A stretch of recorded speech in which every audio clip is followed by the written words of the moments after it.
listening to 95.7 The Game, KGMZ-FM and HD1 San Francisco on Odyssey Sports Station and the home of the Golden State Warriors and Valkyries. Always live on the free Odyssey app and now coming to you live from the Laughing Monk Studios.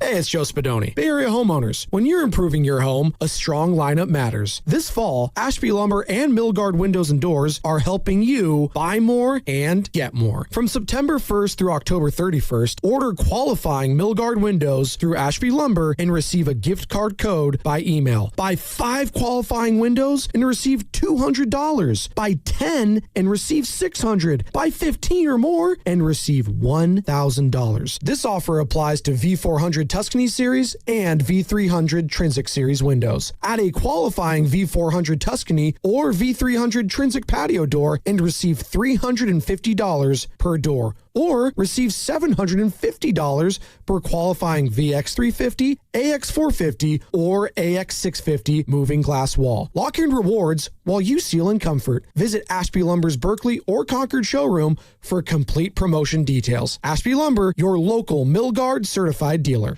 Giants fans, step up to the plate and hit one out of the park for Bay Area patients in need of blood. Stanford Blood Center and the San Francisco Giants have teamed up to save lives, and you can help. During the entire month of August, everyone who donates blood at any Stanford Blood Center location or mobile blood drive will receive a redemption card for a free Giants jersey. Scoring your jersey is quick and easy. Visit StanfordBloodCenter.org/Giants for all the details you need. Help give your fellow Giants fans more days at the ballpark and schedule your donation today.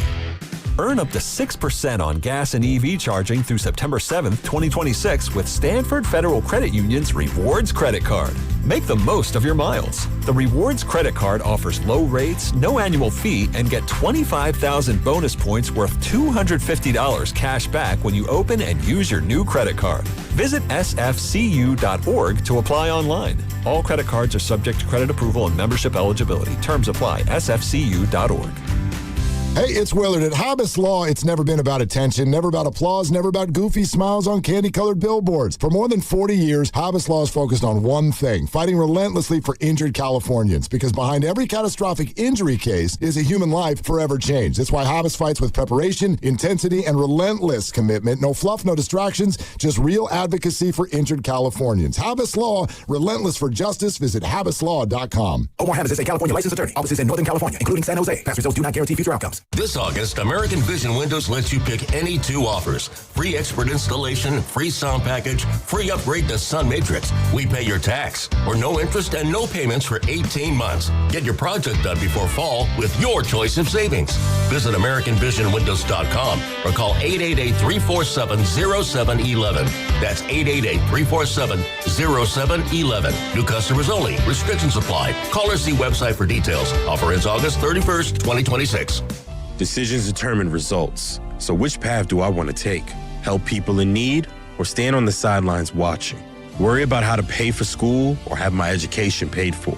Push myself and learn new skills or stay the same?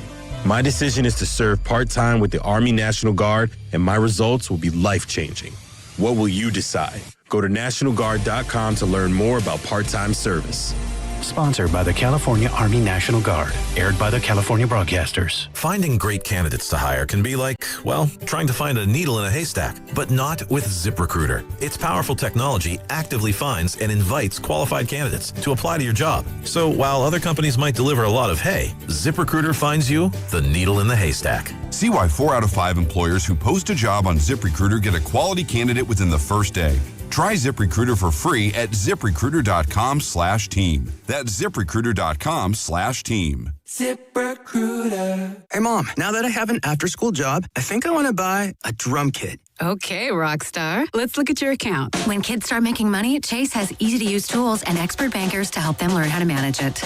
And next month, I'll buy the bass drum and the cymbals. Oh, and maybe some noise-canceling headphones for you. Aw, you've thought of everything. Help kids save, budget, and build financial independence, all with Chase. That's good for kids and good for parents. Visit your local Chase branch and get started. Account subject to approval. JP Morgan Chase Bank, N.A. member FDIC. San Francisco weather, mostly sunny, high of 71 today. Weather brought to you by Staples. It's the most wonderful time of the year at Staples. They've got back-to-school supplies as low as 25 cents, up to 40% off select tech and more at staples.com/back-to-school. Staples, that was easy. Rise. Wake up. It's time to wake up.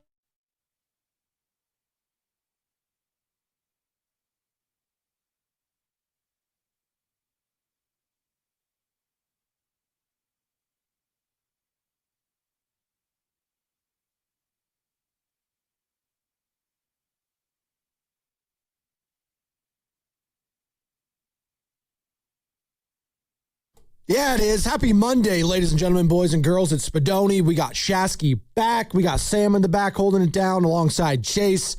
And boy, do we have a lot to get into. Let's dive right into it. And you know the number to join the conversation, 888-957-9570. We got baseball. We got basketball. We got football. We got it all right here. Niners, Ricky Pearsall, going to be out for the season. Deebo Samuel is back. Oh, but there's more for the wide receiver room. Deshaun Stribling, hurt currently. He's got the hammy. Romello Height, another rookie. He's hurt. Got an elbow. Okay. It's early. Let's take a deep breath.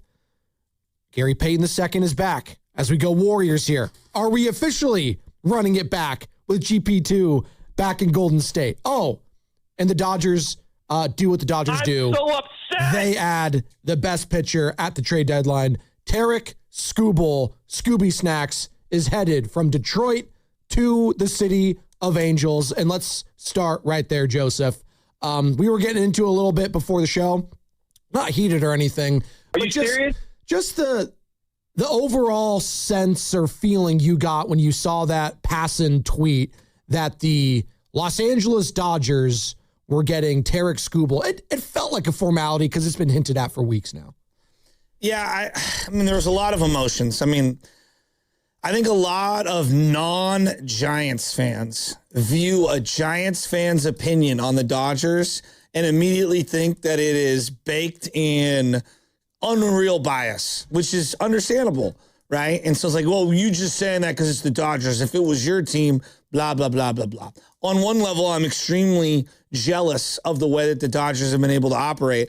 But on another level, as I look at the health of the league, as I look at baseball as a whole, clearly the business model that they've put in place, the structure of how baseball is, has a lot of issues. And the Dodgers rightfully have found a way to use all of their systematic advantages and double down and triple down and quadruple down. And as a fan of any team, I look at what they do with unbelievable envy. But as I step back and I look at it and I say to myself, like, that's it?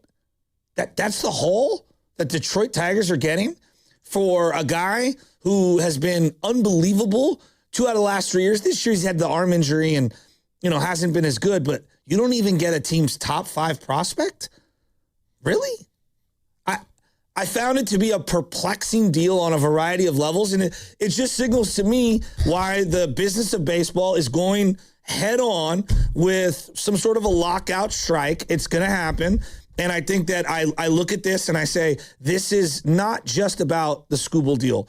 This is about 7 or 8 different elements baked into the Skubal deal, which have prevented others from even dipping their toe into trying to make a move for him. So, as you just mentioned, 3 prospects in return goes to Detroit. Outfielder Zaire Hope, which was the number 5 prospect in the Dodgers organization. Right-handed pitcher River Ryan, the number 7 prospect in their system, and right-handed pitcher Brady Smith, the number 17. And Hope and Ryan are both 2 top 100 prospects in all of baseball, number 25 and number 68, respectively. So 3 of those guys go to Detroit. Skubal goes to the Dodgers, and he joins a staff that already features the likes of Yamamoto, Glasnow, or I call him Made of Glasnow because he gets hurt all the time. But Blake Snell is there as well. And I say that tongue-in-cheek because you have all these guys that get hurt a bunch, even Skubal's on this, But when you have so many of those guys, to your point, Joe, you can mitigate some of those losses and guys that go on these IL stints because it's next man up when you come with guys like Skubal, Snell, Glasnow, Yamamoto, et cetera, et cetera, et cetera. Just like on the everyday roster, guys like Kyle Tucker, who was having a down year by his standards. Doesn't matter when I have the likes of, Shohei, Mookie Betts, Freeman, Smith, Pages, et cetera, all these other guys. I can just keep going on and on. Kike Hernandez all of a sudden came back, and he's like the 20th guy you think of on that squad, and he's a clutch player come postseason time for them. So the rich get richer, and it's a layered conversation for sure, because I'm with you. I'm not, saying you're being salty because you're a Giants fan and you hate the Dodgers. Now, you do hate the Dodgers because you are a Giants fan. Yeah, but I'm also envious of the way they're operating. Exactly, but you respect the greatness of what they've been able to do. Like, you don't want to, but you respect how good that they've been at team building. It's just that you feel like they have an unfair advantage of their team building. Let's go through it. Let's start this. So I'm going to give you an analogy. It's not perfect. There are no perfect analogies. But did I say that right? They have it's right now an unfair advantage. They have a financial advantage, and it's not that it's unfair. It's just so out of whack proportionately to everyone else that it has created a dramatically unfair playing field. And I'm not just talking about on the field. I'm talking about the team that you can field, which gives you more advantages come postseason time. Some other owners, sorry, I'm not saying it's unfair, and you're not saying I am saying it is. Okay, but other owners are doing that, and that's why we might have a lockout come whatever, December, January. Look, there's a variety of issues, right? I think at the top of the board is very simple. And I'm going to give you the analogy of kind of where we're at. I see a lot of people, and I think that a lot of media people have a very poor fundamental understanding of the business of sports. They do not understand how the money comes together into the pot and how these leagues divide the money up. All right? Sure. In this case, anybody out there, I'm going to use two different examples. All right? Your income, what you make at your job, okay, that is the revenue that you have for your family. Now, maybe you have multiple sources of income, all right? Maybe you work, your significant other works, right? That's your income stream. That's your revenue, all right? And you have your bills that go out the door, all right? Everyone's got bills. We've all got bills. Sure. Let's say you own a house, okay? Can every person who owns a house then also afford to remodel the kitchen? No. It depends on what? Yeah. What are you remodeling? Are you getting new appliances? Are you getting a new floor? Yeah, exactly. No, but I'm saying, what is your remodel? It depends on how much income you have, how much revenue you have. Do you have the budget to be able to do it? Now, some people, and I'm one of these people, you can refinance to try to pull some money out and try to rebuild something, but eventually you got to pay the piper, right? That's why people foreclose on their homes. They can't make the payments. So I see a lot of this false equivalency regarding all of these people that own teams are billionaires. They then henceforth should be able to double down and, using the analogy of refinancing or remodeling their kitchen, remodeling their backyard, whatever it is, continue to just throw money at their team. Well, eventually you're going to have to pay down that debt. Would you all agree, right? If you own a car and you have some problems with the brakes, you're going to have to pull money out and spend money on the brakes. At some I have to do that in 2 weeks, by the way. Yeah, and at some point we've all made this kind of like this balance sheet budget in our head where we say, I don't know if it's worth redoing the transmission on a car that's really only worth a couple $1,000. That you already put 150,000 miles on. Right? Exactly. And so I look at a lot of these teams, and though the owners may have a lot of money in the bank, that doesn't mean that the revenue stream for the team that they own justifies dumping millions and millions of dollars and losing money year after year after year. Now, look, a lot of the media don't want to hear this, okay? They just don't want to hear it. But the reality is that the RSNs, which are the regional sports networks, for example, locally, it's Comcast Bay Area.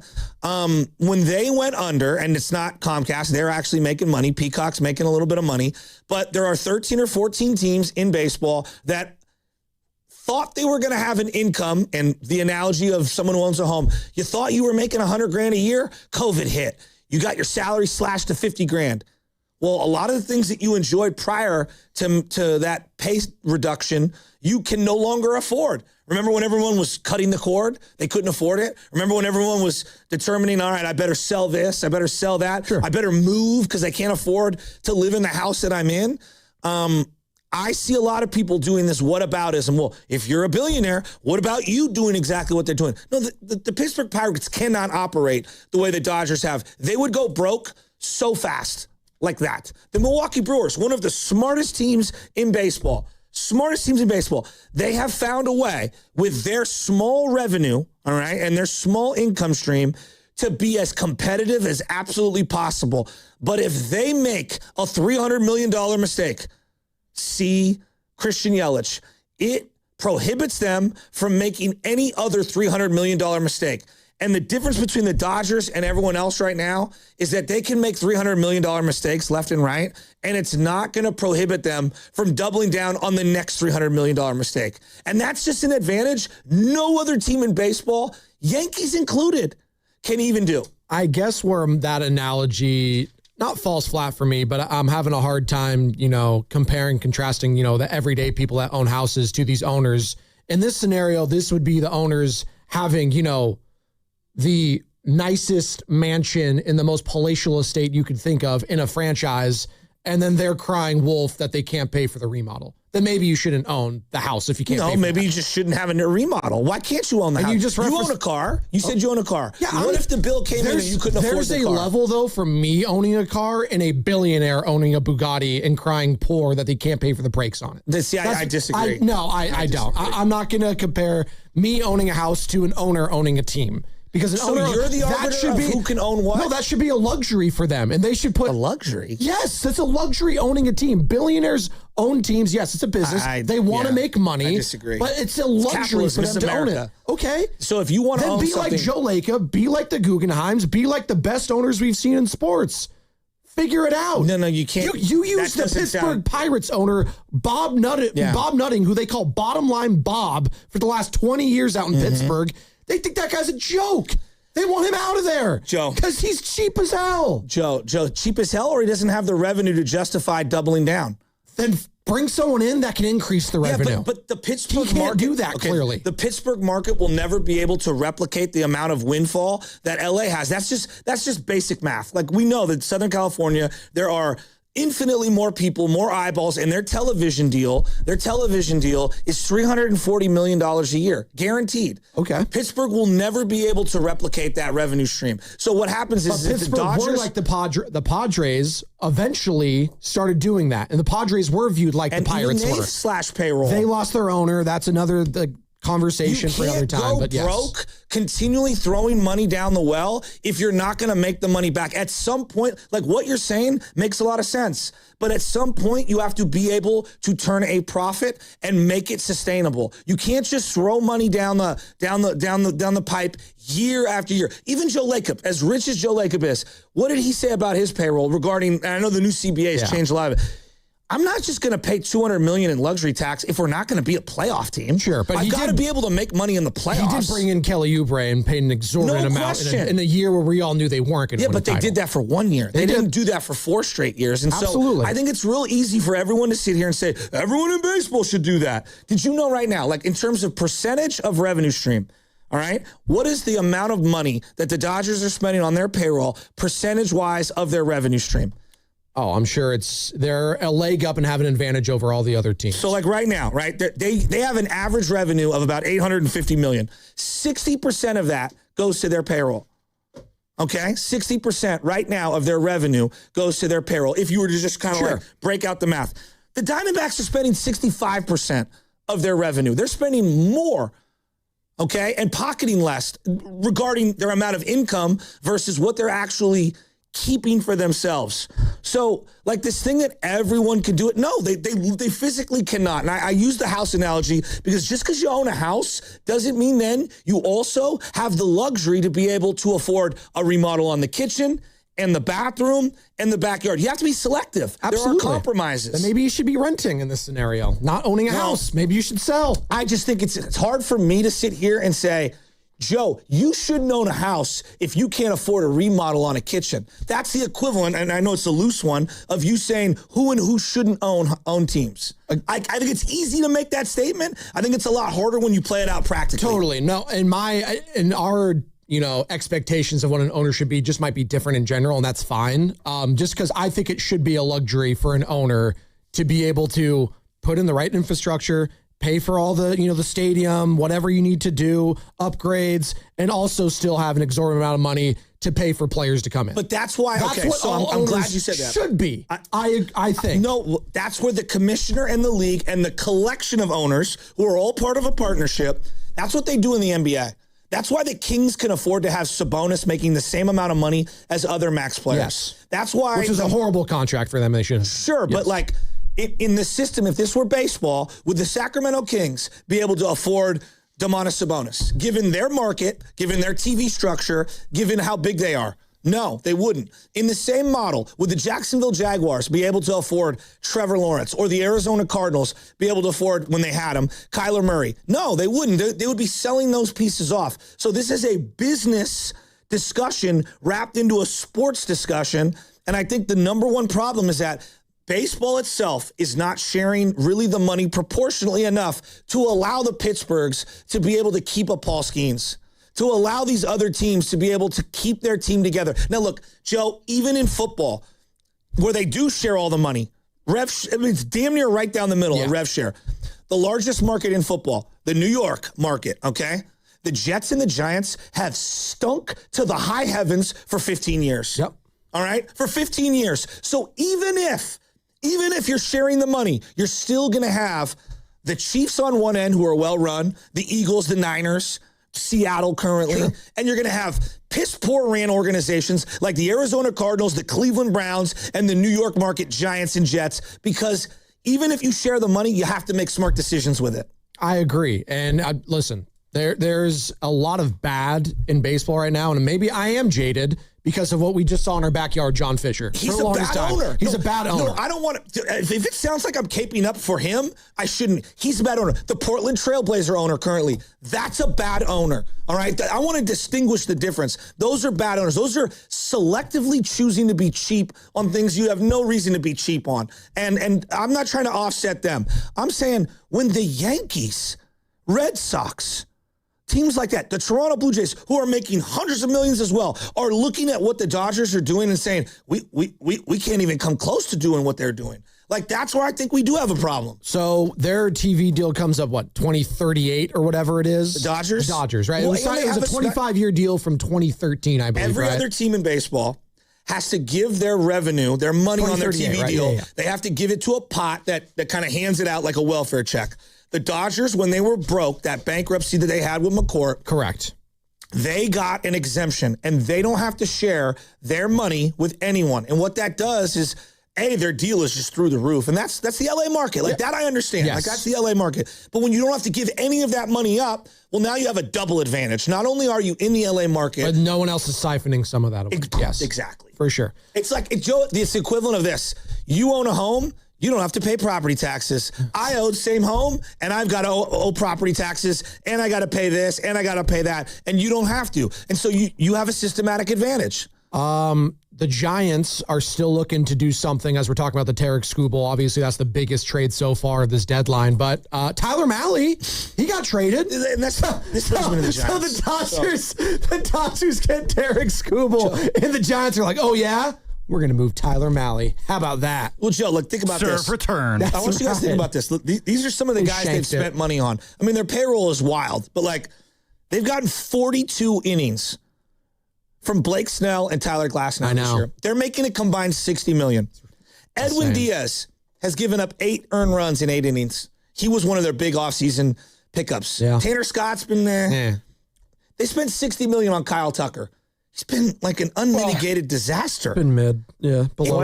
It doesn't matter. It doesn't matter. And we all know what's going to happen with Kyle Tucker come playoff time. He's going to be amazing. Watch. Just watch. Like Joe, like when the Niners had injuries galore, it mattered, right? Absolutely. Right? Like when Nick Bosa's making $30 million a year and he's hurt, that's a huge blow. Yes. When Fred Warner is making 15 or 20 million and he gets hurt, that's a big blow. Right now, they're paying dead money on Brandon Ayuk and he can't help them. That's a big blow. The Cleveland Browns, for as poorly run as they've been, what's the number one thing that's been holding them back? Deshaun Watson. Their contract. Because their owner is an idiot. Exactly. And wanted to give him a fully guaranteed contract. For the Golden State Warriors in basketball, what is the financial slot holding them back currently?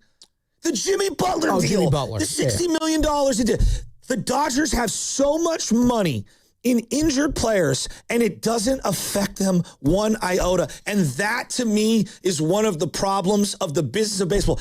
Remove the part where I say LA Dodgers and just say Team X. Sure. We have got a business of baseball problem, and this is why there's going to be a strike. And yes, I'm jealous of the way they're operating, and I wish all my teams could do it, but I would also admit it's unfair. We are coming to you live from the Laughing Monk Studios, Laughing Monk Righteously Brewed in San Francisco. We'll pick up this conversation on the other side, plus get into what the Giants will potentially do today. Robbie Ray, Luis Arraez expected to both be traded at some point. Could they make another move? I saw over the weekend, Joe, that a particular team in the NL West could be interested in one Rafael Devers. And it's not the Dodgers. Don't worry, people.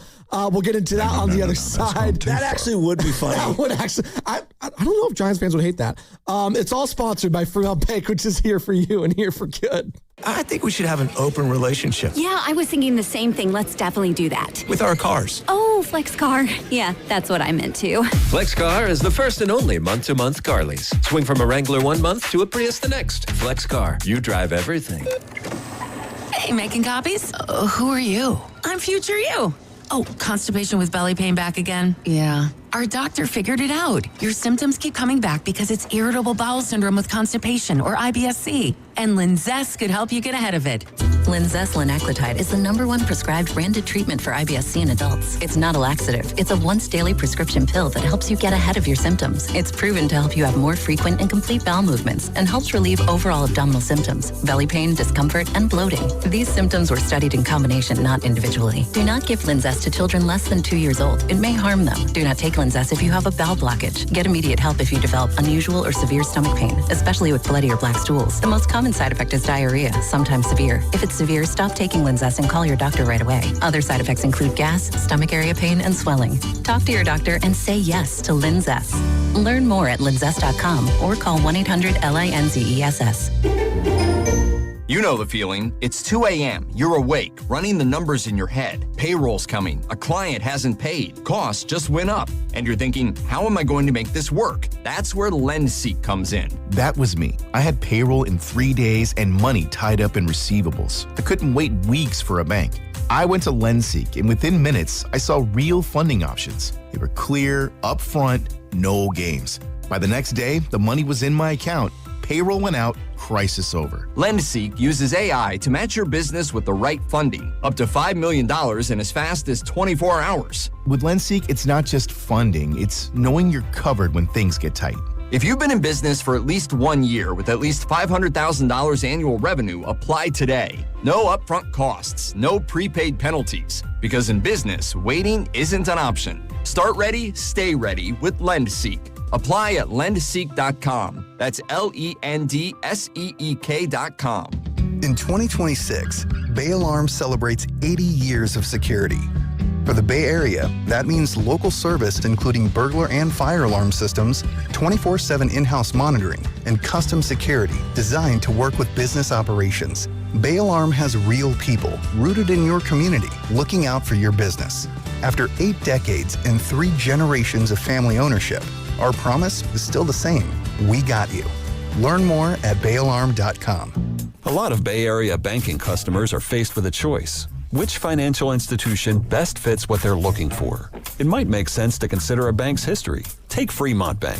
For 60 years, we've provided stability and consistency with an emphasis on relationships. We've grown one customer at a time, not through mergers or acquisitions, because that's how you can do business when you're independently owned and community focused. Fremont Bank. Here for you, here for good.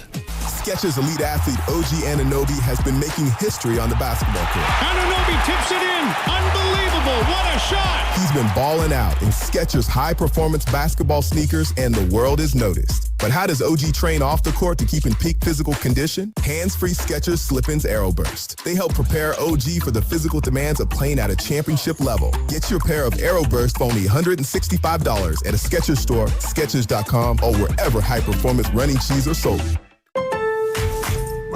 Now at Lowe's, faster quotes start at the Lowe's Pro Desk.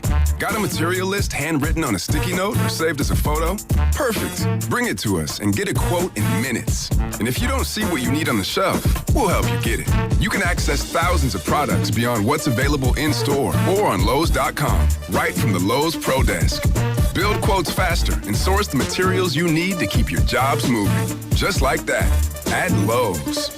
Don't miss comedian Joe Coy on his Coy Meets World Tour at Oakland Arena on November 13th. Buy your tickets at joecoy.com for your chance to win your way into the show courtesy of Icon Live. Visit the contest page at 957thegame.com.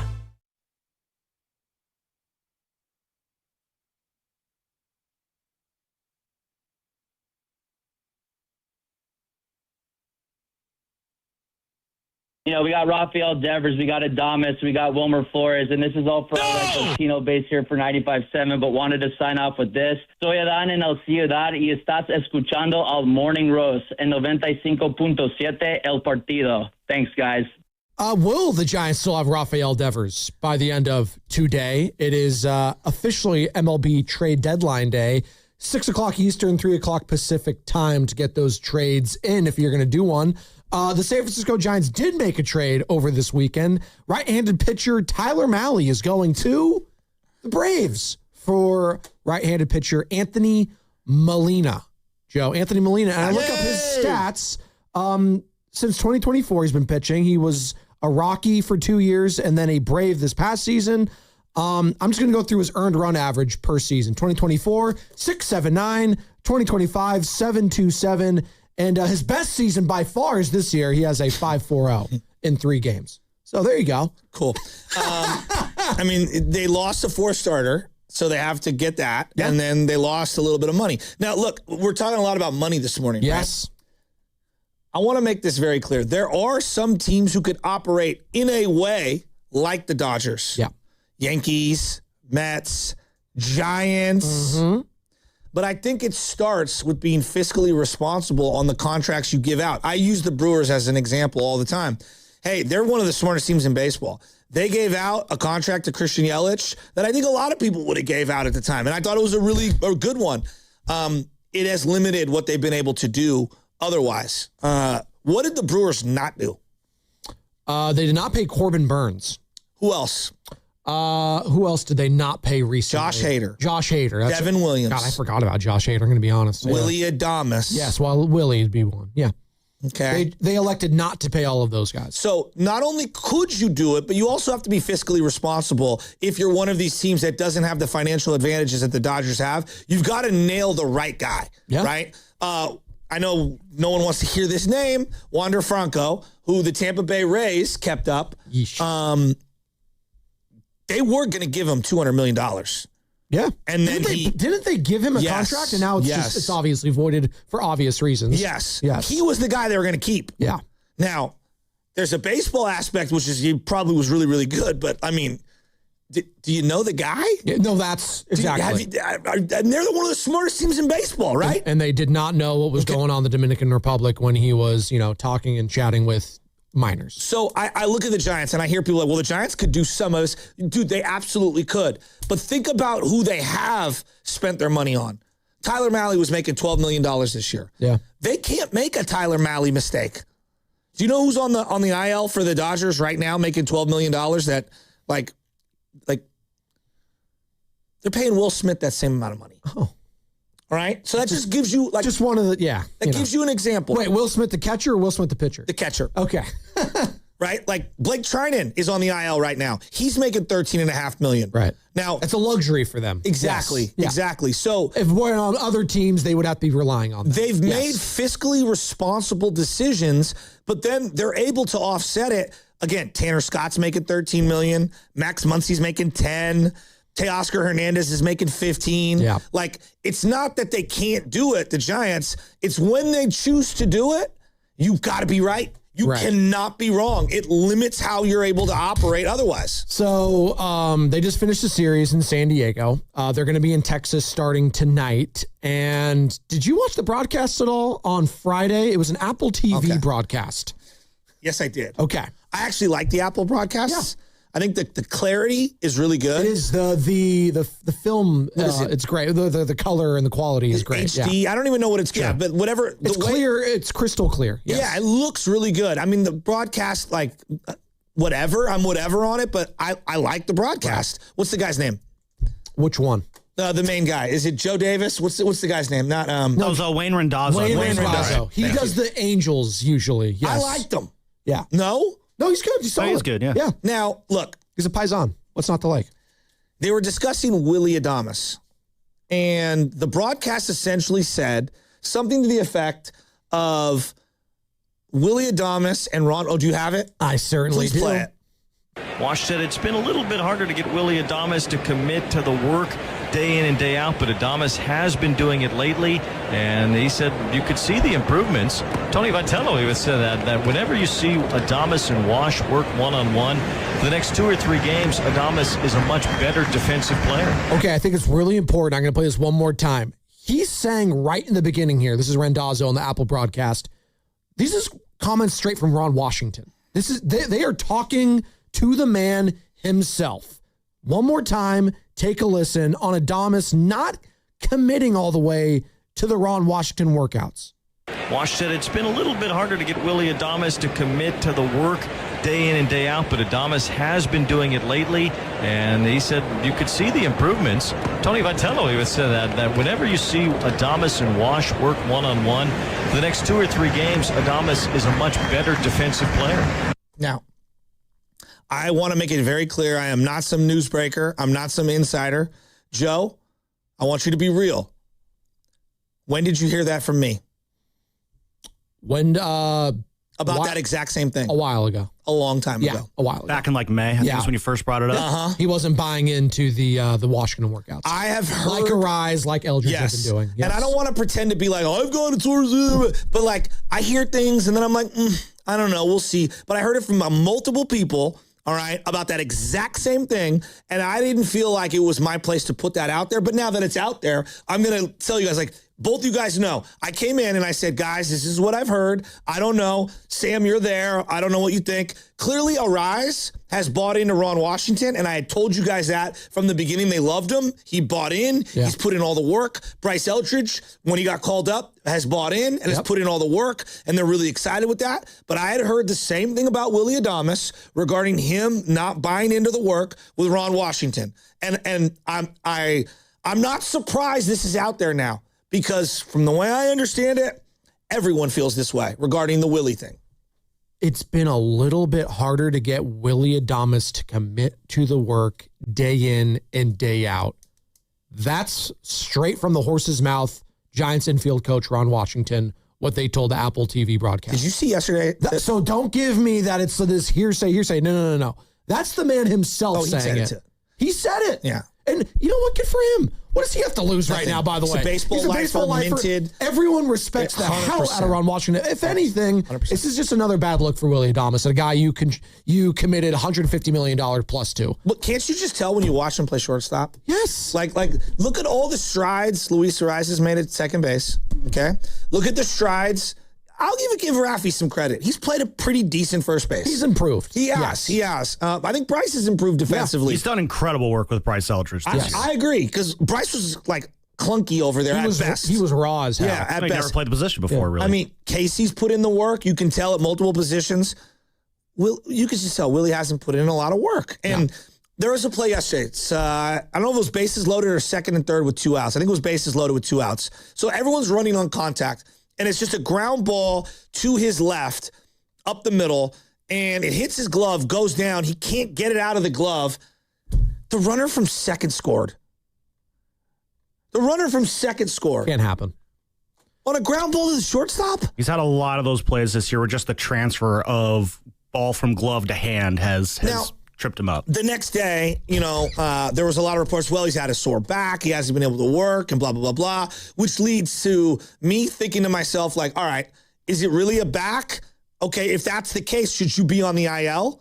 If you can't put in the prerequisite work before the game, and it's affecting your gameplay, should you even be out there? It's admirable you want to play, but is it diminishing returns? Yeah, Like, is it hurting the team, the fact that you're just out there? 100%. Yeah. Like, I think it's fair to ask that. Like, and everyone's hurt. Now, I like that he wants to play every day, but, like, your defense is terrible right now. Right. And this was also, by the way, the same day that the team decided to suspend Harrison Bader's pay. What a bump. After he crashed his scooter into a fire truck, which then ran over his foot. So it was just a banner 24 hours for the San Francisco Giants. I don't ever want to see him wear a Giants uniform again. Well, he might not. He could just go away.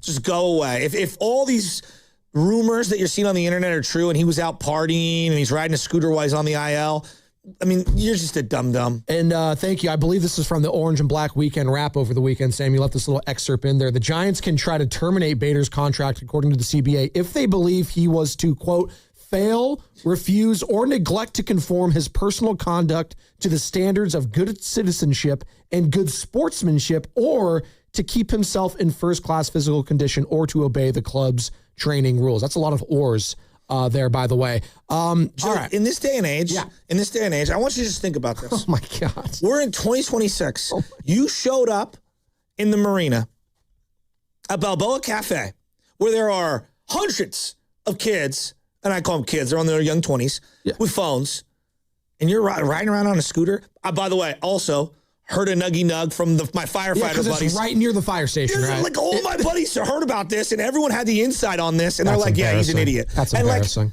apparently everyone saw him that night.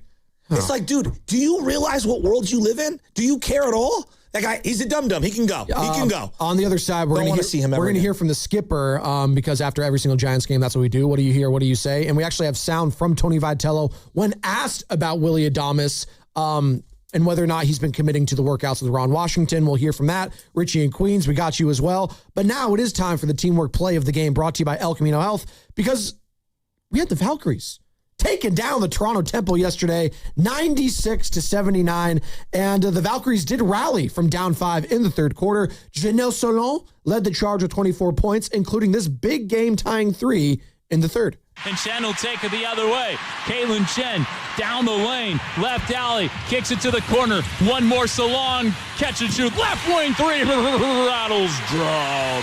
And we're tied up at 56, and Janelle Salon has 13 points. I was driving around the East Bay yesterday, listening to Kevin Dana, and he was on fire right here on 95.7 The Game. That was the teamwork play of the game, brought to you by El Camino Health. El Camino Health, where togethering heals. My mom went to the game. Really? Yeah, she said That's Mike awesome. Brown was eating beforehand around, and everyone was walking. Coach? Yeah, the coach, the New York Knicks championship coach. I saw Draymond Green courtside with Laco. I didn't know Mike Brown was there. That's cool. Draymond not at the Kevon Looney. It's always fun game. You didn't see?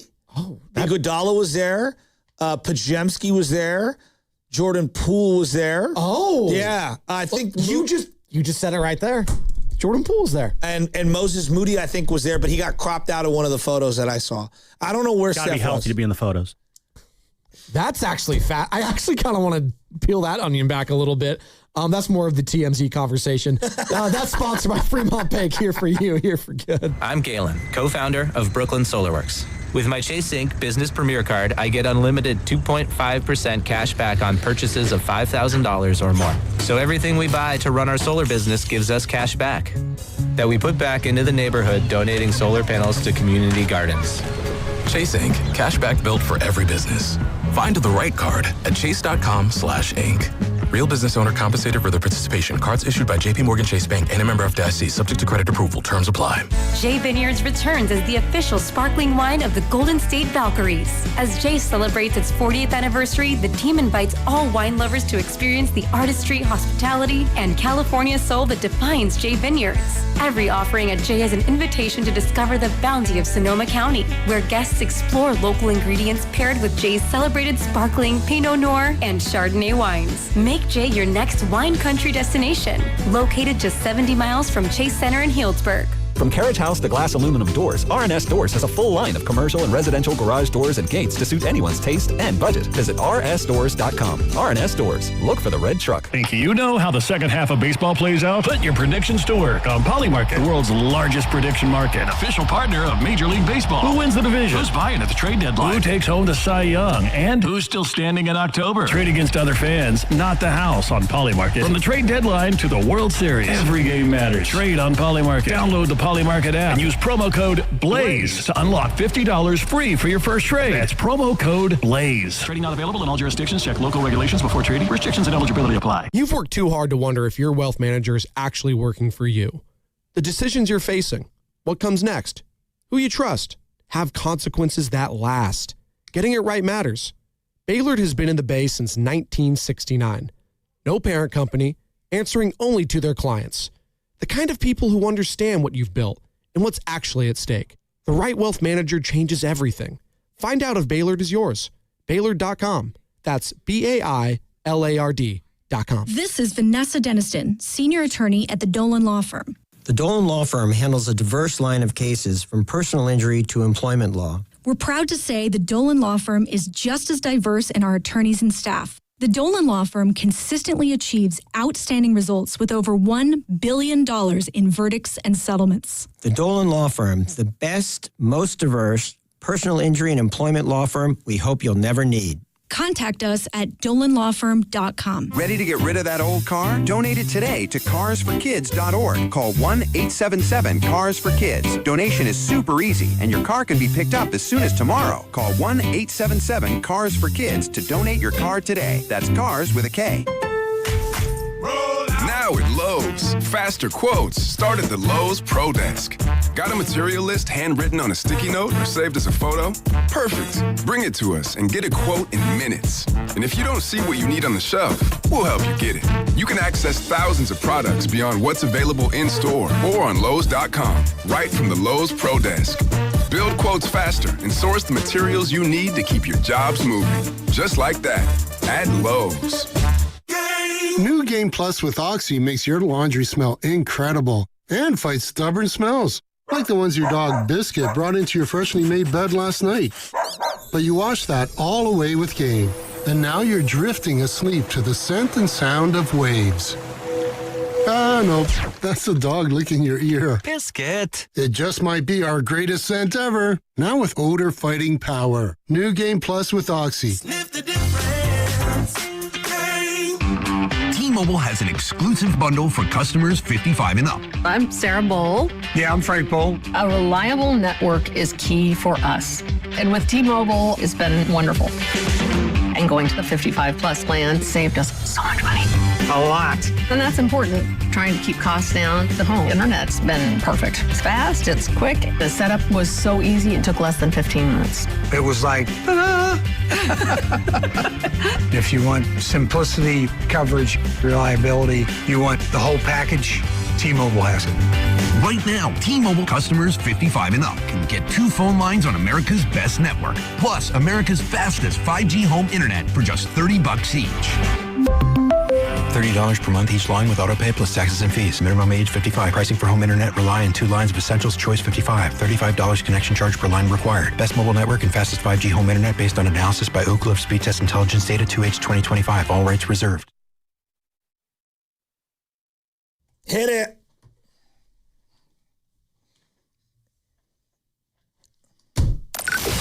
.95.7 The Game breaking news. Well, here's the first really big domino for the San Francisco Giants. It is MLB trade deadline today, 3 o'clock Pacific time, and Jeff Passan of ESPN breaking. The Philadelphia Phillies are acquiring second baseman Luis Arraez in a trade with the San Francisco Giants. Sources tell ESPN. What a great fit for him. So the all-star second baseman is heading to the city of brotherly love. And I know Shasky really wanted him to stay here, but it felt like a luxury that the Giants just couldn't afford this season or to keep anyways because, they're not very good. Think about where he fits in that lineup. They've got Schwarber, Harper. They've got Bohm. They've got Trey Turner. I think he's a perfect table setter type of a guy for that lineup. Well, I think it's a great acquisition for the Phillies. And I'm actually going to be rooting for him as much as I hate the city of Philadelphia. I was going to say. No, like, honestly, because like, he's a great ball player, and I really enjoyed him, and this freaking sucks, but like, honestly, what a great ball player, and I wish him well. I doubt we get anything of significance. Do you know what the return is? Not just yet. Sam, looking for it right now. I'll get you for it in a second. we will get it. We will effort Good for him, that. man. He's just a great Giant. I love him. I have nothing but fond memories for him. I wish him nothing but the best. Sucks that he's going to the Phillies because I'm not a big Philly fan, but honestly, like, that guy deserves to go to the playoffs. I give Bryce Harper the credit for this because he called out the organization and said, we need help. And Dave Dombrowski and company listened to their star player. Here we go. Some more information from Bob Nightingale. So Luis Arraez going to the Phillies alongside reliever Caleb Killian. The Giants are relieved. This is actually an interesting return here. Caleb Killian too? The Giants are going to receive starter Ramon Marquez, who's the Phillies' number 4 prospect, and reliever Marty Gare in the deal. So they're getting the number 4 prospect. Ramon Marquez and who? Reliever Marty Gare. Marty Gare. Okay. G-A-I-R. I don't know if that's how it's pronounced. I'll look him up in a moment. Ramon Marquez. So let's look him up. Do we got anything on him? Ramon Give me a moment. Marquez. We will effort that. Sam, obviously, the host of the Orange and Black Weekend Wrap. He is going to be all over it. And Ramon Marquez, number 48.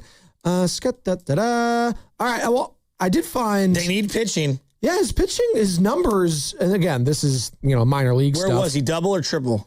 High A affiliate. Oh, so he's a couple years away. He's a couple years away, All but right. he's 20. He's 20, so he is young. I like it. 6-1. This is his 2026 high A stat. 6-1, 1.68 ERA and 59 innings pitched, 93 strikeouts, 0.81 WHIP. Joe. Okay, I like it. So I'm looking at it right here. The New York Times just did an article on him from The Athletic, and yeah, looks like he was their trade chip all along. They've been talking about it for quite some time.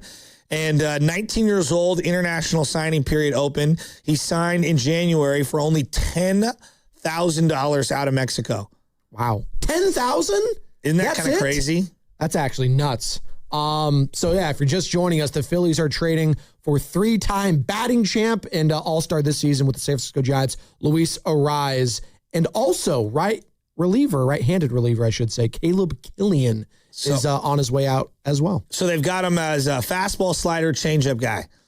Very interesting. And you needed help, though. You need pitching depth right now. You just do. 100%. That being said, he's still a couple years away. You're also losing your starting second baseman. I know the season's over. I know you're 18 games under 500. The season's over in the playoff respect, but you do still have to put out a team for the next 2 months, Joe. Who's going to be the second baseman now? Legitimately. Well, I mean, is it Basabe? How are we pronouncing his name? Oslivis Basabe. Basabe has played third base the last couple of days. Yeah. I like him. I mean, can he play a little second? I think he can. Obviously, Casey's season's over. Pop. Yeah. So we'll see. I'm kind of over the Christian Koss thing. I know you've been over Christian Koss. Yeah, for quite some time. This guy has an arrival date of 2029. That's an estimate, obviously. We're in 2026. So maybe he makes an appearance at the end of the following year, meaning 2028. So how do you feeling about the return? I mean, yeah, I like it. When I look at their prospect rankings, he was number 4. They've got a couple guys in AA and AAA, and he's, boom, right there. So I like it. I think that he's a guy that they need to add to their farm right now. Like, Joe, they can't have enough pitching. Yeah. I think that's one of the things that I learned this year is not only did they have no pitching, but they really don't have anything in their minor league system either. It's filled with position players. And speaking of pitching, the next domino to fall, you would think today at some point is Robbie Ray, who is also a guy that's a free agent after this year's over. So he'd be a rental for another team, but he's a left-hander, and those are in very, very high command. The fact that they added in Caleb Killian is a little surprising to me. Yeah. I know Giants fans don't like him as a reliever. He had moments. Yeah. And then I think in a real bullpen, not the Giants bullpen, no. In a real bullpen, what is he, a 5th, 6th inning guy? I think so. Not a high leverage guy. No. Not a high leverage guy. We've learned that this season. No, but I think you could do a lot worse than a guy like him, for a playoff team coming out of the pen. Think of, I'm trying to think of like a Yasmero Petit kind of guy. Oh, Yasmero, okay. I don't hate that. I mean, Yasmero had some really high leverage situations. Huge moments. Yes. But I think the way that they used him was like, our starters, like, losing gas here in the fifth inning. Right. Let's go to this guy to maybe close this inning and maybe start the next. He also just has, again, everyone has great stuff, but he does have really good like velocity and stuff. And we saw it early on that showed you, nice like, hey, curveball. maybe he has some qualities of a really good either setup man, closer's strong right now, obviously, but he can be useful. That on fastball 18. does get up to 98, 99 pretty well. Yes, he's got the velocity there, Sammy. The poor guy just was not a closer, and I don't think he was ever a setup man. No. Do you think Keaton Wynn gets moved? I think, honestly, any of these guys, it's kind of wild to say this considering how bad the bullpen has been, but I think a lot of guys in these bullpen could very well get moved. I think Keaton Wynn definitely is a guy who could get moved. Hentges is a guy who could get moved. Richie's guy, JT Brubaker, is going to get moved at some point. Brubaker? So there's some interesting, I think to your point, Shaz, you had a great one there. In the Giants bullpen, they don't really work, but in like real bullpens that contending teams have, a lot of these relievers slot as like really good, like if that's your fourth best reliever, all right. Yeah, exactly. Fourth, fifth, sixth best reliever, you're not bad. So like right now, they've already moved Luis Arraez, Caleb Killian, and now Tyler Mahle. So that's 3 guys. Last week, Flem said he thinks 5 or 6 would get moved. Yes, he did say that. He says up to 5 or 6. I bet you it's 10. Wow. I mean, let's think about it this way. Eric Miller, I think, has value. They were kind of showcasing him yesterday. So and days Mally's already before. gone, Arraez, and now Killian. That's 3. Yes, that's 3. So I'm going to put that under the gone pile. Eric Miller, I think Elliot Ramos is a guy that could be dealt. Yeah. Okay? Elliot Ramos. That would be 5. And then Robbie Ray almost feels like a certainty that he's gone, correct? Actually surprised the Phillies didn't try to get him too in the deal. Maybe they asked. Who knows? Nightingale followed up the tweet saying the Phillies are now on the lookout for a veteran starting pitcher. So maybe it was too much of an asking price. Yeah. Who else would you? I mean, is Keaton Wynn a guy that they move? I think he is potentially. Again, some of these other big contracts seems unlikely, but is there someone out there that is interested in a Jung-Hoo Lee? I mentioned Rafi Devers. Well, the Padres apparently had interest in him over the weekend, which is crazy. But they do have guys that he's played over in the Dominican League with potentially, Tatis, Manny Machado, et cetera, et cetera. So maybe he fits that clubhouse, which sounds insane, but listen, this is the Padres. If the Padres are truly offering you something of significance for Rafi Devers, even though they're in the division, I think you have to consider it. Absolutely. I mean, you said the name Mason Miller earlier. It's like, yes, I would love to have Mason Miller, but I don't think it's going to be taken, Rafael Devers for him. I would love to have Mason Miller. There's no way that they give him up. But, I mean, is there a world where Robbie Ray and Rafi Devers go down there for Mason Miller? I think you have to get creative. They need a closer in the worst way. If I told you Giants acquired closer at deadline, we'd be like, oh, dude. Wow, that's huge. It's fantastic. Did you see that Doval got moved again over the weekend? Back-to-back trade deadlines that he gets traded. Not surprised. He's a Pittsburgh Pirate. I'm serious. If I was the Giants, I would be all in on trying to get Mason Miller if he's available. If you just came out of this deadline with the closer of whatever the lockout is ending, the closer of next year and beyond, and it's Mason Miller, you would do cartwheels. Well, you're also be getting the best closer in all of baseball. You'd also be legitimately shoring up a spot that you've desperately needed for how long, Sammy? The Padres try to do like a bad deal for a bad deal type of thing. Like we'll take your Rafi, but you have to take our Bogarts or some nonsense like that. I don't want Bogarts. We don't want any more infielders. Well, that's what I'm saying. Like if the Padres I'd be curious. They're not giving you Tatis. No, they're not going to give you. I would love Tatis. I would do cartwheels for Tatis. Would you do Machado? Nah, I'm not a big Machado guy. I would consider it. He's not a good clubhouse guy. Well, is what I've heard. I don't know. I mean, are we in any position? Yeah, as we're saying, but we want to move. Adames isn't even committing to do the work. Sounds like a lateral move then in that sense.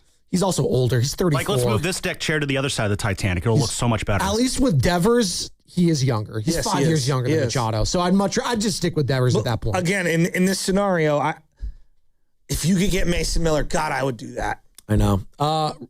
Would Richie and Queens do that? Rich, what's up, man? You just heard the breaking news. Luis Arraez gone. How are we feeling?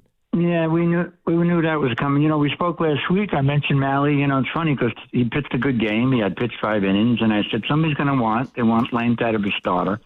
Arraez, I feel like you guys, definitely a guy that I'm going to miss. I really, really enjoyed him. I liked everything about him. His demeanor. He seems like a really good guy too. Obviously, a contact hitter in this day and age is amazing. Miller's going to go. I really feel that way. Eric Miller or Mason Miller? Wait, Eric Miller or Mason Miller? No, Eric Miller. Gotcha. I think I think he's going to go. And the Yankees are showing a lot of interest in Ramos. Lee, I think, stays. Ramos definitely can go. With Killian, yeah, I know 97 guys. I kind of was impressed with that at the beginning. 97, no movement. Yeah. A lot of guys throw that speed. I'm not devastated. With this kid, those are Gooden-like numbers. And again, I'm not comparing them to Gooden. When you strike out 14 innings, 14 batters per 9, and then whip under 1 at 19 and 20, you got to believe that there's potential there. So I'm a little excited about that. Stott has been a disappointment with Philly, I think, and I'm up in Philly now, so I'll get to see Arraez quite a bit. So, I'm not shocked at that, and I think that, like I said, we've got a ways to go. We have so much rebuilding to do. Think about it: the bullpen, the starting pitcher when Ray goes. Did they talk about Webb? I don't think he goes.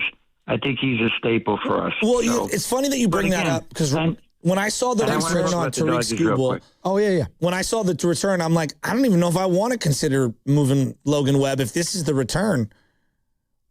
Yeah, I agree. And guys, my reaction, I was like furious too, like on when I heard Skubal going to the Dodgers. And when I got on the New York radio, because they know I'm a Giant fan, they said, boy, how do you feel about it? And you guys touched on it. They have done everything the right way. I mean, they don't start paying Ohtani until 2034, $68 million a year. And there's no interest involved. All right. And they have tremendous contracts. Think about it. Yamamoto, $325 million.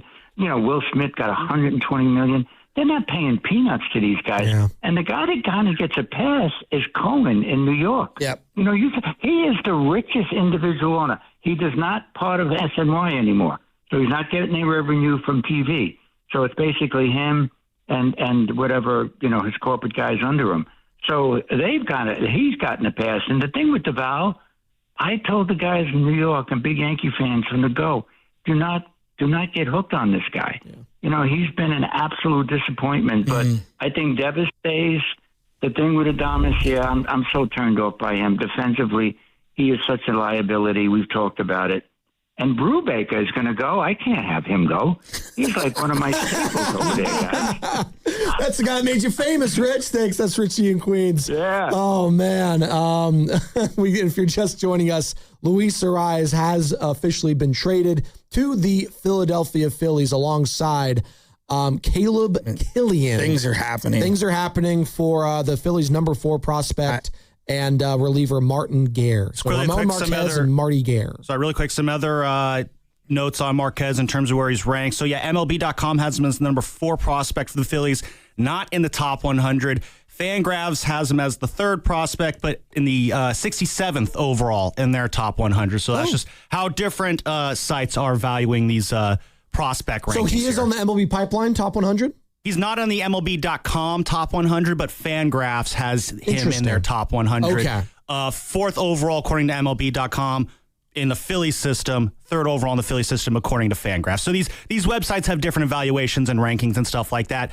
Basically, though, the Giants got a pretty solid return, though, top 5 prospect from a team for Luis Arraez, which is pretty good. And you're listening to 95.7 The Game, KGMZ FM and HD1 San Francisco and Odyssey Sports Station in the home of the Golden State Warriors, the Valkyries, always off in the free Odyssey app, coming to you live from the Laughing Monk Studios. Yes, don't go anywhere all day long on 95.7 The Game here. We will be breaking down MLB's trade deadline as it is officially 3 o'clock Pacific time when that deadline will become official. And Justice De Los Santos, who covers the Giants for the Bay Area News Group, Joe, joined Sam and I last Friday, and he gave an option about who could potentially take over at second base when and if Luis Arraez gets traded. He's been traded, and this is the name to keep an eye on at second for the Giants the rest of the season.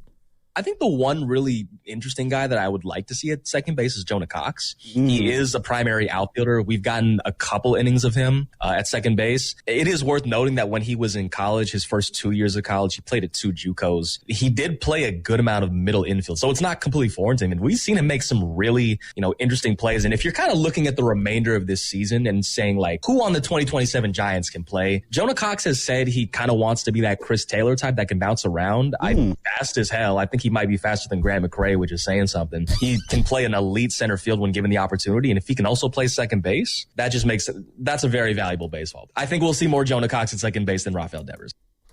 There you go. Because that was what I asked with the Rafi Devers taking grounders at second. Anything to see there? He just kind of laughed it off and said, no, these guys take grounders at different positions sometimes. It was nothing to see there. And he mentioned Jonah Cox as a candidate now to take over second base. Who's been getting a lot of work in with Ron Washington. Just for putting that out there. Jonah Cox. Cool.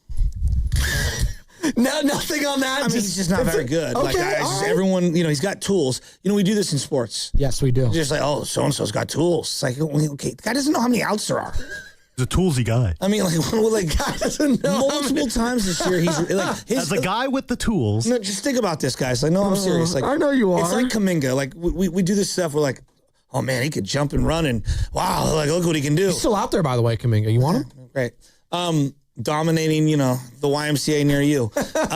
Be a great Giant.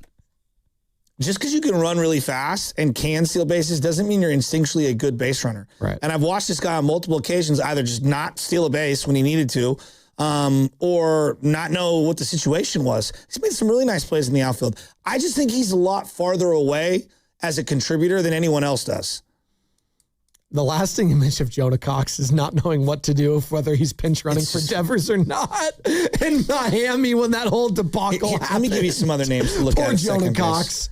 Okay, who else do you want? Who would you rather see? Arraez is gone. Giants need a second base. Basabe is going to get an opportunity there if Chapman comes back. Yes, right. I think he'll get an opportunity. He's got some pop. I liked what I saw from him. There's not a question in my mind that he's going to get looks there. And I think at some point, like honest to God, we might get a Johnny Level sighting somewhere. Like I really think he might come up. But who knows? That's a long way away. And he's a top 100 prospect. I think they would have to add him to the 40-man first, which gets into the complication that Dave Fleming brought up last week. So stupid. There is a long history of guys who could play second base in the outfield. This is not exclusive to Jonah Cox. Ray Durham, Justin Upton, or BJ Upton, excuse me. There's just been a lot of Craig Biggio. Yeah. There's been a lot of guys that can play middle infield and then go out to center field and play a serviceable. Robin Yount, So like that doesn't surprise me. If you have the athleticism to play in center field, but you also have the athleticism and have played middle infield, like they're very transferable. I have a theory that if you can play middle infield and you have a little bit of athleticism, I can teach you to play anywhere on the diamond. How big of a deadline is this for Buster Posey, in your opinion? It's absolutely massive. Why? Because you can reshape the rest of your team going into this lockout and maybe set your books up financially so you can be a player to go get legitimate like starting pitching arms, bullpen arms. I think the number one thing that they need to do is to set themselves up for not just, competing in 2028, 2021. No, but like set your finances up to where you can be a player in this year's hot stove off season. Okay. So they were able to, swing a deal just now. Luis Arraez is gone. You got some prospect that might be good. We'll see. Now Robbie Ray. What are you expecting back for the return there? Greater than what you got with Luis Arraez? Something. I don't know. You can't have enough pitching. Like, we're going to get a chance. I think Tugboat Wilkinson's coming up. Tug? Right? It feels nickname. It feels like he'll be coming up at some point. All these guys are going to be auditioning for spots on the team. Right now, you don't have at least one starter, correct? Yes, because Mally's gone. He's probably going to have a second one.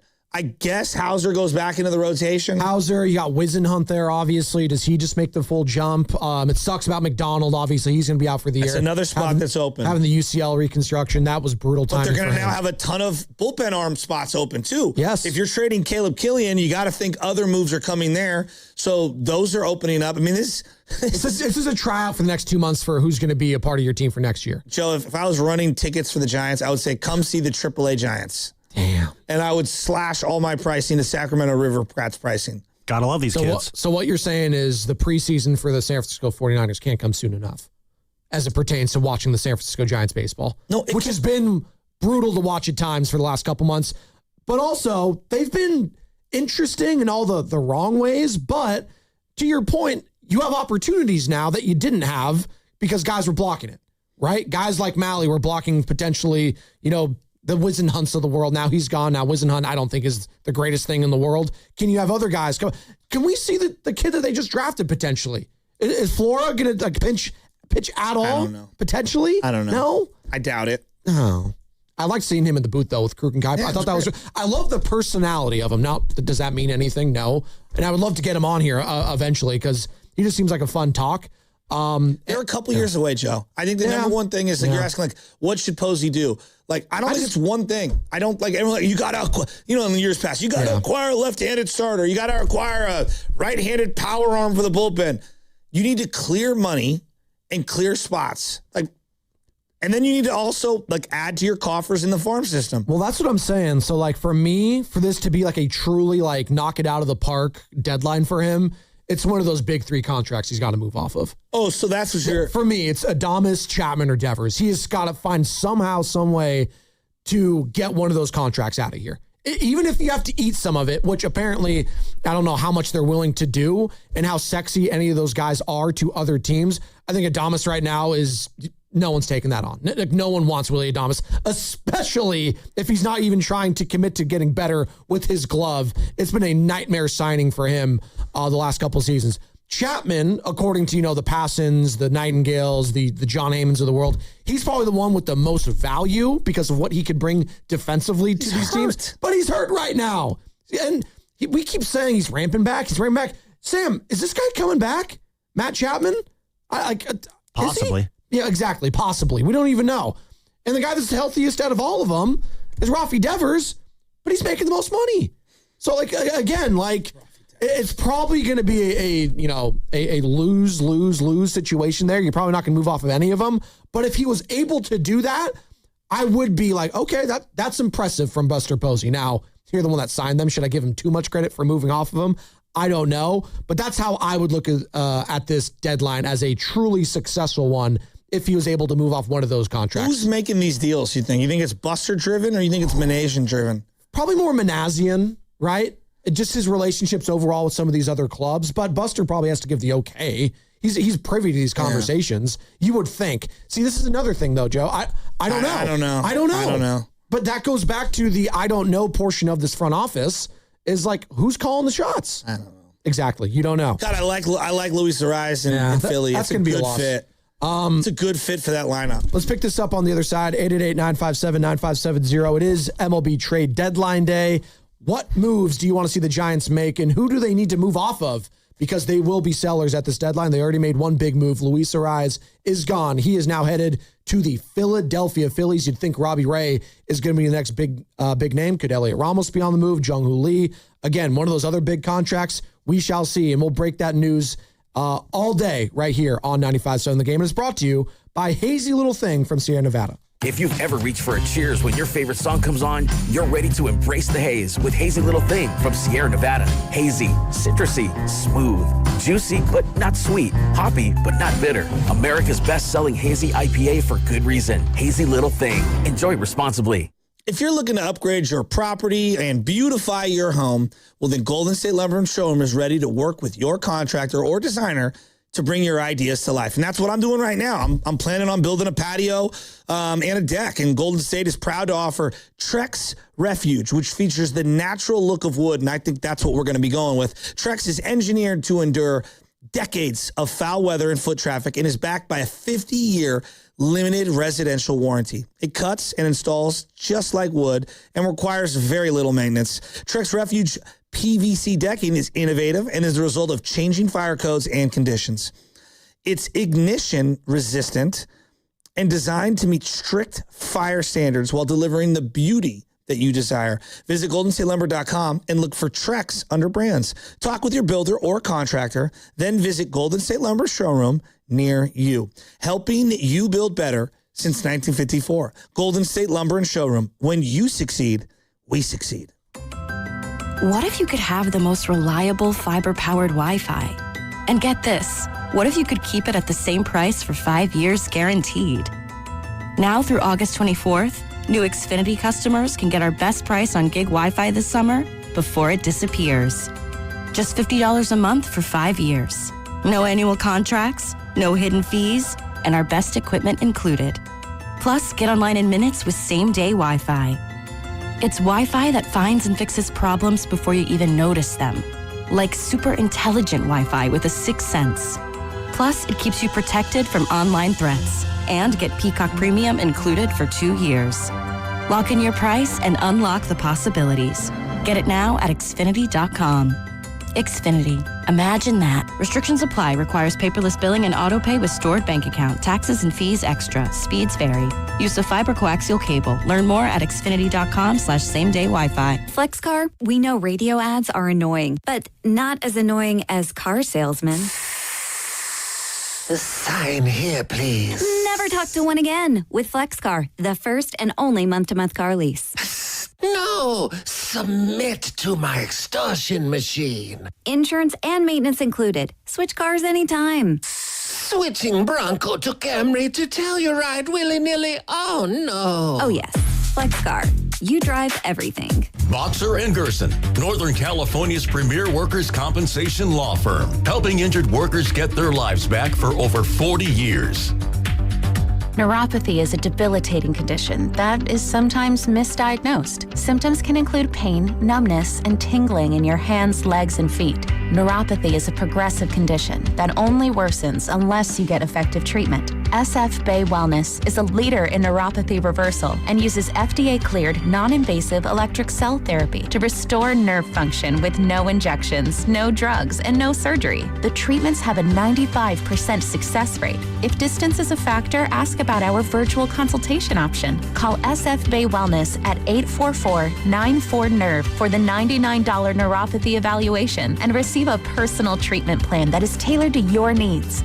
Don't wait another day. Call 844-94-NERVE. That's 844-94-NERVE. Why keep suffering with the painful symptoms of neuropathy? You deserve to live a pain-free life. Start getting the treatment you need for your neuropathy symptoms. Call today. In 2026, Bay Alarm celebrates 80 years of security. With burglar and fire alarm systems, 24/7 in-house monitoring, and local service, our promise to the Bay Area remains the same. We got you. Learn more at bayalarm.com. At Uline, they know firsthand the road to success is an uphill climb. Uline started in the family basement, and through hard work is now North America's most trusted shipping and industrial supplier. They get what it means to have the support of reliable, hard-working partners. So they keep 41,000 items ready to ship. Whether your company is still in a basement office or expanding cross-country, Uline will be there on your road to success. Visit uline.com. Too many tools, too much stress, and way too many bills. Odoo replaces it all. One connected platform for every part of your business, so you can work faster, smarter, and for less. Odoo, the only software you'll ever need. Try it free today at odoo.com. That's ODOO.com. Finding great candidates to hire can be like, well, trying to find a needle in a haystack, but not with ZipRecruiter. Its powerful technology actively finds and invites qualified candidates to apply to your job. So while other companies might deliver a lot of hay, ZipRecruiter finds you the needle in the haystack. See why 4 out of 5 employers who post a job on ZipRecruiter get a quality candidate within the first day. Try ZipRecruiter for free at ZipRecruiter.com/team. That's ZipRecruiter.com/team. ZipRecruiter. Don't miss comedian Joe Coy on his Coy Meets World Tour at Oakland Arena on November 13th. Buy your tickets at joecoy.com for your chance to win your way into the show courtesy of Icon Live. Visit the contest page at 957thegame.com.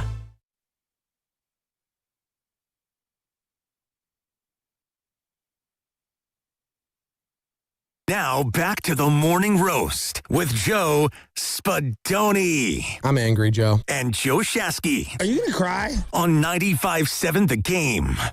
I am a little angry if I'm a Giants fan.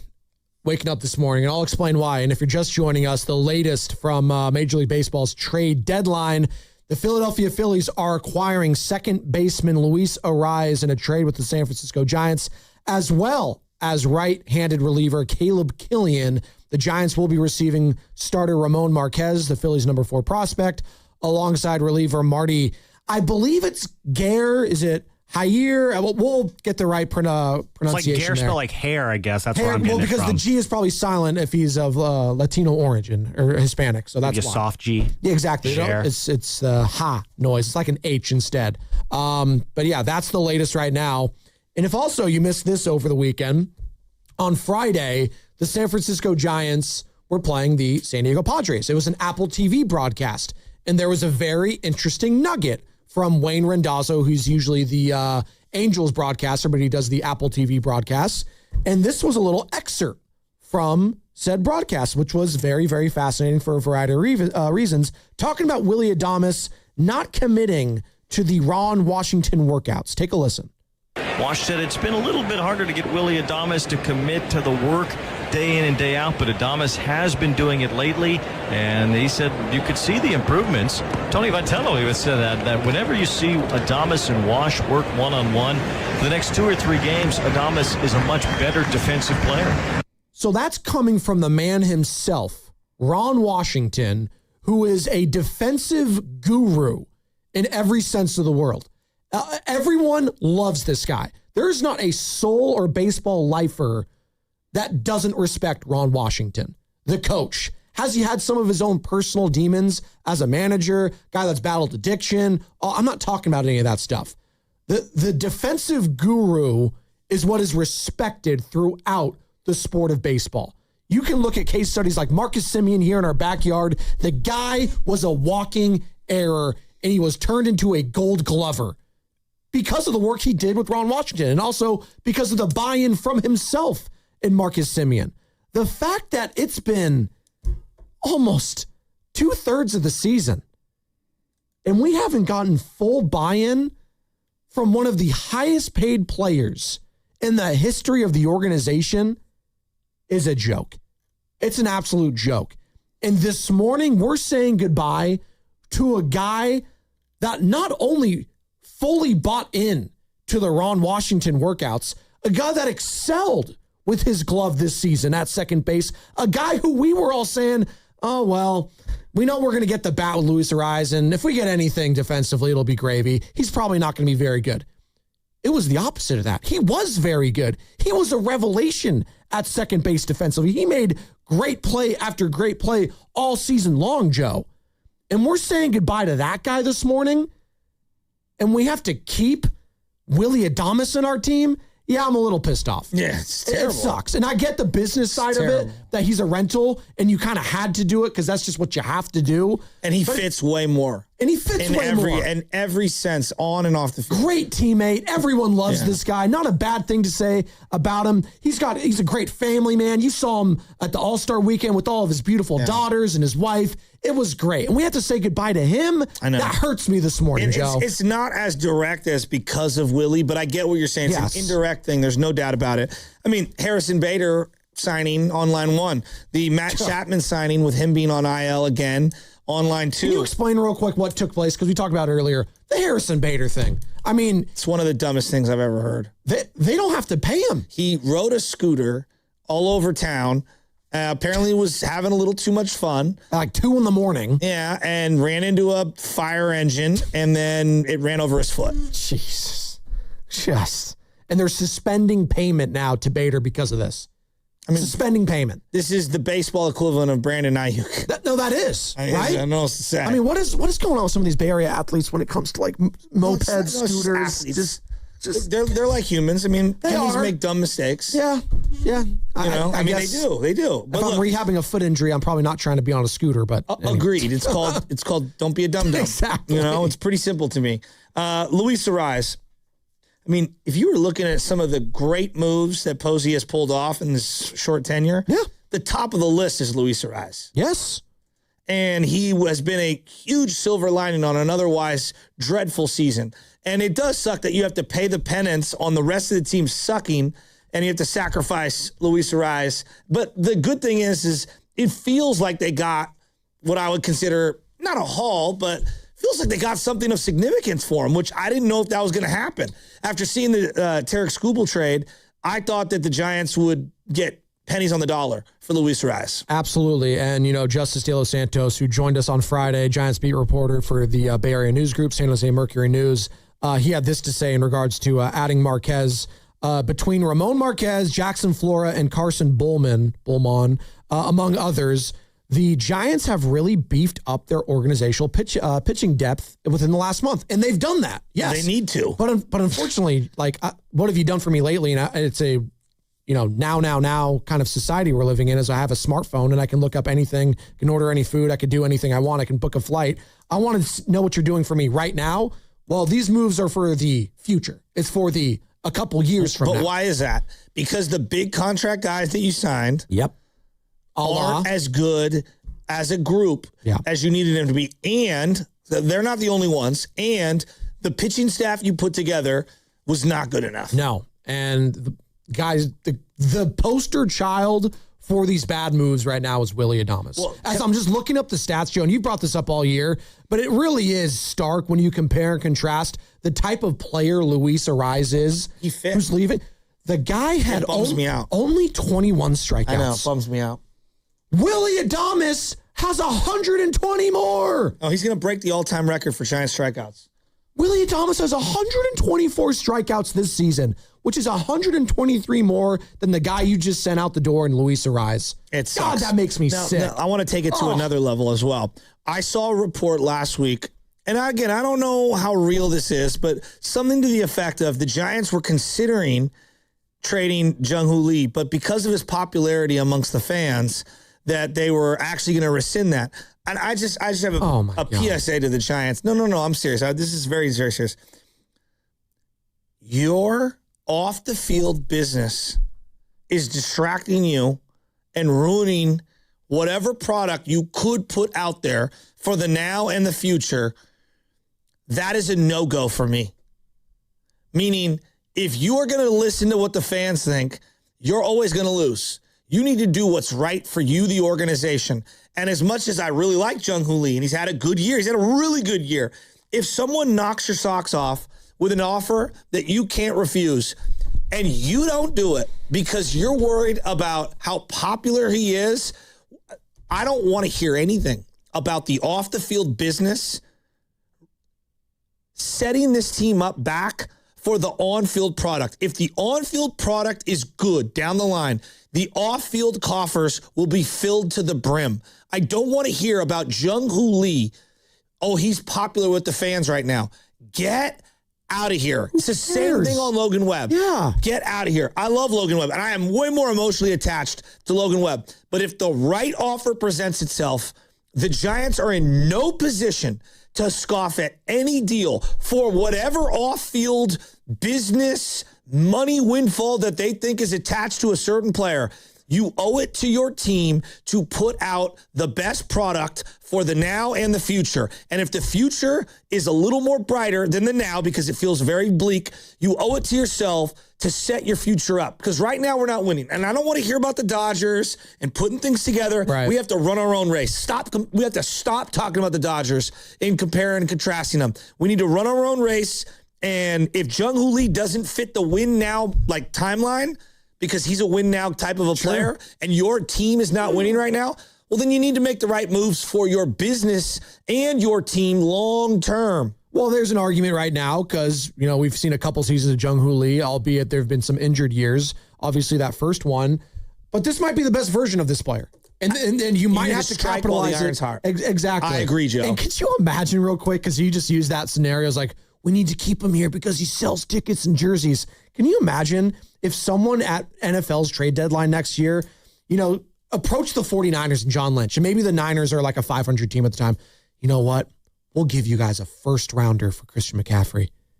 Could you imagine John Lynch responding, we're going to pass because he sells a lot of jerseys? No, they would never do. Exactly. Like the absurdity of that. That's heavy-handed. I get it. But you get what I'm saying, Joe.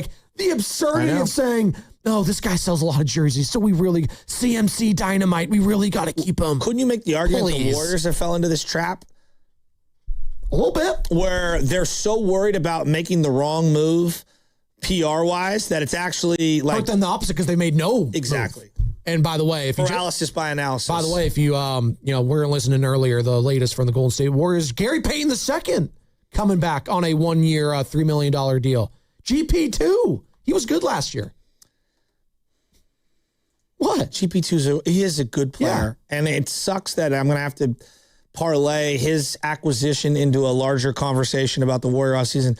You can't run it back. Really? You're just going to run it back? Played 73 games last year. He's the second most games played. He had a great run. He was one of their better players. He is a good player. But, Joe. Vet minimum. They're bringing back everyone and just adding Yaxel. It's very disappointing. He averaged 15 minutes per game, 7 points, 3 boards, 1 assist, and didn't shoot at least 30%. He was a 29.1% from beyond the arc. So let me tie in GP2 to Jung-Hoo Lee. Yeah. GP2 is a win now player, right? Correct. I think he'd be a great piece for a team that's trying to win a title next year. Agreed. Yeah. I could see him just in a hypothetical world. Boy, would he look great coming off the Knicks bench. Just like a champion, right? Like a Jose Alvarado type, right? Boy, Oklahoma City would love to have him. Yeah. Boy, the Spurs would love to have him. The Sixers. Right? Well, the Lakers. They need some perimeter defense. I think he'd be really good for them. There's a lot of teams I can make over. You know who he doesn't really make a lot of sense for? The 37-win Warriors. No.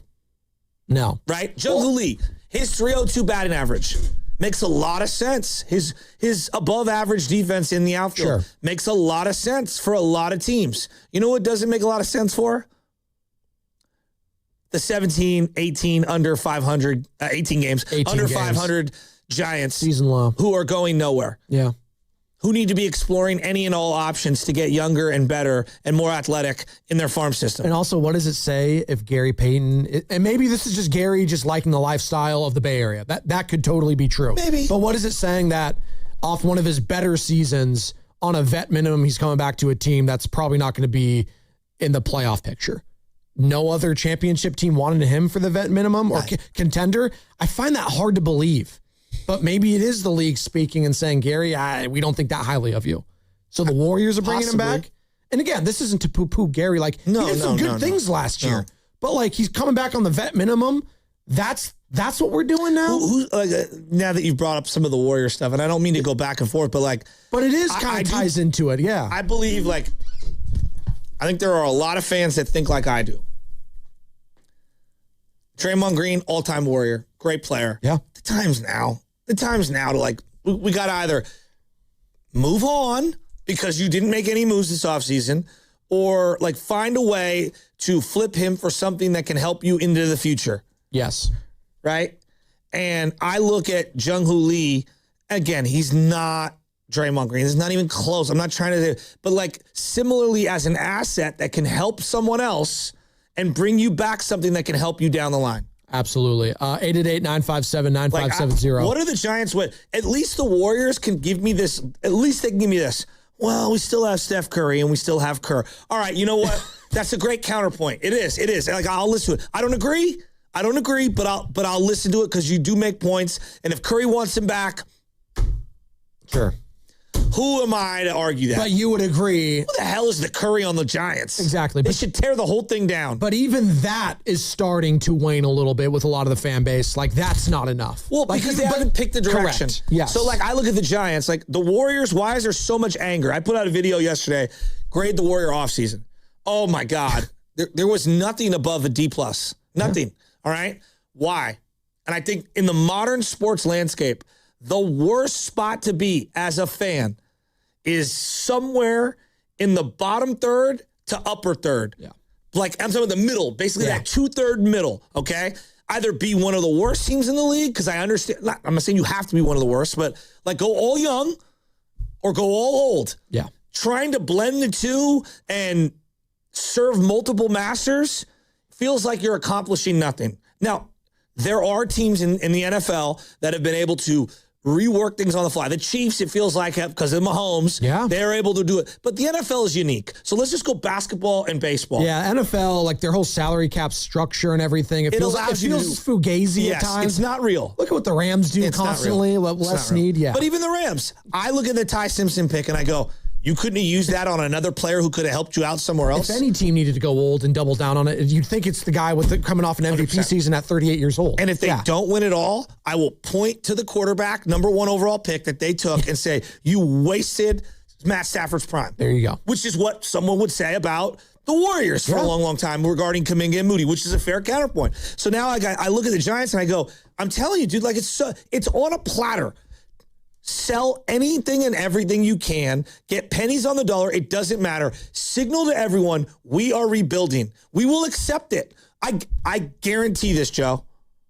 I guarantee this. It doesn't matter if Jung-Hoo Lee's in right field. If you put hypothetically, Bo Davidson out there for the month of September, I don't think it dramatically affects your attendance. I don't think it dramatically affects the eyeballs on television. I just don't buy it. Do you sell merchandise for Jung-Hoo Lee? Yeah, you know why? I've been in the Giants dugout store. Who are the 3 players that they have up on the wall? Chapman, Devers, Jung-Hoo Lee. And I'd rather have Jung-Hoo Lee's because he's just been better than both those guys. Joe, if they put up Barry Bonds merchandise it would sell out in a heartbeat. But he's not licensed. All right. When they had Yastrzemski jerseys, is he really not? Yeah, he does his own thing. Him and Michael Jordan, they were not part of the Major League Baseball. That's why for years you couldn't play as Barry on all the baseball for sure. games. I knew that, but that was during his career. I thought post for sure he'd be like. There's no Barry Bonds, Mitchell and Ass. You got to customize it almost in a way. Well, eBay. I was going to say you have to go to the black market customizable ones. Yeah, exactly. Got to go to the streets. I think if ever there was a time to set your path and signal to your fan base, guys, we hear you loud and clear. Yeah. We're resetting this thing. We're going to redo it. And I listened to an interview with Larry Baer and the other station. Yeah. Let's just call it what it is. Yeah. And Larry's like, I don't do rebuilds. I don't like to hear that word. And Larry, I love you. I think you've done some great things. There's a lot of things I disagree with you on. Larry. File bankruptcy, reset this bad boy, and keep it moving. The fan base doesn't want to see you barely tread water with your little floaties on in the shallow end, all right? They want to get back to the deep end of the pool. And the only way to do that is to take the floaties off, and we're going to throw you into the pool, and we're going to teach you how to swim. And that's what they need to do with this roster. I'm doing it with my son right now. He does all his little swim lessons. Awesome. Right? It's the right time to do it. But he can't wear the floaties forever. No. And I think what they've done with this, we're going to try to be noble and compete. And then we're also going to try to develop and, look at first base. Bryce had multiple plays over the last month at first base that he's made mistakes on. Yeah. If Bryce is to be the player you want him to be, he needs to play first base the rest of the year, and you need to take your lumps. Otherwise, you're going to be doing this yo-yoing with him and Rafi the entire time. We know where this is going. Rafi's got to go. Maybe not this year, but down the line at some point, you gotta pick and choose. Yeah. Might as well do it now. If there's a team out there that's willing to take on Rafi's deal, as much as I actually think Rafi's a good player, he doesn't help the timeline of where the organization is right now. Willie Adames. Willie, in an alternate universe, you might have worked out. It hasn't. No. It's been an unmitigated disaster. I don't have an answer for shortstop, and I really don't care. Willie, you got to go. And if we have to eat down $100 million, so be it. I need you out of here. The fan base does not like you. We don't want to see you. We like you as a person. We hate you as a player. You're a weak shortstop defensively who has this weird aura of arrogance that we just don't buy into because you have zero equity with this fan base. You have booted balls left and right. We don't care that you hit a bunch of home runs. You strike out situationally in the most horrific at-bats we've seen. Yeah. And it drives everyone insane, and you show very little adjustment. You know who we did fall in love with? Luis Arraez. And as you started this conversation, we fell in love with this guy, but because of the sins of overpaying for these other guys and not building out the staff on the bullpen and in the rotation, I now have to get rid of a guy who actually fits the ballpark, who actually fits the defensive mantra that we're looking to, that actually fits the buy-in that the coaching staff was begging for, that actually fits the ballpark and the win now and hitting into the gaps. It sucks. It really sucks. But it starts with the big contract guys. They have to move off them. Let's be joined now by Verducci from the El Dorado Hills. He wants to talk some Giants at the trade deadline. Ducci, what's going on, man? Hey, what's going on, fellas? And Shasky, man, I'm totally with you. You go online and you hear this fan base about, no, we can't tear it down. They've been doing a lipstick job for the last, 5 years. Yes. Faking it like we're in it, we care, but we're just going to do just enough. I got a buddy that works for the Dodgers, and he used to work for the Giants too, and he tells me about how the organization is shaped. And the reason why they're able to do what they do, as much as we hate it, is because they're able to draft well. They don't care about the minor leaguers, but they do care about developing them and also drafting well so they can make those trades that they did over the weekend. What the Giants have to do is take their assets and trade whatever you can get. So that means Ramos, Ray, if you're blown away with an offer for Webb, you get rid of him. Jung-Ho Lee's part of that, and get rid of the fat in the bullpen with Hauser and Hedges. They're actually, okay since they've been in the bullpen. You can maybe get a prospect, but you got to refill that cupboard of prospects right now. Bring the people up from AAA. See what we have for next year. And it's not to say that you can't re-sign Arraez in the offseason if you really enjoyed his time here and you got the number 4 prospect. So they got to continue to do this. We're going to take our lumps. But Giants fans, if you're true fans and know baseball, it's time to rip the damn Band-Aid off, see our prospects, see what we have, and then, Posey, you got to go ahead, go to the drawing board and actually get free agents that fit the ballpark and get it at an affordable price. So at this point, with Chapman and the Adamises, you might have to attach prospects and then pay down in order to get rid of them. But who gives a damn? Start drafting well like you've been doing and go ahead, get rid of the fat and let the youth come up. And then we find those key free agents that can help also and come alongside with the leadership and develop the youth. So that's totally my take. Go Giants. Let's keep the faith. So I was in Bodega Bay yesterday. I've actually met a couple that owns an art gallery. I don't have it in front of me. They gave me their business card. No, they're super nice. She grabbed. She's like, "Oh my God, Joe Shasky." I was like, "Oh my!" It was just so random. She's very nice, and I forget her name. She says, "I listen every day." Nice. My husband is a photographer. I mean, he had some beautiful art of the entire Northern California. Nice. But it was the Bodega Bay parade. Oh, cool. Kind of like their little parade. And the weather was beautiful. It was perfect. It was spectacular. It was hot yesterday in the East Bay. And I'm walking down the street. And I got my son, I'm holding his hand, and there's an ice cream, a Frosty guy in a mascot outfit. Oh, like a Mr. Frosty one or whatever. Yeah. Or Mr. Softy. I think it's soft serve. Yeah. And LJ just kept wanting to go high five him. Yeah. He was so fascinating. And as I'm walking him over there, I'm listening to this guy who's got full on cowboy outfit on. Okay. Now I'm gonna explain this to you, and you're gonna be blown away. Was it Guru? Full on cowboy outfit. No, when I mean cowboy, I mean riding a horse. He had the boots. He had the bell bottom. You're going Back to the Future 3. Got it. Right. Okay. He had the hat, the whole thing. Right. And I'm listening to him and he goes, the guy next to me goes, "Yeah. Have you been in any Valkyrie games?" I'm thinking, 2 cowboys talking about the Valkyries? I mean, yes, I was typecasting. I'm not going to lie. I was shocked. And he goes, "Been to the Valkyries? I've been twice." And I go, "Twice?" He goes, "I can't name one player on the team. I had a great time. Can't wait to go back." I'm thinking to myself, what is this magic elixir that the Valkyries have where a guy in a full-on cowboy outfit is been to the Valkyrie game twice. I can't name one player. Can't wait to go back. You know why? It's the ambiance. Exactly. He had fun. So I'm thinking to myself, you're telling me that same cowboy who's clearly a sports fan on some level, you're telling me that sports fan's gotta go see Jung-Hoo Lee. Exactly. He doesn't care. He's going to that ballpark because he wants to go have fun and spend the day out there with the ambience. I bet that same guy couldn't name, and he said, "I can't name one player," couldn't name but maybe a couple Giants. Yeah.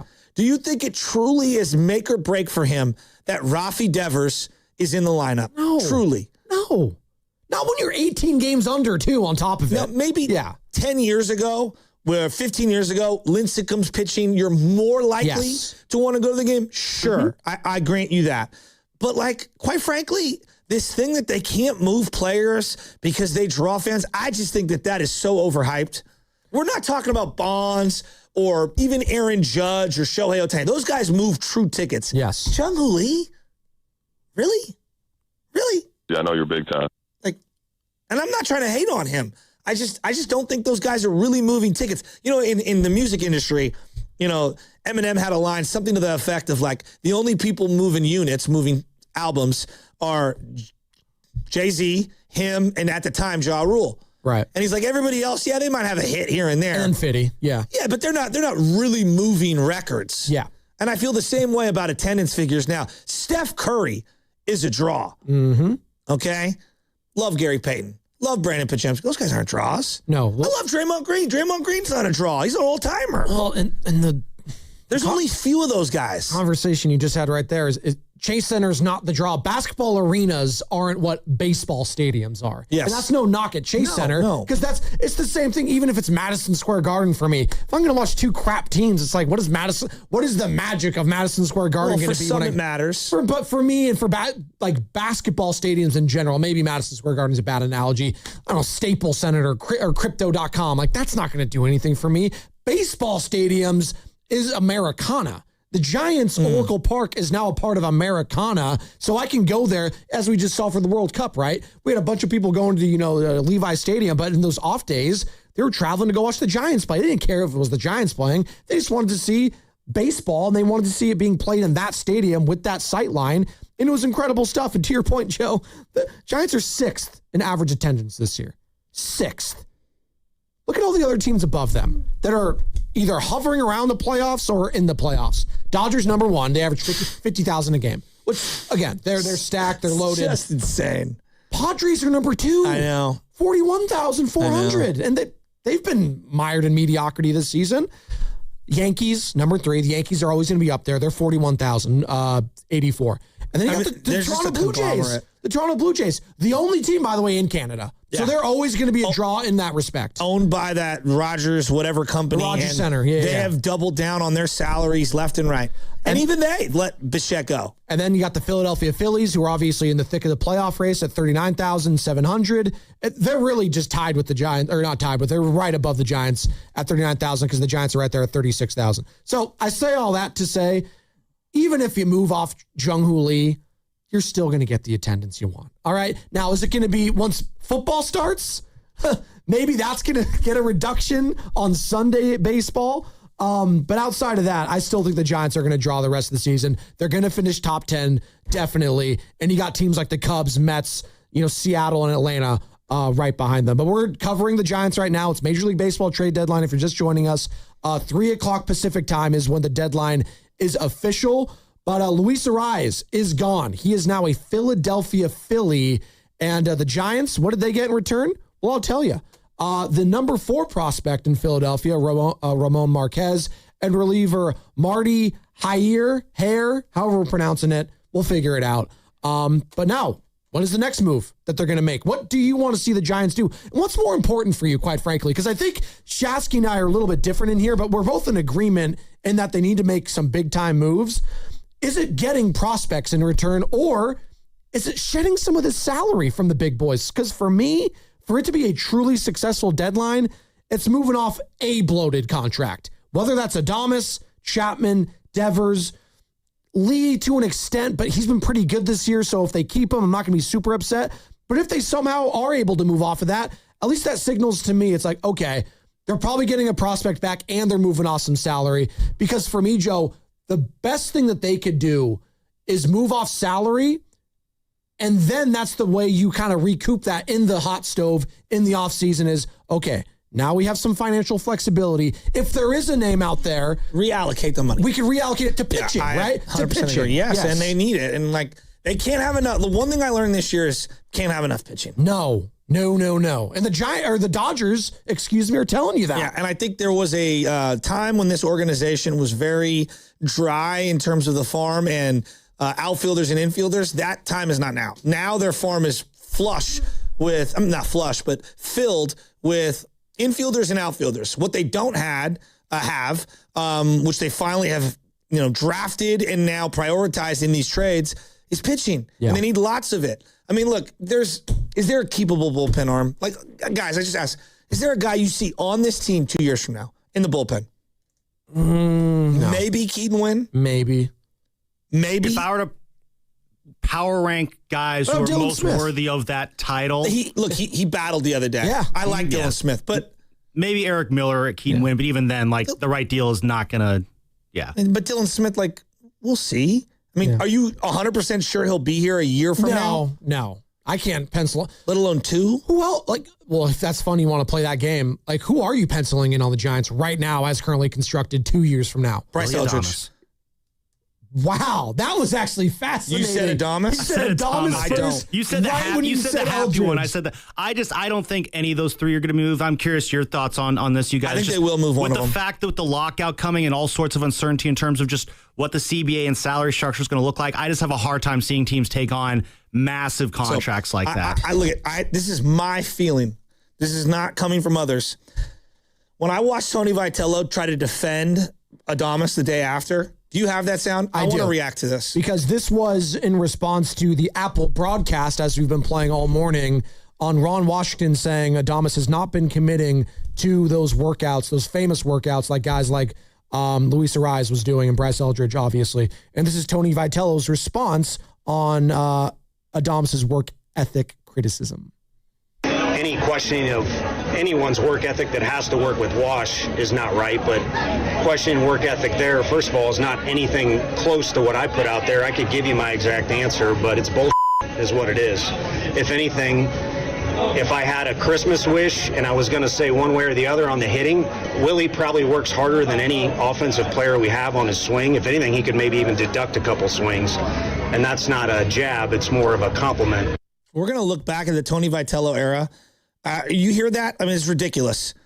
Everybody kind of knows. Ron Washington's been telling everyone what they said. Ron Washington literally told the broadcast. So, and Risotto was in our group chat over there. Steven Risotto does a hell of a job covering the Giants. It came from Tony Vitello. Garlic from fries. Ron Washington. Yeah, it came from him. Yes. He said it. But we're going to look back at the Tony Vitello era. I'm serious. And he's going to have a lot of regret. And I think the number one issue is that he has spent so much time appeasing Adamas's ego and Rafi Devers and whoever. He has been so gun shy to be himself because he wants to win these guys over. He has done cartwheels to defend them when everyone's like, you don't need to defend them. No. We get it. We're watching every day. No. There's nothing to defend. Just be yourself. And I think he's going to look back at his entire, it's going to be a failed tenure. Yes. He's going to look back, and I wanted him to be here. He's going to look back at his tenure and he's going to go, dang it. I spent so much time worrying if Adamas and Devers and whoever else of the veterans would accept me, Robbie Ray probably included. All those guys were going to come and go if I had just been myself. Either get on this train or get out, and he didn't do that. And I think that he has spent so much wasted energy trying to not throw them under the bus, not upset them, appease their egos. And it's like, dude, you are going down with the ship, my friend. You are going down. The Titanic is going, the band is playing, and Tony, you're underwater. And it sucks because I feel like we've never seen the real Tony V, and he has been so worried about what it looks like to the media and how are the veterans going to perceive him. And in particular, the veterans, I'm talking about Willie Adamas and his fragile ego as he's pouring.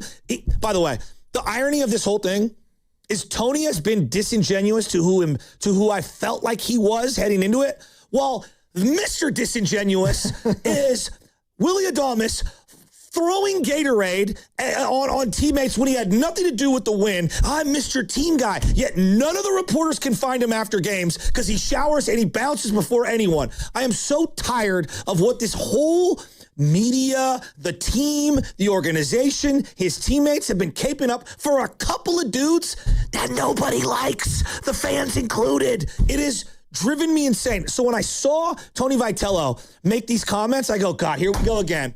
Just bending over backwards for a guy who won't accept culpability in his own responsibility, and it's driving all of us insane. Like, God, Willie's a big boy. He's making $200 million. He can grow up and defend himself. We don't need the manager to do that. Well, then we also tired of it. Then we also had damage control from the media over the weekend saying, well, it's his back. So, Willie's back has been bothering him, so he can't be doing these pregame workouts with Ron Washington. Well, it sounds to me like he should be on the IL then. You can't have it both ways. You can't be telling me he's going to continue to have these not only boneheaded errors where he just forgets how many outs there are because he's shooting the breeze with the Mookie Bettses of the world, but also just the fundamental errors if he's limited with his range now. He needs to go on the IL. He's costing this team on the field with the mental errors and the physical errors. You know what? I hate He's a flawed player. No.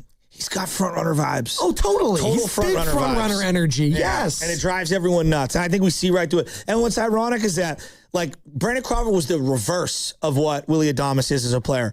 Under the radar, low key, quiet, great defensively, quiet confidence, streaky hitter, but wasn't the greatest, and let his game do all the talking. Yeah, and it's just, we miss Matt Chapman. Yeah, I mean, and boy do we, Matt Chapman. Boy, we miss Brandon Crawford. Well, Brandon Crawford. Well, I was gonna say you actually kind of do miss Matt Chapman right now when it comes to the Casey Schmidt injury. On top of it, where's he at? I keep getting told, He's gonna be back. He's gonna be back soon. Maybe this weekend. Well, this adductor, abdominal, whatever they're calling it, the abdominal, excuse me, not the adductor. That's the groin area. It's a lot worse than we all imagined. Really quick on Chapman. Last weekend, Tony said that he expects Chapman's gonna. His words were something to the effect of he's gonna be out longer than him or anyone else is okay with. So the fact that over this last week suddenly there was reports of he could be ready this weekend, I thought that was kind of weird. But yeah, like a week ago, he's going to be out longer than anybody really wants him to. Okay, but Tony reacting to the Apple TV thing the night before, like, just stop it, Tony. Well, I wish the media you're losing me. I wish the media would have clarified. Those were Ron Washington's comments, Tony. Like, he said that directly to the broadcast. How do you feel about that? Like, that's how you ask it. It was right? just fake outrage. No, for sure. It's like staged just to appease Adames. Yeah, I think he wants to make it look like he's defending his players because Tony is trying to be, I think, a player's manager. It's like, no matter what, I got your back How about you publicly. just be yourself? Yeah. And this is why when he either steps down or gets fired at some point, he's going to look back and he's going to say the biggest mistake I did was not just being myself. If you're going to go down being yourself. Like that's the number one thing I would tell anyone in life. Like, I'm not saying be a jerk. If you're a jerk in your core, that doesn't mean go to work and be a jerk. But like, for the most part, be your true authentic self, because when you're not your true authentic self, you're failing being someone else. You're going to go back with regret. I promise you. I've done it. Right. Say what you will about some of the red ass kind of managers, head coaches. You know where the buck stops. Like Kyle Shanahan as salty as he could be sometimes towards the media and very short and curt and kind of like surly sometimes. The players all speak glowingly about him. Most of them outside of Brandon Ayuk. Well, real quick on the Niners. I'm glad you brought that up. Think about what we've said about the Niners. They've got a click on their team. Think of what their click is. High level, work your you-know-what off. Like, do we question the work ethic of Nick Bosa? No. As much as we're frustrated with him in times and maybe he's a mercenary, the guy does put in the work. Oh, yeah. Fred Warner. Oh, yeah. George Kittle. Yep. Christian McCaffrey. Yep. Look, Trent Williams, I can have my own issues with Trent Williams. Shows up to everything. He did. He made it maybe on the sidelines. Yes. But he shows up to everything. Brock Purdy. Yeah. Like, all these guys, work ethic first. And yes, they're allowed to be clear. Think of like what we're talking about with the Giants. Putting in the work. That's what we're talking about. That should be the bare minimum. So on a day you lose Luis Arraez, who was totally bought in. How much was his contract, by the way, Luis Arraez this year? 1 year, $12 million. 12? Yeah. Oh. The guy that, needed to prove himself so he could try to get a bigger contract, completely bought in. You know what this tells me?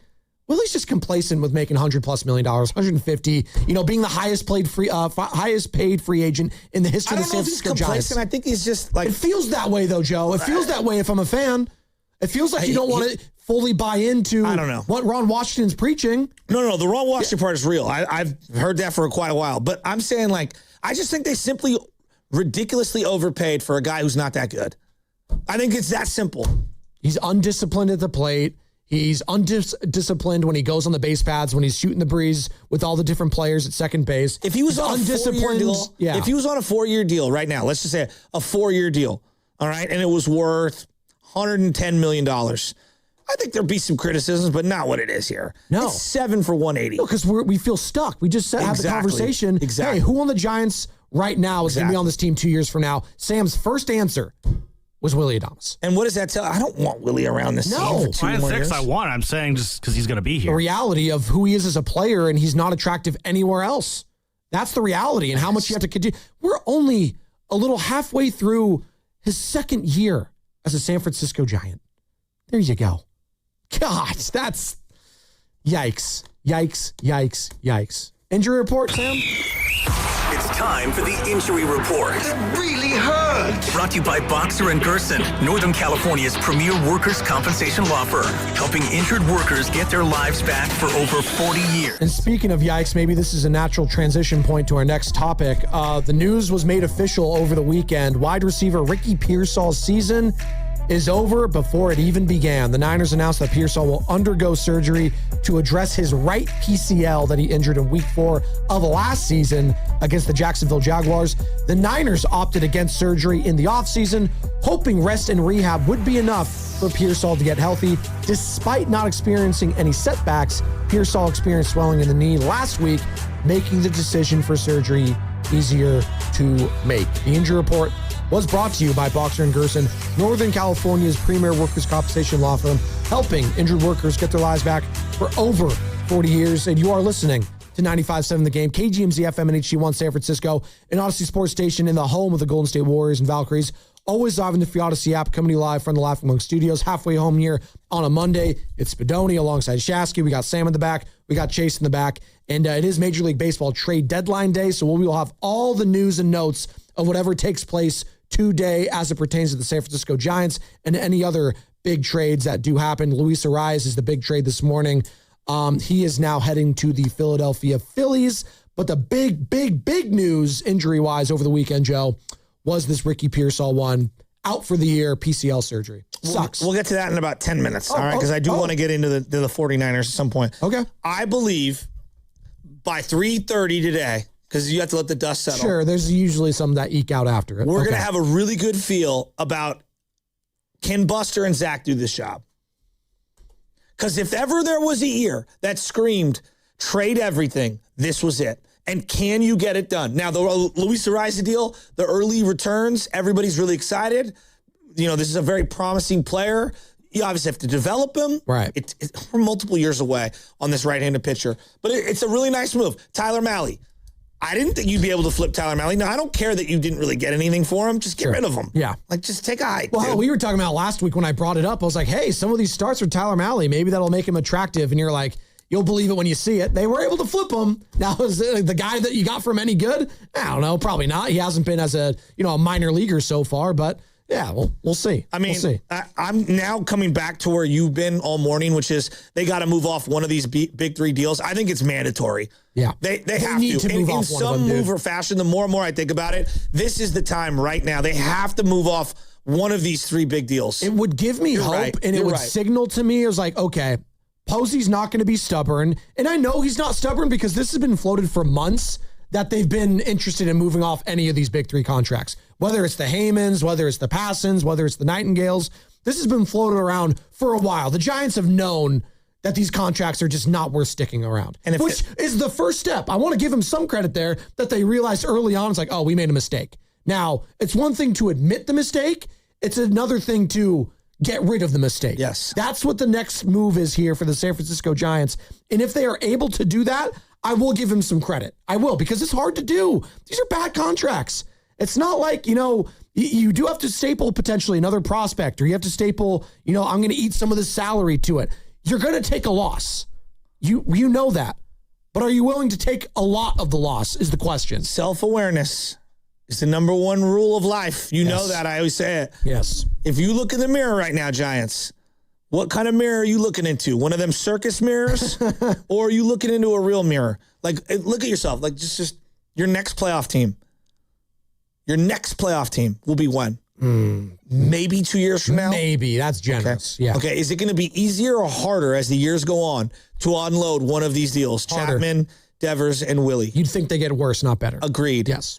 If ever there was a time to just find a way to get rid of one, it has to be now. Totally. By the way, this is the little news and notes. Bob Nightingale What's that? has been all over it. So Luis Arraez is heading to the Phillies, and they are planning on moving Bryce Harper to right field. Really? Bryson Stott will play third base, and Arraez is going to stay at second.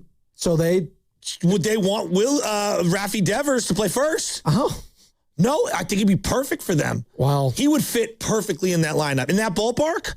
Rafi Devers, yes. I would love for the Philadelphia fan base to get to know one Rafael Devers. That would make me very, very happy. If Bryce is going to go to right field, who is their first baseman? Good question. Let me pull up the Philadelphia Phillies total roster right now. But yeah, that's interesting that they're moving heaven and earth to make it work for Luis Arraez. I guess they could. Didn't they say it was going to be Stott, Bryson Stott? No, he's going to be third. He's their third. He's going to be third. So who else would it be? So Bohm is out of the equation. Yeah, I guess unless they move Bohm out, I mean, Bohm's not been good. No, this he's been year. awful this year. I like him as a player. I know they hate him. I take him as a reclamation project. Yeah, That's I would neither here too. nor there. Bohm goes to Dynamite. So this is who they had out there yesterday at first base. No, it was Bryce again. So yeah, he's just been playing first all. I was trying to see if they've had anyone play instead of him. But you'd have to keep going through the game logs. I'm not going to do that. Can you imagine if they went in on Devers? Oh, it'd be fantastic. But wouldn't they have already mentioned that probably in their conversations? Who knows? Be like, hey, you guys, you interested in Rafael Devers too? And they're like, we're good. Dave Dombrowski is like, I've already done enough for Bryce, who complained about our roster last week. I'm already bending over backwards for him. Real quick on that, because it was kind of a national story when Bryce Harper, and I brought it up with Justice last week, that, it's kind of taboo for players to speak through the media about trade deadline and trying to add to the roster, being like, we need help. Did you have a problem with Bryce kind of going at management there publicly saying we need help and this roster is just not good enough right now? Do you have a problem with that? Their entire team is built to win now. So I have no problem with him. And of all the guys that's earned the equity to be able to do it, you would think it would be him. I agree. Especially after what Dombrowski said about Bryce last fall. Yeah, remember? and he had a monster year this year. And so, think about it. Schwarber, is he a win-now player? Yeah, absolutely. Okay, what about Trey Turner? Yes. Okay, what about Bryce Harper? Yes. Okay, what about their catcher? Come on, Real Muto. Real Muto, yeah, absolutely. all their guys. What about their pitching staff? Zach Wheeler. Totally. Okay, every guy, go right down the list. Every guy on their team is win now. So I agree with him. Yeah, they need to be more. They're in a different spot than the Giants. And by the way, the last one to play first base for the Phillies outside of Harper was Alec Bohm, and that was back last week. And if you're the depth chart has Bohm there now, yeah. If you're Philly, right, the Dodgers are vulnerable. Everyone's hurt for them. Yep. Yeah, no, I'm completely with you. But I guess my problem with that whole thing was Don Mattingly, who's, by the way, on an interim basis, good for him, he was defending Dombrowski and being like, yeah, maybe Bryce shouldn't have done that. What a way to try to cape up for the guy that you want a job from. It's like, you're right, Dave. Give me a job. I promise I'll be better. I promise. They went on a tear since having, Don Mattingly. And they're struggling a little bit. You as think of late, Boston will take, Devers back? No, it's not a chance. By the way, they just swept the Dodgers. They look incredible right now. They got to send Jordan Hicks back, though. Is he still in the league? I have no idea. You got that guy just sweating before even starting on a cold day in San Francisco, sweating profusely. The thing with the police and the bullpen was just... I forgot about that. He's just an idiot. Police. That was just... I don't know what he was doing. That guy. The police are just standing there they're... Of course he had a problem with it. So unnecessary. Not his own game he had a problem with. Let's blame the officers that are just trying to prevent people and idiots running onto the field or running at you. Would you agree, though, by 3:30 today, we're going to have a good idea whether these two can do the job? Yeah. If ever there was a time where it's like sell, it's now. Well, Joe, I was concerned whether or not they were even going to move off Luis Arraez. Now, it happened, but I was like, God, they're going right down to the wire with this thing. What are they taking so long You for? say that, Joe, we're going to learn a lot about how they do the job, how much that is going to be based off their ability to move one of the big three. Because I'm in the belief that if they are going to move off of one of the big three, it's not going to be until the offseason if it does happen. I'm curious how much that factors in versus moving Ray or Ramos or someone else. Well, Ray, Ramos, I would be listening on everything. Again, everyone's open. Everything should be open on the table. I hear. I guess then how much does management want to buy down one of these contracts? That's real. Yeah. Right? And so that tells me, can Buster and Zach turn to management who has never wanted to buy down anything and say, we screwed up, give us $100 million, we're paying down one of these deals, we need to flip it. Yeah, if they can convince, okay, I see you on that one. Sure. I'd be curious to see if they can do that. It also, if I had my druthers, and I'm sure you're in agreement, I'd just want completely new management in here right now. I don't even want them to fix these mistakes that they've already made. I want completely new president of baseball ops, new general manager. I want new everything, but they've kind of signaled, the Giants, that is, the ownership, that they're not doing that. So the next best thing, I guess, is just moving off any of these contracts. But it's not like I have great hope that they're going to be able to nail the next contract that they're going to sign. Look, Farhan made a horrible signing after whiffing on Judge and got Mitch Haniger. But I'll give him a lot of credit. He flipped DeSclafani and Haniger for Robbie Ray. It's been incredible. It was a great deal. It is. DeSclafani, horrible deal. Yes. Mitch Haniger, horrible deal. Flipped for a good deal. Now, he didn't pitch for Uvo for like a year and a half. Well, and it's going to be interesting because the last little remnants of Farhan Zaidi might get flipped today. Robbie Ray and then Jung-Hoo Lee being the other one. That was kind of the last big contract he dished out was Jung-Hoo Lee, who was an unknown coming from the KBO, having a really good season. Is this the best we're ever going to see of Jung-Hoo Lee in a Giants uniform? Feels like it might be. He's so streaky. He is, and he's also kind of a limited player right now. Yeah. He doesn't have a lot of power. He's not elite with the glove, although he's been solid. Doesn't translate the way you want it to. He's not really a speedster. No. Hell, the guy that you just traded has the most stolen bases on the team, right? Is Luis Arraez. Yeah. 10, and he's not a speedster by any stretch of the imagination. By the way, Jeremy Affeldt is in agreement with you. Giants legend. What's he saying? Because this is what he had to say about this deadline. Could be defining for one, Buster Posey. What does this mean for Buster Posey? Like for me, what is this? What is he looking at? Because to me, it's almost like a defining moment for Buster. I mean, last year I felt like he won the trade deadline. He got some good players in the mix. Some of them now have gotten hurt. Kind of stinks, can't control. Those are not controllables for me. You know, what I got, the kind of players I've got, what I had to give up made a lot of sense. And I know it's not just Buster. They got a GM involved. They've got scouts involved. But it is kind of a defining moment, Scott, for Buster, because now you're looking at, do I maximize, how do I look at this? You know, I got to trade away expiring contracts. How do I maximize that value? How do I, like Susan said the other day, she made a good point. Do you run it out and do you do a qualifying offer trying to get draft picks? Do you hold on to them to do that, or do you trade? And you've got guys, you've got Robbie Ray, you got Luis, you know, all these different things. And the way he's hitting right now Luis's contract, now his value just went way up. Now he's leading baseball in hitting. So there's a lot on the plate. A lot on the plate. And that was from the Splash Hit Territory podcast. And Jeremy Affeldt, by the way, Sam just got my ears, going to be joining us Thursday, Joe. Time TBD. But we will be talking about Affeldt post all MLB trade deadline and as the dust clears, if you will, for the San Francisco Giants. But that's the guy that played with Buster. That's the guy that is a Giants legend, is telling you this could be potentially defining for him in his time. And it might not seem like that immediately because, again, we're cynical as fans. We're already looking at it as like, oh, he's already failed. There's no way he could ever get us back because he gave, Adames, Chapman, Devers, all these contracts, and it's been a big disappointment. They're 18 games under 500. Well, ownership is allowing him to fix his mistakes.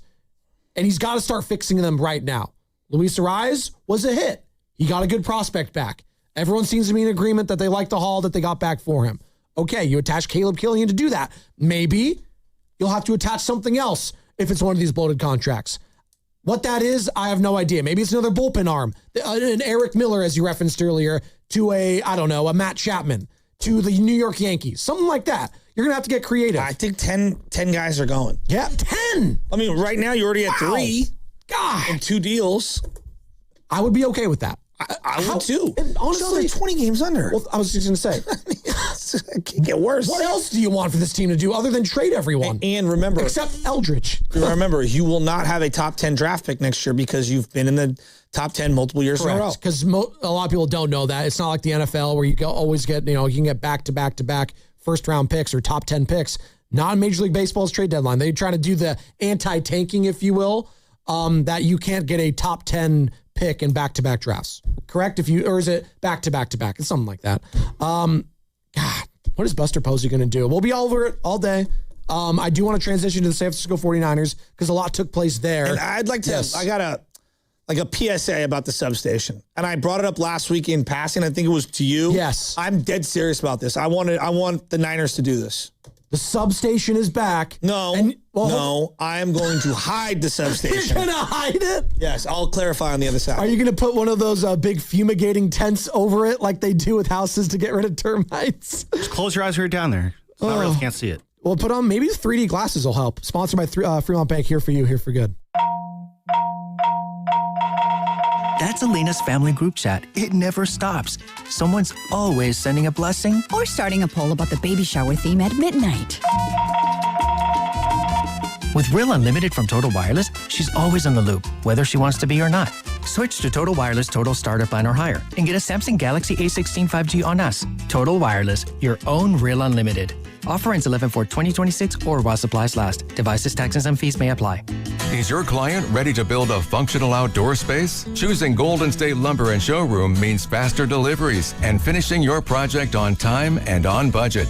When it comes to decking, TimberTech stands out. It's trusted by contractors for its unbeatable quality, and with industry-leading warranties, it's clear why TimberTech is the top choice. TimberTech, the #1 brand in premium decking. Start at GoldenStateLumber.com. Golden State Lumber and Showroom. When you succeed, we succeed. Hey, it's Willard. At Hobbs Law, it's never been about attention, never about applause, never about goofy smiles on candy-colored billboards. For more than 40 years, Hobbs Law is focused on one thing, fighting relentlessly for injured Californians, because behind every catastrophic injury case is a human life forever changed. That's why Hobbs fights with preparation, intensity, and relentless commitment. No fluff, no distractions, just real advocacy for injured Californians. Hobbs Law, relentless for justice. Visit HobbsLaw.com. Omar Hobbs is a California licensed attorney. Offices in Northern California, including San Jose. Past results do not guarantee future outcomes. Looking for something fun for everyone? Join the Autism Society San Francisco Bay Area for its 3rd annual Family Festival on Saturday, August 15th from 11 a.m. to 2 p.m. at Sunnyvale Baylands Park. Enjoy live music featuring JD and the Shout, arts and crafts, carnival games, a scavenger hunt with prizes, and special barnyard animal visits. Explore community resources and grab lunch, popcorn, or a snow cone. Admission is free. Bring your family, friends, and neighbors for a welcoming celebration of community and inclusion. Info at sfasa.org. Sponsored by Pettinelli Financial. Hey, Bay Area, it's Guru. You know what's really bugging you? It's not your fantasy team or the refs. It's the bugs in your house. Ants stealing snacks, spiders showing up uninvited. That's when you head straight to AtcoPest.com. Atco Pest Control has been handling Bay Area pest problems safely and naturally for over 40 years, protecting your family and your pets without breaking the bank. Get the details now at AtcoPest.com. ATCO Pest.com. Atco's got you covered. 1-877 Cars for Kids. KARS Cars for Kids. 1-877 Cars for Kids.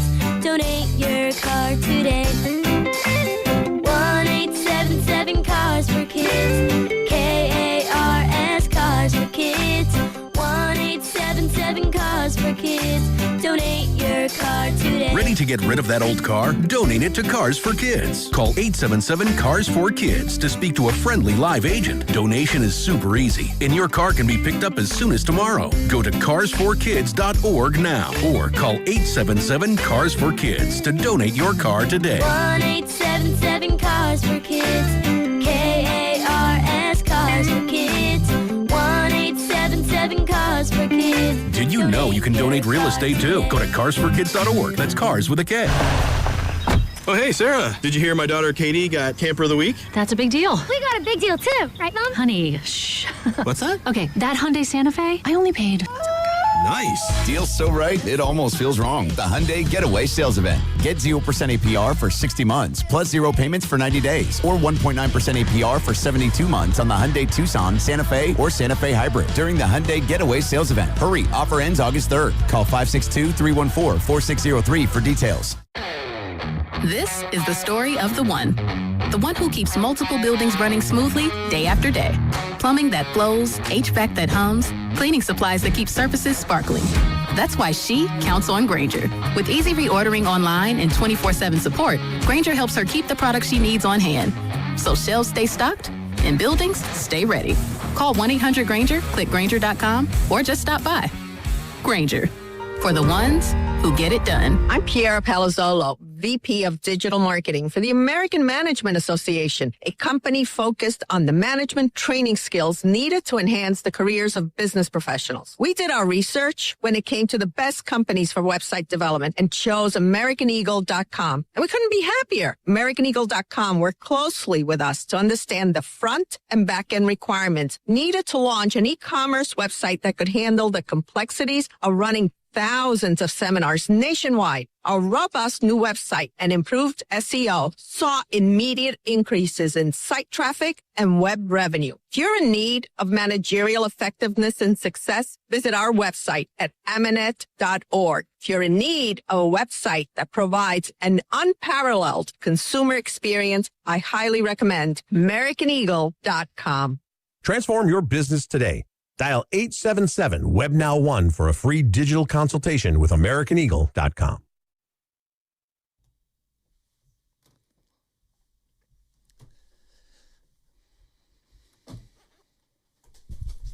Now back to the morning roast with Joe Spadoni and Joe Shasky. I've always loved Casey Schmidt's defense. I love tap dancing. I love Festus. I love ice cream. I love having fun. I love the DH. God, I love Jimmy Cherry. I love golf. I love Tony Vitello. You know I love Kyle. On 95.7 The Game. I'm glad you love Kyle. That was the most important one there at the end. We do love Kyle Shanahan. I assume that's who you're talking about. Saturday was one of the most power-packed, loaded narrative days in 49er camp history. What happened? Debo was like an afterthought after everything that happened. Parag Marate stepping down. We'll get to him in a second. Kyle Shanahan back at practice. Mac Jones looking terrible. The seventh rounder from a couple years ago, Curtis Rourke, is getting one snap with the starters. Oh, no. Pearsall done for the year. Debo's back. Like, it's just crazy. Our pets' heads are falling off. I want to get to something. I brought it up last week, but I want to be very clear. All right? I don't care what you think about the substation, whether it's real or not, okay? Well, it is real, but you're talking about the effects of it, yes. Whatever people think about the substation is what they think, and I'm not, whatever I say is not going to change their opinions one way or the other. It doesn't really matter what I think. Okay. Okay.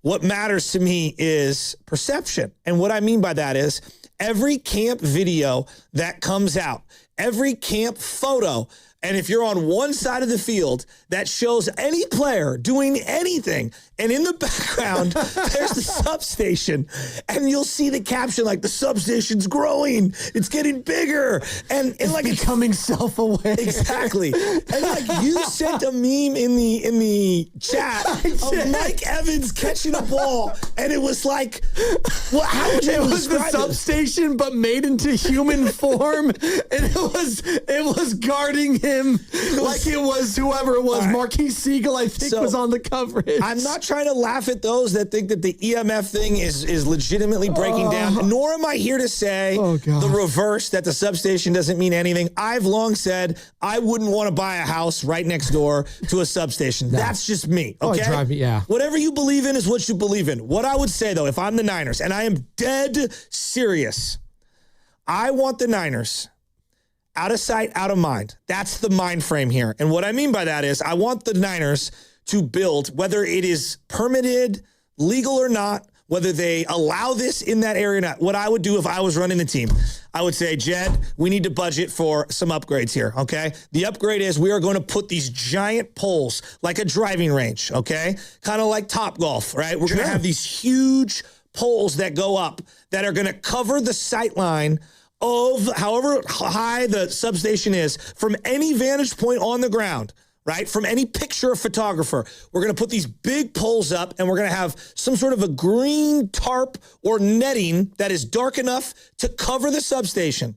All right? Out of sight, out of mind. Okay, you're blocking it off like the Mount Davis in Oakland. Exactly. Okay. And then I am going to sell the advertisements to either new or existing sponsorship partners. And I'm going to put ads up on the wall in the background. And I'm going to say, you could insert your ad here. It is a whole new revenue stream for the advertisement business marketing arm of the 49ers. I am putting this giant fence up. I am putting a tarp over it. All right. And then I'm going to sell advertisements the same way that you do on the dais at the press conference. You'll see like SAP or Levi's or whomever the partner is at the time that's paying the amount of money to be the corporate sponsor in the background. Niner logo, corporate sponsors. I would do the exact same thing. You got Toyota right there, right? There Whoever you are, Gold Bar Whiskey, like pick whoever it is. I would put up the length of that field. And I would work with the county, and I would say, guys, like, we're going to, I need a special exemption permit. We will make this thing to whatever your specs are. We are going to put this thing up. Why are you laughing? Sam got my here. PG&E will be the biggest sponsor. that's pretty actually, good. See, that's funny. But no, I am dead serious. If I said to you that you couldn't see in any of the videos or the photos, out of sight, out of mind, to be great. Every camp photo, every camp video now has the substation in the background. And again, whether you're on one extreme and you think all the EMF stuff is completely real, or if you completely dismiss it on the other, we would all agree, out of sight, out of mind. If I was running the 49ers, my PSA to them would be, just put up the giant poles, put up the netting, put the tarp over it, sell some advertisements, all these photos of Mike Evans making a catch and Debo running around. There's no substation in the background. You just wouldn't get aggregated the way you do online, and it would minimize and tamp down all of the online conversations regarding the substation. My question for you is, why do they have it there when Napa is open? The Raiders used to do it up in wine country. Because they've got all the facility right there. Their training is there. Their weight room is there. They've just upgraded all that stuff. Look, everybody says just move. Like, that costs a lot of money. Everything that they've built is right on campus, right? So I'm not even trying to defend the Niners. I'm legitimately asking because I look at some of these It's a logistic nightmare. Sure. I look at some of these other training camps. I was like, and the most beautiful, by the way, is probably Seattle's. Oh my God. They play next to like a lake. It's like, crazy. Are you kidding me? It's beautiful. On a vacation right there. I'll camp out and hang out if it means going to training camp over there. Off the lake algae is causing. The morning dew causes the players to slip, right? It's like, it's so ugly to look at, and I'm with you when I'm watching all these. Joe, we've been there. When we're watching, when we're standing on the sideline looking at it, we're looking at the all these different poles up there. It's Joe, on 100-degree day too. It's just like, ugh. Joe, you know what I would do? I would put, how they have like the 49er like Ring of Honor? Yeah. I would put up, like the way the Giants do when you walk around their stadium, and the Niners do it as well. A Wall of Fame? Oh yeah, I'd have the Wall of Fame up there. I would have, Levi's advertisements. I'd have, Toyota, who you reference, whoever your local partners are, and I would just throw them all up there. And think of the amount of impressions that a potential advertiser could have on all these camp videos and camp pictures and everything that's happening. Like, it would quiet the online noise. Would it not? Yeah, because Tell me this isn't a great idea. Because you just don't see it. So, again, we'll still have all the means because of the proximity of the actual station. But with all the videos in the background and the reason you bring this up, obviously, we had a couple more injuries over the weekend. Obviously, Ricky Pearsall. Those aren't substation related. Well, we don't think. I mean, a hamstring. Hamstring for Deshaun Stribling. I don't know. I'm a little concerned. Elbow, Romello Height. Could have been the waves. I don't know. What else? Is there any other injuries? No? That I know of? It's just like... They haven't started practicing. Alfred Collins is back, though, right? Alfred Collins is okay? This is why, I know when we bring up the substation, I'm not even mad. I don't know what I believe. Can I just be honest with that? Why does everyone have to have these definitive, statements or whatever? Sometimes I don't know. I don't know. Because some of the players chose to believe it. That's why. So it gave credence to the conspiracies. Joe, but I don't dismiss that. I also, again, I would just say to you, and I just ask you, would Joe Spadoni, with options, would you want your home right next door to a substation? Okay. No. All right. Now look, that doesn't mean your kid's going to turn like a three-eyed nuclear monster. Although at this point, I did walk down into my little stairs corridor in my apartment complex, and there was a broken window. Just like, oh, that's great. So I'll see if that's fixed by the time. Substation strikes again. Exactly. I'll see if that's fixed by the time I get back. Well, come on. Is this a good idea? I actually don't hate it. I am in complete agreement with you that it would take away some of the online noise that you keep hearing, the chatter. Yeah. Now, do the 49ers care about that? No. I don't think the upper management doesn't care about that. But I think if you're a diehard like you, Shasky, I think you're tired of it from an outsider's perspective and everyone making fun of it. I think you're tired of being of the butt of the joke. You don't want to be the butt of the joke. And I completely totally understand that. Yes. From being a fan of a fan base that's a butt of the joke for a lot of things, I completely understand. Well, look, if there were tangible, real, scientific evidence that came out that proved this player did this and this is because of this and this depreciates the ligaments here and there, I'll listen to that. I'd like to listen to somebody's counter argument, but then every single injury being attributed to the substation, that's absurd too. You know what I mean? So we've got to find a healthy balance, and I feel like in this world there's just none. Again, I don't dismiss it. I also don't think it's the biggest issue on the team and it's ruining everything. Yeah. But I also have no idea what to believe. So that's why I'm telling you, dude, I would throw up the tarp. I would throw a ton of advertisements on there, and I think you'd make a lot of money. So it'd be a new revenue stream. Couple big things that have obviously happened since we've last talked to you, Joe, is Deebo Samuel signing 1 year, $7 million, first and foremost. This was before. Felt like that was coming for months. For sure. Prior to Pearsall getting announced that he's going to have the PCL surgery. He's going to be out for the season. Obviously, if you're just joining us and you missed what happened, Ricky Pearsall going through intense workouts finally all summer, there ended up being swelling in that same knee he injured last year in week 4 against the Jacksonville Jaguars. They said, hey, just take some time off. We're not going to elect to have surgery. Maybe this thing could heal on its own. John Lynch referenced his own PCL injury days when he was a player. And that was interesting. That was interesting. He's like, hey, I've dealt with the same injury, and I just took some time off, and it healed on its own. Well, that's not always the case for everyone. Everyone's different. And for Ricky Pearsall, he took a lot of time off. And once they started ramping up the intense activities in training camp, then the swelling happened. And then that was a signal. It's like, okay, we need to get this thing fixed now. And unfortunately, this might signal the end in his time with the 49ers. He'll have an opportunity to salvage it next year.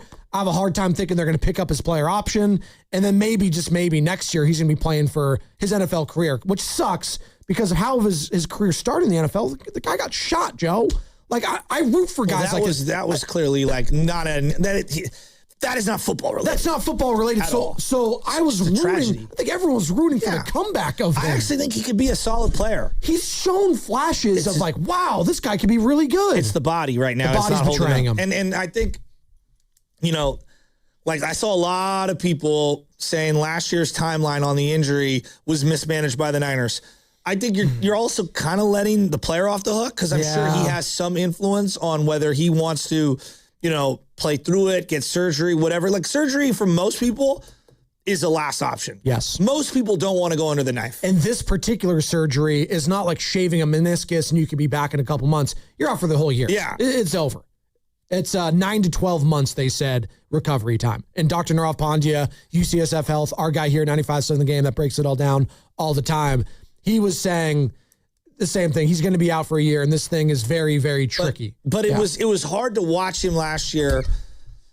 He returned, and he would make a play, and then he'd hobble to the sidelines. And then there'd be like 3 plays into the game. He'd make a catch, get tackled, hobble to the sidelines. That felt like all last year. Then he didn't play in the Philly game, came back in the Seattle game, and to me, he never looked right. And then he had that diving play on 3rd down that he dropped, the tough play. And he doesn't come up with it, and he kind of gets up, and he's like walking off. See, to me, it was like, oh, well, he should have had the surgery at the end of the offseason. But I think it's easy for me to say that. I have no idea what the doctors recommended or what he recommended. But I just keep coming back to the same thing of some guys' bodies just won't allow them to play football. Javon Kinlaw.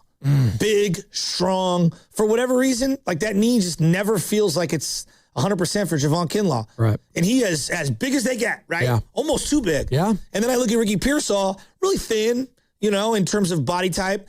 I don't question his like working hard. It's like now I question like, can his body hold up? Some guys just can't physically play football like that. Like Matt Breida was a great example. I thought Matt Breida was a really good football player. He got hit one time in a game on the sidelines, and I turned to Ponte and I was like, not sure if he could play physical football.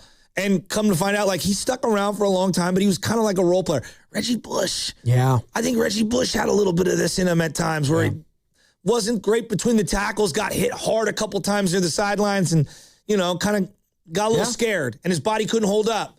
I don't think this is about desire, care, want. I think it's like some guys' bodies just can't hold up. Again, and when you use this term... Guy missed no time in college, Joe. Yeah. He didn't miss a game in college. Although... it was interesting when he was drafted because remember, he was Arizona State, then he went to Florida. Yeah. We had his coach on from Arizona State, who also coached Brandon Ayuk, Herman Edwards, Monterey High School legend. Love Herm, 831. He said he's a guy you have to protect from himself sometimes. Ricky works out too much in the offseason. He pushes himself too hard to an extent. That was his words before, he even set foot on an NFL training camp. But he didn't miss any games in college. Sure, but when your head coach says that about him, you have to protect him from himself. It makes me wonder as a fan, was Ricky working out too much this offseason? I don't know. Well, he had the copper fit like brace on, and everyone was going crazy about that. And I don't know. I would just say this, Joe. Like sometimes you think that a rehab will get you right, and then you get out to real training and you realize like, no, I'm not 100% right. D Ford comes to mind. Yeah. D Ford had to wait on his body so many times. I truly thought D Ford really loved playing football. Like when I walked up on him and he was like, dude, I'm not right. I'm really trying to get back. Like I felt this this is off to the side, no media, nothing. Like I could feel the sincerity in the guy's voice. Like this, he wanted to play. Right. And so I on a human level, I feel really bad for Ricky Pearsall. That being said, I want to go back to the day of the draft.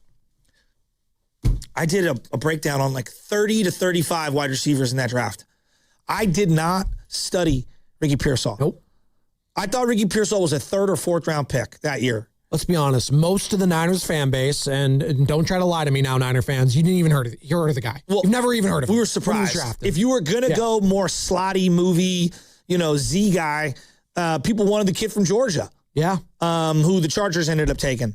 Johnson, right? No, the little white boy. Oh, McConkey, excuse me. Lad McConkey. Yeah. I love him. But like, Ricky was not the guy that we wanted. Or Keon Coleman, right? That was another name that people wanted. Hasn't played well. No. Brian Thomas is from that class. I wanted Brian Thomas. Yeah. Hasn't played well the last year. I think it's a Trevor problem, but he dropped the ball a lot last year. I kind of, the Brian Thomas conversation is interesting. We were having all off season, right? Like, should they have traded for him? I know. Right? Because it felt like he was on the outs with Jacoby Myers coming there and building an immediate rapport with their quarterback, Trevor Lawrence. But here's where it gets a little tricky. So Ricky's out for the year, and that sucks. You bring in Debo, and we kind of know what Debo is, and he'll be solid. Yeah. I don't know exactly, what he'll be. I like him as a wide receiver 3. Like, I don't love him as a 1 or a 2, but I think he'd be a fine 3 given what he did last year in Washington. Again, do I think he's going to replicate that same season in this offense? I have no idea. I like him at this price point as a 3/return man is what they're going to try to do with him, by the way. But then I get back to like Deshaun Stribling. So you draft him with your first pick this year, and now he's got a little hamstring issue, and it's a little injury, and it sucks, but it's like, dude, on this team, when rookies get hurt, it sets them back like 9 times out of 10, especially on offense. If a rookie gets hurt, it feels like you have a really hard time catching back up. Yeah. And I was really optimistic about Stribling making a contribution this year. And if he's out 10 days to, let's say, 2 weeks, that's being optimistic. Yeah. That sucks. Well, because you're going to follow behind the depth chart with guys that are more seasoned and established vets, like Debo, like DeMarcus Robinson, right? Yeah. And obviously Mike Evans is going to be that guy. He's your bona fide wide receiver 1. And all of a sudden now I'm concerned about him because of all these injuries happening everywhere else. It's like, maybe I should just put Mike Evans on ice for the rest of this training camp. Does he need to do anything? Do we need to see more of Mike Evans doing these routes with Brock Purdy? I think they could do that in their own backyard in their own free time. Let's put him on ice and he can sit down and chill, like Trent Williams basically did all training camp last year. I kind of view them similarly. Or do I sound like I'm paranoid? Maybe I am. I don't know. Well, no. I mean, look, this team right now has some wide receiver stuff. Yeah, it does. Jordan Watkins, can he make a leap? And are we just wasting breath? Even bringing up the name Jacob Cowan feels like it. Feels like it, right? And the guy that we haven't heard about a lot in camp, Jake Tonjes. Is he going to be a factor this year? He was last year. He had a great rapport with Brock Purdy. But are they able to mask some of his blocking inefficiencies using him, this year? I don't know. They just signed, did you see the running back they signed, Khalil Herbert? Once upon a time, obviously, with the Chicago Bears. Yeah. And I'm hoping K'Lon Black can be that dude. Apparently, they're all really surprised by the amount of burst he's shown so far and the quickness and the speed. And I think the big loser in all of this, to your point, is a guy like Jordan James, right? Who's trying to be that second-year guy who got iced out and he's got a cracked rib, right? And they're saying, there's conflicting reports because we had Jennifer Lee Chan on last week saying it wasn't on the punch out from Fred Warner. And then Chris Furster, who's the interim head coach, was saying, it might have been from the punch out from Fred Warner. I was like, who knows? Fact of the matter is he's got a cracked rib. Well, and Fred's got to chill. Yeah. Well, just a little. Just a little. But we love that about Fred. No, I do. think he's got an extra amp. He's an extra amp up now because his boy's with him. Sure. Dre Greenlaw. And by the way, he's turning heads at camp right now. Another guy that they're hoping could stay healthy all season, which would be a huge factor for them. It sounds like Nick Martin is starting as that other linebacker opposite those two. So that's interesting. I don't hate that. No. I don't hate the depth that they had. I know we've kind of rolled our eyes of the Luke Giffords of the world and Garrett Wallow. Although Garrett Wallow, when called upon last year in critical moments, made plays. Yeah, but when Dre Greenlaw's Dre Greenlaw, it's a different level. I mean, we're talking about one of the baddest dudes in the league. Do I sound crazy if I say the element in kind of personality that Dre Greenlaw provides defensively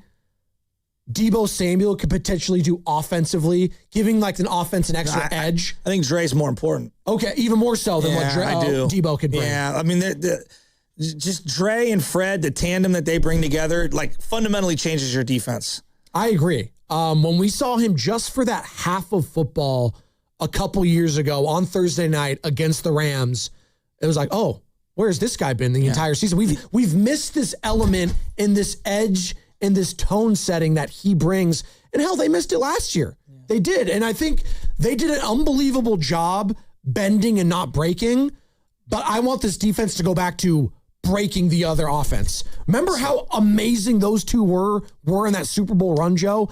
And then as soon as he got hurt in that Super Bowl and tore his Achilles, and it was a freak thing and it sucked, although he was playing on a sore calf, so it wasn't like it was unforeseen completely. It just sucked that it happened in the Super Bowl.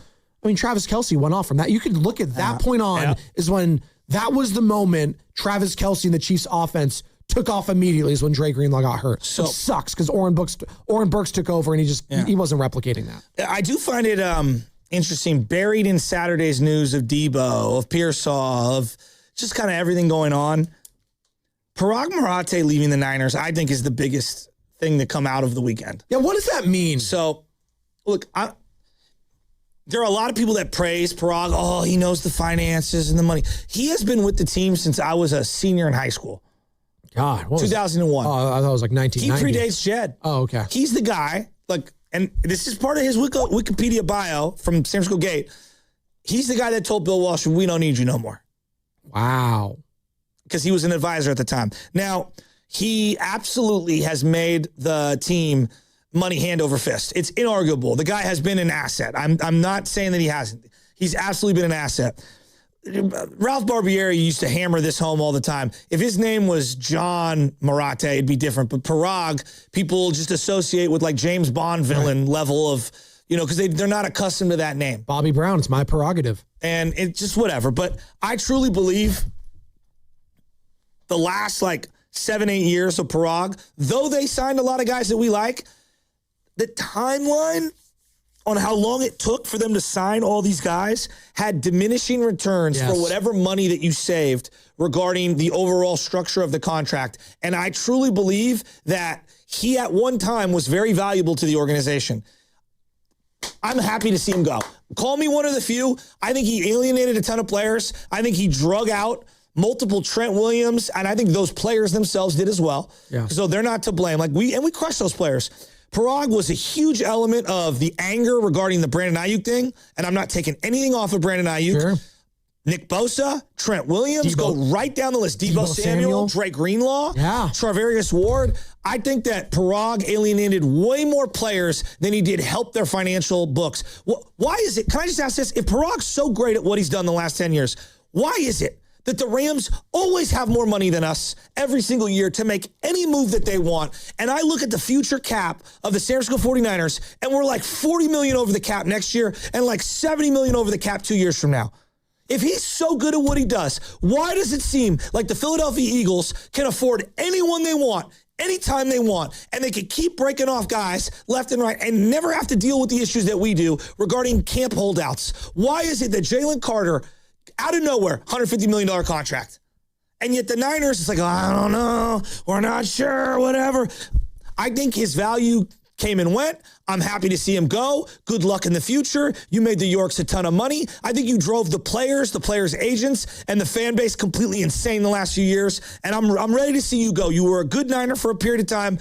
That time is come and gone. Take a hike. I'm happy to see you go. So team owner Jed York sent an email to 49ers staff Saturday announcing that Marathe was leaving after 25 years with the Niners and now will focus on Leeds United, which obviously is in England's Premier League, and the Rangers Football Club in Scotland's top league as well. And this was the statement from Jed. Parag has had a significant impact on this organization over the last 25 years. Throughout his career, he helped shape our football team, played a key role in the development of Levi Stadium, and contributed to building our reputation across global sports. His leadership and long-term commitment have shaped this organization in lasting ways. And the writing was kind of on the wall if you've been paying attention to the tea leaves the last couple months. Schefter's been putting it out there. He was in the running to be the next MLS commissioner. Yeah, I just don't care about him. No, but you saw the writing on the wall. I'm happy he's gone. He wanted to move on from this. This was a guy during the Mike Nolan era that wanted a headset to be in the booth to get in their ear about when and where to challenge. Yeah, that's ridiculous. You're not a football guy, dude. No. Get out of the way. It's like the Bills owner trying to do that right now, right? Remember when she was trying to do that last year? Or not the Bills, the Colts owner, excuse me, the Ursay. I have another thing about Parag on the other side. Oh, football coverage on 95.7 The Game is presented by Xfinity. Score the most reliable Wi-Fi. One price, 5 years guaranteed. Xfinity, imagine that. I do want to ask this on top of that. What is going to have the bigger impact this season? Is it the return of Deebo Samuel on a 1-year deal, or is it Ricky's absence for the entire season because he's going to be out due to PCL surgery? 888-957-9570. It's all going to be sponsored by Hazy Little Thing from Sierra Nevada. If you've ever reached for a Cheers when your favorite song comes on, you're ready to embrace the haze with Hazy Little Thing from Sierra Nevada. Hazy, citrusy, smooth, juicy but not sweet, hoppy but not bitter. America's best-selling hazy IPA for good reason. Hazy Little Thing. Enjoy responsibly. Yeah, Dan Dibley here for Fremont Bank, which, as you know by now, it's my bank, and it has been for more than 6 years. And I love this bank because it's a family-owned bank with the family-owned feel. They started back in 1964. And when they did that, it was just one branch, but now they have 21 branches. So if you go around in your Bay Area, you're going to find a Fremont Bank branch and you're going to see it and you're going to think, you know what? I want that full service banking with no compromises. And you should. It's not a big box bank. It's a good local bank. And when you deposit your money with Fremont Bank, they reinvest it locally into businesses, philanthropy, home ownership, all the good stuff that makes our Bay Area the best area in all of the country. And that's why you should be a Fremont Bank customer. The money stays here. It's local. It's not a big box bank. It's a good, solid local bank. And we talk about Fremont Bank, and you know that they're here for you and here for good. We all hear the radio ads about the IRS. They tell you to be afraid, to be scared, and they try to frighten you into calling. I'm not here to do that. Tax Relief Advocates is different. TRA is here to tell you that if you owe money to the IRS, whether it's $5,000, $50,000, or $500,000, we have a solution. It doesn't matter if you're sitting in your car, at work, or with your kids. No matter where you are, call now. 800-497-8091. Don't lose hope. TRA can eliminate or reduce what you owe to the IRS. Generous programs are now available that can give you a fresh start. Our passion is taxes and helping individuals fix their IRS problems. We have over 1,000 5-star reviews on Google and an A+ with the Better Business Bureau. You don't need to be afraid of the IRS any longer. End your tax nightmare today by visiting us online at TRA.com or call 800-497-8091. That's 800-497-8091. Tax Relief Advocates. Real solutions for real people. From carriage house to glass aluminum doors, RNS Doors has a full line of commercial and residential garage doors and gates to suit anyone's taste and budget. Visit rsdoors.com. RNS Doors. Look for the red truck. What if you could have the most reliable fiber-powered Wi-Fi? And get this, what if you could keep it at the same price for 5 years guaranteed? Now through August 24th, new Xfinity customers can get our best price on gig Wi-Fi this summer before it disappears. Just $50 a month for 5 years. No annual contracts, no hidden fees, and our best equipment included. Plus, get online in minutes with same-day Wi-Fi. It's Wi-Fi that finds and fixes problems before you even notice them. Like super intelligent Wi-Fi with a 6th sense. Plus, it keeps you protected from online threats. And get Peacock Premium included for 2 years. Lock in your price and unlock the possibilities. Get it now at Xfinity.com. Xfinity. Imagine that. Restrictions apply. Requires paperless billing and auto-pay with stored bank account. Taxes and fees extra. Speeds vary. Use of fiber coaxial cable. Learn more at Xfinity.com/same-day Wi-Fi. Right now is the perfect time to head to Saramonte Ford. Huge selection, big savings, and straight up great deals. They've got a lineup of brand new Fords ready to roll. Trucks, SUVs, and hybrids, all priced to move. Whether you're buying or leasing, Saramonte Ford makes it easy, fast, and stress-free. So don't wait. Stop in person right off 280 in Colma or online 24/7 at SaramonteFord.com. That's SaramonteFord.com. Saramonte Ford, your San Francisco Bay Area Ford dealer. This is Chris Dolan. And I'm Vanessa Deniston, senior attorney from the Dolan Law Firm. Chris, what's with all these out-of-town personal injury firms coming into the Bay Area with these catchy jingles and funny names? Unlike the Dolan Law Firm, most of these firms are from out of state or in LA. The Dolan Law Firm is headquartered right here in San Francisco, going on 30 years. We live here, we work here, we win here. The Dolan Law Firm, we're the best lawyers we hope you'll never need. DolanLawFirm.com. This is the story of the one. As a maintenance engineer at a beverage manufacturing plant, he starts his day knowing every line is ready to run because Grainger delivers the industrial-grade products he needs to keep mixers, conveyors, and packaging equipment moving. With Grainger's vast selection of bearings, belts, and motors, he keeps operations running smoothly, so nothing grinds to a halt. Call 1-800-GRAINGER, click Grainger.com, or just stop by. Grainger, for the ones who get it done. Indeed presents hires you can't afford to get wrong, like head administrator for a state-of-the-art surgical center. What can I do for you, Doc? We need to talk about the lights. Ah, the mood lighting, relaxing, right? Much better than those old hospital vibes. A hospital's supposed to have hospital vibes. You seem tense. Let's dim the lights a bit. This is a job for sponsored jobs. This is what happens when you don't sponsor your job on Indeed. Next time, get matched with quality candidates with Indeed sponsored jobs. Visit Indeed.com/hire now and sponsor your job today. Don't miss comedian Joe Coy on his Coy Meets World Tour at Oakland Arena on November 13th. Buy your tickets at joecoy.com for your chance to win your way into the show courtesy of Icon Live. Visit the contest page at 957thegame.com.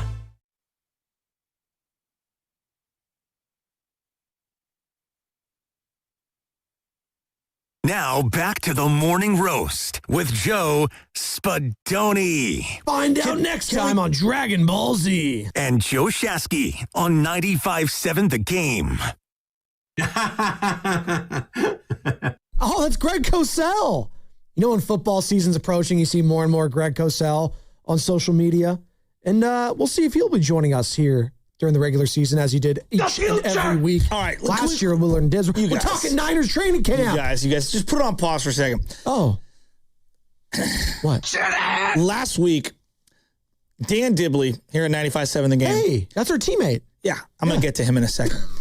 Was putting out a lot of content regarding the 15-year anniversary of 95.7 The Game becoming the station. And he put out his list of the top 15 moments of all time of 95.7 The Game. And boy, Dan, I love you. You want to talk about a self-involved list, your list, and I know it's yours. Well, get it. It's his list. Holy moly. It was the worst top 15 list I've ever seen. I mean, it was awful. Awful. The Colorado Rockies have more moments in their top 15 over the last 10 years than whatever the hell he put out there. I don't know what he was trying to accomplish. He said the number one moment in 95.7 The Game history was him reading an update that launched the station. No one remembers that. What are you? I love you, Dan. I love you, Dan. No one remembers that. Well, then what is the most memorable moment? Well, it's not that. It's not that. But what And is it? secondly, I love you, Dan. I do. And I'm doing all this tongue-in-cheek. I love you. Are you? Who makes you the arbiter of who decides who's in the top 15 moments of 15 years of 95.7 The Game? It's him. The station's And top maybe it should 15 be or one his of the top architects of the guys who actually took down the morning show that was on top of the world for 20 plus years. Maybe I should have a say on some of that. So, in honor of Dan Dibley's horrific top 15 list of all time, I give you my homage to the audience. Homage, not homage. Let's call whatever the hell I want. The H is silent. That's why I'm memorable. Oh, God. Now, just for a second here. Shut up. I grew up driving around the Bay Area, listening with my dad in the truck, and then when my dad would do work at different people's houses, he'd have the little old school transistor radio. Totally. Sometimes we'd plug it in. Sometimes we'd have the giant D batteries, and we'd run out of them. And I grew up listening. There was only one option. It was 680 at the time. And then eventually they had 1050 and they brought that in. And that was all we had. And it was just that. That was it.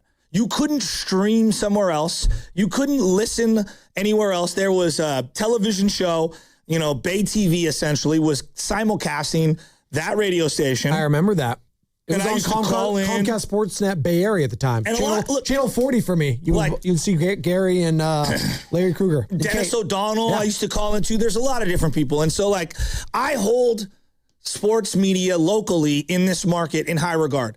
Both the newspaper and which would like the print journalists and the audio. And I think they're completely different formats, and I expect completely different things from people on both different formats. And there was a time where like the Chronicle was on top or the Examiner was on top, or there was a time the Bay Area News Group when it was the San Jose Merc had all the best writers because that's where Tim Kawakami was. Yeah. And so, like, obviously media has changed a lot over the years. And I truly believe that 95.7 The Game, if I would have said to myself when I first started flipping over to that station, would they be around 15 years? The answer would be no. And yes, without people like Dan Dibley and Whitey Gleason and Mark Kreidler and all of the other people like Chris Townsend. Kreidler's son, by the way, balling for Minnesota Twins. All the different people that were like the originals, right, that helped launch the station. I mean, those people like paved the way for morons like myself to have an opportunity to wake everybody up. Matt Steinmetz and what he did multiple times on this station. What Daryl the Guru Johnson represents. Yeah. And I think Guru is a great example of the entire station. And I mean this with all of my love. For a long time, I've always felt like the other station, the audience feel like we talked with them. They kind of talked down to us a little. And I'm not saying everybody, I'm just saying the feeling I got. And like they were so far out here. Well, I think having Guru win that competition, the lucky break, and then him be on air gave us this everyman feel. Yeah. And I think that one thing that Bonte always said was, we talk with you, not at you. And I love that. I absolutely love that. What Greg Papa? I think that was a Steiny original. Maybe it was. And I apologize for not giving. Bonte would give credit to Steiny when he said that. Yeah. You know what Greg Papa meant coming to the station. And, Greg, I don't know if you're out there and you can hear me. I'm much love to you. Unbelievable and your family article from Eric Branch. You had a sit down with him via the phone, obviously, and what Greg has been dealing with this battle with leukemia. We're all thinking of Greg and, hoping he's going to pull through here because he's been fighting tremendously this past year. Great article again, San Francisco Chronicle, Eric Branch, and to sit down with Greg Papa. Wow. Powerful stuff. I mean, like, that's real life stuff. Yes. Dude. And very. We could talk about this station, that station, but like, you're talking about one of the great broadcasters in the area. Joe, I used to drive him around when I worked promotions. Oh, yeah? Because he used to, I was low-key getting paid to be his driver at 95.7 The Game when I worked promotions, and he would obviously do the hit here. He'd have a show with Bonte, and then he'd go do NBC Sports, Bay Area, and he'd be doing whatever, Yahoo Sports Talk Live. Him and Ray Ratto had their show, the Happy Hour. It was during that whole little, that overlapping, and I would drive him back and forth. Now, look. I don't even know. Maybe one of us gets marginalized or whatever. I have a lot of respect for everybody over at the other station. I do. And I listen to everything and I hear everything out because I'm a junkie and that's what I grew up with. But I truly did not believe that 95.7 The Game would be able to last as long as it has. Yeah. And then obviously to get to where it's been on social media, to get to where it's been on YouTube, to get to where it's been in ratings, even though I think the ratings are all BS anyway. I don't buy into the Nielsen ratings. I think it's just crap. I think it's an archaic way of trying to tell us who's winning and who's losing. It's a blind dart throw at best. Yeah. And I guess where I'm going with this is that, to wrap up the Greg Papa thing, my dad was in the hospital for a long, long time, and I just say to that guy, like, dude, you're an absolute fighter, and everybody's pulling for you, and to his entire family, like, my heart goes out to you guys every single day. Just cherish it as best you can, and keep fighting. Keep fighting for the next day. But without Greg Papa, we're not a station. Without, the Joe Spadonis of the world going from promos to board hopping to then being on air every single day, living your dreams. I think that this station is a perfect encapsulation of the Bay Area. We've got some people that are breeding and seated here. Yeah. We've got some people that have moved here to make this their home. We've got some people that grew up rooting for these teams. We've got some people that grew up rooting for other teams who now root for these teams or now cover these teams. We've got an unbelievable roster, and there's been a lot of people over the years to be able to get us to where we're at. And I do think that as much as I want to absolutely kill him 5 times a day, without our boss, we wouldn't be where we're at. Like, he really spurned us forward, and he drives me nuts, Matt Nahigian, and he doesn't want to hear this stuff because it's really self-involved, and I understand all that. But when I'm in Bodega Bay and somebody grabs me and goes, hey, I listen every single day, like that stops me in my tracks still. I'm still humbled and grateful for all of that. And so I just want to say to the entire audience out there, Dibs can have a top 15 list, and that's his list. That's his list. I'm going to be real. All the top 15 things that have ever happened at this station have been fan included. Oh.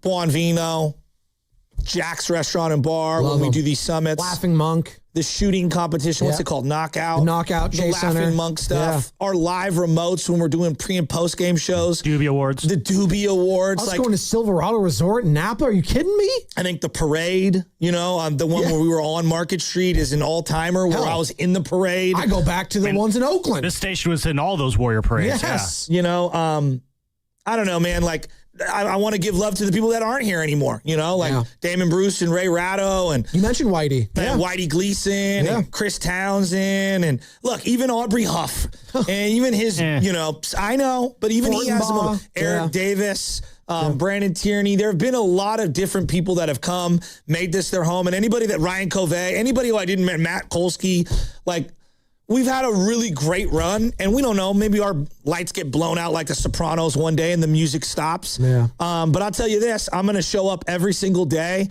and I'm going to grind my butt off, and I'm going to try to keep the seat as long as I can. And without an audience, we are not a station. And so I think about the coolest things that we've ever done as a station. 99% of them are audience, fan involved. And, man, I don't know where we would be without you guys. So thank you for helping prop us up for 15 years. Very well said. And Dan Dibley, if you're listening, I hope you took that to heart because we love your top. Dan, it's the worst list I've ever seen. There you go. I mean, what are we talking about? I was just waiting for that. It's the worst list I've ever seen. That's his list. That's okay, though. It's a horrible list. Well, that's like when we put out our top 10 athletes of all time, he had Russell Baines in there. I'm like, whoa. Don't disrespect horse racing. It's just, come on. See, this is all Russell it's about Baines. taste. Whatever.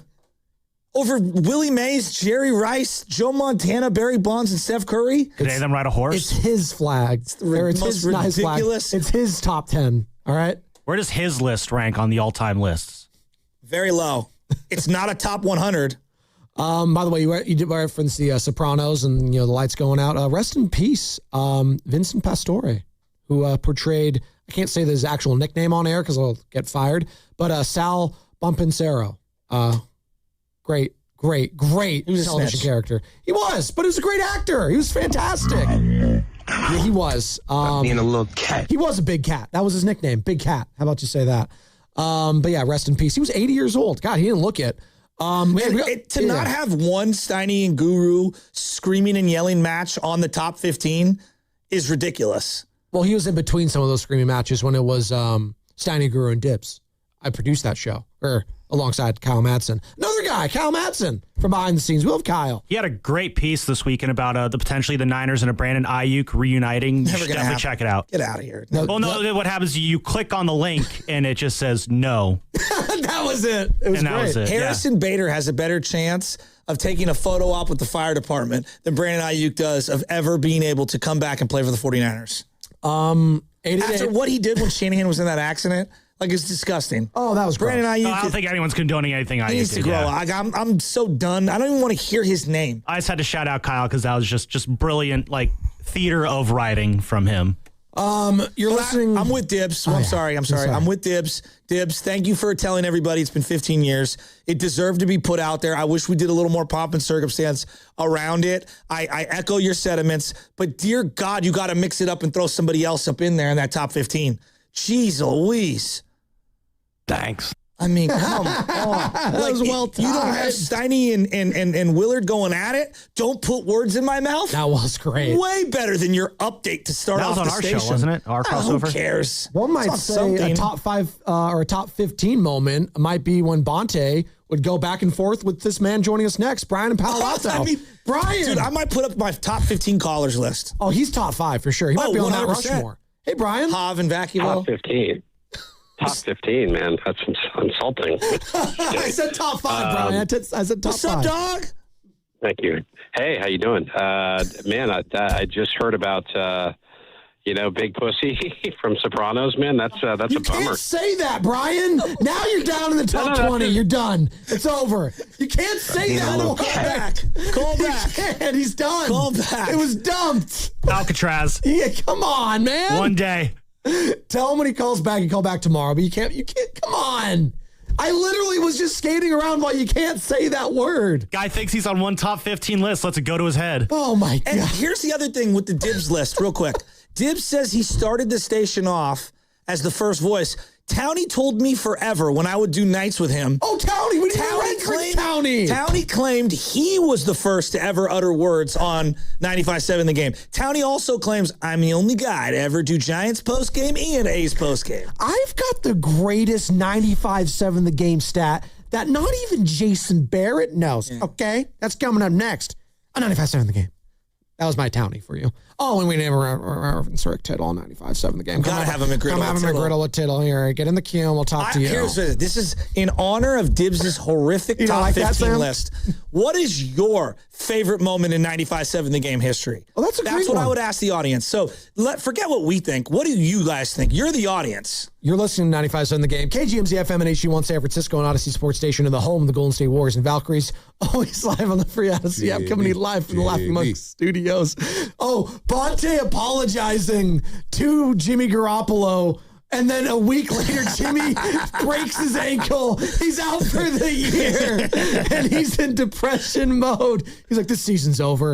And then Brock Purdy happening. Oh, it's nothing. It's nothing. And then him going all the way on the run and going to the NFC Championship just for him to get hurt in the NFC Championship in Philadelphia after you two suffered at the hands of that fan base. That's ridiculous. What a stretch for him. My goodness. Oh, boy. I saw that top 15 list and I was thinking, Dan, what didn't make that list is Joe Fortenbaugh used to do this move. I have 30 seconds and then I have to go. Tell me whatever it is you need. Dude, shut up. You're not that important. Wait, what happened? Oh, he would do that all the time. He has 30 seconds? I have 36 seconds. Go. Oh, like behind the scenes? No, like if you wanted to approach him, you had to you had to get in this little window. Did you? We got to talk for like a lot. Like when I produced for him, we would shoot the breeze because we talk horse racing. He loves gambling, so that's the end. Got it. Maybe he just didn't like you. Yeah, that's a possibility. Hey, look, get in line. Get in line. Ray Rados is the start of that line. He's the president. That's fine. What's he doing? He's hanging out in Alameda. That's what I love Ray Ratto. Chugging wine. I want to get some wine with him. Absolutely. Maybe go to Buonfino, as you suggested. Hey, Jeff from LA, we'll get to you in a second because we are on MLB trade deadline watch. That is today, 3 o'clock Pacific time. That is when the deadline is official. And the Giants have made a move. They made multiple moves. Yesterday, it started with Tyler Mahle going to the Atlanta Braves, Joe, for Anthony Molina. There you go. And then today, who's a right-handed pitcher, got to mention that, they traded one Luis Arraez to the Philadelphia Phillies. And they netted back the Phillies' number 4 prospect, Ramon Marquez, alongside reliever Marty Hayer, and they had to attach right-handed reliever Caleb Killian. I'm reading Bob Nightingale's tweet, and it just says right reliever, so it keeps throwing me off. But that's Bob Nightingale to a T. He forgets a word all the time in most of his tweets. But Caleb Killian and Luis Arraez gone to Philadelphia for a couple of prospects there. And apparently, some in Philadelphia are upset that Marquez is out the window. Afternoon host at our sister station, 94 WIP, Jake Fritz says, Ramon Marquez being in that deal makes me want to die. That is pretty dramatic. Yikes. So they are missing Ramon Marquez. Maybe this is a great trade for Buster Posey, but it does suck to lose a guy that has been your best player for the whole season, basically, in Luis Arraez. That does suck. Gonna miss him. But they had to do it. I mean, what are they going to do? Like, they're going to keep him? I did get the legal in. Yes, I did, Sam. It's okay. No, you have to get rid of him. But this is what sucks. I know. This is the cost of doing business. And I have to keep a guy in Willie Adames that is the polar opposite of Luis Arraez. If Luis Arraez is everything that has been great about the Giants this season, Willie Adames has been everything that has not been great. Quite frankly, has been bad about the Giants. Bloated contract, mental mistakes, poor defense, strikes out a lot. I cannot think of a polar opposite player in what Luis Arraez has been and Willie Adames has been. It reminds me a lot of Dante DiVincenzo. For the Warriors. Like, he was just a very, he fit. He was really good. Yeah. No, it's a great call. And unfortunately, there was a priced out point for Dante, and you could not bring him back. Even though everyone wanted him to, it was not going to happen. By the way, Brandon Pajemski looking a little like Dante DiVincenzo. He got a haircut. Do you see it? Good. It looks great. Nice. Shaved his head. Nice. It's a great look for him. Okay. He was wearing a sweatshirt that said, I heart Jesus. It was great. Oh. Look at him. Okay. No? Nothing there? I'm all in on Pods, by the way. Pods can dunk. I hope the next move they make is Pods getting an extension. That's what I'm hoping happens. 3 years, $40 million. I think that's the sweet spot. And a set of keys. Yeah, for the city, right? No, the franchise, but yeah, Oh, okay. city too. All of it. I'm tongue in cheek, but I'm also not. I actually would like Brandon Pajemski back on like a 3 year, $40-45 million. I'd be okay with that. He's not signing that. He wants $20 million at least. He's not in today's NBA. That's not happening. He's seeing what just gave Draymond $27.5 million. That's different. He's what he means for this franchise is different than what Pods means. Did you see what Connor Gillespie just got? Colin Gillespie? Whatever. Yeah. Not the baseball player. Not the baseball player. Yeah, Colin. Yeah. I mean, come on, man. Like that's where it should be starting. I think he got 4 for 48. Something like that. But again. But I think he wants more than that. Yeah, but I think he gets north of I do too. I think he gets north of $20 million a year. I do too. Do you think he's a better player than Colin Gillespie? I think he can do more on the floor. Colin's also 27. Pods is 4 years younger than him. I like Pods better than him. But I think that's what I would be angling for. But I'd rather do 3 than 4 with Pods personally. Again, as we're talking about the next potential move for this team as they're running it back, Gary Payton back, Kristaps back, DeAnthony Melton back. Could you imagine Draymond back? Pods holding Al out? Horford back. Could you imagine that? How would that go over with this fan base? They'd be so happy. It'd be the only time. It would be like the holds out. It'd be the Jacoby Brissett holdout for it lasted how long? I don't know, 5 seconds. 5 seconds, because Jacoby realized, oh wait, they could just play Carson Beck, who they drafted in the 3rd round or whatever, instead of me. I better come back. Yeah, no bleep, Jacoby. No one has ever bent over backwards wanting you as the quarterback. You're a solid backup. Just remember that. There's a guy on the internet who keeps sending me, I think his name's Daryl Lightfoot. He keeps sending me Cardinal DMs every day. I'm like, dude, I don't care about the Cardinals.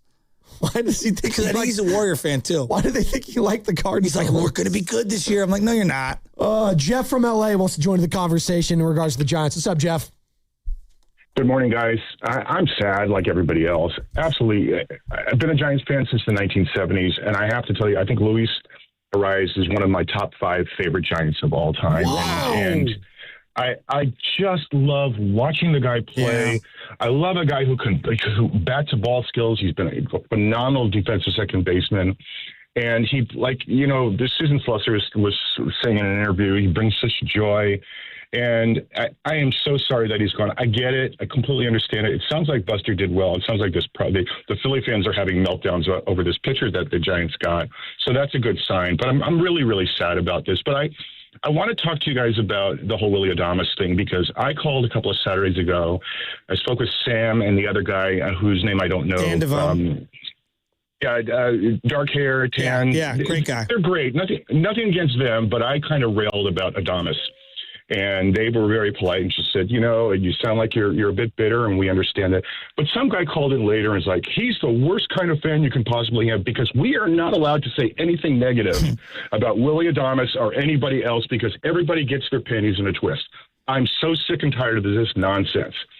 First and foremost, I was thrilled when they got Adames. Somebody said, yes, we got a shortstop. Yep. He can hit. All the good things about him. I am so sick and tired of this guy, just like you are. I can't. First of all, if he's got a bad back, maybe the Powerade bats are probably not a good thing for his bad back. I agree. That's the first thing. You hit a meaningless home run and you're busy dancing around like a and doing the hand gestures and the waving and all this other stuff. He's got the best personality in the world, guys. I wish I had a personality like that, but I am so sick. Stop smiling. You're underperforming. You're on a team that's 18 games under. And guys, I made the mistake of Googling to see what his batting average is with runners in scoring position. Care to guess? 195. I'd say 194. Oh, for $172 million. Here's what I think we should do. I think Willie he has a new nickname. Willie is a cheerleader. Willie is Lucille. That's his new nickname. That's all he is. He's nothing but a cheerleader. He's a below average infielder. He's a complete and total disappointment. Stop smiling. Stop jumping up and down. Stop the Gatorade baths. You stink, and this team stinks, and I'm so sick and tired of it. Give me somebody in there who is not focused on all the celebrating, all this nonsense. Somebody wants to come in and deliver. This is such a disappointment, this guy. And if he's had a bad back, I get it as a guy who grits it out. Put him on the IL and give me somebody in there who at least is healthy.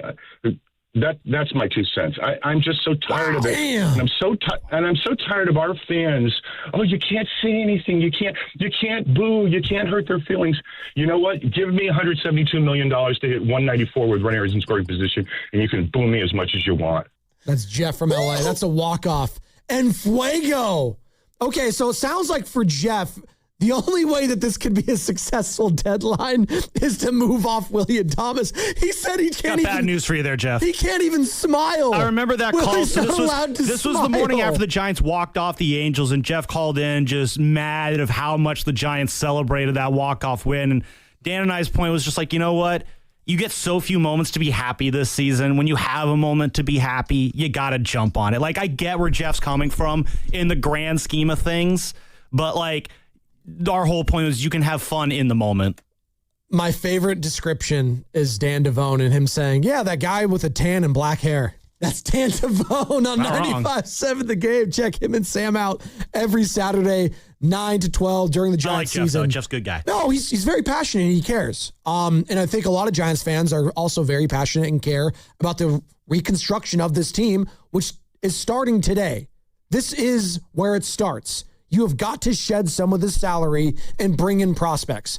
They've done it with Arraez. They moved on from Malley, but more needs to happen.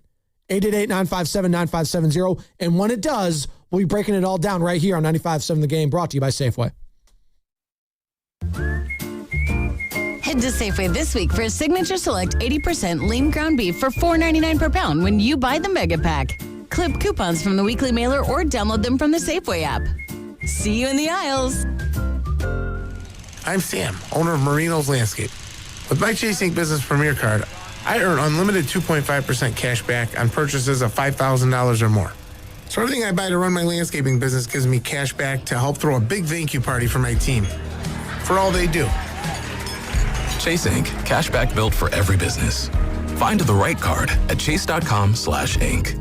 Real business owner compensated for their participation. Cards issued by JPMorgan Chase Bank and a member FDIC. Subject to credit approval. Terms apply. Think you know how the second half of baseball plays out? Put your predictions to work on Polymarket, the world's largest prediction market. Official partner of Major League Baseball. Who wins the division? Who's buying at the trade deadline? Who takes home the Cy Young? And who's still standing in October? Trade against other fans, not the house on Polymarket. From the trade deadline to the World Series, every game matters. Trade on Polymarket. Download the Polymarket app and use promo code BLAZE to unlock $50 free for your first trade. That's promo code BLAZE. Trading not available in all jurisdictions. Check local regulations before trading. Restrictions and eligibility apply. Hey, it's Willard. At Habas Law, it's never been about attention, never about applause, never about goofy smiles on candy-colored billboards. For more than 40 years, Habas Law is focused on one thing, fighting relentlessly for injured Californians, because behind every catastrophic injury case is a human life forever changed. That's why Habas fights with preparation, intensity, and relentless commitment. No fluff, no distractions, just real advocacy for injured Californians. Habas Law, relentless for justice. Visit HabasLaw.com. Omar Habas is a California licensed attorney. Offices in Northern California, including San Jose. Past results do not guarantee future outcomes. This August, American Vision Windows lets you pick any two offers. Free expert installation, free sound package, free upgrade to Sun Matrix. We pay your tax, or no interest and no payments for 18 months. Get your project done before fall with your choice of savings. Visit AmericanVisionWindows.com or call 888-347-0711. That's 888-347-0711. New customers only. Restrictions apply. Call or see website for details. Offer ends August 31st, 2026.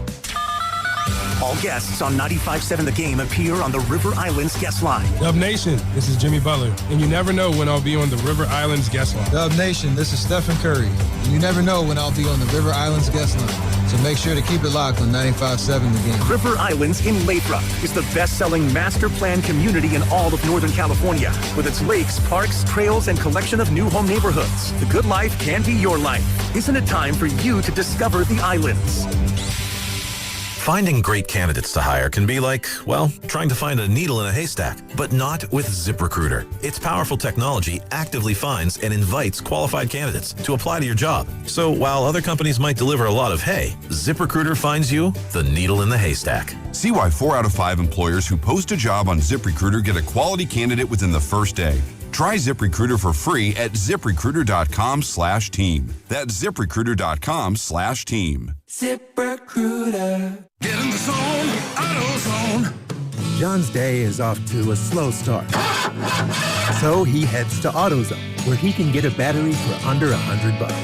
Lonnie, a local AutoZoner, tests his battery for free. Looks like he just needs a charge. And Lonnie does that for free too. In no time at all, John is back on the road.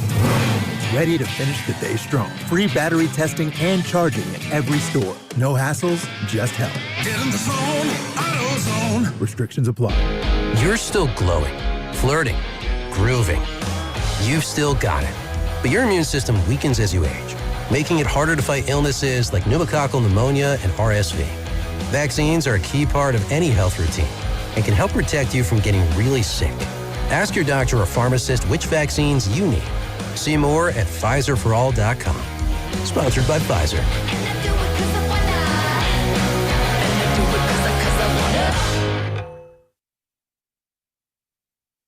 Give me the meat.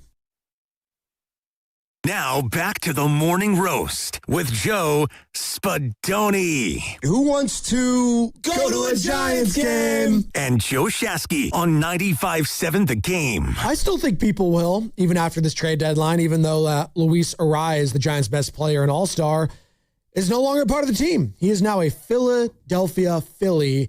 That trade occurred a couple hours ago, and the Giants ended up acquiring their number 4 prospect alongside another reliever, and the Giants also sent another reliever to Philadelphia, that being Caleb Killian. So Arraez and Killian gone. Tyler Mahle, he went to Atlanta, and we are waiting on the next domino to fall in all of this. Probably Robbie Ray, but maybe others. Dave Fleming spoke to us last week. He says, up to 4, 5, maybe 6, and Shasky wants at least 10 Giants gone by the end of today. 3 o'clock Pacific time, that is when the trade deadline becomes official. And who is going to stay on the San Francisco Giants and who is going to be going? For a successful deadline, in my eyes, for Manassian and Posey, you got to move off some of these bloated contracts. Like, someone's got to go. Whether it's Chapman, Adames, Devers, that would be the most shocking probably. Or if it's Jung-Hoo Lee. Hell, a guy that's kind of a dark horse in all this, maybe he's not, is Elliot Ramos. He might be on the move, who's been a solid all-star in the years past, and it could be a good bat, but is limited defensively and on the base paths. I think we could all agree, Joe. Mm-hmm. He might be a guy that's prized elsewhere, and you might be able to net a couple prospects for him.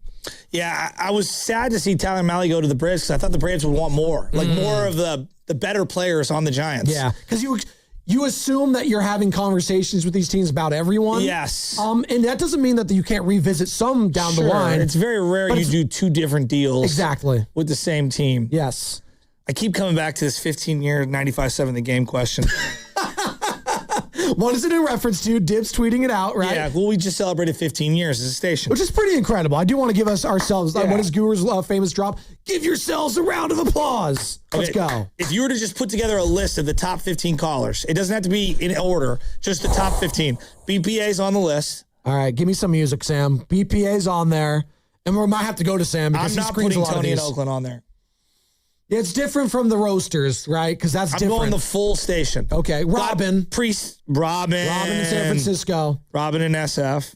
She's been calling less and less. Priest? Yeah, Priest in Palo Alto. Absolutely. I mean. He's too old. Hold on. I got to play my favorite one.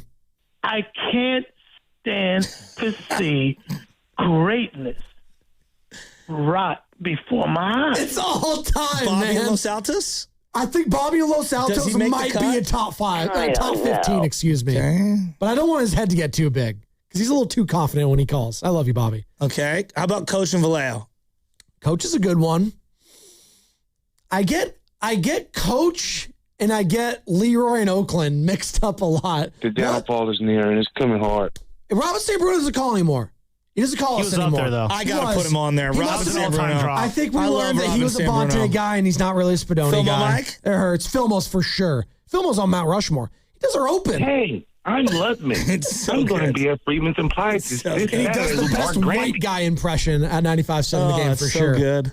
Who else are we missing? I'm just looking through 1, drops 2, in general. 3, 4, 5, 6. Antonio in Oakland. Come on. Antonio in Oakland has to be there. Domingo. Let's throw G Sanchez in there. Is that Leroy in Oakland? No, that's Big Smoothie. That's right, Big Smoothie. Sorry. See, I get Leroy, Coach, and Big Smooth because they all call it a Steiny and Goo immediately. 77-win team. You're boring. What? It's horrible. That's Rob in San Jose? Horrible. No, that's Nick in San Jose. Nick in San Jose. He hasn't but what is he up to? He hasn't called like in a year. He's busy. Well, I think he remember he yelled in front of his kid once, and I think he had. Well, that was his first call. It's like I need to call and yell at you guys so I don't yell at my kid. And Is Bleacher Dave on there? We're going way back. If we're going 95.7 the game history, I mean, he's kind of, he's kind of ethering us lately, isn't Bleacher Dave? Well, I don't think Bleacher Dave has ever called in the time that I've been on the station. Really? He's calling all the time. Didn't he just call in recently? Warrior in Antioch. He just literally called in to talk about Valkyries. Yeah. Bleacher Dave's been calling in more. Yeah. No, I don't remember screening ever his call. What? I don't know, maybe he just didn't call this show. Oh, maybe it was Carter that screened it. That might have been the week you were out, Sam. Oh, that's why he called in. That's why, yeah. Bleacher Dave, notoriously anti-Sam Lubman. Well, Hav in Vacaville? Javier? Hello, President of DeMar DeRozan fan club. Hello, Mr. Willard. Hello, Mr. Dibley. He doesn't say Mr. to us anymore. He actually doesn't even like when I talk. I still get the Mr. I don't know why he doesn't give you I'm the Mr. putting Bleacher Dave. What's the Bob guy that Steiny gets all the golf balls from? Skinny Bob. Skinny Bob. Is he still alive? Skinny. I hope so. I hope he's still alive. What about John and Marin? That guy. We're just throwing in random ones. Cam in Antioch? Cam is, oh my God. Cam in Antioch. Rich in Livermore? Uncle Gene? Uncle Gene and Jan? Doesn't call anymore. Where is Jan? I actually asked Carter that last week. Jan, you okay? Call in. I miss you. You know what? Ty Spencer's gone. We might need to do a caller bracket. That's been done, but we can do it again. We could revisit. I mean, Verducci and Eldorado Hills is going to call. He's going to get mad at us. Skills is great. Skills in Vallejo. SKLLS. Okay. Who else do we got, Sammy? You screen a lot of them. Yeah, I think you guys got all of them. Is that it? Dennis in SF is pretty funny. Dennis is great. I love Dennis. Dave in Alameda's been calling more. He's been one of my favorites, just trolling the James Wiseman in the draft. And he says he played with Jason Kidd, I think he said once upon a time. Look, shelf this for now. We're going to come back to this. The greatest 95 set. I don't think we even do an order. We just throw them all on a graphic. They need to get their love. I'll put Tony in Oakland on there. You want to? Come on. Well, Tyler Miller. Tyler Miller used to call all the time. Oh, this is the ghost of Trey Lance. He still likes my stuff. What's the greatest drop in 95.7 the game history? Oh, we don't have Hi, time how are you? There's a lot. It's got to be something Guru, right? I root for Africa. that one's rising up the rankings. Who wants to go to a soccer game? Pops can dunk. Honestly, I love favorite, bicycles because I cut it, so I'm a little more biased. But after the entire Jordan Poole, Draymond Green saga, Priest and Palo Alto's. You know Jordan Poole. That might be my favorite, just given the context, because Willard, we didn't see the video yet, and Willard was low-key blaming Jordan Poole for getting punched or slapped. We didn't even see what it was. And Priest was defending him, and he said, You know Jordan Poole. I loved every single second of it. It was fantastic. Great stuff. Oh, man. I love there is part of me, though, that never wants to meet the people here. Because Brian Palo Alto said it best, separation of church and state. You don't want to see what they look like. You don't want to. Now, hey, one day we're going to be flipping on like the internet. You know, you flip open the internet. And it's going to be like the real BPA, whatever his real name is. And we're going to know by his voice when he's like selling off a huge portion of his tech company. Yes. And he's going to be like, they're going public on Wall Street. I don't want to be a venture capitalist. Standing up there with Elon. Yeah. Oh, he hates Elon. He does not like him at all. So jealous. I think he's actually more surprising, Sam. I think he's very left when it comes to. He's do we very have normal. the greatest callers? Like on the real though, do we have the greatest callers in the country? We're biased, so yes. I think we have the most unique callers. I agree. I think it's really redundant in other markets like New York, like Chicago. Yeah, they don't have a Filmo Mike and the Remember guy we from had Marin. Chuck in Mount Airy calling from Philly. You're told he's like some big time caller out in Philly, and then he called in and just like sucked. Yeah, he stunk. No, but like really, that's your best Philly. If you played a Filmo Mike drop versus like Tony in Oakland, you don't get much more diverse than that. No, I think that's definitely opposite ends of the spectrum right there. No, exactly. And what makes Filmo great? Downfall is near, and it's coming hard. That was like right after the Niners lost the Super Bowl, too. Ended up being probably the drop of the year. That might be the greatest drop that has ever. It's coming hard. It was right after losing the Super Bowl in overtime. The downfall is near. The downfall is near, and it's coming hard. It was all because of the Trey Lance saga, too. God, they were so mad about Trey Lance failing and Brock Purdy being good. I want to know. I wanted to save this. I wanted to save this for final thoughts, but just since we're talking about great moments at this station, I gotta. Oh my! I hate you. Just stop. Let's go. Why don't you take a photo with Denny? With Debbie. With the quarterback position and Debbie. Just stop. I'm embarrassed. Big 957 The Game listener. You're gonna know what time it is. Subscribe to YouTube. Subscribe to Twitch. We're like 1,000 followers. Joe Shasky the Butcher. Had 2,000 after this. And what we just saw at the quarterback position. Oh my God! Let me just say this, Shasky. I'll start it off like this. Nope. We're done. I will be shocked if Trey Lance is the starting at quarterback in week number 1. When the guy called in, I hate you, Kyle. Oh my God! Hold on, I have those. What was that? I hate you, Kyle. I'm so disappointed in Kyle Shanahan. Steel toe. That was steel toe. What was he mad at? Dude, we have the whole rant. I think we have it somewhere, Sam, if you can find it. It was, I think, just losing that game. They lost. What was it? And how is the top 15 have include Guru missing the shot, getting knocked out, and Steiny as aroused and elated as he's ever been? Yes, I said that on purpose. And like Guru, I'm out. It's like one of the greatest. I'm out. 30-second. I'm out. Dude, to play the whole thing. We'll find it. It's all time. Steel toe was actually, it was when Kyle announced that Brock Purdy was going to be the starter and Mac went back to being the backup. I hate you, Kyle. That's what he was angry about. Yeah, no, I swear to God, that's what it was. That's exactly what it was. I'm so disappointed in Kyle Shanahan. He was very angry and disappointed. They went on to beat the Philadelphia Eagles in their house.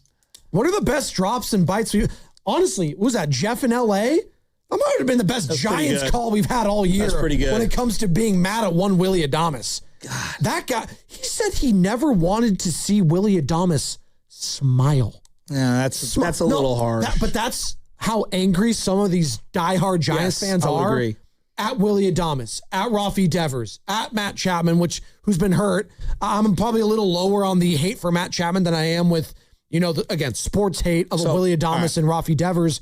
But I get why they're just so angry today, and it sucks. Dude, he said, and this is a little strong, I don't think I would have him as my top 5 favorite Giant ever, but saying Luis Arraez is one of his favorite Giants in recent memory, and you trade him today. That sucks. But see, to me, the Tarek Skubal trade on Saturday night, it wasn't just, your rival, even though you're nowhere near them. I understand it. It wasn't just, they acquired him.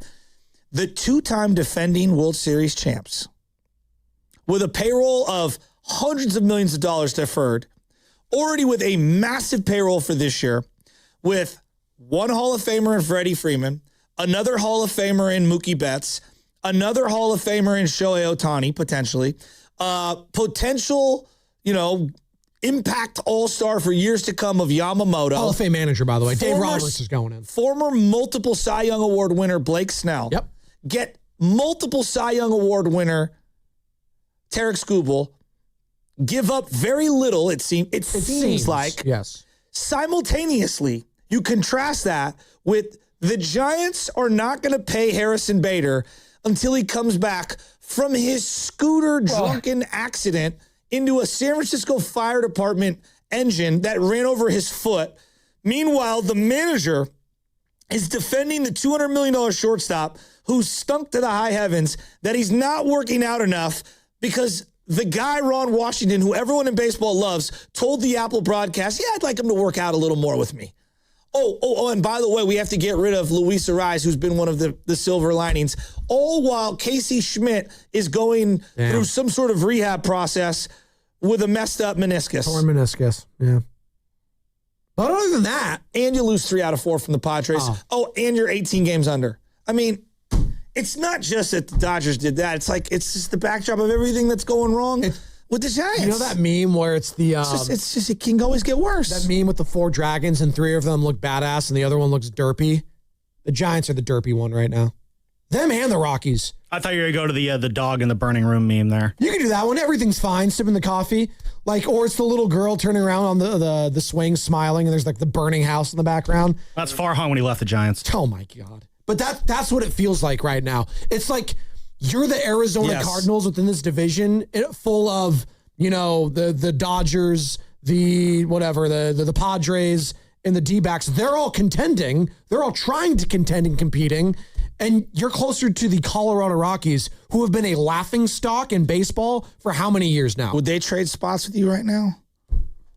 I don't know what their farm system looks like. I mean, but the fact that, listen to what you're saying. Yeah. But you know what? Rockies fans might have more hope. They just brought in a new president of baseball ops, Paul DePodesta, who's the Moneyball guy, who's Jonah Hill, right? I know. Now, I don't know if that's going to work, but they have hope that it can work. I don't know how many Giants fans are waking up this morning having hope that Buster Posey and Zach Manassian are going to turn this thing around. Now, it starts at the trade deadline. I hear you, Joe, and I hear guys like Jeremy Affeldt say this is potentially defining for him, but I don't know if I want it to be defining for him. I think I want you to do what you can here, and then in the offseason, maybe we clean house. That's what I would do. That's crazy. I know. That's how I would like for them to operate. I just don't think ownership wants to go through another rebuild and another tear down and do all this stuff. I mean, is there anybody here that's as optimistic on Posey as they were when they hired him? Because I can't. I'm so down on Posey. I don't know what to make of this whole situation.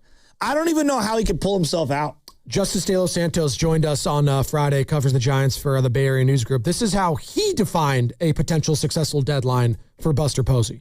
I think if you're able to get, as far as the major league level, I think if you're able to get at least one, kind of in that kind of Blade Tidwell range of a starter where it's someone that's either on the cusp, like a young starter that can potentially impact this rotation in 2027, maybe get some burn the remainder of the season, and another reliever as well. And then you kind of throw in some guys that could help at the lower levels of the farm system as well. I don't think it needs to be this big splash necessarily, but I think you do need to get some guys into the building, especially on the pitching staff side, because, if the Giants aren't going to trade Logan Webb and they're going to kind of have this core going into 2027, I think that they have seen that, their acquisitions during this past offseason on the pitching side just weren't enough. Tyler Mahle is probably going to be traded. Adrian Hauser, is in the bullpen right now, and they're going to need more pitching. And I think that in conjunction with what happens this offseason, I think if they're able to, kind of set the tone for the offseason right now and get some pitching in the building, I think that'd be a success. Okay, so they've kind of done so far what Justice was alluding to. They've gotten rid of Tyler Mahle, Caleb Killian, and Luis Arraez. All what they've gotten back so far has been pitching, which is good, right? I mean, they need it. They need it. That is what they desperately, desperately need as we're talking about Scooble on such a grander scheme of things and level. But the Dodgers always, always, always go after more pitching because you can never have enough of it with all these Tommy Johns, as we just saw with Trevor McDonald, who was at one point this season kind of a brighter spot. And it's like, hey, maybe he's showing some promise that maybe this guy could be something down the line. Well, unfortunately, he has the UCL reconstruction. He's going to be out. I don't know if he could ever be the same again, just given the nature of those surgeries and injuries. So you need to shore that up. They've done that so far, but continue to do it. Robbie Ray, what are you going to get back for him? Even if it's a position player. I'm not saying you have to go out and get another position player in return. If all they do is get pitching back, Joe, I would be fine with this deadline. So, I don't even know if it's about the prospects in general or just shedding salary. Because for me, I just want to get rid of some of these bloated contracts. Just all I want. Think about their pitching depth right now. We've heard about Whisenhunt for how many years? 3-4 years. Okay. Well, I don't even know how long he's been drafted, but it feels like it's been that long. What is he? He's a bullpen guy, long man. He's nothing. Fringe 4 or 5 starter right now. Yeah. Like, we'll see what he develops. Fringe. 24, 25 He's a 2-pitch pitcher right now. There you go. Yeah, but he's a 24, 25-year-old left-handed arm. Yes. Right? And he's one of their top guys that's been in their farm for a long time in terms of pitching. So I think that gives you a clear example of how dry the landscape is when it comes to pitching prospects. Right. It's so dry, the guy that we're begging to just come up and be a factor may or may not even be a 4th or 5th starter. I don't know. Maybe he is. Maybe he isn't. Now, with all these open opportunities, he's probably going to get every 5-day rotation opportunities, correct? Yes. Down the stretch. With Miley gone, with Robbie Ray probably gone. You would think. Where's Hayden Birdsong in his rehab? Where, I don't know, for the bullpen, where's Randy Rodriguez going to be? Yeah. No, it's a great. Where's Jose Budo? Yeah. Is he just not coming back this year? My guess is he's done for the year, yeah. Probably not. If anyone's like... I think those 3 guys you just named are just next year at some point. At some point. And it feels like everybody's 2 and 3 years away. It's just, that's the feeling it feels like. Unfortunately, this is kind of the reality of the situation of the season. You thought heading into the year, you were a playoff contender. Not the NL West. That was a bold kind of prediction we had. But just be a playoff wild card contender. And you're maybe the worst team in baseball instead. So everyone, top to bottom of that organization, just had a total misread on what they had in front of them. They thought, Joe, we were talking about, are they a manager away? That's reserved for teams that are actually like good, that have like proven talent and depth. Think about where we were at the beginning of the year. We thought Ryan Walker could be their closer. No, I want you to think about that long and hard. Ryan Walker. How do you feel about Ryan Walker today? He's done. He's done. No, it's over. Like, no, I'm serious. Like, you know what it reminds me of? It reminds me of like Nick Mullins. Like everyone's like all excited, and then a couple weeks later, Mullins. You're like, never. Money Mullins, baby. He only had that one game. Well, it was a 300-yard, 3-touchdown performance against the Raiders on Thursday Night Football, final battle of the Bay. Thanks for reminding me. I was there. Remember Brett Favre called him too? Yeah. I think it was on the broadcast after the game. Brett Favre called him. Cassius Marsh got a sack in that game and did the karate thing, and I was like, this guy, get him off my team. That was the last game for Bruce Irvin, I want to say, in a Raiders uniform. Number 51? Yeah, former Legion of Boom member, Bruce Irvin. Yeah, that guy. God, that was a long time. John Gruden was the head coach. The Raiders just did not show up to that game at all. Yeah, they haven't shown up. Fans did. Yeah, they haven't shown up to games in the last 20 years. For their standards, that was the saddest pregame. No, I felt hella bad. It was so sad. The pregame tailgate for that was that 2018. Yeah. That was at Levi's. Yeah, so I was there. Yeah. It was so sad. The whole vibe in the parking lot, everyone was like, I can't believe this is going away. Well, Jimmy was hurt. He was out for the year. No Niner fan was happy. No, but I meant more like just the overall, the feeling amongst fan bases. I think we all were like, damn, this is the final battle of the Bay. It's like, it was weak. It'll get rowdy again this year, though. Yeah. No Their doubt. first trip back here since they left, I believe. Since that game. It will be, but like, I think a lot of Niner fans just felt crummy. Yeah. That the whole thing was ending like that way. I wonder if it'll be Captain Kirk or Fernando Mendoza starting that game. That'll be a conversation. That guy from I feel Oakland. like Kirk Cousins. Yeah, it's another great one. Yeah, when did you say that? I don't even know. $100 million contract. Wearing like Kirk Cousins. A short sleeve button up? Probably. He just went to Kohl's, right? Isn't that where his wife likes to shop? That guy from Oakland wants to join the conversation. What's up, that guy? Hey, fellas, good morning, and congratulations on 15 years in the game. And Shasky, I used to listen to you, brother, at night when you were on with Covey and JD, and you were the butcher boy going crazy, man. Thank you. I go all the way. Congratulations on all that with Bonte and Papa. And, I mean, like you said, without each and every one of you guys, there would be no game 15 years later. I remember 100%. When Steiny had a 2-week show with like a wrestler guy or MMA guy. Remember that? Yeah. And the Rise guys back in the day. Oh, yeah, the Rise remember guys. Since we're going down memory lane, remember how you guys first started? You had like the scary Halloween guy voice. You're listening to 95.7 The Drew Game. Hoffer. You guys should get that drop and play that. Yeah, that's a name. It was Drew Hoffer. I haven't thought of that name in so long. Wow. Drew Hoffer. Boom. Yeah, and then, hey, I had an idea on how you guys could get a real good list compiled of the greatest 15 15 moments of the game. And it's something that like MTV used to do back in the day when they were hitting their 5, 10, and 20-year anniversary. They would get the top moment from each year. So the first 10 years in MTV, they'd get the top moment from each year and then rank it. So that, rank those 10 years by each moment of that year. So 84, 85, and then rank it that way.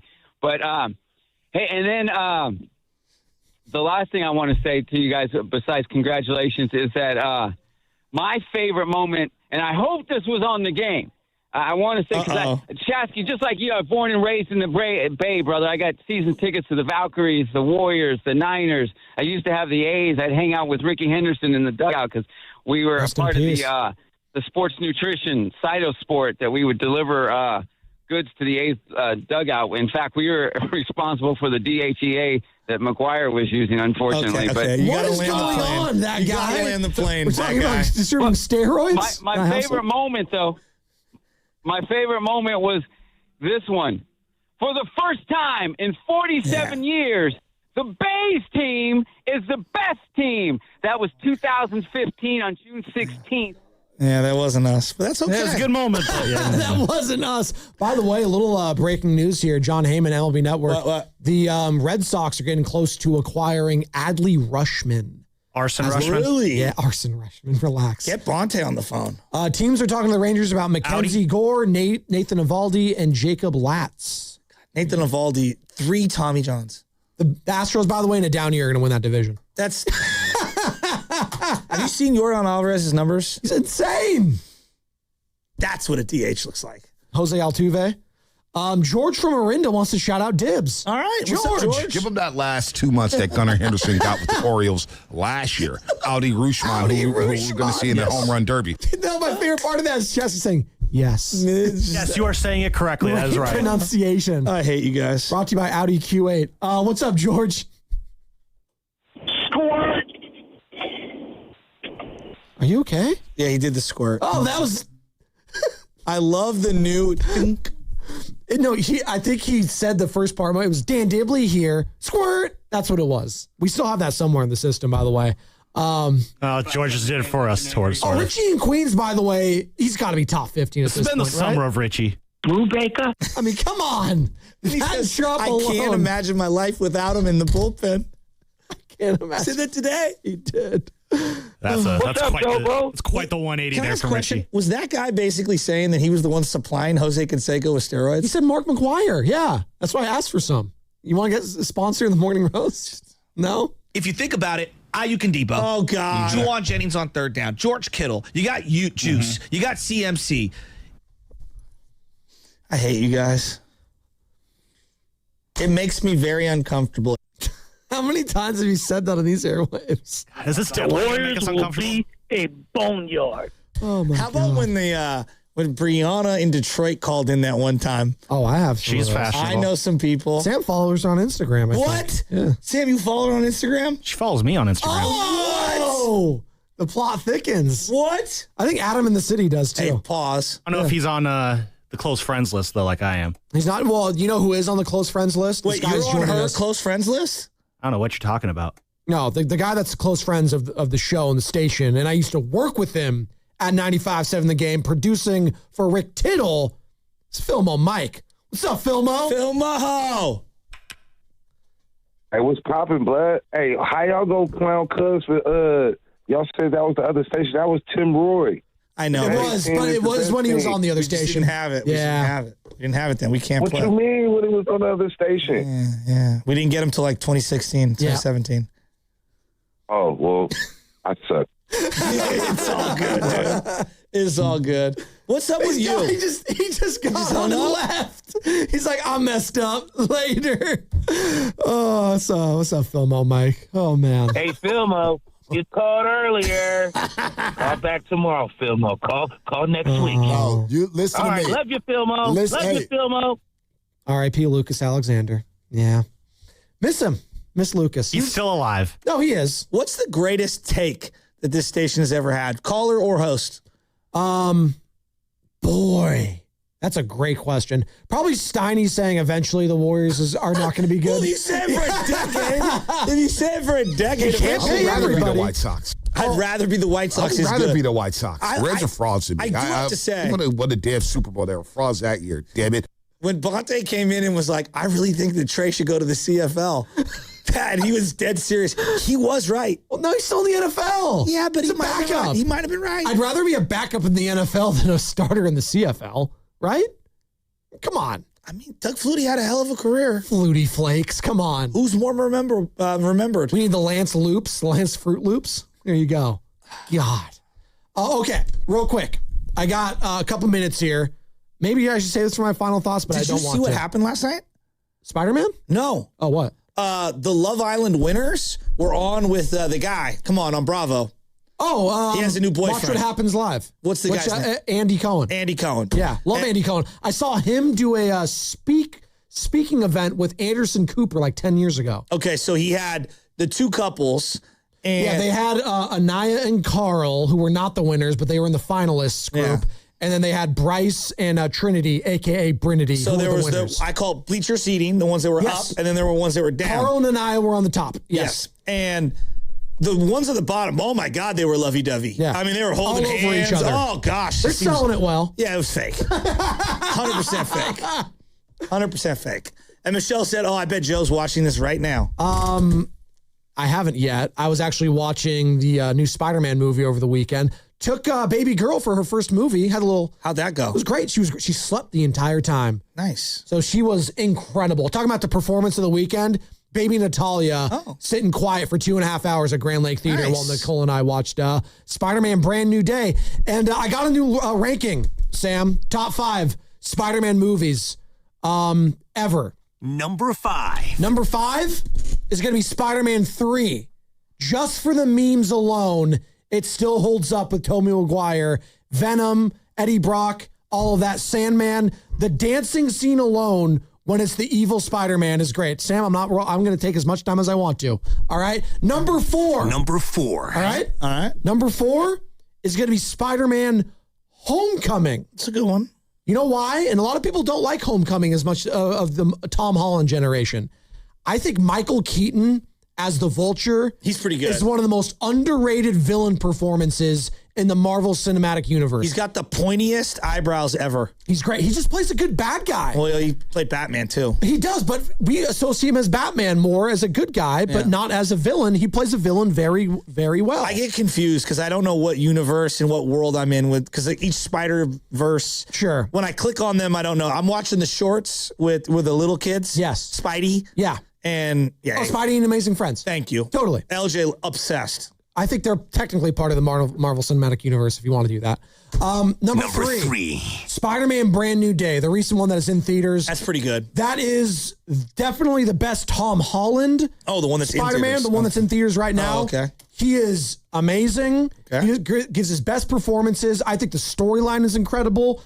Very, very well done. And they're tying in all the different kind of new characters that are going to be a part of the next kind of generation, if you will, very well. Punisher makes an appearance. The Hulk makes an appearance. And a certain X-Men character makes an appearance. Wolverine. I won't give up any spoilers there. Okay. But an X-Men character does make a appearance there. I figured that out like so fast. Like first 5 minutes, it was like, this is definitely how they're bringing that character in. Well, you saw it? I was very proud of myself figuring that out. Did you like the movie? I thought it was pretty good. I liked No Way Home a little bit more. That's fine. But, I mean, you got 3 Spider-Man.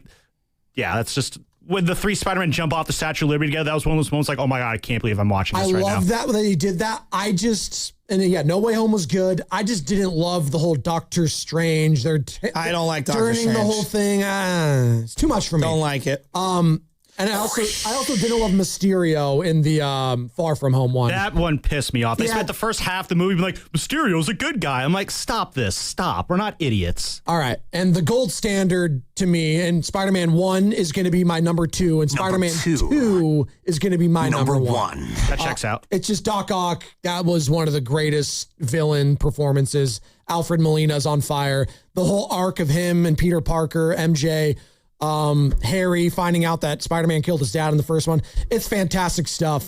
That leads us to our final thoughts. Yeah, top tier video game too. That one's Spider-Man 2. Absolutely. I don't know if you ever played that for one. the GameCube. Tremendous. Yeah. That's where again, like the whole Mysterio thing pissed. I'll say in final thoughts. There you go.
Green Goblin, right? Yeah, there's 3. Okay. He's been canceled, right? Yes, many a times. And also there's the 4th villain as well, which is Peter Parker's relationship with MJ. Just keeps holding him back. He should have gone with Gwen Stacy in that movie as well. Batman is so much cooler than Spider-Man 2. Let's be real. Cooler? Yes. We don't have enough time for this conversation. No. Cooler? Batman is the coolest superhero of all time. Better though? Superman's the best Superman. No one likes Superman. I don't care. He's a dweeb. You guys are all from a different generation. He's a dweeb. Even the biggest Superman defender will say Batman is cooler. Well, he's got cooler tools. But in terms of if you had his superpowers,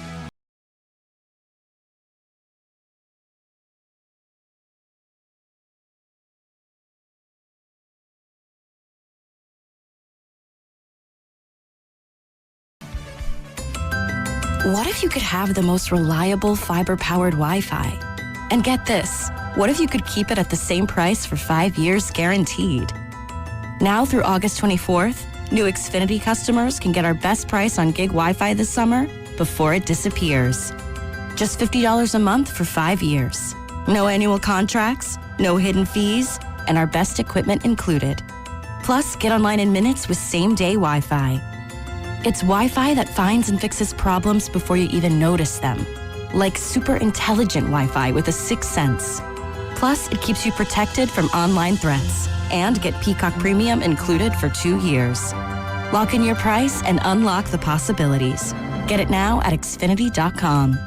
Xfinity. Imagine that. Restrictions apply. Requires paperless billing and autopay with stored bank account. Taxes and fees extra. Speeds vary. Use of fiber coaxial cable. Learn more at Xfinity.com/same-day Wi-Fi. In 2026, Bay Alarm celebrates 80 years of security.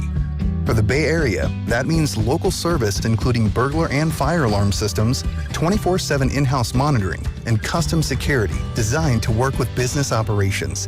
Bay Alarm has real people rooted in your community looking out for your business. After 8 decades and 3 generations of family ownership, our promise is still the same. We got you. Learn more at bayalarm.com. Hey, making copies? Who are you? I'm future you. Oh, constipation with belly pain back again? Yeah. Our doctor figured it out. Your symptoms keep coming back because it's irritable bowel syndrome with constipation, or IBS-C. And Linzess could help you get ahead of it. Linzess linaclotide is the #1 prescribed branded treatment for IBS-C in adults. It's not a laxative. It's a once-daily prescription pill that helps you get ahead of your symptoms. It's proven to help you have more frequent and complete bowel movements and helps relieve overall abdominal symptoms, belly pain, discomfort, and bloating. These symptoms were studied in combination, not individually. Do not give Linzess to children less than 2 years old. It may harm them. Do not take Linzess if you have a bowel blockage. Get immediate help if you develop unusual or severe stomach pain, especially with bloody or black stools. The most common side effect is diarrhea, sometimes severe. If it's severe, stop taking Linzess and call your doctor right away. Other side effects include gas, stomach area pain, and swelling. Talk to your doctor and say yes to Linzess. Learn more at linzess.com or call 1-800-LINZESS. Just hearing the word IRS can make people break out in a cold sweat. No one wants to deal with the IRS, and now you don't have to. The good news is Legal Tax Defense has been successfully negotiating with the IRS for more than 15 years. It doesn't matter how much you owe, whether it's $5,000 or $5 million. You deserve the best in the business on your side, and that is Legal Tax Defense. Even if you're working with someone else and just want a second opinion, there is no cost or obligation to call. They can prevent levies, liens, wage garnishments, even file back tax returns. And the best news about Legal Tax Defense is they won't take your case unless they know they will reduce or eliminate your tax debt. Call Legal Tax Defense right now for a free no-risk consultation. 800-284-1238. 800-284-1238. You have nothing to lose, but everything to gain. 800-284-1238. Neuropathy is a debilitating condition that is sometimes misdiagnosed. Symptoms can include pain, numbness, and tingling in your hands, legs, and feet. Neuropathy is a progressive condition that only worsens unless you get effective treatment. SF Bay Wellness is a leader in neuropathy reversal and uses FDA-cleared, non-invasive electric cell therapy to restore nerve function with no injections, no drugs, and no surgery. The treatments have a 95% success rate. If distance is a factor, ask about our virtual consultation option. Call SF Bay Wellness at 844-94-NERVE for the $99 neuropathy evaluation and receive a personal treatment plan that is tailored to your needs. Don't wait another day. Call 844-94-NERVE. That's 844-94-NERVE. Why keep suffering with the painful symptoms of neuropathy? You deserve to live a pain-free life. Start getting the treatment you need for your neuropathy symptoms. Call today. Hey there, it's Jill Schlesinger. I'm launching a new show. It's called Money Moves, and your money is going to move. We're going to help you make better financial decisions. We're going to call out the BS you're finding all over social media. We're going to give you actionable guidance to make your financial life clearer, less stressful. We're going to answer your financial questions and take the mystery out of your financial life. Follow and listen to Money Moves with Jill Schlesinger wherever you get your podcasts. The burrito is fire. Hi, this is Maya. And I'm Antonio. And the little thing we love about the Chick-fil-A hash brown scrambled burrito is that it fuels our morning. It's the full package. You have the chicken, you have the eggs, and then you add these hash browns for a nice little crunch. The chicken's always nice. It's crispy, it's juicy. And the cheeses, they melt together in a beautiful way. And it gives me energy. It's perfect. Order the Chick-fil-A hash brown scrambled burrito and Simply Orange Juice on the Chick-fil-A app today. Real guests paid for their testimonials. This is the story of the one. As a maintenance engineer at a beverage manufacturing plant, he starts his day knowing every line is ready to run because Grainger delivers the industrial-grade products he needs to keep mixers, conveyors, and packaging equipment moving. With Grainger's vast selection of bearings, belts, and motors, he keeps operations running smoothly, so nothing grinds to a halt. Call 1-800-GRAINGER, click Grainger.com, or just stop by. Grainger, for the ones who get it done.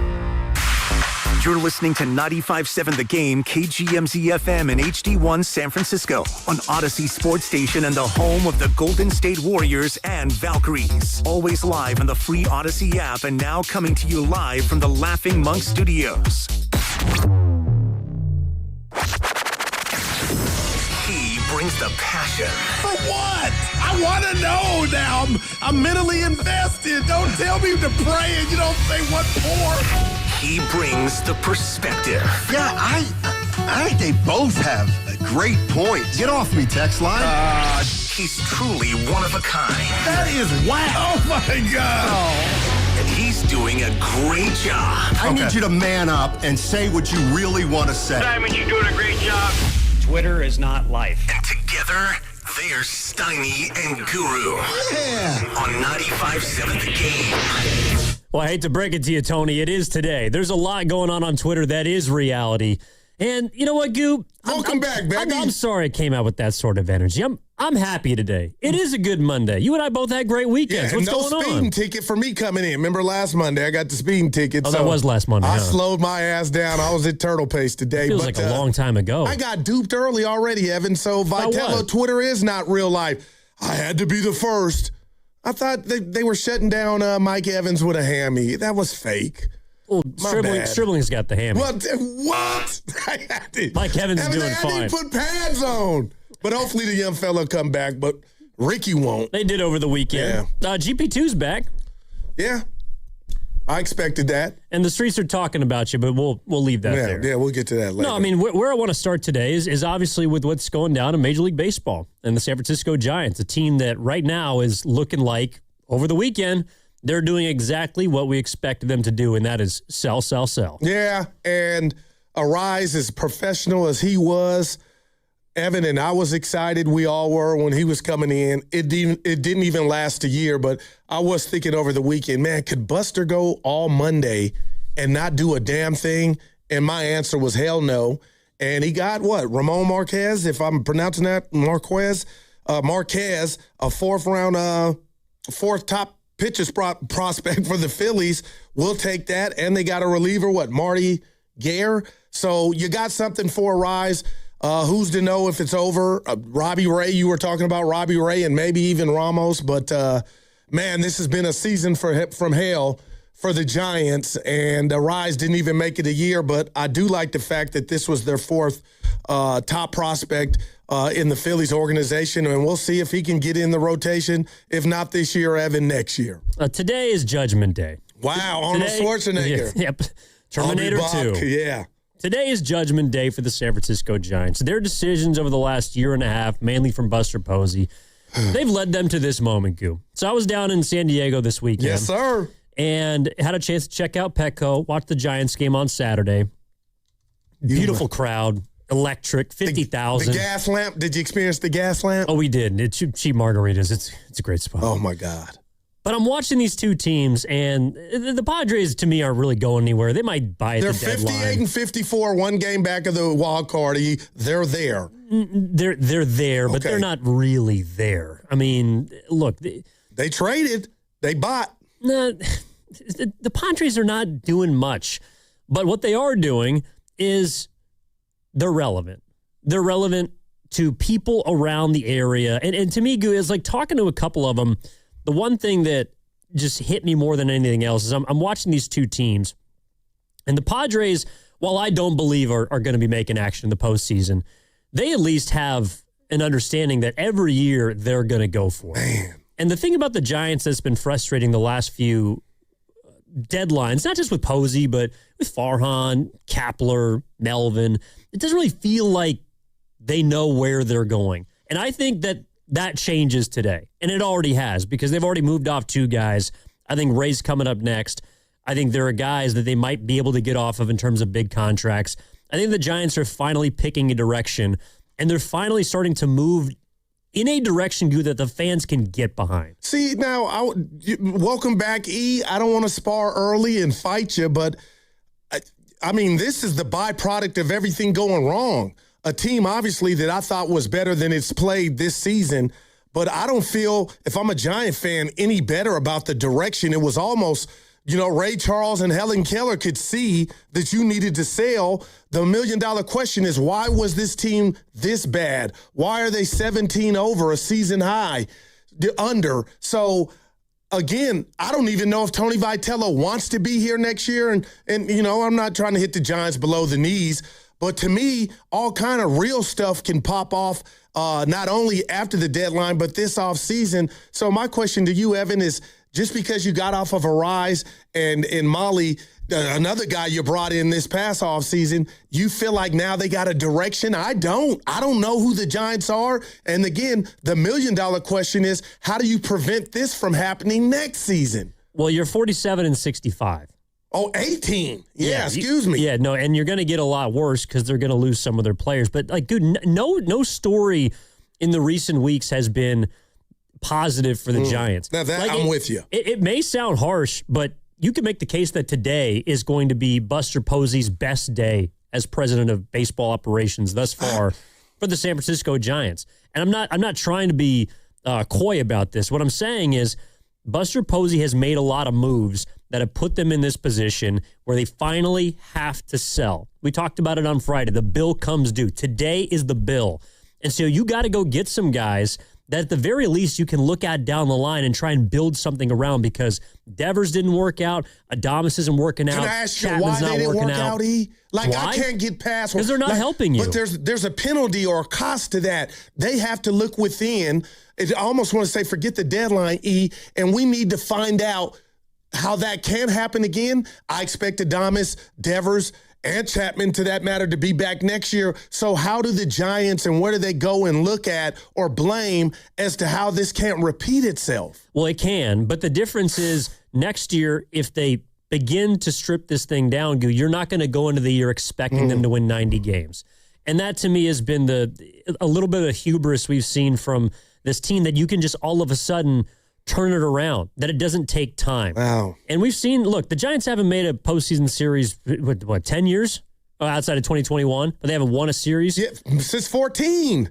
That's, unfortunately, people keep trying to skip steps to get back to what they thought the Giants could be. But as frustrated as Giant fans are, and I'm mad at Buster Posey, I can't get mad at the acquisition of Adames and Devers. That was heavy. That was big, heavy D in the boys. So, again, it didn't work. But if they're coming back again next year, I can't sit here and say and tell me if I'm, misconstruing what you're putting down. Just because you lost Arraez, Molly, and Hayes, Evan, you're going to call me crazy. Steiny gets back tomorrow. I'm still lightweight looking at this team like, on paper, you still got some dudes, and maybe that firecracker will finally go off and not fizzle out. Well, do you think the Giants are not very far away? I can make some cases offensively. They're not as bad as a team that's 18 under. So, again, I guess I'm going Bob. I use that on our guy, Devon. Thanks for filling in for you. We had fun, Evan. So maybe there is some hope. Like, again, I'm not up here fronting like I know why they're this bad. So Arraez is gone, okay, but you still got that heart of the lineup that underachieved, or the team underachieved offensively. So I still got questions, I guess, that I want answered, and maybe I won't get those answers, E.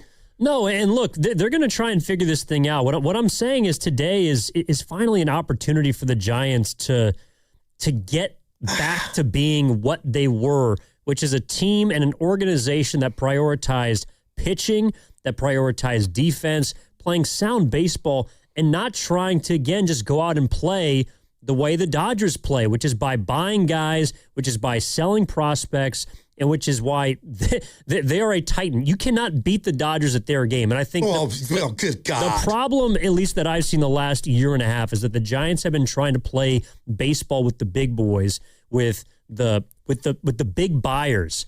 And that's never how they've been successful as a franchise. Sure, they've spent some wise money. They've spent big dollars.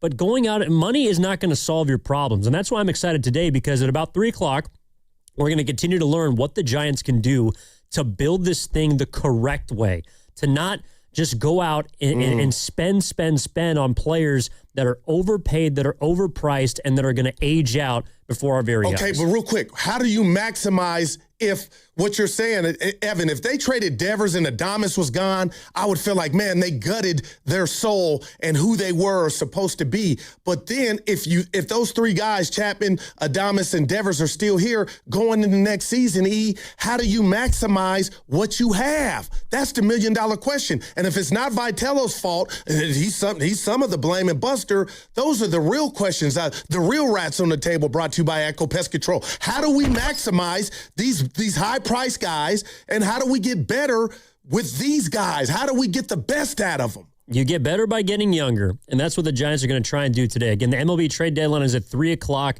Pacific Standard. Evan Giddings in for Matt Steinmetz alongside Daryl the Guru Johnson. Steiny's going to be back tomorrow. I think he gets in today. Steiner! So he's got a lot to talk about. Yeah. There's a lot that happened over the last week and a half. But we're going to get into some Giants on the other side. We got 49ers training camp updates we got to get into a little bit later on as well. All that ahead on 95.7 The Game, brought to you by Fremont Bank. Here for you, here for good.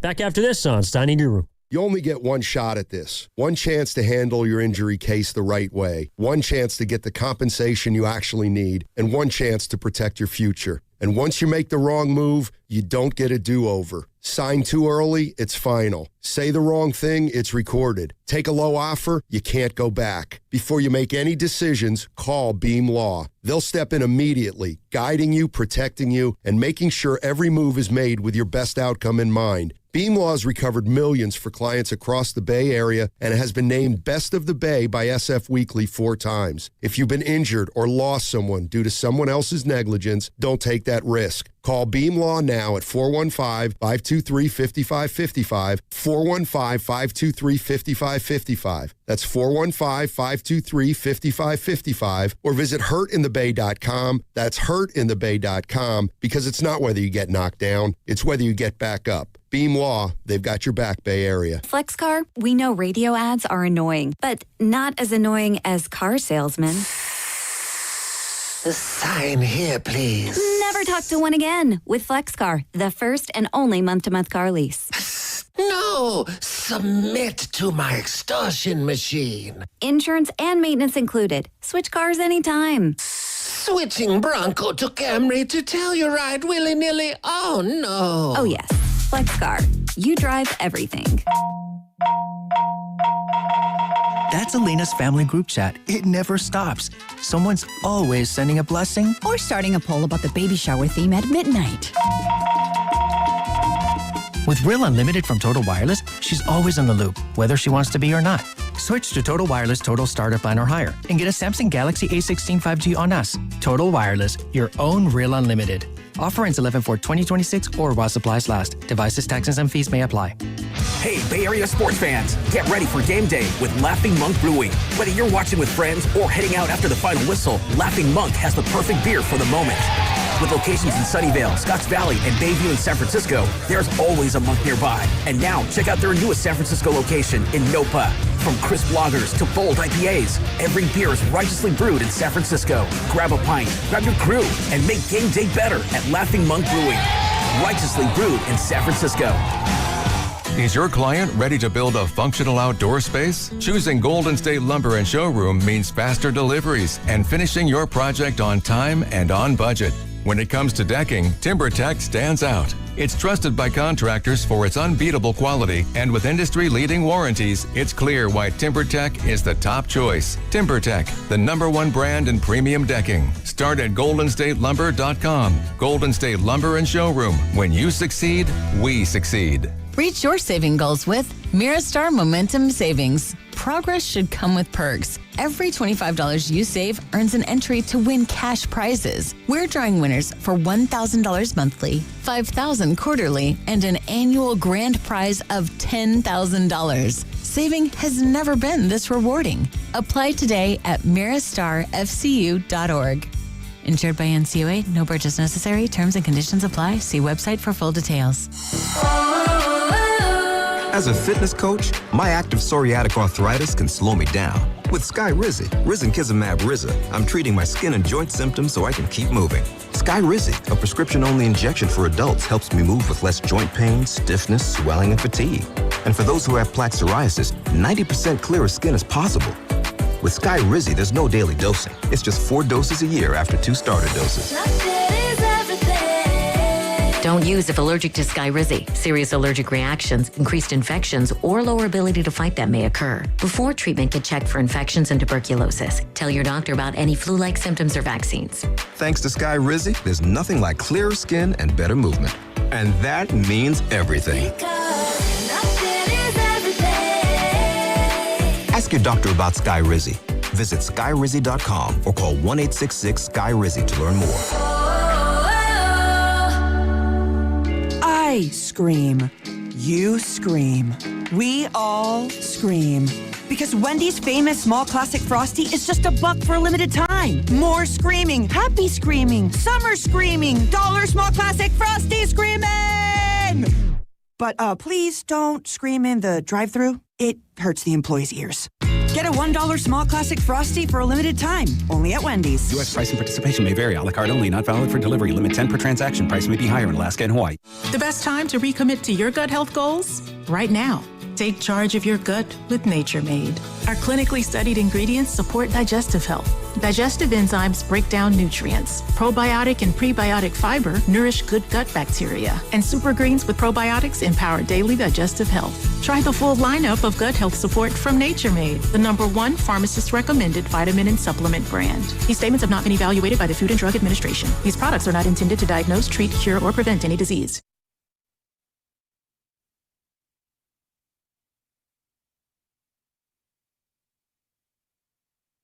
Now, back to Steiny and Guru on 95.7 The Game. All right, Evan Giddings in for Matt Stein, Matt Steele, the Guru Johnson with you. You can't keep cashing checks that you can't keep. Well, who you been talking to? Are you talking about it? Boy, I just got real quick. I got to give you some credit. For what? You and Willard, and I'm going to throw Shasky in there. Dibs at times. Steiny never wears them. Don't do this. No, I'm serious. I'm wearing a hat today, NBA Summer League. But, Evan, the structure of my face, and I don't look right with a hat. Some guys look better with hats. Willard looks great with them. You got the beard going, structure in the face, got the nice hat. And I tried to come in and look like I'm about to mow the lawn. Some people say, I can't pull it off, man. I appreciate the compliment, Goo, but this is the reality of it. Shasky wears hats. You guys look presidential, man. No, because when you put a hat on, then people can't see your hair, which is one of your best features. So you're saying I'm like Samson? It's not that you look bad in hats, it's that you look better without a hat. But I'm looking at myself on YouTube. Evan, I'll be ready tomorrow. This ain't it. Damn, I mean, man. look, the color's a little bit off. You got the gray on top of the, because that's a nice shirt. That's a really nice shirt. And the hat's matching it. Features not really. It features the chain, and then you would just take the hat off for the people on YouTube. That's what they want. They want to see the waves, man. Yeah, all right, they want to see you swimming. All right, tomorrow. I'm mad at you. I don't like your giant take. Which take? You feel like this is a day of reckoning because they had to get rid of guys they that will they be brought getting in rid of this more. offseason, and I don't think that makes them better. My question is, how do you get to maximize the big dogs if you don't move them? You brought in the big dogs. I disagree with your thing where they were trying to keep up. No, they wanted to enhance. They got a bopper. They brought in a bopper as shortstop. And, man, Ron Washington, I don't know what's going on with that. Talking about, I'm paraphrasing if you read that story, not buying into the defense of what have you. But, man, my question is, do you got the right guy running the ship? Both could. Buster and Vitello. Well, you can't do anything about Buster right now. He's all right, he's working. He's been on the job for about 365 days. Vitello is somebody that I also don't think he can do really anything with, because then why'd you bring him in the first place? Like to me, it's about today's about understanding the mistakes you made and trying to right those wrongs, which I think the Giants have been doing. Like quietly, you think about the 3 guys they drafted, they're all pitchers. All 3 of the top 3 picks are pitchers. They went out and traded Tyler Mahle for a pitcher. They went out and traded Luis Arraez already with the Phillies for a pitcher. They're going to be getting off of Ray, but they need to get more pitching. This farm system, this core does not have a lot of arms. And to me, like when I've always thought about how good the San Francisco Giants were, it's because they had great pitching. Yeah. And I'm not saying that they drafted. Well, that they drafted, that they developed. Yeah. Logan Webb is a perfect example of that. He was not a highly touted prospect his first couple of seasons. Man. He turned himself into a future all-star and frontline guy of this team. Yeah. Those are the players that they need to be prioritizing. And that's why, as much as I appreciate Posey trying to jump the line with signing Adames and bringing back Chapman and Devers, those guys are here, Goo. But I loved it. But go ahead. But if this team is going to be a playoff team, or if they're going to rebuild themselves into a stable organization that can be trusted to contend year in and year out, like those guys aren't going to be a part of it, I think. Well, and I'm not mad at you, Tupac, but I'll say this to that. I wanted to run Bob Melvin out of town, and I was wrong. Still looking for the Addy to send the roses and apologize. But if this team was remotely close, anywhere hovering around 500, they still would be in the wild card race, which I think is not a flex, but those are baby steps, and it makes the rest of this season interesting. So my question to you and Giant fans is, how do we know we got the guys, and I'm saying guys with an S, plural, to maximize what you have left after the trade deadline at 3 o'clock today? Because I don't think Adames and Chapman and Devers are mincemeat. I'm looking at, Devers go Oppo a couple times this weekend. I'm like, man, why hasn't this manifested into other things? And there's a litany of reasons, the bullpen, the rotation. But damn, Ev, if those guys aren't moved, I guess what I'm telling you is, yeah, you replenish the farm to a degree right now, and I like Marquez, but the bottom line and what he could be is you're going to run this back with the big boppers and that big money, that bill that you still got to pay. So how do we know we got the right guys verbally, mentally, to get the best out of what's left of the Giants moving forward? How are we 18? How are they 18 under? Well, they're not playing great baseball right now. They don't have a great bullpen. Their hitters haven't come up clutch when they needed to this year. They make a ton of defensive mistakes, and they put a lot of base runners on base via the walk. So, there's a lot of baseball reasons why they're not playing well. And I saw a bunch of them on Saturday at Petco down in San Diego. It's like the Padres, to me, are not a great baseball team, but the Giants beat themselves more than the majority of squads in the game. Who was that on? It's like Vitello, any responsibility there with them just on that, with his guys beating themselves? Yeah, I mean, I think some of it falls on Tony V. Like, for example, the guy they just traded along with Arraez, Caleb Killian, he's not a great reliever. I have no confidence. Like, a right move. But, he's been used a lot this year. And no, I'm sorry. It was on the game that was 16-3 against the Brewers. Was that on Friday? Okay, yeah. They used Keaton Wynn. Day game, just killed Thursday before you left. Yeah, like Tony Vitello used Keaton Wynn in a game that he didn't need to. They're up by 13 runs, blows him for the next day. That's a guy that could have helped you potentially win a game late on Saturday in which you had to go to some unproven relievers. It's like Tony V has not necessarily maximized this team, Goo, but the bigger question I have is what is there to maximize? Because they don't play great defense. They don't control the strike zone in terms of their hitting, in terms of their pitching.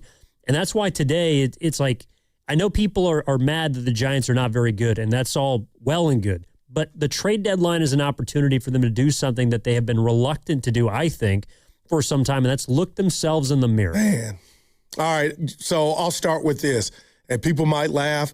I think they made a mistake getting rid of Bailey because the defense behind the plate has taken a hit. I've never seen balls go in the outfield on runners trying to steal bases since he left, and I blamed him from a lot of ineptitude at the plate, but that wasn't his job. He was doing his job, giving the Giants an advantage with the defensive catcher. And I look at Jung-Hoo Lee's year. I'll give him a plus. Casey Schmidt, a plus. Devers is going to land his plane on his numbers. Chapman's hurt. Arraez did what he had to do. Ramos has been hurt, but now he's back. And I guess Evan, my $1 million, and Eldridge, now he's showing he belongs. I'm just like, somebody explain to the Goo, I'm going third person, how that equates to 18 under. I just like something and you mentioned the strike zone, and I'm with you. But that's approach. And all I've been hearing was Dusty's in the organization. Ron Washington's in the organization. So Tony V. Bochy, he's got a plethora of people to go to if something's going on that might need some fine-tuning. And I'll just for the life of me, and Austin Sanders say, Guru, how if they're 500, would they be in the wild card? No, Austin, you listen to what I'm saying. You still would be in contention. And 18 under, you're far, far away. The ship has sunk. I just want to know where they're not close to contention. I mean, they're 18 games below 500. Right. Now, my whole premise was had they been around 500, which is lower in the bar, you still would have somewhat of a shot. But for it to be this bad and you finished 500 last year, it's shocking to me. Yeah, they went in a direction people didn't expect them to. But hey, it's like if you bottom out, maybe it gives you a chance to get some prospects. Maybe it gives you a chance to sell some guys who aren't going to be a part of the future. I feel like the Warriors, because you still got Steph Dre, not calling Devers Steph, but you got big money to high price items that look like if something doesn't pop off by 3, they're going to be back on your team moving forward. Well, look, and here's what the Giants have already done. Over the weekend, they kind of kickstarted their sell, if you will, with trading Tyler Mahle to the Atlanta Braves for Anthony Molina, minor leaguer. And then Luis Arraez gets traded earlier this morning to the Philadelphia Phillies for the number 4 overall prospect in the Phillies system, Ramon Marquez, along with a reliever. And it's like, those are the things that you have to do. It's funny because, all right, people are not happy about where they are in the 18 games below 500, but it's like, today is a confirmation that Luis Arraez is the best signing that Buster Posey's made. And I know he's not helping your team, but he's productive, he's cheap, and he just returned you an asset that you otherwise didn't have. And more importantly, like today's about acquiring assets that are not depreciating.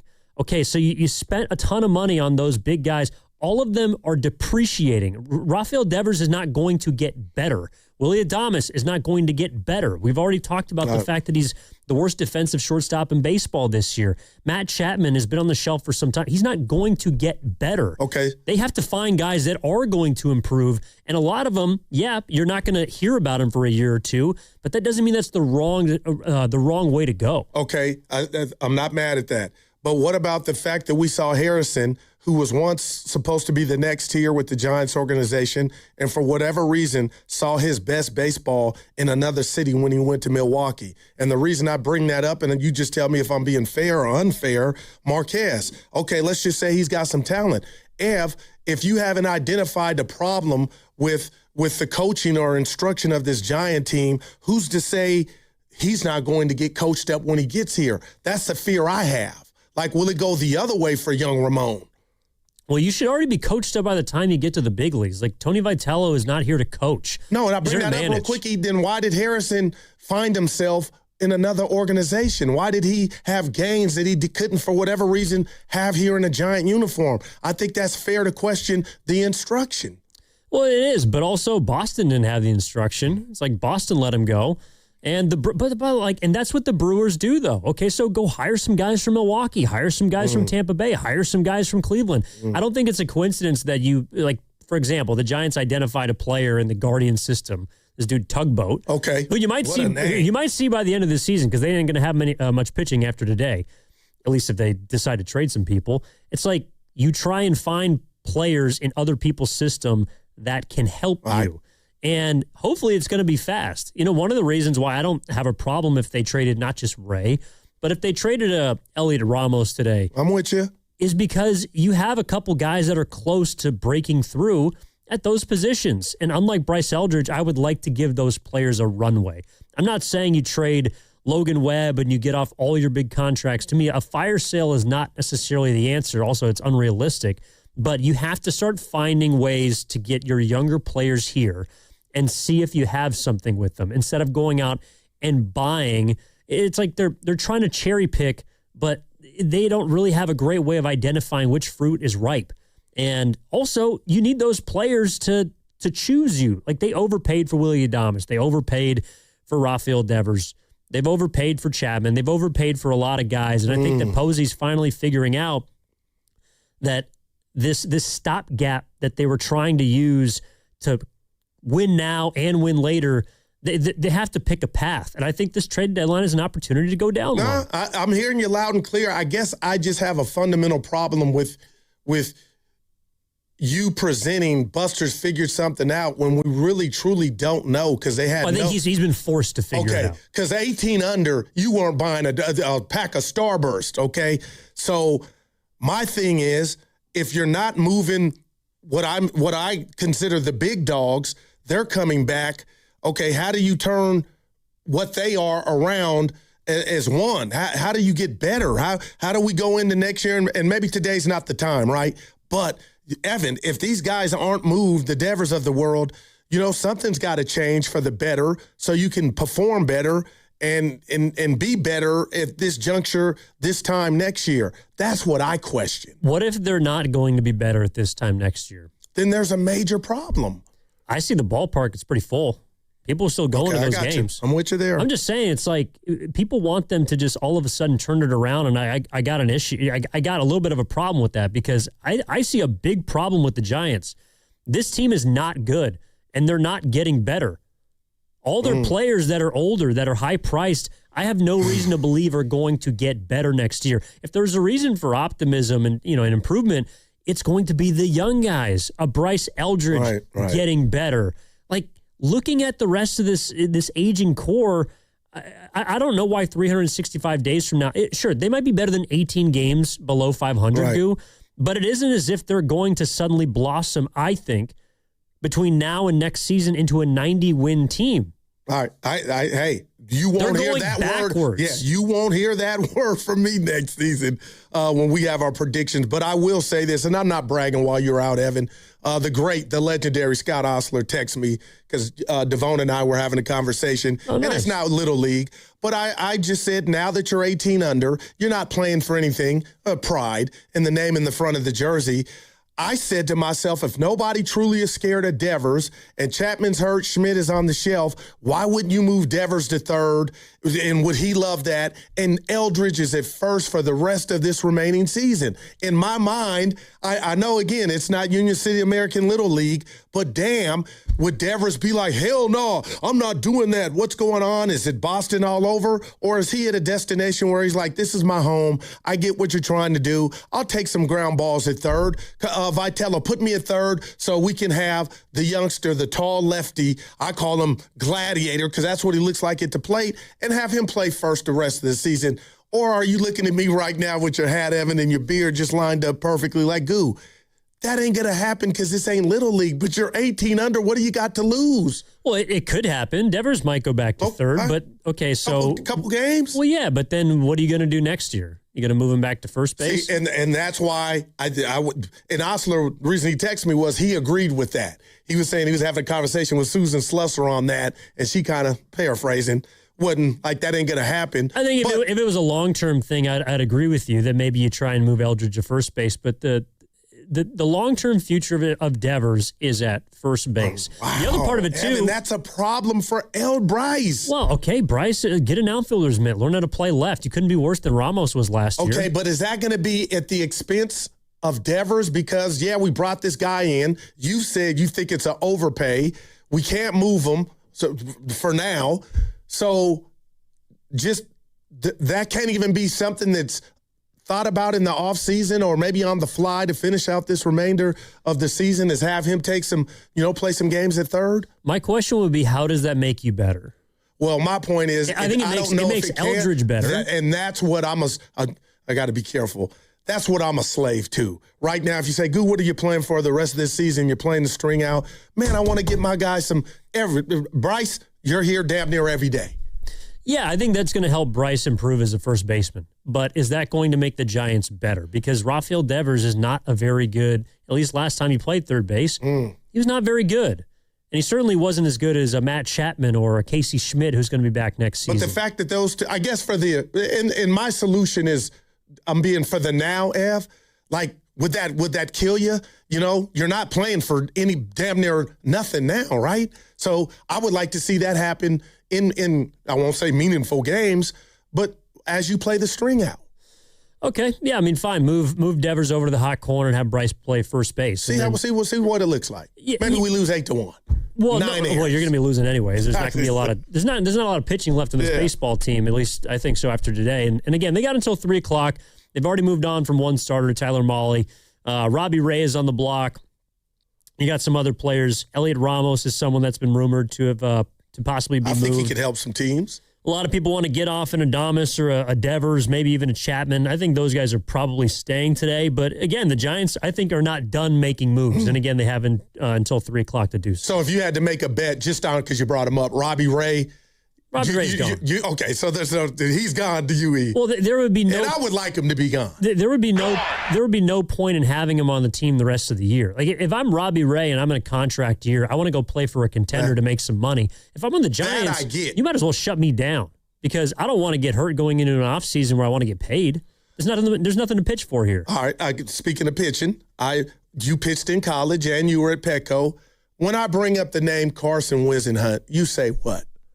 Didn't have his best outing this weekend, but sometimes I'm like, 5.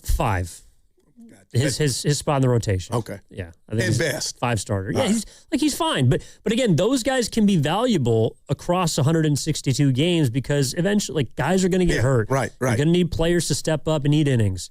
But the problem is they don't even have enough Carson Whisenhunts right now. They don't have enough guys in their system, and which is why I think they're trying to draft and trade for as many pitchers as possible. All their best prospects are position players. They do not have a ton of arms, and they haven't developed them. Yeah, and I'm thinking of Bryce Eldridge. I'm going back to him. He's not Carl Lewis, and I'm just one like the outfield. That's not a reality for him to me. For Eldridge, yeah, he's too he's a big boy. I like first base is his spot. Like you got to figure something out with Devers. Look. I don't know if it'll work, and I think I said this maybe it was like a month ago. To me, the first thing that Eldridge needs to do this offseason is get an outfielder's mitt. Figure out if you can play left field because defensive versatility, it's paramount in today's game. You see all the best teams and how many players play different positions for different squads. It makes it easier on the manager. It makes it easier on the front office. It makes it easier on everyone if you can play multiple positions. I don't know if Bryce Eldridge can. I think the only time he played an outfield spot in the minor leagues was like in rookie ball. And we've seen him this year in outfield. I want to say there was a game. In the majors? Yeah, I want to say there was a game he was in left. I could be wrong. I thought I seen him in the outfield. Well, perhaps. Maybe he was taking fly balls. Kenny will help me out, yeah. But, yeah, look, Bryce Eldridge, because Devers, unless you're trading him, is not going to go anywhere. And if you want this team to be at its best, you are probably not going to put him at third. This is the other part about the Devers thing. Who's going to say no to Rafael Devers right now? That's a problem. Who's going to tell him he can't do that? Why are you not saying no? If you want to say it's not his fault, but he is not a guy that's just going to change the direction of this team. And I can hear Steiny right now, their record is worse since he left, since they acquired him. If that's the case, then why are you bowing down or walking on eggshells to tell him, hey, Rafi, this is what we're doing, deal with it. Not being rude, but like, dude, it ain't popped since you got here, so we're not going to be scared of you. Or how you react to something that we think is going to do the better good for the team. Yeah, I mean, I don't know if they are scared of him, but all actions tell me they are. I mean, and look, they don't think it's worth it to light a fire under Devers or bring him to a simmer because he's the guy that's making a boatload of cash, and he's not going anywhere for a long time. If you told me somehow. And I think there's going to be, and I mean this, I'm not Peter Gammons, but I think there's going to be work stoppage. The Scooble thing I'm not even hating on the Dodgers, but baseball looks bad that's where he went. That's just me. Why does baseball look bad? Because it's just the haves and the have-nots. Well, and it's like the Dodgers are using the baseball and the other 29 teams as their farm system. Well, just go buy what we want. Like it's just Snell just sitting out there. Diaz, oh, by the way, he's back. It's just, it's not cool. It's just, it feels like it's not fair, but I'm not hating on the Dodgers because they keep going to the high-end spots, spending what they have. But they do that. Why? Because their farm system is off the chain, okay? So right there, that's something way different than the Giants. But I say all that to say, Evan, if you move Devers, then I would be what you're speaking right now in regard to, hey, we're about to start this thing over. We're about to come new. That's a gambling term. We're shooting dice. Yep. That to me would signal, okay, But if you got him here along with Adames, which I expect in Chapman, you ain't really changed nothing, Well, and that's why I'm wondering why you think this team is just going to all of a sudden be a playoff team next year. Well, you ain't heard me say that. Well, no, but you're asking how do they get back there? It's like they don't. With this team, as currently constructed, they, to me, cannot make enough improvements this offseason to jump from a team that is 18 games under to a team that wins 85 to 90 games. Like that is a massive, massive leap. And they're not a team with a bunch of up-and-comers either. It's not like you're looking at the squad saying, all right, these guys are going to get some at-bats, and that's going to help them be good for next year. This year was supposed to be 2009. A bunch of guys from that World Series team in 2010 always talk about the year before the year, where they're about a 500 club. They got hot late in September. They knew that they had something, but they had young talent. They had guys who were going to develop and improve, and they had a core. The Giants' core is old right now, and you can try and move off them if you'd like. You can try and trade them by 3 o'clock today, but that's not going to help you because you have to find a way, and I think they're trying to do this, by the way. They have to find who's next, and that could be from a trade with Luis Arraez. That could be a trade from trading Robbie Ray for a next, for a prospect. It's like those are the things that they have to do. And they've been reluctant to, I feel like, for the last couple of years. I hear you. All right, 888-957-9570 is the number. Talking a little bit about the MLB trade deadline, 3 o'clock today. What do the Giants do? What do the Giants do right now? 18 games below 500. Who would you like to see be on the move? Is it just Robbie Ray? Is it Adames? Is it Devers? We'll talk about that coming up on the other side. Evan Giddings in for Matt Steinmetz alongside Daryl the Guru Johnson. That segment was sponsored by Cache Creek Casino Resort. You will love the way Cache Creek Casino Resort feels. Every escape there feels like a little more extraordinary. Every getaway is a chance to make the moment yours. Everything at Cache Creek Casino Resort will feel wonderful. So cash in at Cache Creek Casino Resort. You know that Big Bargain detergent jug is 80% water, right? It doesn't clean as well. 80% water? I thought I was getting a better deal because it's so big.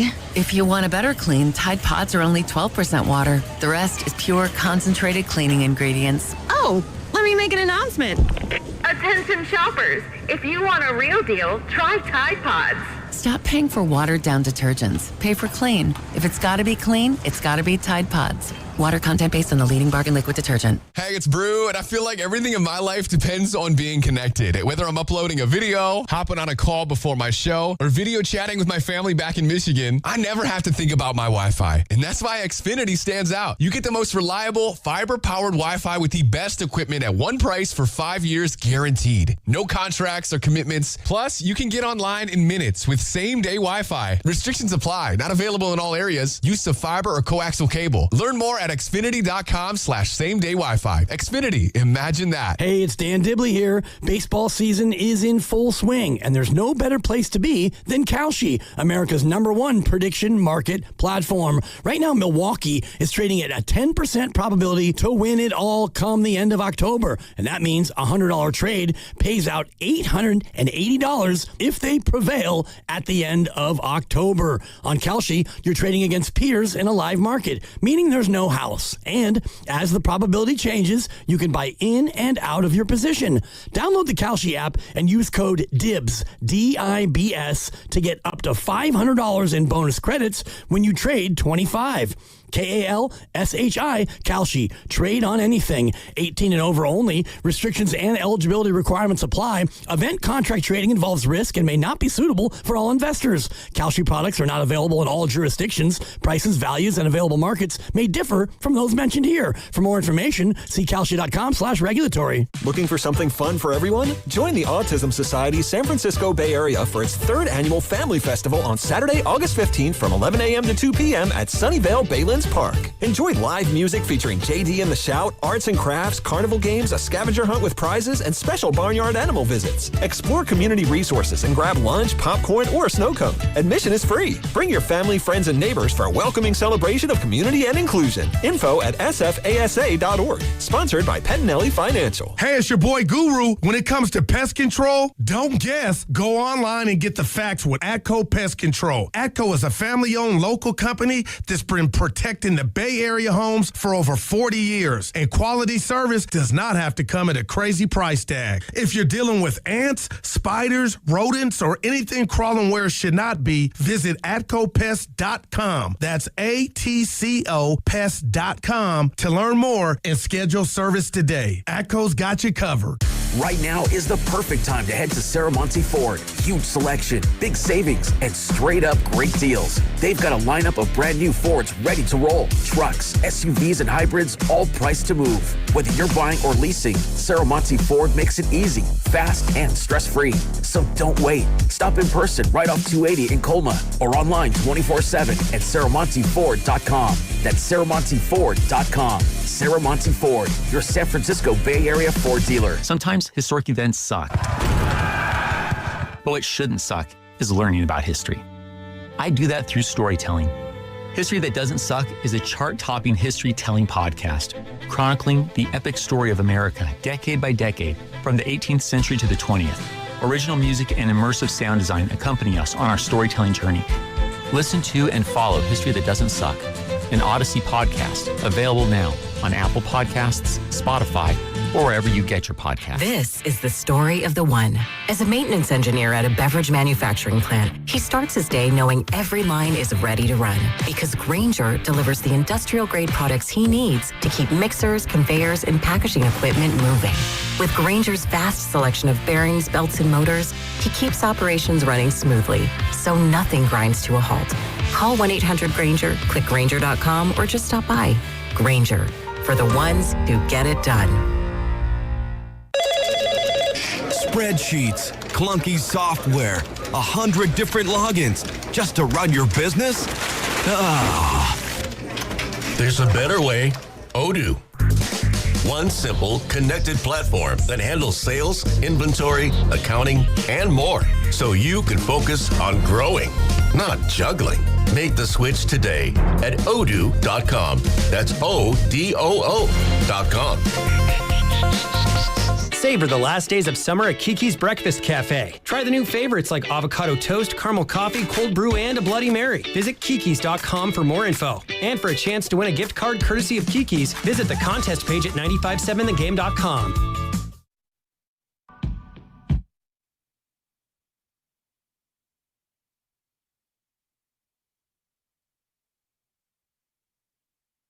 How do you pronounce his last name? Zaidi. Yeah, that's what he's getting. Add an A-N in front of that. He's giving me anxiety, whatever his name is. Now, back to Steiny and Guru on 95.7 The Game. That must be from, what, like 2 years ago? Yeah, you missed Film on Mike. He had What? It was how do I say it? Chat on chatter. He came in. He had to speak something. He spoke his truth. He had to get it to somebody at the station. All right? Yeah, he's all right. He got it off his chest. Okay. Kenny knows what I'm talking about. And Apparently a lot happened on Friday. Evan, well, something happened yesterday. I had my men's hoop league in Rockland. Some people are saying the streets are talking, Goo. And some people are saying you're a dirty player. I'm embarrassed. I had the family there, in-laws, nieces and nephews. Uncle Daryl were about to watch you hoop. You brought family out? Like the whole family to watch you play basketball? And I put on Twitter, Facebook, you see this. Wasn't the high school section championships? Me in my jersey, and it put game time. But Evan, in my mind, it felt like that. So I'm living the dream. Arms are looking defined. We got beat by 30. But as we were getting beat by 30, we only had 5. The other team had like 9 or 10. We only had 5. Well, only 5 are allowed on the floor, right? Yeah, but no subs. You weren't playing 9 on 5. I made the timeouts. I was in control of the timeouts. Every 7 minutes, 20-minute quarters. A youngster stole the pass I made to my son, a bounce pass. He wasn't looking, and it was getting ugly. He steals the pass. I'm being real, guys. All I saw was the ball on the ground. So my leg went out to try to stop the ball from going the other way. And the young man, it looked to everybody like I was trying to trip him. You tripped a kid? No. In a pickup game? Wrong. You were down by 30? It was a league game. We were down 14-12, close at half. My foot went out to try to get the ball from getting stolen. Mm-hmm. And then it looked like I then tried to trip him, and the gym turned on me. One dude on the other team, if that was your son, I go, hey, look, I didn't try to trip him. Then I tried to go tell the youngster, hey, I didn't, and he didn't want no part. You're just trying to teach him a lesson. I know. I'm embarrassed. Goose and Allen. Oh my God! You can't be tripping. You can't be tripping people, man. But no, I didn't tear anything, so I won. We lost, but I won driving home. So I didn't mean to throw a ball in his rib cage, but Evan, my foot went out, and I go, oh my God! It looked like I tried to trip him. I didn't. I apologize after he came up and called me OG. Said it's all good. No, I was just having fun. Although that probably made you more mad. The OG part. Yeah. Well. I finished the game. There you go. You didn't get hurt. You didn't get hurt, right? 1 of 7 from the field. You can't. We couldn't hit it. I wasn't the only one, though. Count your stats in the pickup game. All right. Let's see. All right. So we got the deadline coming up at 3:00. And again, Giddings in for Steinmetz. He'll be back tomorrow alongside Gerald the Guru Johnson. Before we get back into the Giants conversation, a little bit of training camp. Oh, my gosh. I haven't said what it is yet. Go ahead. I'm sorry. I haven't even said what it is yet. Mike Evans has been sidelined today, just not participating today with a quad strain. And then Kalen Black is out with an adductor. So they will both not be practicing. So, today. That's part of the six-pack area, the adductor. I'm going Dr. Darryl, Dr. Dina Dale. Abdominal, which could lead some guys to sports hernias. But he's so young, Evan, and they haven't been getting so busy like that. Like, when does it end? Pearsall's out. Your boy Christian Kirk came in. He's dealing with a hammy.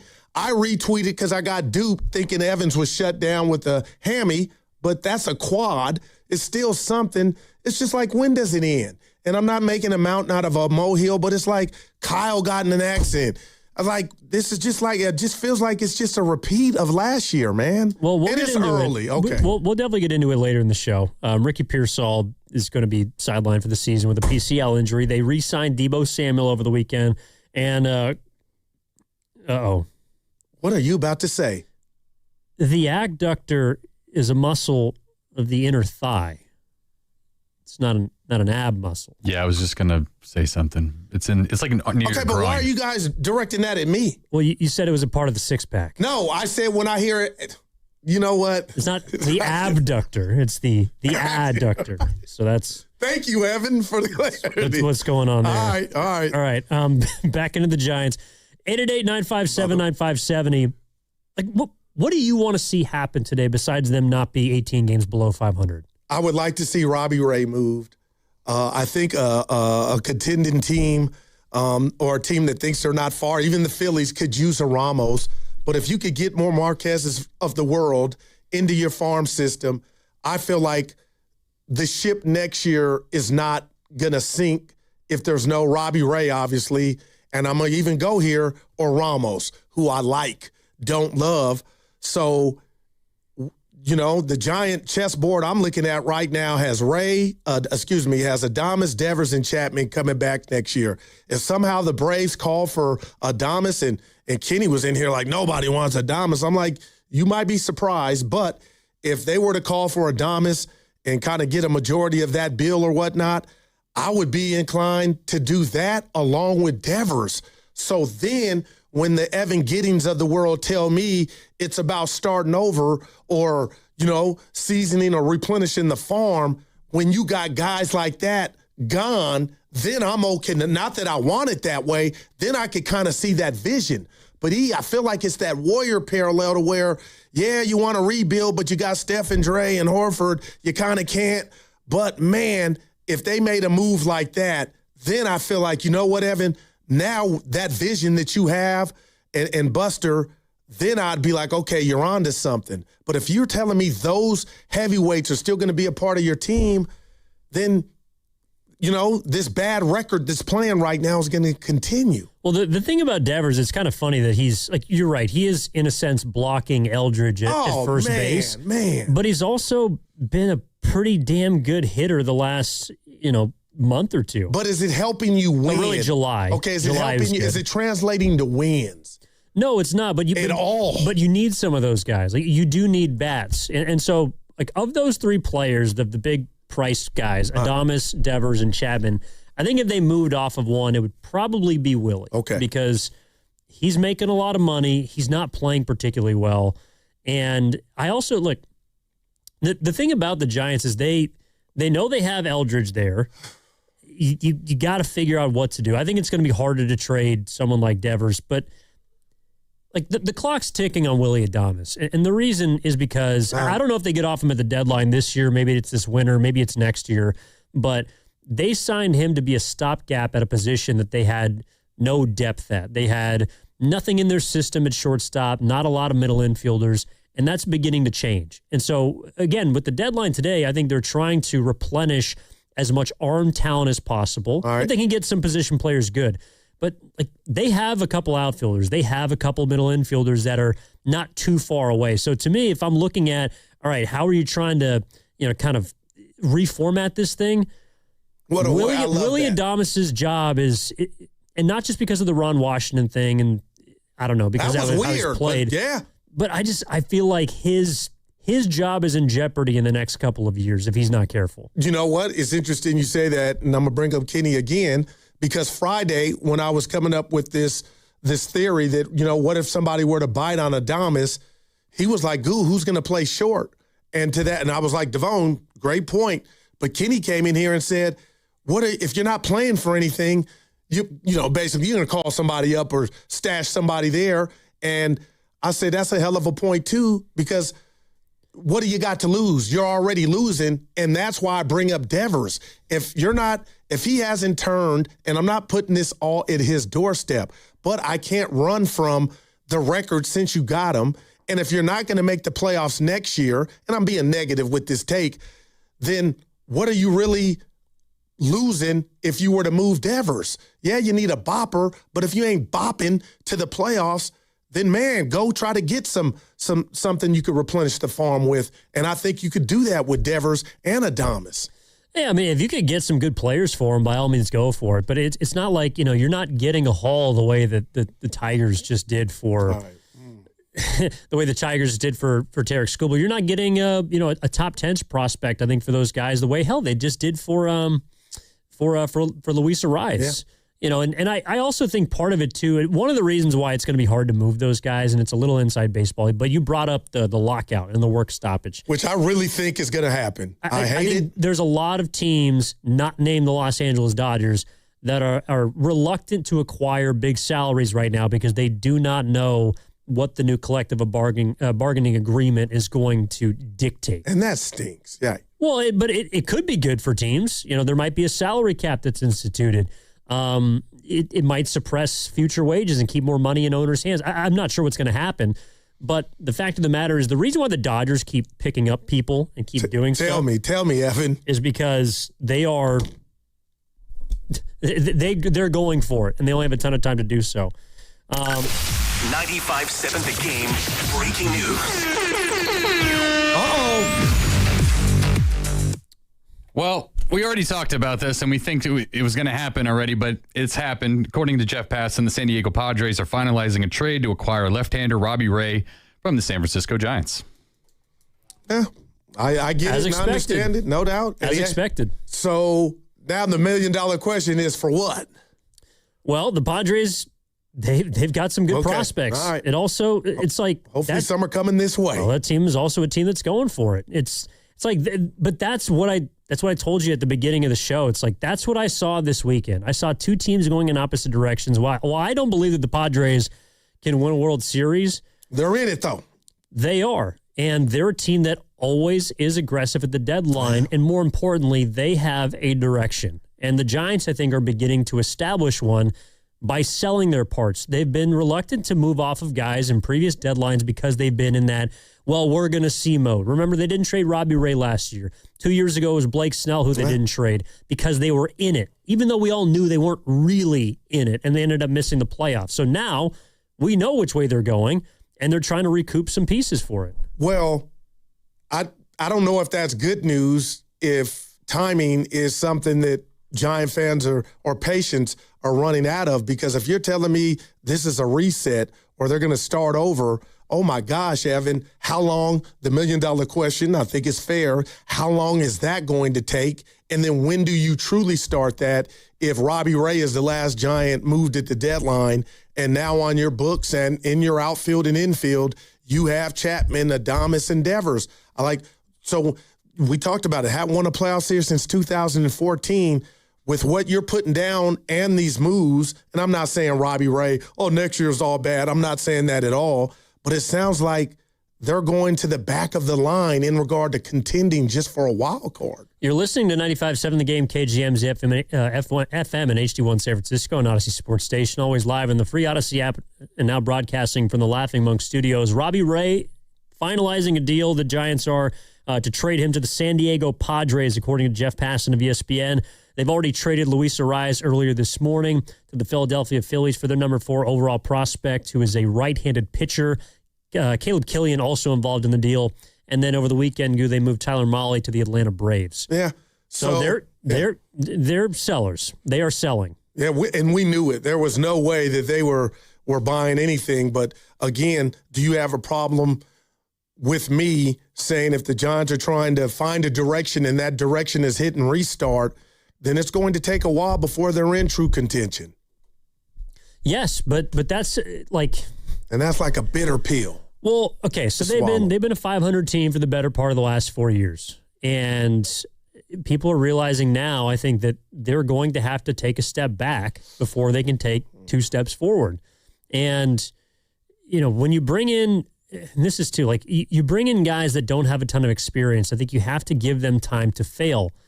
Buster Posey does not have a lot of experience, and we've seen some of the consequences of that inexperience, making not great investments, some of the trades that haven't panned out. But okay, so you give him some time. Maybe this Luis Arraez deal nets you a guy that could be a dude for you in a couple of years. Maybe this Robbie Ray trade brings in someone from the Padres that can really help you. Hell, if you look at right now, the amount of players that the Padres have traded in the last, I think it's like the last 5 or 7 years. Well, okay, they've traded James Wood. They've traded C.J. Abrams. Just James Wood. They've traded Juan Soto. They have traded away. They traded away Trey Turner at one point. They traded away a lot of really good guys that have turned out to be something at the major league level. So maybe there's somebody in this deal, and we're going to find out who exactly it is coming up in a little bit. But maybe that person ends up being a dude for you. And the thing about the Giants, it's like, as much as we haven't necessarily enjoyed the 500 baseball, to me what's been more doom and gloom about them the last 4 seasons is the fact that there's nothing next. We've been it was the Luis Matoses. But you got Bryce now, and I know he's just one guy, but I feel like you need more than one guy. No doubt. If you're going to compete in this division, you need a lot more than one guy. But it's funny you bring that up, because now I'm thinking about if I'm Tony Vitello, and when I accepted the job, I had an 81 baseball team with Adames, Devers, Chapman, Jung-Hoo Lee, and the possibility of Bryce Eldridge coming up, and that made me take the job. But what does this mean for him? And again, you tell me if I'm being negative. I'm being real. This is a colossal failure this season. We don't know if they're going to finish 25 or 30 under. My point is, what does this mean for him and what type of team he's managing? Because I got to believe when he took that team, he thought maybe, and I might be the missing ingredient. And with my energy and young, young look, everybody will flock to me, and that'll give this team a jolt. Now I'm wondering, what's he thinking about the team he's going to be managing moving forward after his debut season? We can already say, no matter how the things end up, it's going to be awful. Like, is that going to be suffice for him? No, but I also think it's like, okay, this year the team is not very good. We all know that. People are kind of giving Tony Vitello a mulligan. But if he continues to make mistakes that he did and has this season, next year, well, then you got to think about, is he the right manager for you? Buster Posey can't fire himself. That's up to ownership. But Tony Vitello is absolutely not. I don't think that he's a guy that has elevated this team this season. But to me, he's not the biggest problem. Right. And look, maybe Tony Vitello is supposed to kind of usher in this next wave of young giants. I always felt like if you hire a guy like Tony Vitello, you're hiring someone you hope can build a culture. And to me, it's really hard to do that with established players. And we're seeing that, and I think that's been a part of why this season has been not just unsuccessful, but kind of bitter in the sense that, okay, you're telling me now because what he's not, he can't check players, and this is bigger than baseball. This is off the diamond. He can't get in guys' face and be what he's supposed to be, the authority figure to a Major League Baseball team. Like, that doesn't match up. And now the baseball is exhibit A on that. There's no way anybody could tell me Tony Vitello or they feel good about the job he's doing. So now I'm making excuses for him to where I don't buy it, but how handcuffed is he because he came from the college ranks? Now you're telling me after this, what looks to be a colossal failure of a season, now they're going they're kind of restarting and he's going to be the guy? I mean, as opposed to who? I don't think a veteran manager would want this job. You know, you got to find a guy that's willing to take the post. Like Tony Vitello, I don't know. Like, to me, good. Just when they hired him, it just reeked of desperation. But I thought they were closer. Me personally, and I was wrong. I thought they were closer, 81 and 81, than what we're seeing now. So I kind of understood it to where he'd have that college aura to him, you know, that the guys would flock to him and they would dig what he was putting down. And I'm not saying they're 18 under. He's made a bunch of mistakes along with the players, but damn, that didn't happen. And now I'm like, where does that leave him? Well, it leaves him, I think, wondering exactly who he can trust on his staff, because there are guys that are a lot more legitimate than him in terms of managerial experience and in terms of decision making. That's why I thought the Ron Washington piece was not piece, but the comments from this weekend were interesting. And for those who didn't catch it, this was on the Apple broadcast over the weekend on Friday Night Baseball, and I think it was Wayne Randazzo talking about Ron Washington speaking on Willy Adames. Wash said it's been a little bit harder to get Willy Adames to commit to the work day in and day out, but Adames has been doing it lately, and he said you could see the improvements. Tony Vitello even said that whenever you see Adames and Wash work one-on-one, for the next 2 or 3 games, Adames is a much better defensive player. I could fall out of my seat on, was that Ron Washington's job to even share that? But where was Tony when Ron was reporting on the days it's not good or it's hard to get, and I'm making this up, Adames to the gym to work on his craft? I mean, that's an issue right there that should have been nipped in the bud. But for that to leak out through Ron's words and not Tony, that makes me look at Tony like side-eyed. Well, look. What you mean, Adames? You better get your ass here and do what we need you to do. Yeah, but this isn't Tennessee. Willy Adames has been in the league for 10 years. You're not going to tell him what he needs to do or not do. It doesn't matter what his stats are. Like, and that's the thing. If Tony Vitello is going to come in here and think that he's going to remake the wheel and expect these guys to go out of their way to do something differently that's got them to a place where, like, Willy Adames is going to be a tenured baseball player with a pension in less than 365 days. He's making $150 million. So the way you just said that, I love it. But now it makes me curious as to why Ron or even Tony would try to approach a seasoned guy like Adames and have him come work out with Ron. Because he's above that, I guess, Evan, if I'm understanding you correctly. No, but I think, like, Ron Washington's always been someone who wants to work with people who want to work. He's not going to make you do anything. The other part of that I thought was interesting about this is, so Wayne Randazzo of Apple, he is also, I believe, the Angels broadcaster. And so how I imagine this going down was Ron Washington, who was the manager for the Angels last year, probably has a relationship with Wayne, and they're talking pregame because Wash is willing to talk and Wayne's doing his job. And Ron probably said something, and I don't think that the broadcast was trying to, blow up Adames, but Wash said something about how, like at the beginning of the year is probably tough, but now he's coming around and he's really making strides. But that key detail that it was tough at first, it's like that's what people are clinging to that they don't like. Yeah, and that I get. Would you say I'm doing that? Like that's my guess on how that information came about, because they have a relationship, and it wasn't like Wash went behind Vitello's back and said, I'm gonna air out this veteran who's not working hard. I don't think that's how it went down, but people didn't like it. Yeah, and I'm not looking at it from that vantage point, E. I'm looking at it from the vantage point if Ron reported to Tony that was an issue, getting him to buy in, that's where the sheriff needs to come in, and I would expect, and maybe it could have happened, I don't know, but that's when I would expect Tony V to have a one-on-one with Adames. Like, what the hell's going on? When we task you with something to get you better at your craft, to help the team, the last thing, especially the way you were playing or started off, you should be the last dude, squawking it, not trying to do it. That's how I took that.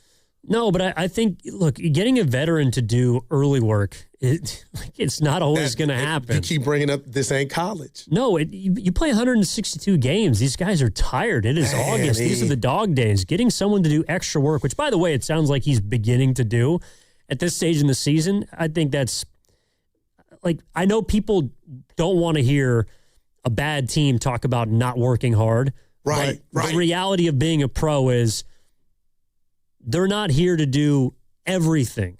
They're here to do what they believe gets them ready to play baseball every single night.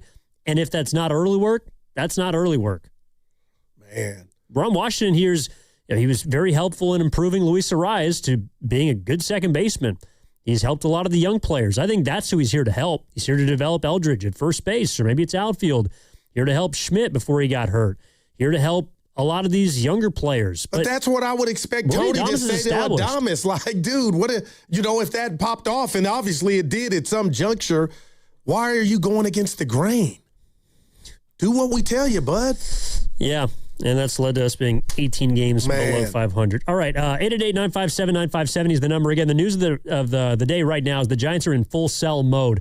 All right, Luis Arraez was traded to the Phillies earlier today. Just moments ago, Robbie Ray to the San Diego Padres, where we're waiting to see what's going to be the return in that deal. Also, Tyler Mahle traded over the weekend to the Atlanta Braves. But the Giants are selling. What are you feeling about it?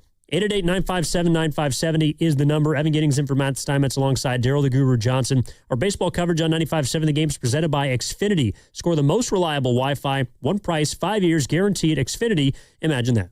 Embrace the haze with Hazy Little Thing from Sierra Nevada. If you know how to time the beer run so you don't miss a second of the action, catch every game, no matter the time.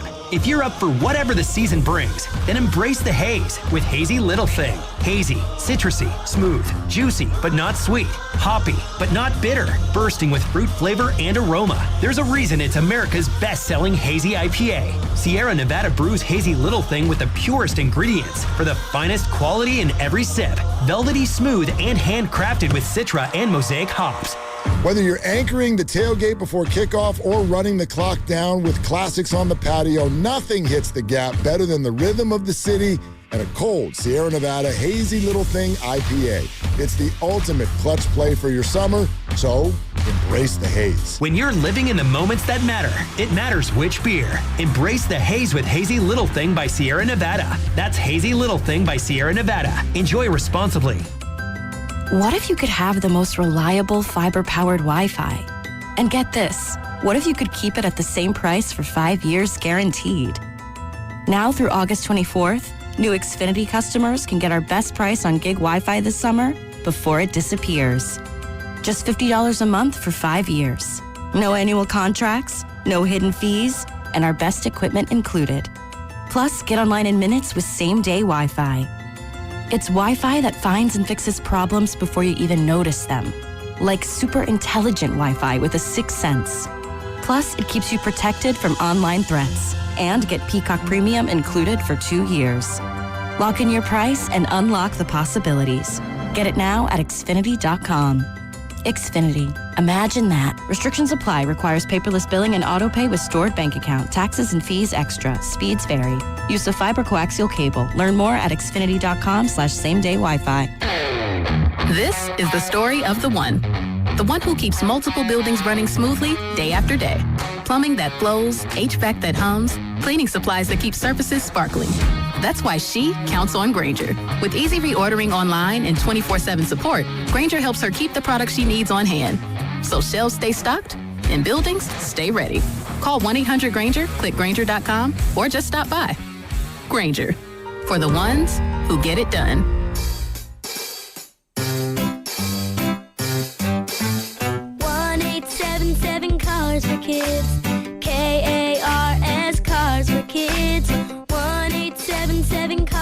Kids. Donate your car today.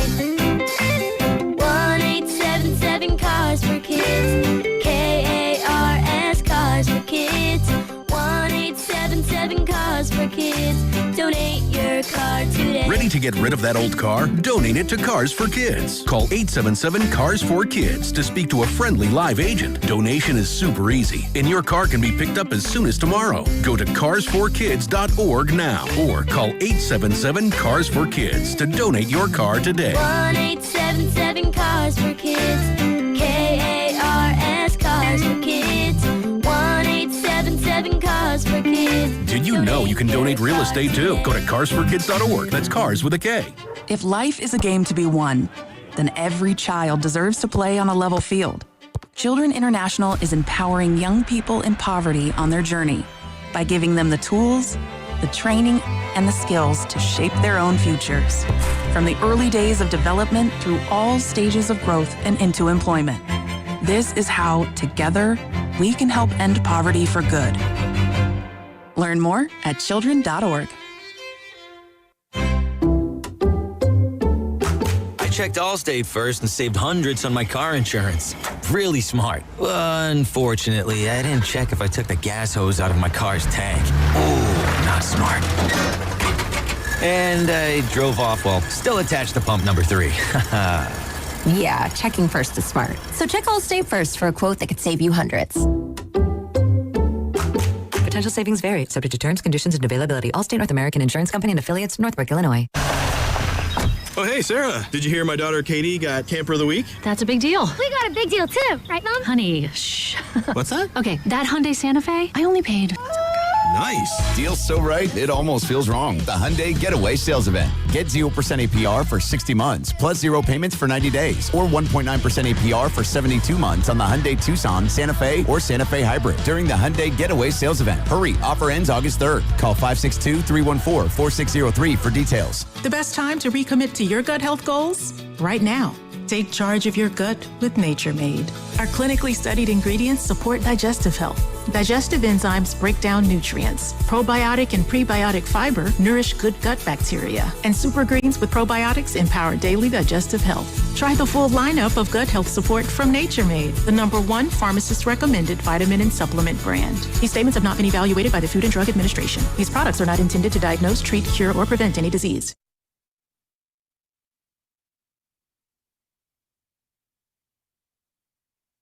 Obviously not a good day. I'll be plotting my revenge. Now, back to Steiny and Guru on 95.7 The Game. All right, Ginnings in for Steinmetz alongside Guru. What do you mean it's a bad day? This is not a bad day.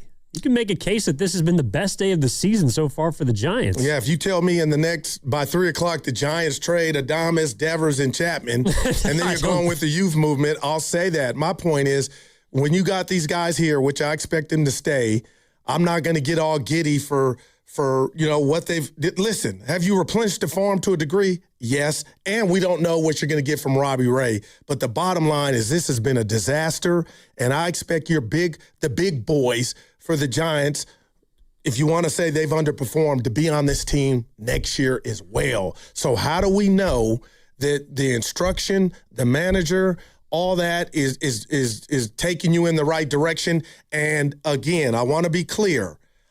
I'm an OG. I know about rank. Norm was in the Navy 30 years, and he parented like that. For Ron Washington did nothing wrong telling his truth, having a conversation with one Willie Adames about showing up so we can work on some things and there be some pushback. I would hope Tony Vitello would call Adames in the office and tell him what you need to do. And I never need to hear Ron having a problem of you putting in work.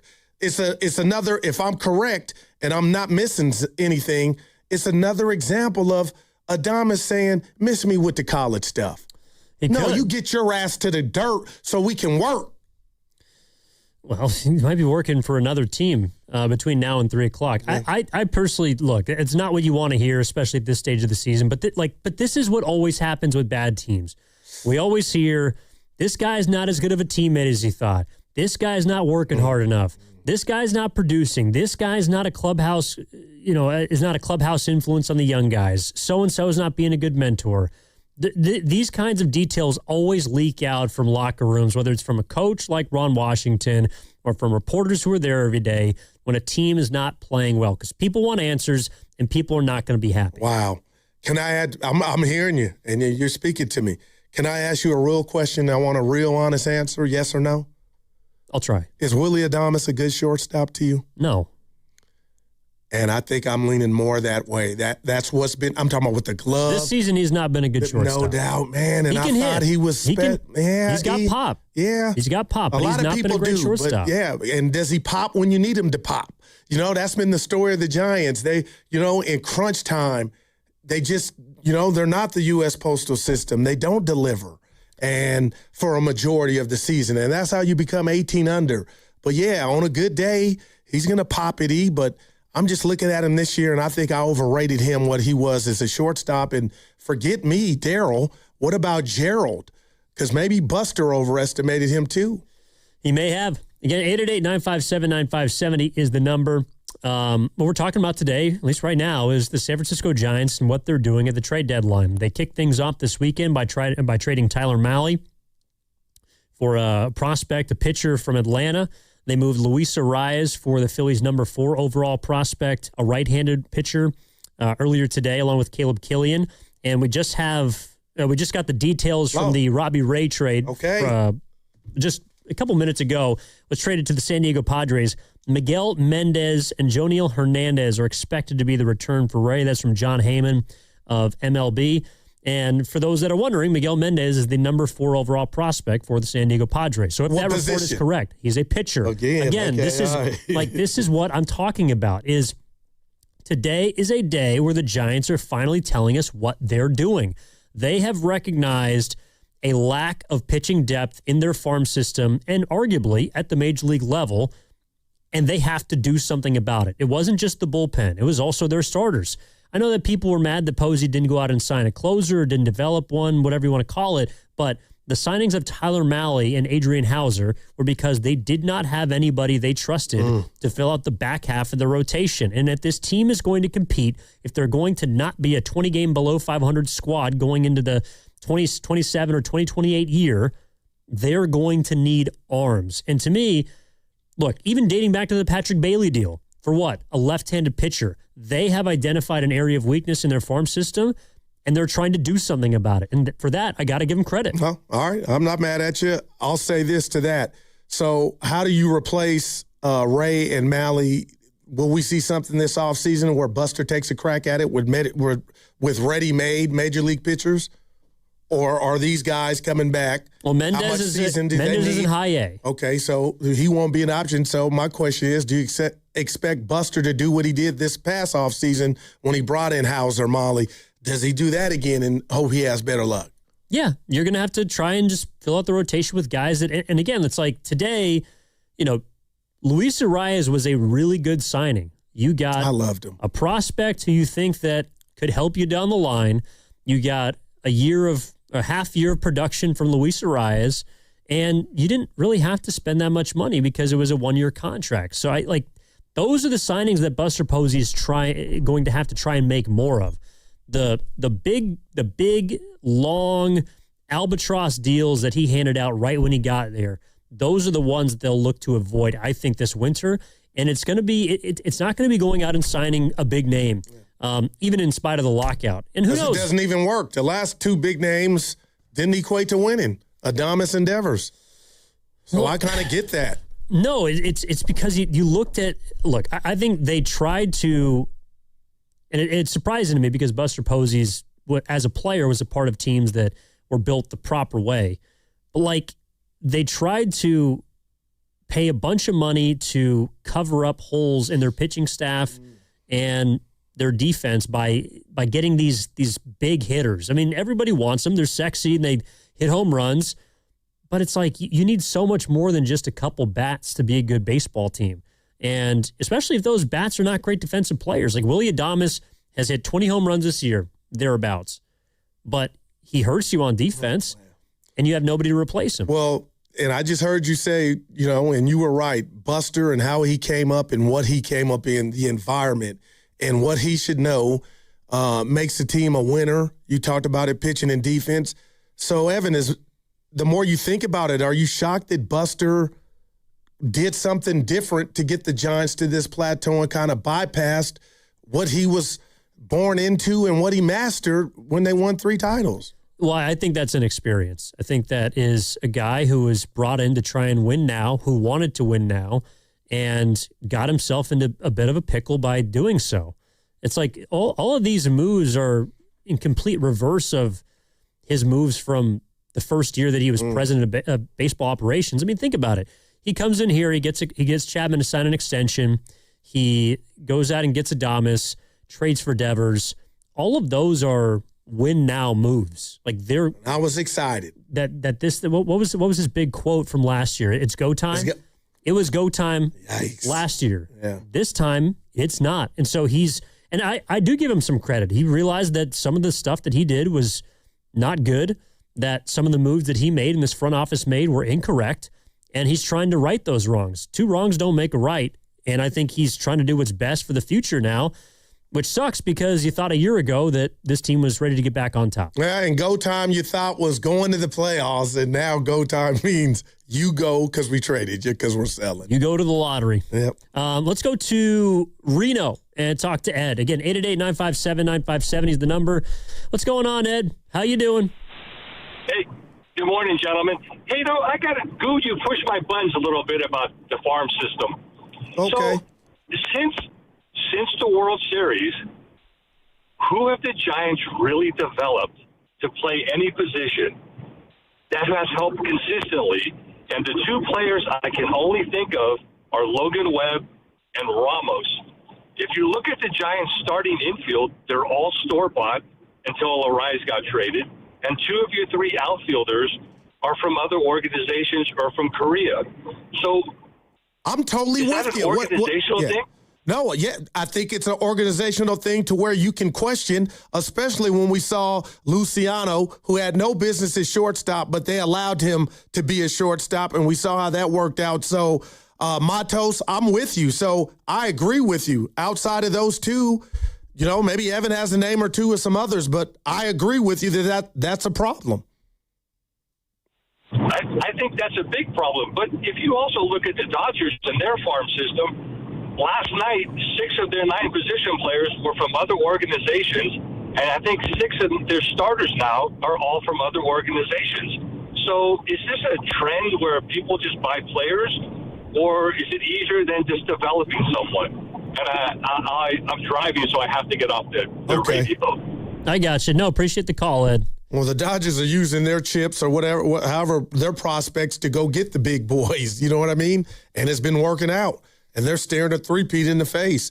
And on top of that, all that, if you look at the deferred money that the Dodgers got on these big, it's almost like it's stealing, Evan. It's like nasty work.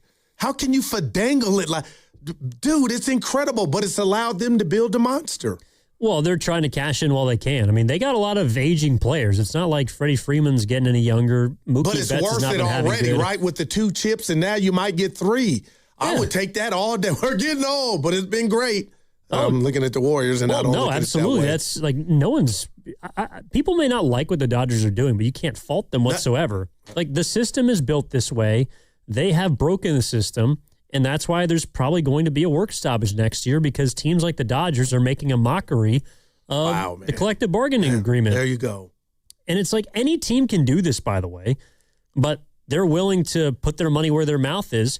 And this is the difference between them and everyone else. It's like they have the prospects to do it. It's why I think it was last week, we were talking about the Warriors, and I've heard this from time to time where people will call in and they'll say, oh, people don't want to do the Warriors any favors. People are done with the dynasty and they don't want to help us out. It's like, I've heard that. Do people want to help the Dodgers out? No, but they want what they have. Yeah, and wow. The Tigers wanted the number 25 and number 67 overall prospects in baseball, and they were willing to trade Tarek Skubal to get it because they weren't going to re-sign him this offseason. You know who would? You know who's going to get him anyways? The Dodgers. Wow. So, and what's the Warriors' problem? You might as well cash in on it. Their young players didn't pop to where, Brad Stevens, I know that's out there, that's hogwash, but, to go get the Jaylen Browns if you wanted to. Your young guys didn't pan out, some not in the league, some still in free agency waiting to get a team. They didn't pop to where other teams coveted them like the Dodger prospects. Yeah, I mean, and look, they go out and spend money in free agency, but they also have the prospects to go trade for a ton of these dudes. And those prospects are, maybe not game changers, but a lot of them have been pretty good. I mean, hell, Yordan Alvarez, who might be the best hitter in baseball, was once a Dodgers farmhand. It's like people want what they have. And they're still winning without them. You know what I mean? Or missing, them bops because they got boppers themselves. Yeah, but I also think this is because of what's going to happen next year. The Dodgers are not waiting around to see what the new collective bargaining agreement allows or doesn't allow them to do. And I also think, too, if we're going to bring it back to the Giants, I think that's why at the deadline, if you're San Francisco, you have to figure out how much money you want to keep on. Maybe these big contracts are going to be done away with. So are you willing to get stuck with, Adames, I think, has got a few years left, but Devers is here for quite a while. Man. Chapman is too. Do you want to get off those guys now ahead of a work stoppage? That's why I felt like if they're going to trade a bunch of players, it would be today because we don't know if there's going to be baseball next year. Yeah, facts. But if there is, would you be surprised? And we'll probably never know. If Buster's phone rings and somebody's on the other line, a contender or a team that thinks they're in it, that's a contender, trying to see what it would cost to get Devers or Adames, I got to believe the phone is rung. Well, it's rung, but no one's giving you much of anything for those two guys. I don't think. I mean, pick up that bill. Well, maybe Devers, because he's been a certified talent in the past. But is Willy Adames the difference for a team out there that's looking to make the next jump? I can see the Padres looking at Robbie Ray and saying, "All right, we couldn't get Skubal," and it is kind of funny that they're like the little brother of the Dodgers down in Southern California. Dodgers go get Skubal, who's the best lefty on the market. The Padres get the second best one. But they think that Robbie Ray can really help them, and because they don't have a great starting rotation. You look at Philly, all right, they can move things around. Bryce Harper said last week he's willing to go play outfield. We played that sound. I'm like, what's he talking about? And bam. So you move Bryson down from second to third base, and you slot Luis Arraez right in. They think that Arraez can be a game changer for them in the postseason, so they go and get him. Yep. The Giants need a lot of pieces. My $1 million question to you and Giant fans today, and even after 3 o'clock, is how long is it going to be before we see this team in contention again? And you know what? When I say contention, Evan, just the postseason. Like, I don't know. I thought this was the year. Well, we've been saying that for a lot of years. It's like, okay, in fact, I know that's not what people don't want this day to come where their team are sellers and in the cellar. They don't want that. Wow. But if that is what gets you back to being good, to me, this is a completely understandable sacrifice. Like, Buster Posey has made a lot of bad moves. You don't just get to wash those away. What have we been talking about ad nauseum for the last 2 weeks with the Warriors? You are in this spot because you gave Jimmy Butler $120 million and he got hurt. You can't just wash that away. You have to lay in the bed you made. Yeah. This is the bed that the San Francisco Giants made. And they're trying to do their best with what they can because they made a good signing with Arraez. They have some value in Robbie Ray. But you did nothing with the bullpen. And you got some stinkers to fill out that rotation with Hauser and Malley. Like, those are bad moves, Evan. Well, no, they didn't make any moves. The lack of moves was the bad move. But my point is, okay, so if you learn from those mistakes, then you try to do some things to get better from them. Like, you can't rewrite the past. The Giants can't go back and sign a bunch of offseason arms. They can't go back and get new players. You can't get Harrison Bader to not ride a scooter in Cow Hollow at 1:50 a.m. You can't get these things to not happen. But what can you do about them? You can try and spin them in a positive, which is what they're using this trade deadline until 3 o'clock to try and do. Okay, and I'm stealing this from you because you said it earlier. They need to really, really go Michael Jackson and look themselves in the mirror. Right team in the mirror. Does Buster Posey look at Tony Vitello as this is just a one-off? I did him a disservice. He's learning and growing. And these OGs, for the most part, right now on my watch, Evan, look like they're coming back. he'll be able to be more demonstrative and drop the hammer just a tad bit more next year? Or do you really look in the mirror when you're going through that Michael Jackson phase and say, we might need a new skipper in here? I can't wait to, I think that's a valid question for Buster Posey, who some are saying that should happen with him, but he's going to get more. He's coming back. There's no doubt in my mind. But I do wonder the Tony Vitello part from a respect vantage point. If you're telling me guys aren't respecting him, is it okay, we just broke him in, he got his, he came in, wet his whistle, and now year 2, watch out, he can be all he can be? Or is Buster going to look and say, I made a mistake? Well, he might look at it and say he made a mistake, but this is kind of the problem when you hire someone generally, I think, with a lack of experience, is you have to give them an opportunity to fail. And so if Tony Vitello failed this year, do you think that he can get better? Maybe he's clearly not the manager for the Giants in 2026. But I think if you make this hire, it's because you believe that Tony Vitello can be the proper manager for the Giants in 2028.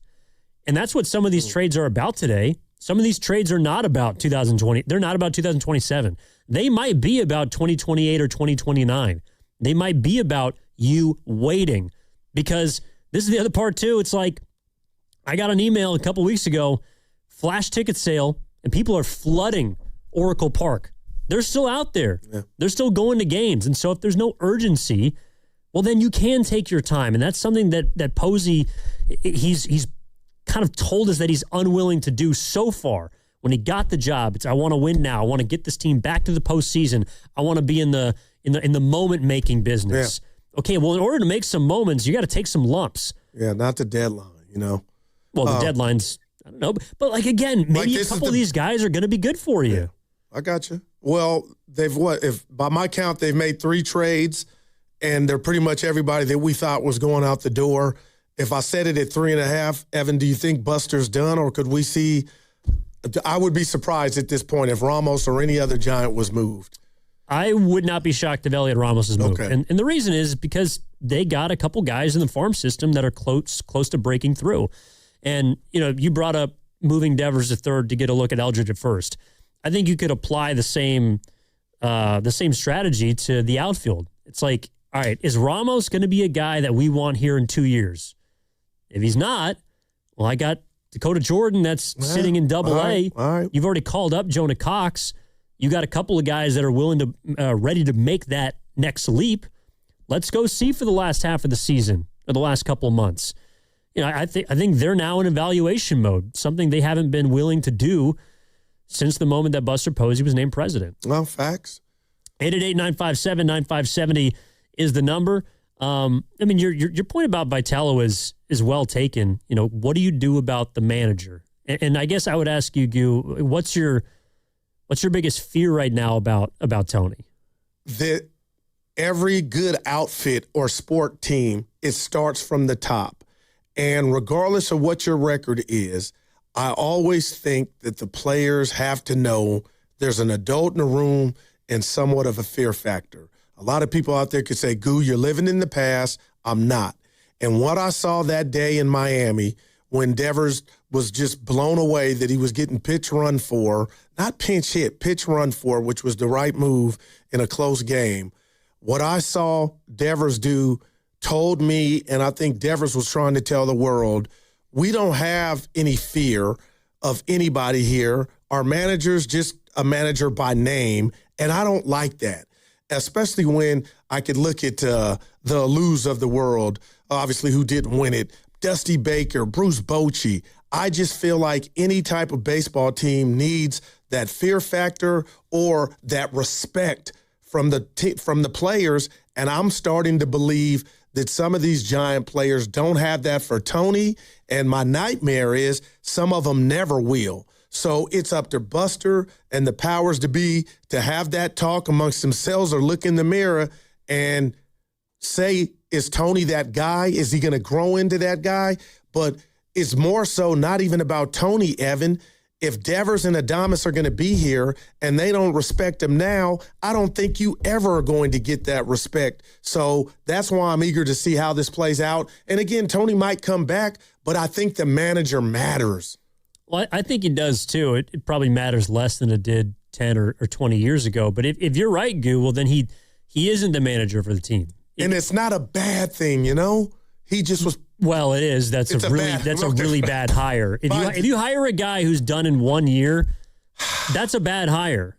And that's also why I think he's going to be back next year. It's like, I don't think Posey wants to double back. Because it would be hell to pay in the media for that. Dude, you would have had now 4 managers in 5 years. One of them won 107 games.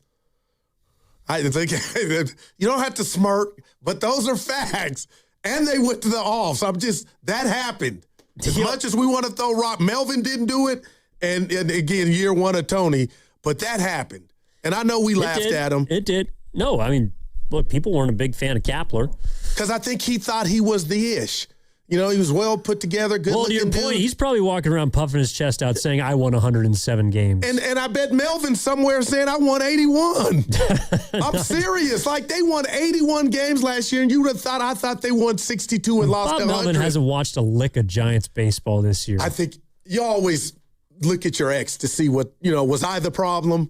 And I think he's got to be feeling some type of way. If he's golfing, I know he's at the end.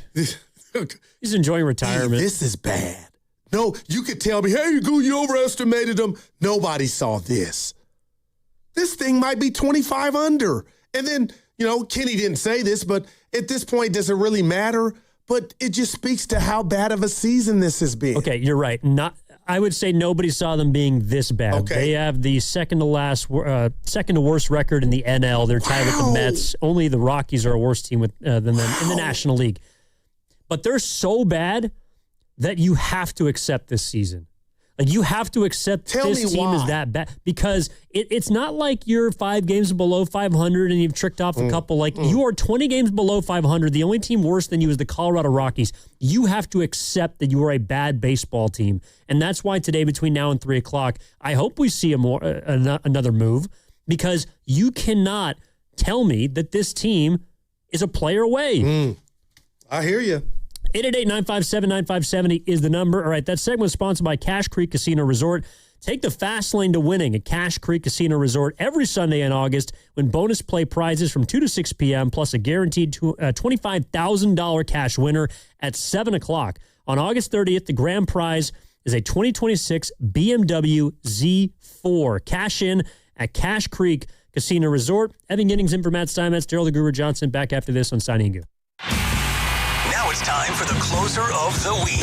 Presented by LiftMaster and RNS Doors. Turn your garage into the envy of the neighborhood. Visit rnsdoors.com. This week's closer comes from Vanessa from Hayward. Abel has been such an amazing help. He came and worked on my gate and got it working faster than I thought it would be.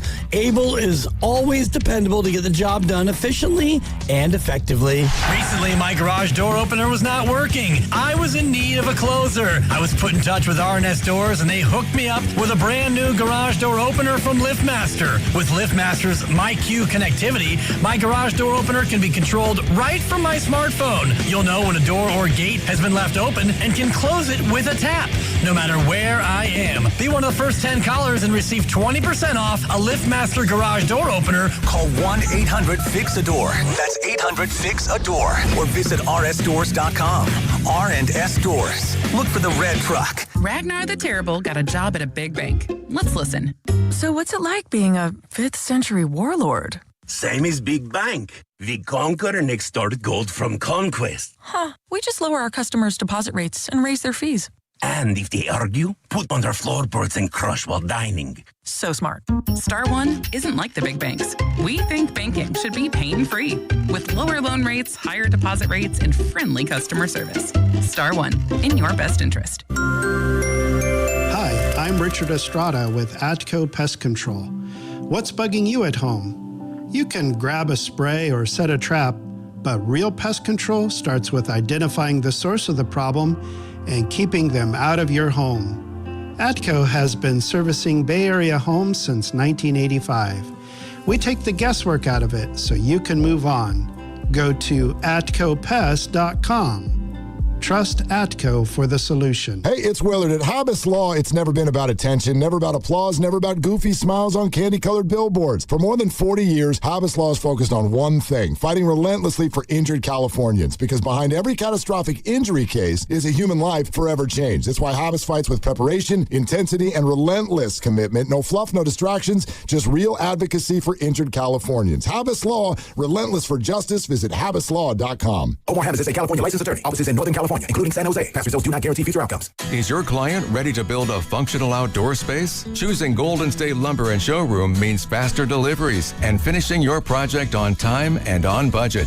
When it comes to decking, TimberTech stands out. It's trusted by contractors for its unbeatable quality, and with industry-leading warranties, it's clear why TimberTech is the top choice. TimberTech, the #1 brand in premium decking. Start at goldenstatelumber.com. Golden State Lumber and Showroom. When you succeed, we succeed. T-Mobile has an exclusive bundle for customers 55 and up. I'm Sarah Bowl. Yeah, I'm Frank Bowl. A reliable network is key for us. And with T-Mobile, it's been wonderful. And going to the 55 plus plan saved us so much money. A lot. And that's important. Trying to keep costs down. The home internet's been perfect. It's fast, it's quick. The setup was so easy, it took less than 15 minutes. It was like, ta-da! If you want simplicity, coverage, reliability, you want the whole package, T-Mobile has it. Right now, T-Mobile customers 55 and up can get 2 phone lines on America's best network, plus America's fastest 5G home internet for just $30 each. $30 per month each line with autopay plus taxes and fees. Minimum age 55. Pricing for home internet rely on 2 lines of Essentials Choice 55. $35 connection charge per line required. Best mobile network and fastest 5G home internet based on analysis by Oak Cliff Speed Test Intelligence data 2H 2025. All rights reserved. San Francisco weather. Mostly sunny. High of 71 today. Weather brought to you by Staples. It's the most wonderful time of the year at Staples. They've got back-to-school supplies as low as 25 cents, up to 40% off select tech and more at staples.com/back-to-school. Staples. That was easy.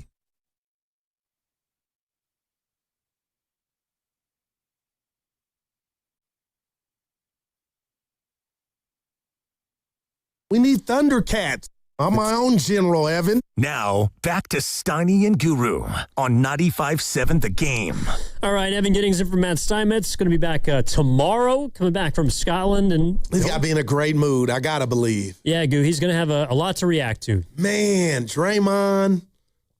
What do you think he'll be hottest on? Oh, LeBron. He'll be hot in the deadline, I'm sure. No, LeBron. He'll be hot on LeBron. Because he wasn't here. Remember he said, Evan, if I'm not here, I'm all right.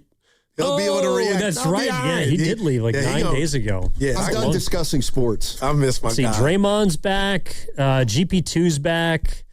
Jimmy Butler looked pretty good this weekend. I didn't like that. That was like the Santa doing the flip. He looks spry. Yeah, he got scared and jumped out of his chair.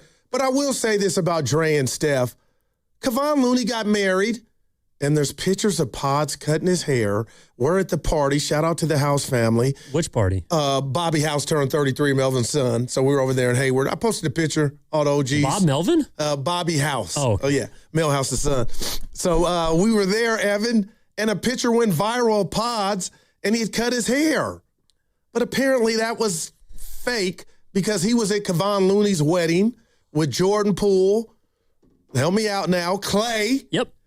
Keep going. Help me out. The young mind. Where was Steph and Dre? I'm a little hurt. But Looney, he hit Poole.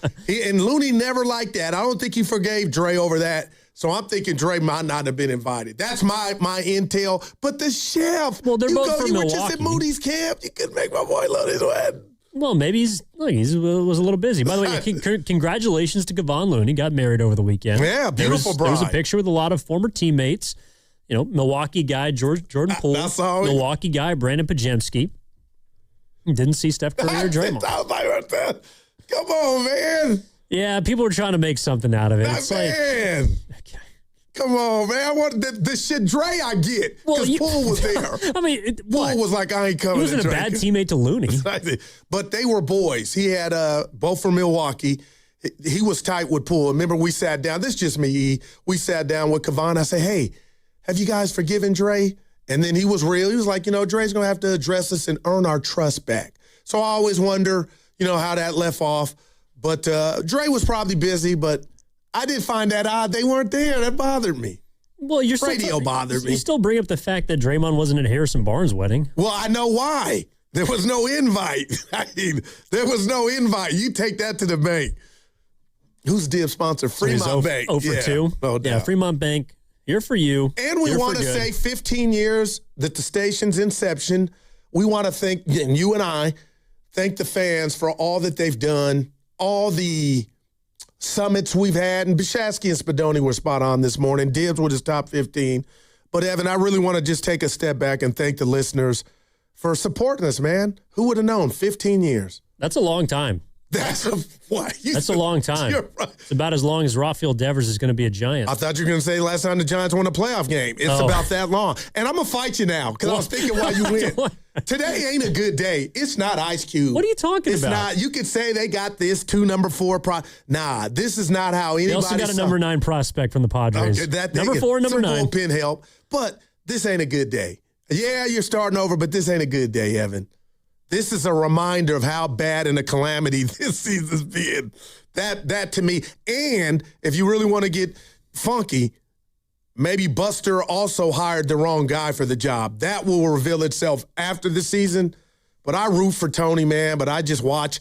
I was watching Bonte yesterday, the post game, and I'm fixated on the Tony Vitello show. Just so I don't even hear a word he says, Evan. I'm just, how's he look? He looks tired, dude. No, and I would be.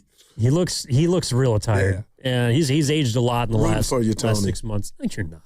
You're rooting for the Giants, and if that means that Tony Vitello is not the manager next year, and they get better, you will be rooting for them. And you know what? You were gone Friday, but I left you Thursday, and they win the first game of the series, and I'm like, okay, maybe they'll just, they'll start winning. And we got a bet that it looks like Willard and Greg they and I are beat going the to Brewers lose 2 times. Yeah, that happened. You score 16, Joe Montana, then you win the first, and then you just drop the next 3. Now you're 18 under. Peyton Manning. Yep, 47-65. And you're in the Lone Star State tonight. Texas trying to get a wild card spot. Yeah, the show must go on. Look, okay, here's what's happening with the Giants. We also got some training camp updates. For the Niners, it is Mike Evans with a quad strain, Kalen Black with an adductor, who are both not participating in practice for the San Francisco 49ers. They signed Deebo Samuel over the weekend. Ricky Pearsall will have to get surgery for his PCL, which is going to sideline him for this season. But with the Giants, they trade Tyler Mahle over the weekend for a pitcher from the Braves. They go out and trade Luis Arraez this morning to the Philadelphia Phillies for their number 4 overall pitching prospect, Caleb Killian, also in the deal. And then about an hour ago, Robbie Ray goes to the San Diego Padres for the number 4 and number 9 overall prospects in the Padres system. The big theme here is pitching. They get a pitcher back when for Patrick Bailey. They get a pitcher in the Mahle deal. They get a top 4 prospect pitcher from the Phillies in the Arraez deal. And they get the 4th best prospect, the number 2, I believe, right-handed arm in the Padres system in the Ray deal. So they are prioritizing pitching, something that they did not do this offseason, and they're paying for it. Yeah, and who was a caller, and he had an astute call, Evan. I think he was from Reno. I thought he was coming down my road, but he didn't. We agreed. Oh, we love Ed. Yeah, well, Ed, where he was talking about the instruction. So I don't care if you get 5, 6 guys, prospects from this deal. The $1 million question for me in Giant world is, do they have the proper instruction to bring the best out of these guys and get them up and ready? I just feel like it's fair now to question that.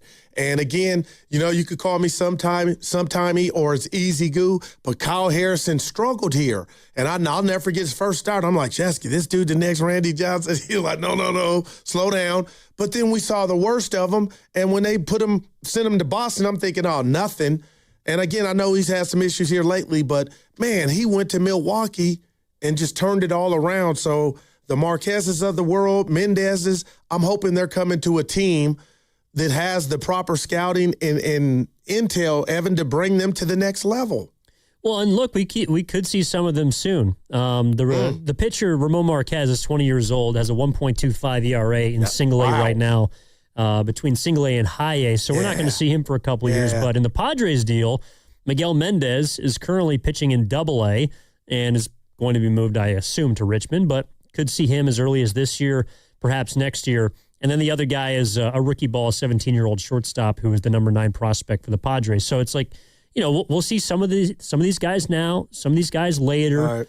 You might see Tugboat Williamson. Hell, by the end of this year, he's been moving up. It's like this is going to take time. That's what the Giants are telling us today, is that they went out and spent big at the beginning of the Posey era. It didn't work. And so instead of doubling down on it, and this is why, okay, I'm being a little facetious that it's a good day. I think it's a day of reckoning. Like it's Judgment Day for the Giants. Or a reminder of failure. That's how I look at it. It's a reminder of failure because you're selling. Yeah, I mean, you never want to be a seller, but at the very least, you can try and get better through the deadline. I can't argue that. There's a lot of teams that have been built up through the trade deadline that are in front of them. And not just the big boys and the Dodgers, the Braves, the Brewers, the Cubs, but there are a lot of teams that have been able to recoup pieces that they weren't otherwise going to have. I don't think Arraez is going to be here long term. He's looking, apparently, from what I was reading, for a 5 or 6 year deal. To me, if you're the Giants, that is not a place you want to be, especially in light of recent signings. Title too. He's in the process of that. I was going to say that's all he had to play for. Not now. He might be in the offs. He will be in the playoffs, I think. The Philadelphia Phillies are a pretty good team, even though they struggled as of late. Who knows? He might be a jolt for them. But you look at, Robbie Ray was not going to re-sign here. And if you're the Giants, I wouldn't want to be in the business of signing a 35-year-old. We've seen the best of him. Yeah. And I'll do this for Robbie Ray since he's gone. You know what that is. Was that your Robbie Ray? Yeah, him throwing the pitch, the grunt. Can I ask you a question? You can. If I set and I could hear Steiny say right now, Guru, I don't care. Love you, buddy.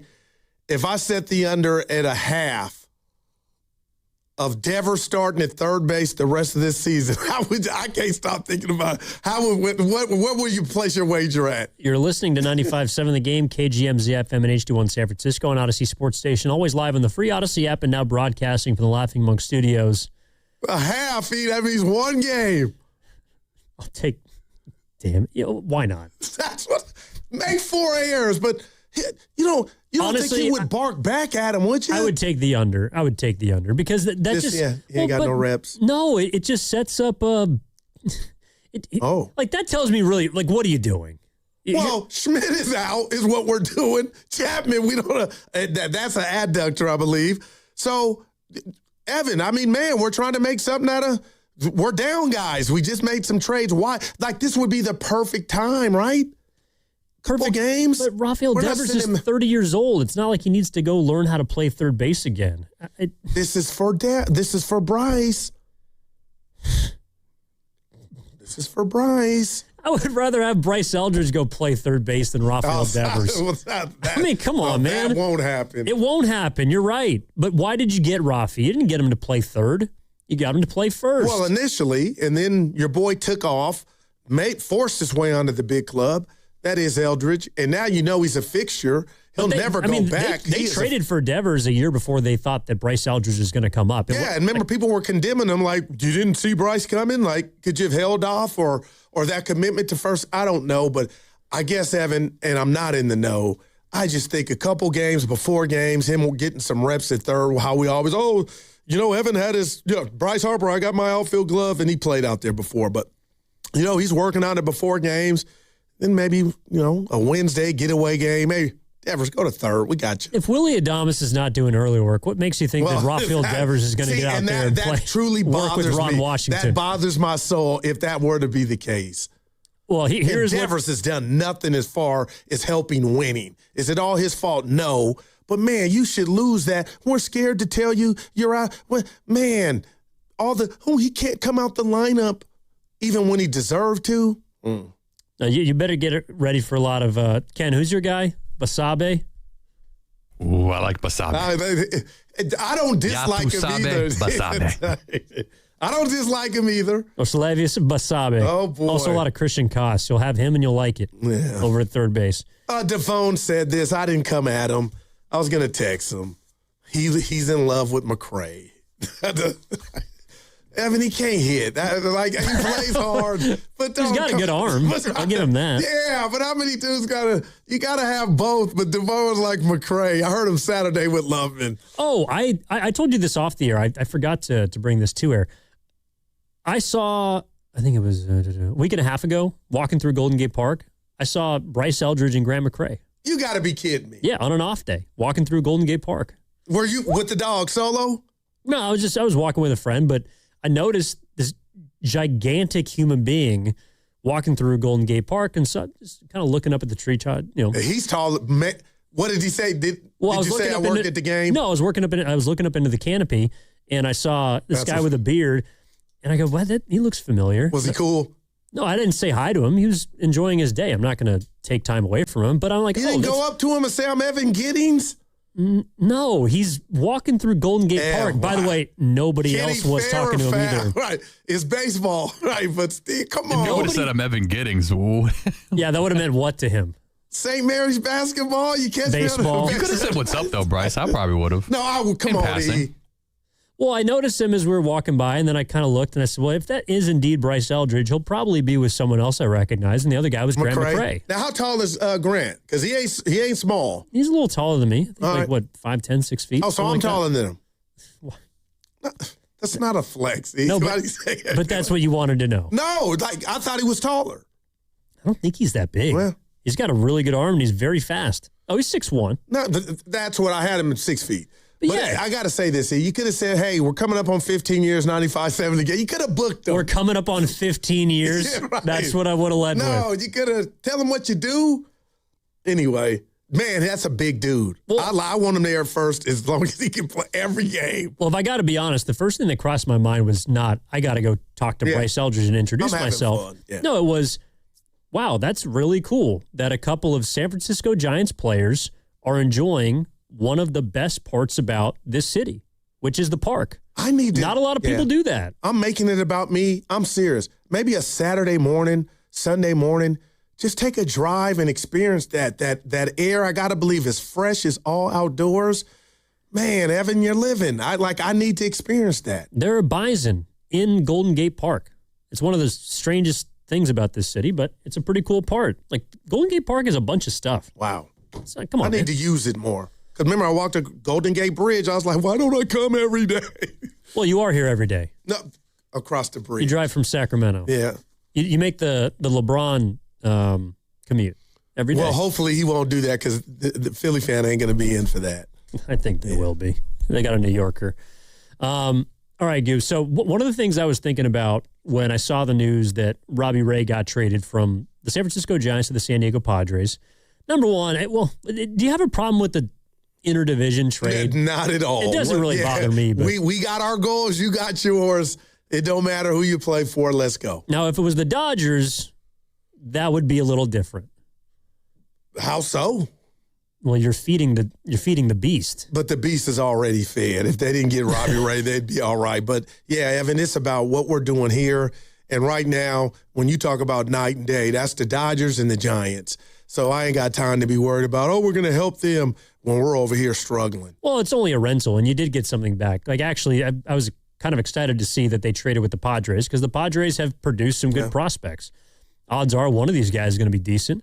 And I think you're right that it's not, to me, the issue of major league coaching, but I do have questions about just how they're developing these guys. Because I think it's fair. So, like, I do some games for the San Jose Giants. Look at my man. And at the single A level, it feels like they got a hold on things. But there's something between either single A or double A, and then kind of when they get to triple A and then to the big league level where nobody recently has really popped.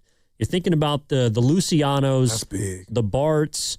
I'm thinking about guys the guys that were promised to be good, that were supposed to be the next ones. Like, they got this guy, for example, Josue Gonzalez, who's a shortstop prospect. He's 18 years old, was the number 1 overall international prospect signing this last year. And as much as I want to believe that he's going to be a dude for them, when can we start believing that the Giants know what they're doing when it comes to development? Because that was something I never used to doubt about them. Man. They had a ton of homegrown talent. They knew how to flip guys and extract the best out of them.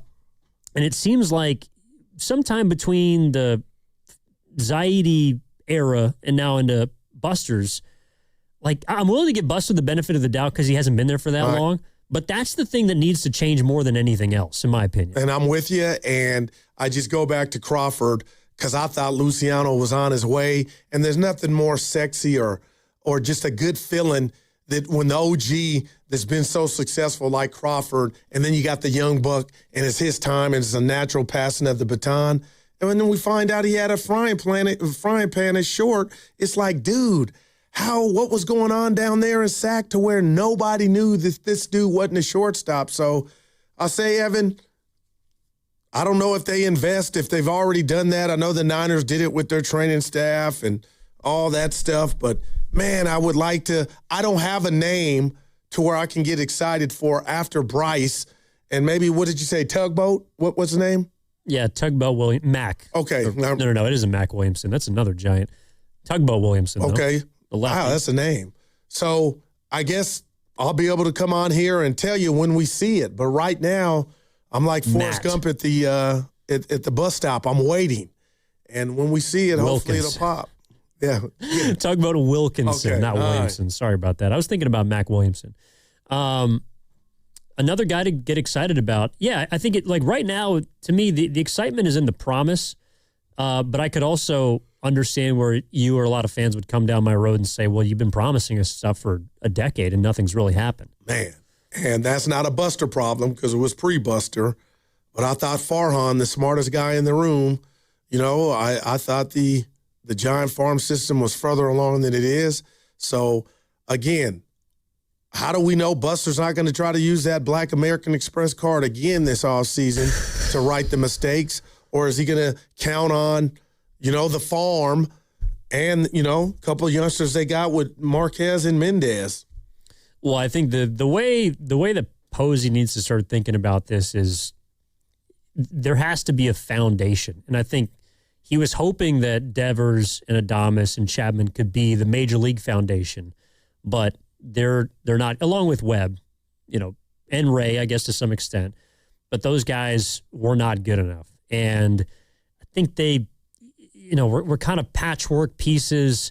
You had money to spend. I think they wanted to prove that the Giants can still go out there and acquire big-name free agents. And I was excited, Well, I think people were excited, but just because you win the offseason doesn't mean you can win the regular season. But like Jimmy Butler with the Warriors, it was the definition of what you want when you acquire somebody. And at least they got a built-in excuse. Nobody's happy. He got hurt. So you were without his talent. For the most part, Devers and Adames have been Iron Men, and it still has not worked. And it leads me to ask you this real question. We're talking about Tony Vitello. And Tony Vitello was Tony Vitello, and his past was his past when the Giants and Buster Posey made a decision to give him the reins. But let's just put Buster Posey, the player, aside. Evan, who's to say he's ever going to grow into this job? Who? Buster. I'm like, that's a question I have. I want it, and it sounds great and baseball romantic, but if I'm doing that and telling you I don't know if Tony will ever grow in, how do we know Buster's going to do? Like, that's a major question, man. Well, I believe. We don't know, and so far he's proven that I think that you have to give guys time. And how much? Well, you got to give Buster Posey more than a year or two. Because he just had his first round pick. I was just going to say, I hear you, and tell me if I'm doing too much. You and I could have made the Robbie Ray deal. You and I could have got rid of Arraez, Kenny, too. You know what I mean? Those are, and I'm not saying the Giants didn't get anything returned, but I guess I'm saying those are like my back in the day cable, basic. Like, yeah, you got those deals, but you missed on two guys that have the Giants payroll, not that payroll of a team that's a bottom feeder, like this is a high payroll because you thought Adames and Devers were going to help, and for whatever reason they haven't. And I think that's Buster's problem to try to figure out and find out why, and I'm sure he's trying to do it. But the bottom line is, are we so sure the year 3 for Buster is going to be better than year 2? I don't know. Well, year 2's been pretty bad. I mean, if this is what you deem to be year 2, they're one of the worst teams in the National League. Wow. And they have a pretty high payroll. That's not where you want to be. Now, I don't think they're more disappointing than the Mets. I don't think they're more disappointing than a few other teams when you look around the AL. Like the Toronto Blue Jays, to me, are more disappointing than they were the San Francisco strike Giants. away from winning it all. Is that a hangover? But at least the Blue Jay fans had that to kind of latch on to and enjoy. Not here. Yeah, but to me, like there are different ways to look at a deadline. Like if you're a Detroit Tigers fan, you probably feel really bad. You feel very bad because that team on paper is a lot better than it is playing. Like they're 4 games below 500 with a plus 63 run differential. That's a team that should be in postseason contention, and instead you just traded maybe the best pitcher in baseball to the Dodgers. So that's where I think that not all deadlines are created equal. Like the Giants should not be, in my opinion, Giants fans should not be feeling like the trade deadline is a recognition of failure. But to me, it's more of an opportunity to get better, to steer this thing finally in the right direction. If you're the Tigers, you got to reevaluate a lot, I think, because you're looking to trade maybe Casey Mize. You just traded Tarek Skubal. But why, Evan? You're giving up? You just had success. Well, Skubal should be a Tiger. Yeah, you had a bad season. It happens, but we had success. That's why I hate what it represents to baseball is you couldn't tough it out, come right back. Okay, we had a bad season. But to go drastic and give away Skubal, who should have been a lifelong Tiger if things are right in baseball, but to kind of just blow it up and start with that doesn't make much sense. Well, maybe you don't want to pay him $350 million this offseason or whatever you're going to have to pay him after this work stoppage, I believe, is coming. And that's the decision that they made. But it's like, again, I think their fans should feel terrible. The Toronto Blue Jays fans have felt bad all season, especially watching Vladimir Guerrero Jr. not know how to hit a baseball. He has under 7 home runs. I can't figure that one out. I don't know why the Mets have been as bad as they have outside of injuries and a lack of production. They've invested in aging, expensive talent, and it hasn't panned out. That's wow. The Giants are in a spot where they're trying to get younger. They're trying to do this the right way. I'm just telling you, it's going to take a little bit of time. All right. 888-957-957. Again, Robbie Ray is a Padre.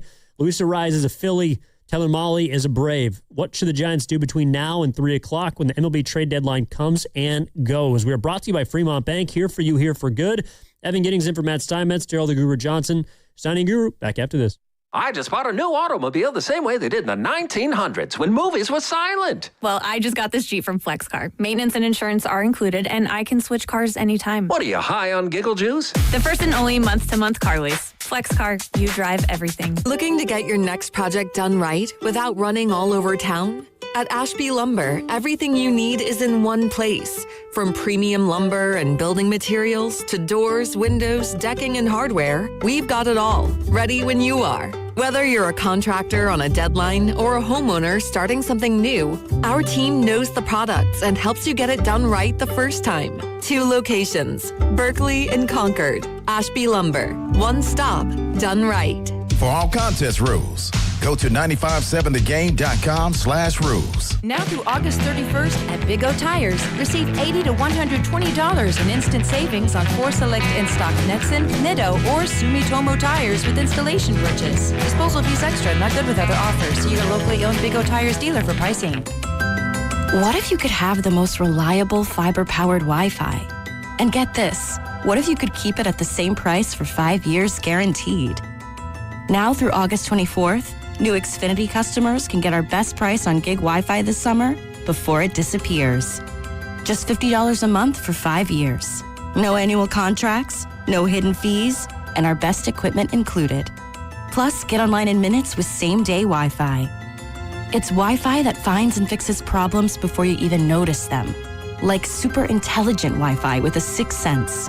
Plus, it keeps you protected from online threats. And get Peacock Premium included for 2 years. Lock in your price and unlock the possibilities. Get it now at Xfinity.com.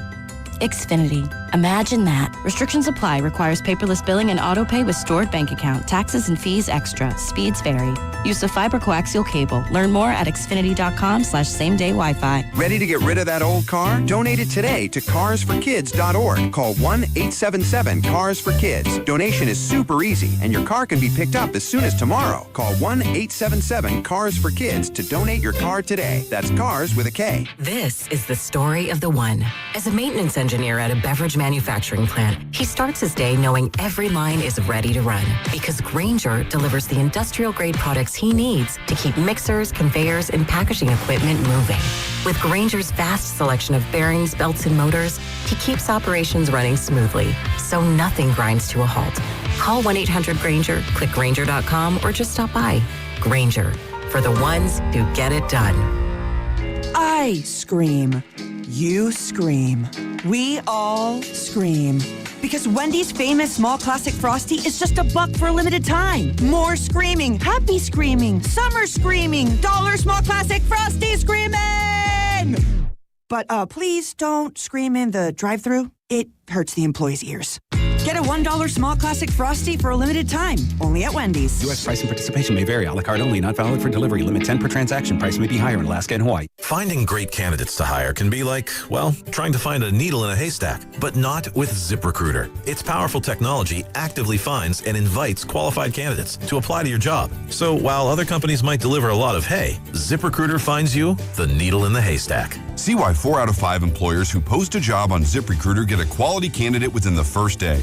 Try ZipRecruiter for free at ZipRecruiter.com/team. That's ZipRecruiter.com/team. ZipRecruiter. $5,000. That's the average amount of money people in the U.S. are now spending on gas in a year. $5,000. That's crazy. If you drive, you have to download Upside, the free app that gives you cash back for buying gas. That's right. You can earn cash back with Upside just for buying the gas you're already buying. You can literally start earning cash back today. I used Upside, and just last year, I made nearly $300. You're putting gas in your car anyway. Why not get cash back? If you like extra cash, download Upside. I'm saving the cash I earn from using Upside to help pay for a vacation later this year. Download the free Upside app now to earn cash back when you fill your tank. Use promo code FRESH to get an extra 35 cents per gallon on your first tank. You can cash out anytime, right to your bank or a gift card for Amazon and other brands. Just download the free Upside app and use promo code FRESH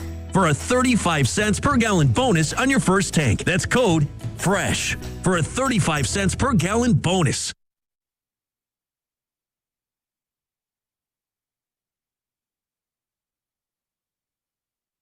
It was Guru till I die. It's all Guru all the time. Now, back to Steiny and Guru on 95.7 The Game. All right, Giddings in for Steinmetz alongside Goo. I know this was kind of ticking you off, so we'll just get into it. Skubal, Yamamoto, Ohtani, Snell, Glasnow, and Diaz, and they just got Bubic. I mean, what? Like seriously, this is a joke of a rotation. This is Murderer's Row, but I don't know what do you call the pitcher's version of that. And what did you say? They shut down. Thank you, Bron. They shut down 2 dudes. Like, hey, we got it. Well, Snell and Glasnow are making the rehab assignments the other way back. The haves and have-nots, man. I don't hate the Dodgers, but I'm just mad at MLB. There's going to be a work stop. You get it, right, Evan? You understand why. This is just out of control. Yeah, it's about greed. But they keep going in, the Dodgers. So it's about the owners not wanting to pay these guys as much money as they're making. Man. It's about Juan Soto getting $750 million. It's about Tarek Skubal is going to make $350 million. They don't want to pay these guys. They want to keep a salary floor and create a salary cap so that the money that baseball players are making, which is, what do you say, buku? Yeah, look at you. Yeah, that kind of money, they don't like that. They don't want the players to have the financial power, the financial might that the players' union in baseball does. Like if I told you right now who's winning the World Series, everybody's answer for being real barring injury, the Dodgers. They're going to three-peat. Well, everybody thought the Warriors were going to win in 2019. They didn't. The Raptors won. Oh, well, that was injury. I mean, playing KD went out. Well, Snell and Glasnow on the IL right now. Will Smith is hurt. There are guys that could get hurt. The Toronto Blue Jays were, what'd you say, within a strike of beating them in the World Series last year? Man, what's happening there? Plus, also, it's not like we haven't seen this before. The Yankees won 5 World Series in a 7-year span. That did happen. Were people as mad at them as they are now? No, because they weren't doing it as criminal and sinister. Like Willard will come in here. He'll tell you about the Butch too, the Ohtani deferred money. But they got like 6 Ohtanis. They found There's only one Shohei Ohtani. They found a loophole, and my gosh. But you can't hate the player, hate the game, right? Don't hate the player, hate the game. Yeah, it's Can't get mad at set the up for them to Dodgers. do this. Anybody else can do this, but they have the money, the power, the resources, and the willingness to go all in for it. I don't have a problem with it. So they got all that talent, and the Giants don't have an outfielder with 30 bombs. Not an outfielder. No, I mean unless you move Bryce Eldridge to left field. Just an out man. Or you can just put think about Devers that. out there. Hell, if you're going to put him at third base, why not? Come on, man. Scott Osler's listening. That day's coming. I'm taking that bet. He's going to play. He's going to start a game at third. Devers? Get creative, Tony. I'll take the under. All right. I'll take the under. Get creative with what? You got it's not creative. Just have some cojones and say you're at third. Be happy you're in the lineup. We got Bryce at first. He can't play the outfield. Bryce, his feet don't move quick enough. Then how can he play first base? Because we've seen him and he's held it down. We've seen I don't think he's been a below average. Well, Steiny was like, he's terrible. It might have been Steiny. Somebody was like, oh, he ain't the best, but he's handled first okay. Well, I don't think he's a great first baseman, but you're like, I don't know if he could play outfield. I don't know if he could play first base. But right now you have 2 guys who are going to age currently on their track into full-time DHs. Wow. And I think that's more of a stopgap than anything. It's not that, I don't have a problem with Devers DHing every day or Eldridge DHing every day and the other guy plays first base. But the problem is if you want to give someone a day off, you don't have a DH spot to put Willie Adames. You don't have a DH spot to put Jung-Hoo Lee or to put Casey Schmidt or Matt Chapman. But you don't have anywhere to put them. I was more so like, if you were saying, Goof, you're running the Giants, what's at the top of your list that must happen? And I would prioritize Bryce Eldridge at first base defensively so we can get as much look and see what we got and what needs work or whatnot. And you can say, some out there, they already have that. But that would be my number one piece of business of what we gain finishing out the slate. Like it's a must. 8 out of 10 games, he's at first with the glove. But that doesn't bother you, but you're just like, it ain't going to happen because of Devers. No, I think the moment you trade for a Rafael Devers and you tell him he's your first baseman, I think everything else fits in around that, at least for right now. While he's still hitting, he's got 23 home runs. He'll probably hit 30 this year, and his numbers will be sort of similar to what they were last year, maybe a little bit worse. All right, Goop. There's a couple things coming out of NFL training camp for the Niners, and again, they play next Thursday as their first preseason game. Hey, wait. We got a game this week. I was going to say, this is what I saw on social media. It pops up every year. Oh, boy. We got football every week for the next 6 months. That's the true Christmas. When I see that and it starts Thursday. Christmas in August. Think about what you just said. That is incredible. The king is here. The king is here. Who plays on Thursday? I think it's Arizona and Carolina. That's sad that I know. Goo got it. Yeah. Well, I'm glad you do. Yeah. I didn't know who was in the Hall of Fame game. Yeah, I am looking forward to seeing the Niners play. And I'm looking forward to seeing some of these guys that are at training camp. Will we see Bosa? No way. Or is that too soon, or is it everything's changed? No, you might not see a lot of guys. This was the latest from training camp today. Well, Mike Evans is out today for practice with a quad strain. That bothers me because that lower extremity kept him out last year because you look at his Carfax report, it's immaculate. But last year, his hammy and the hammy's connected to the, what is it you said, the quad, it's all that intertwined. So that's a concern, but go ahead. Well, he's an older wide receiver. He's got a lot of mileage. Jimmy's a young one, Stribling, who's been catching everything. He had a hammy, I think, over the weekend, too. Man. But that's what also plagues guys at this stage of the year. It's a lot of soft tissue stuff because they're trying to get their body calloused, ready for camp. See, I look at it a different way. You had all offseason to kind of do it your way, Frank Sinatra. Train, stay in shape, because they don't do what they used to do back in the 70s, Evan, get guts and need to lose 20, 30 pounds, guys, have second jobs. All the money that you get now in this nutrition, And that Ricky Pearsall always was a victim of that. Stoney would laugh at me when we'd hear hammy or something with Ricky, and I'm like, you've been off all season. How is the soft tissue already a problem? Well, our guy, Dr. Narab Panja, put out something on social media because I also was it Emmanuel Acho that was asking why they didn't try and basically surgically repair the PCL. Acho's changing. I know he's got a different job. I love him, but he's changed a little bit. But yeah, he came at him. Well, I think that's a fair question, but the doc was saying that, players don't want to go under the knife. And so they tried to do everything they could, and they eventually realized that the knife was the only option because it got aggravated last week in training camp. So Ricky Pearsall is going to miss the season. But had the Niners known, because I don't care what the player wants, obviously that means something to me, but you're our prized possession. If they would have did the surgery, would he be better off now? Would he be missing the whole season? Would he only be missing a few select games? Or I don't know, but it's kind of like, okay, you did that, and then it blew up in your face. And by the way, we'll be keeping you up to date on any future moves that the San Francisco Giants make. It is MLB trade deadline day, 3 o'clock, so about 2.5 hours left between now and them being able to make one final, maybe multiple moves. They've traded Tyler Mahle. They've traded Luis Arraez. They have traded Robbie Ray for a horde of primarily pitching prospects. Number 4, number 9 from the Padres in the Ray deal, and then number 4 in the Arraez deal with the Phillies. I think, and we talked about it last week, like the theme of their offseason, it dates back to last year. The theme of last year was injuries.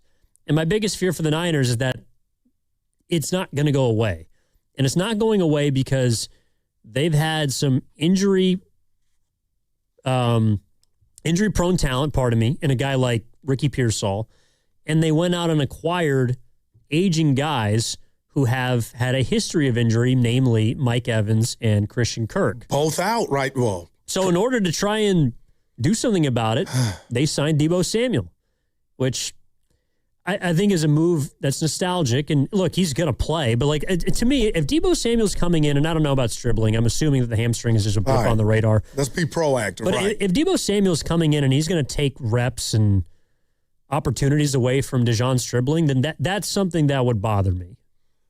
That is more than fair, and I got to give kudos to our guy Willard because I was listening to him and Dibs Friday, and I'm paraphrasing, Evan, but Willard was like, you know what? I have no problem with Deebo coming back, and this hit me, and I'm driving in traffic, as long as it's not in the same role that he had before. But I think, okay, Will, I hear that, and I agree with it, but what if this Stribling thing ends up being more than we think it is? What if all of a sudden last year's Mike Evans is this year's? Then it's not even Deebo's fault. It's just he's put in a position to be your number 1 or 2 because the guys that you wanted not to take reps from aren't available. And that's why I'm having fun. But I hope this is just, precautionary and, guys aren't going to miss time. But you brought in Kirk, and I'm thinking, yeah, it's a hammy. No biggie here. But damn, Evan, if we want to keep it real, your coach is hurt.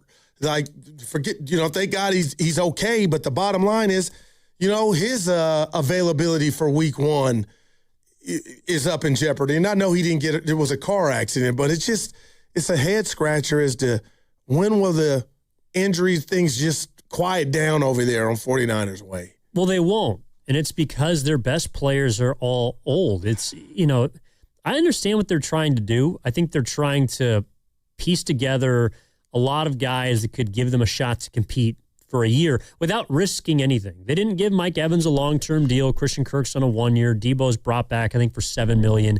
They don't owe these guys a ton of money, but they're also what I find it hard to believe that this team is going to be all of a sudden taking the next step.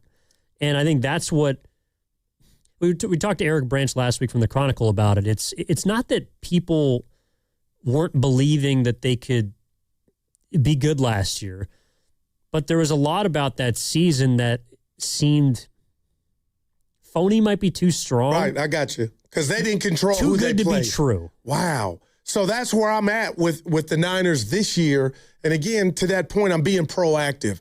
So you're telling me, and you always keep it 100, you're telling me Kittle's coming back, Bosa's coming back, Warner's coming back, and we'll just start with those three. And they're not going to be able to add to the 12 wins they had last season, or am I being a football simpleton and just bypassing what you just talked about? Not too good. Like the too good to be true is because they had what we deem a soft schedule. So I'd be a fool for 12 to be my number and think they could improve on. With a lot of that 12 was had without some stewards of this team. And now those guys coming back, if they're even remotely close to what they were, how can't that 12 be greater?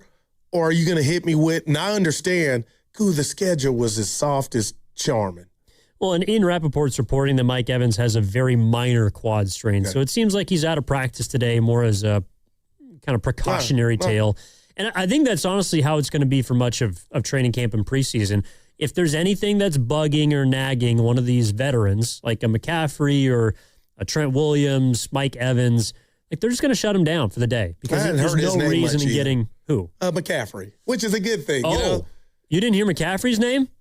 No, what are you about to tell me? McCaffrey was involved in something over the weekend. Oh, that I saw. Yeah. Your boy Dre Greenlaw's taking cheap shots in camp is what he's doing. What do you make of that? I don't like it. Not your own, Dre. Which, by the way, Dre gave him love. It's the most Dre Greenlaw thing I've ever heard. No doubt about it. By all accounts, they say he's flying around. You know, I was telling Devon I was worried about Greenlaw just because Denver didn't work out. But he's got a fondness, and it goes both ways. The Niners love him, and he loves the Niners, and he knows his system. But, Evan, what did you make of, go at the guy? You know what I mean? You don't hard foul Curry in training camp. Well, that's who Dre Greenlaw is, and I'm not saying he's dirty, but, you brought him in to compete, and he doesn't care if that's the third-round pick, Kalen Black, who, by the way, is hurt. That one actually is probably more concerning to me than anything else, the fact that he's a third-round pick for the Niners as a running back, and he's hurt. But Dre Greenlaw's brought him to go after guys. So, and for those who didn't catch it, training camp over the weekend, I think it was their first padded practice. Yes, you're right. And after the whistle, went a little low. McCaffrey got up, threw the ball at him. Like, you can't Guys do started that. jawing. Yeah, you can't. Like, I'm Team McCaffrey on that. Evan, don't go low, especially with us and what's the conspiracy theory thing they label it as that they got on the forgive us, the substation. Yeah, not the bar station, the substation. And it seems like it's continuing when guys hurt, nothing to see here yet. But, Ev, don't go low on the man, though. So are we going to say that Mike Evans got hurt because of the substation? No, I'm not. That Black is already hurt because of the substation? Not at all. We got to stop that, man. It's a part of my brain. It ain't that big, but it's a little of that, like, it's just bad luck. But it ain't bad luck yet because, like you said, it's precautionary. But I'm being real. I don't like the going low on your dude. And to the point McCaffrey didn't like, and he threw the ball at him. Yeah. Like, Dre, we got it, but come on now. And we know you're a beast. Come on now. It's unnecessary, but that's but also, like, those are the stories that the Niners have to be. The reason why we're going to be talking about those sort of things is because the Niners right now, they're a brittle team. They're a brittle squad.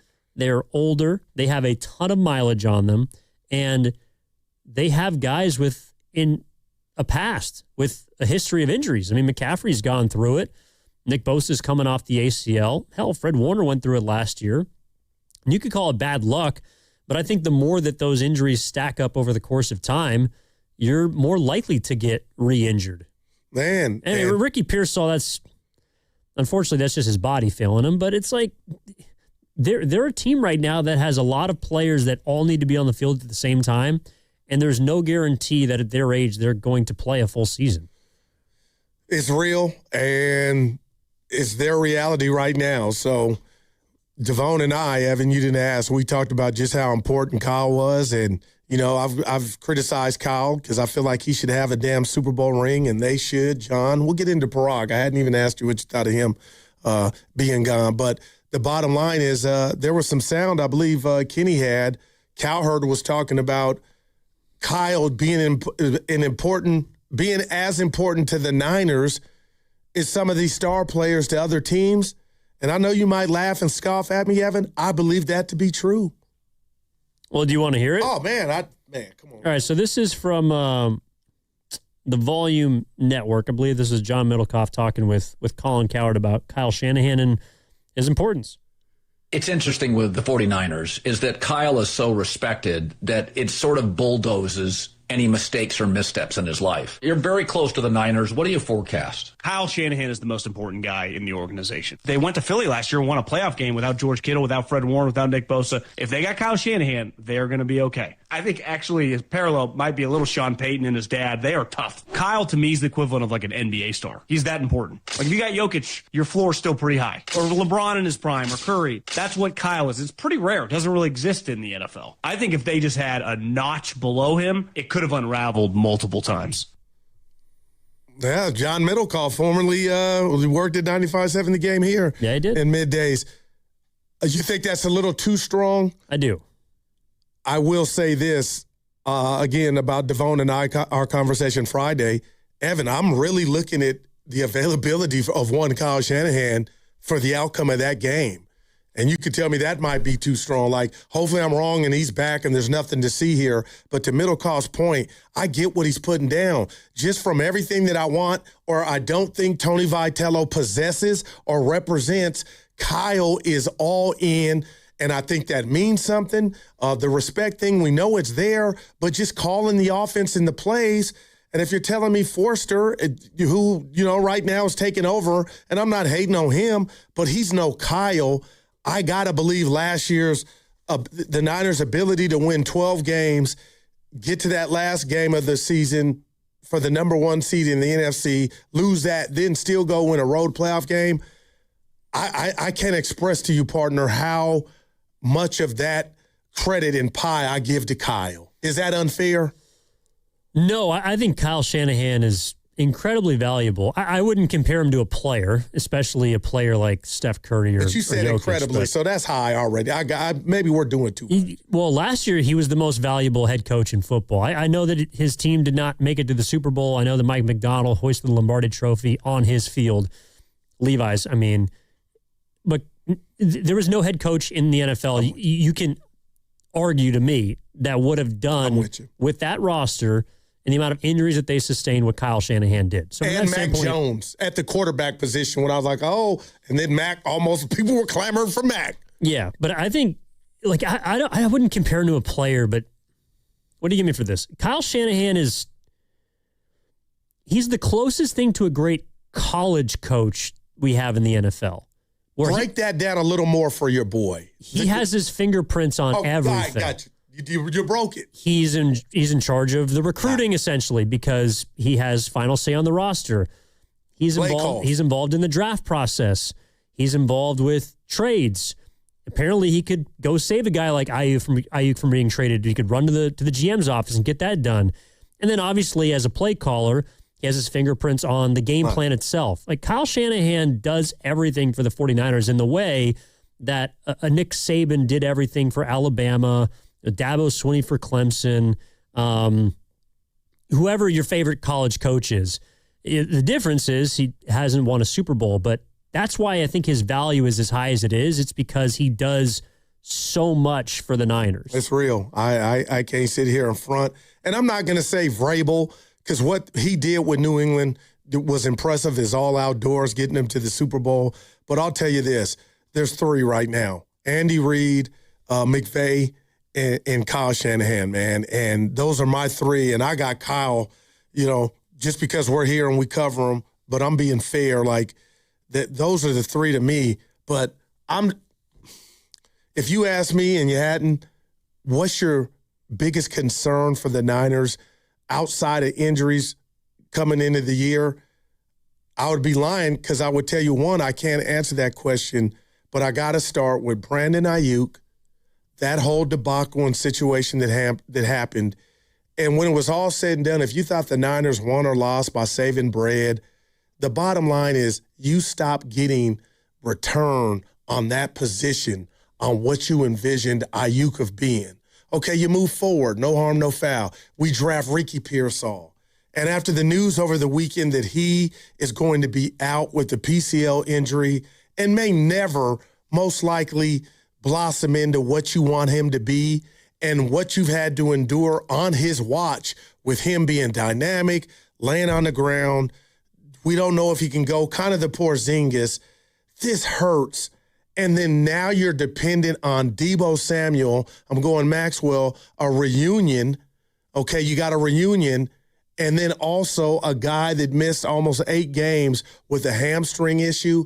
I am really just locked in on this wide receiver position for the Niners to even think, can the great Kyle Shanahan help overcome what I deem, Evan, bad luck, bad drafting, however you put it.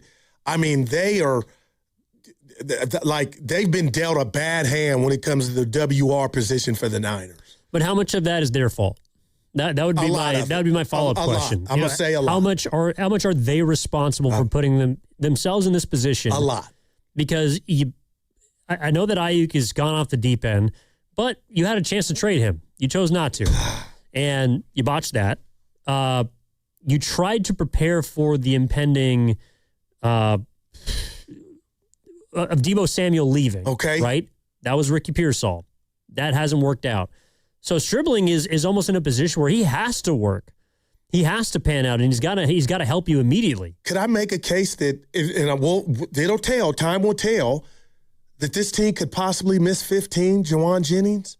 Like, is that on the board? Have you had that thought, or are you like, "Goo, come on, nah"? Well, yeah, but he was going to make too much money for you to bring him back, and you know that's because you paid your quarterback, and you decided you'd rather pay Mike Evans that money, which I completely understand. I'd rather have Mike Evans than Juwan Jennings.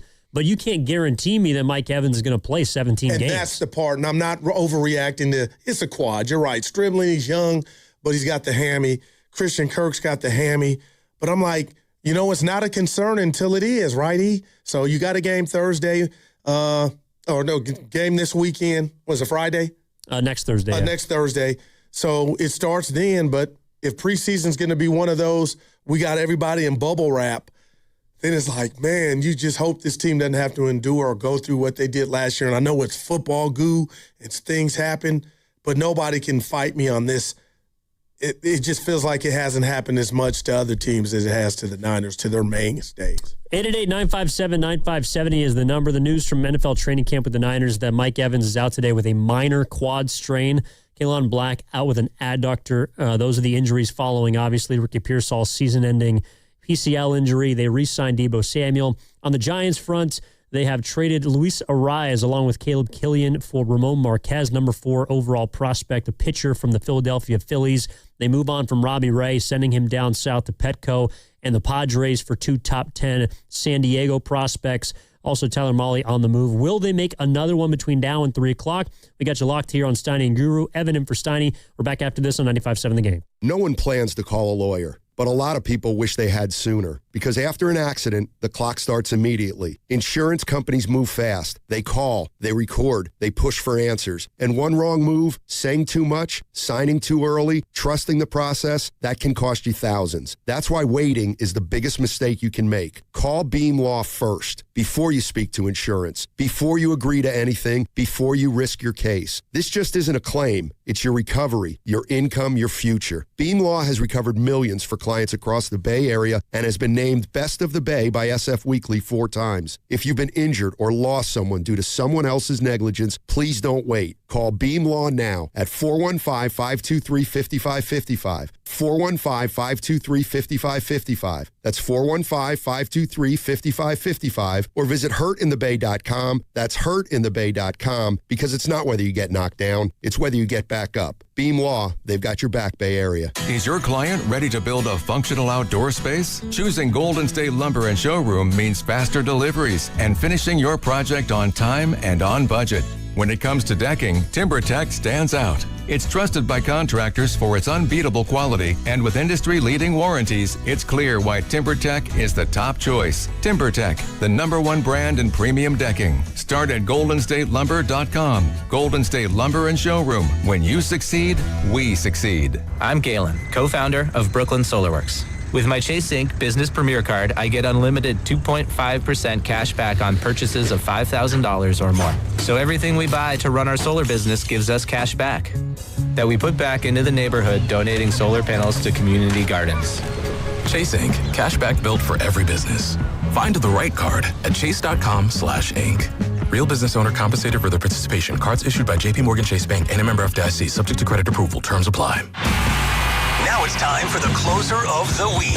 Presented by LiftMaster and RNS Doors. Turn your garage into the envy of the neighborhood. Visit rsdoors.com. This week's closer comes from Daniela from Oakland. Had the pleasure of having Carlos, Manolo, and Juan come fix a severely broken garage door. From how damaged it was, I was sure it would be a complete replacement. Much to my surprise, this amazing trio fixed it in a day. Recently, my garage door opener was not working. I was in need of a closer. I was put in touch with RNS Doors, and they hooked me up with a brand new garage door opener from LiftMaster. With LiftMaster's MyQ connectivity, my garage door opener can be controlled right from my smartphone. You'll know when a door or gate has been left open and can close it with a tap, no matter where I am. Be one of the first 10 callers and receive 20% off a LiftMaster garage door opener. Call 1-800-FIX-A-DOOR. That's 800-FIX-A-DOOR. Or visit rsdoors.com.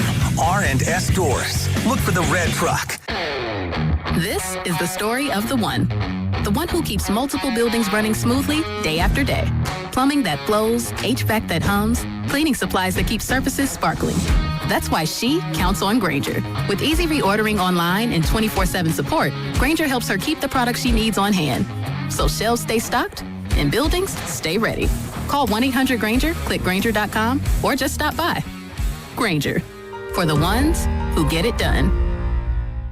You know that Big Bargain detergent jug is 80% water, right? It doesn't clean as well. 80% water? I thought I was getting a better deal because it's so big. If you want a better clean, Tide Pods are only 12% water. The rest is pure concentrated cleaning ingredients. Oh, let me make an announcement. Attention shoppers, if you want a real deal, try Tide Pods. Stop paying for watered-down detergents. Pay for clean. If it's got to be clean, it's got to be Tide Pods. Water content based on the leading bargain liquid detergent. Don't miss comedian Joe Coy on his Coy Meets World Tour at Oakland Arena on November 13th. Buy your tickets at joecoy.com for your chance to win your way into the show courtesy of Icon Live. Visit the contest page at 957thegame.com.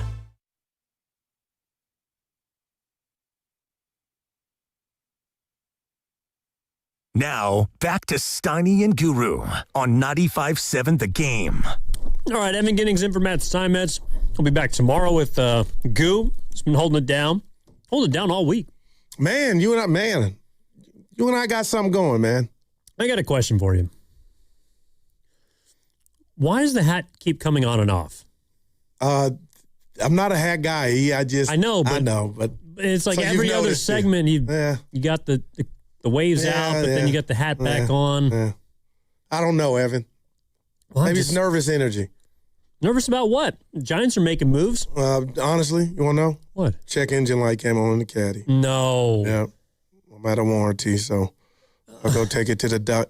I didn't need that, Ken, because now you're making. Now I'm playing, dude. But I woke up this morning coming to see Ev, and bang. Maybe it's just something with my emission system and nothing. But Evan, if it's something big, I heard Dibs the brakes finds out.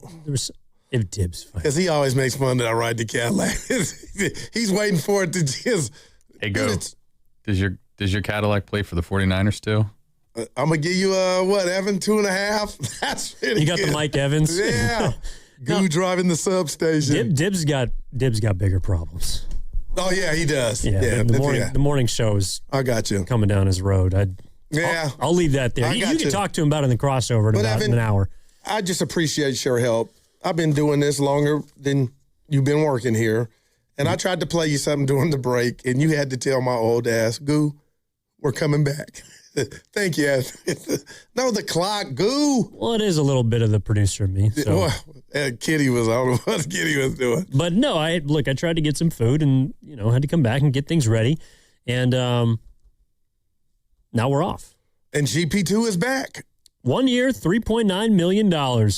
What else do we have to clean up? So, this was something I've been hearing over the weekend, and it was a little bit during the, the Giants are making trades, right. And Ray's a Padre now. People are wondering about, do you get off of Adames? Do you get off of Devers? Ramos. We got to stop comparing guys to legends. Like I heard Adames being compared to Brandon Crawford. For what? Because they're completely different players. But one's a great parallel. shortstop. What do they have in common? I'll wait. They play the same position. For the same team. Yeah, but you can't get one back just because the other one makes a lot more money.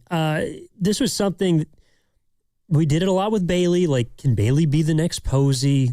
Well, we found that out, right. But he has some damn good defense. Devers is the biggest bopper they've got since Bonds.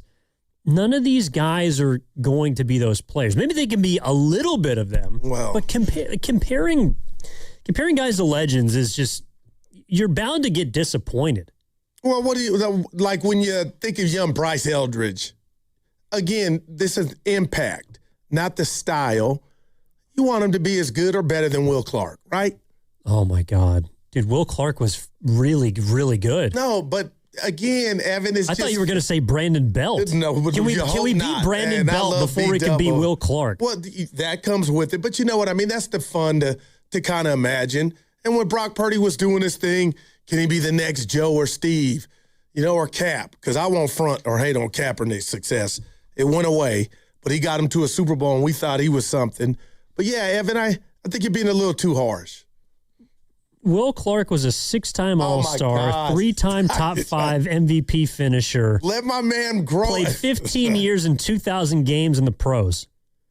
The point to me is when 2 silver sluggers and a gold glove. Little young before we get to Will Clark. If he ended up being Will, you would take it. That's how I look at it. If he was Will Clark, you would take it all day, every day. Give Goo the win. If he was Brandon Belt, well, I guess he would leave me wanting a little more. Oh my gosh. Brandon Belt wasn't that bad. Hey, I was about to say Steiny. Evan, three-time World Series champ. Disappointment City, the team.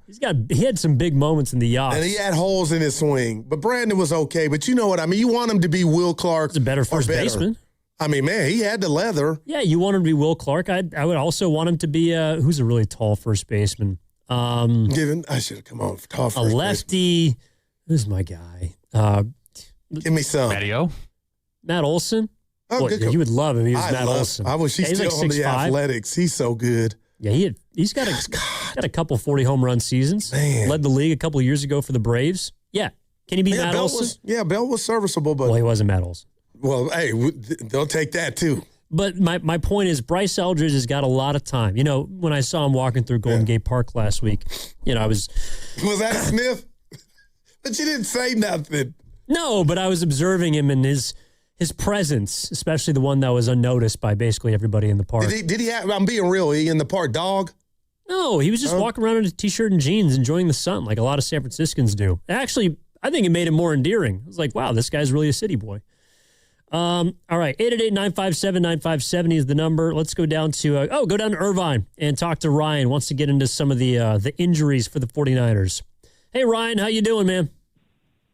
I'm good. Hey, thanks, guys. I was listening to you before the commercial break, and you were talking about the Niners injuries and kind of the substation rumors and everything else. And it's like I kind of feel, and I'm not accusing you, but I think a lot of us, when we don't know how to quantify something or make sense of something, we kind of just like chalk it up to, it's just football. It's a violent sport.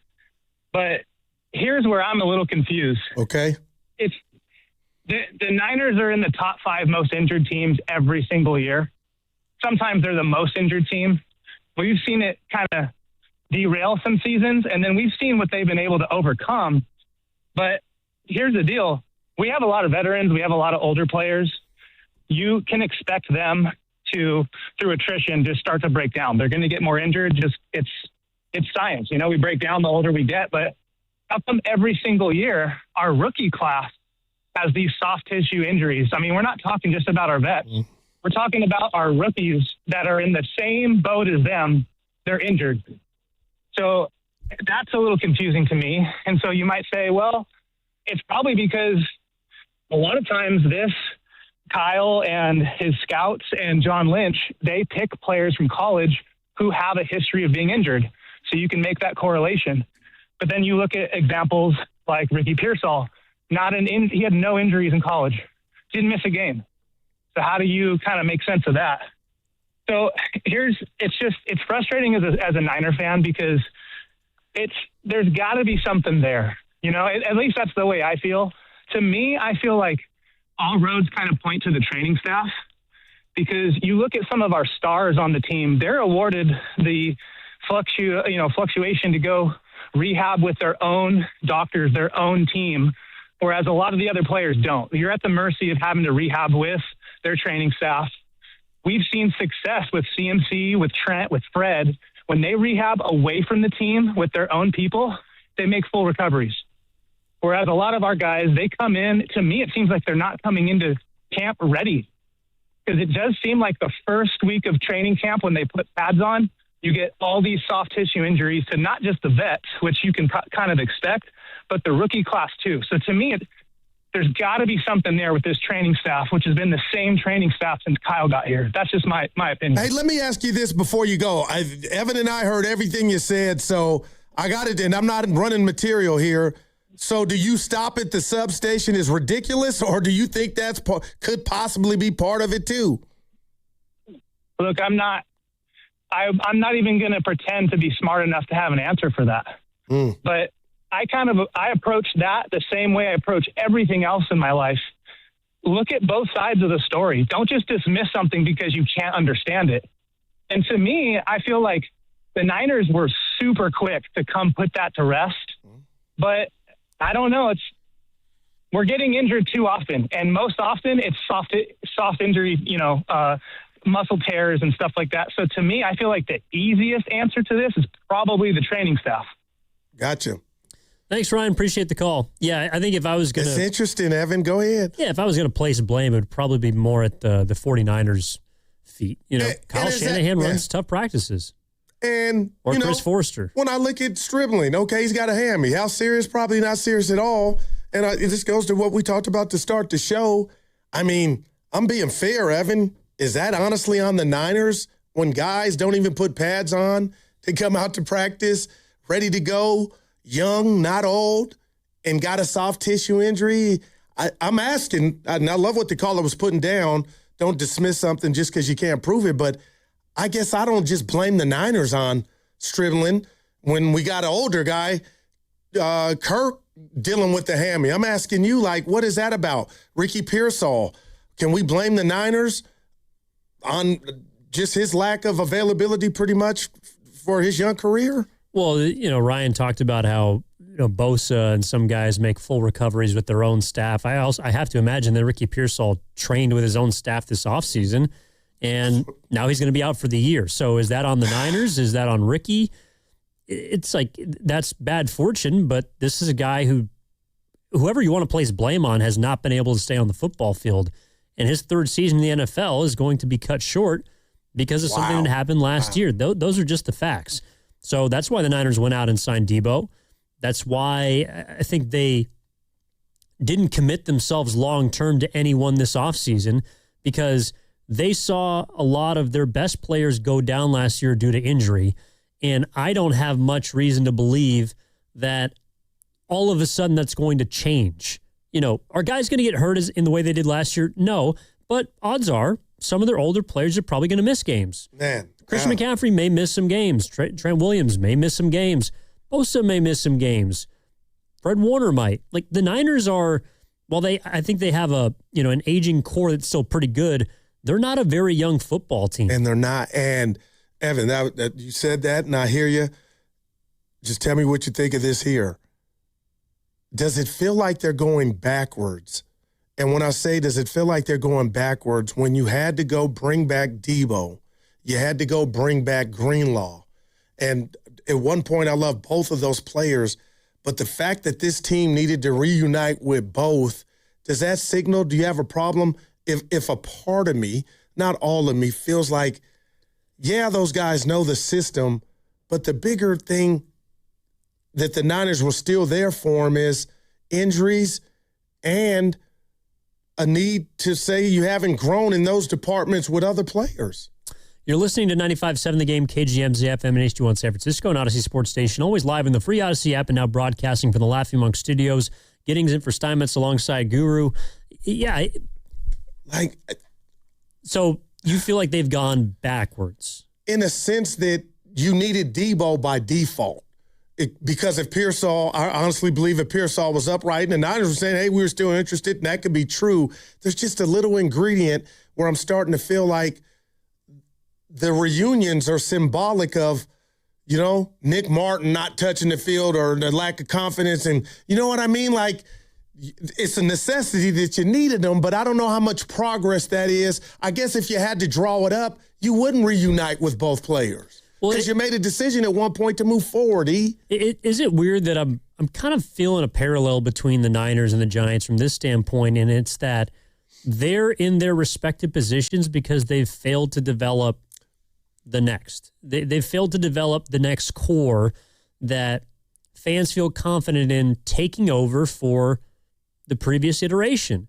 And you can't always just go out and get guys. I understand that, but the same core from 2019, like, you're right. Because Deebo Samuel's back, Deebo Samuel, Nick Bosa, Fred Warner, and George Kittle are still all on this football team. And Greenlaw.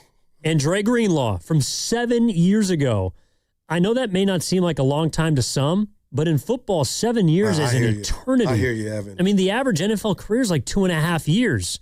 So the Niners are banking on guys from their first run in a Super Bowl to still be just as impactful to try and win one 7 years later. That's a tough task to ask. I call that a bear. That's a big ask and task. So you don't have a problem with my premise of just when I hear the name Deebo and Greenlaw, it's kind of like not mad at the acquisitions. And obviously the Deebo one is 1 + 1. I kind of answered it myself. Yeah, you had the debacle with Ayuk, the bad luck with Pearsall, and that's why you were in the market for Deebo or another receiver. But it just comes on the heels of you went out and got Mike Evans. You went out and got Christian Kirk. So, I'm thinking before we hear the Pearsall news, okay, you got the OGs showing the youngsters how to do it. You got Stribling. And to that caller's point, Evan, I don't know why that caller stayed with me because he just opened his heart in regard to sports. But there are some things that I just can't answer. And why this team feels like they get hurt more than any other NFL team is something I don't know if anybody has the answer to. But what if I told you they went out and signed Mike Evans because they couldn't depend on Ricky Pearsall? Now, they didn't know that he was going to get hurt. But that was the right thing to do. Yeah, what? I mean, they got Christian Kirk because they had to replace Jawan Jennings. But what if I told you, and I think I did, or I told Devon, well, I thought they drafted Stribling because they had a lack of confidence in possibly the availability for Pearsall. Well, I think they knew their wide receiving core needed to get better, but they also couldn't go into a year where they were dependent on Ricky Pearsall to be their number one receiver. And I'm not saying that they've given up on him completely, but I think the Niners, with their actions, by signing Mike Evans, by drafting DeJon Stribling, they told us this summer that they will not be waiting any longer for Ricky Pearsall. Yeah. And it turns out they made the correct choice because now he's out for the season.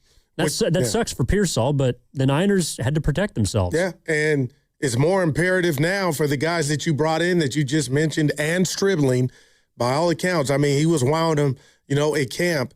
Evan, they just can ill afford, and that's any team, I get it. But they can just ill afford for Mike Evans to have, let's just say in totality, from an availability standpoint, a season like last. And hopefully there's nothing going on with young Stribling. But, man, you're right. They need to get more dynamic. And the Rams added what they McDuffie and company and Myles Garrett. So you got to stretch that defense as long with Seattle, the Super Bowl champs. So it kind of really, really sucks when you just step back and think about Pearsall. And at this point, I don't know how it is what it is, right? So I don't need to call the dogs off. But at this point, it looks like a bad pick.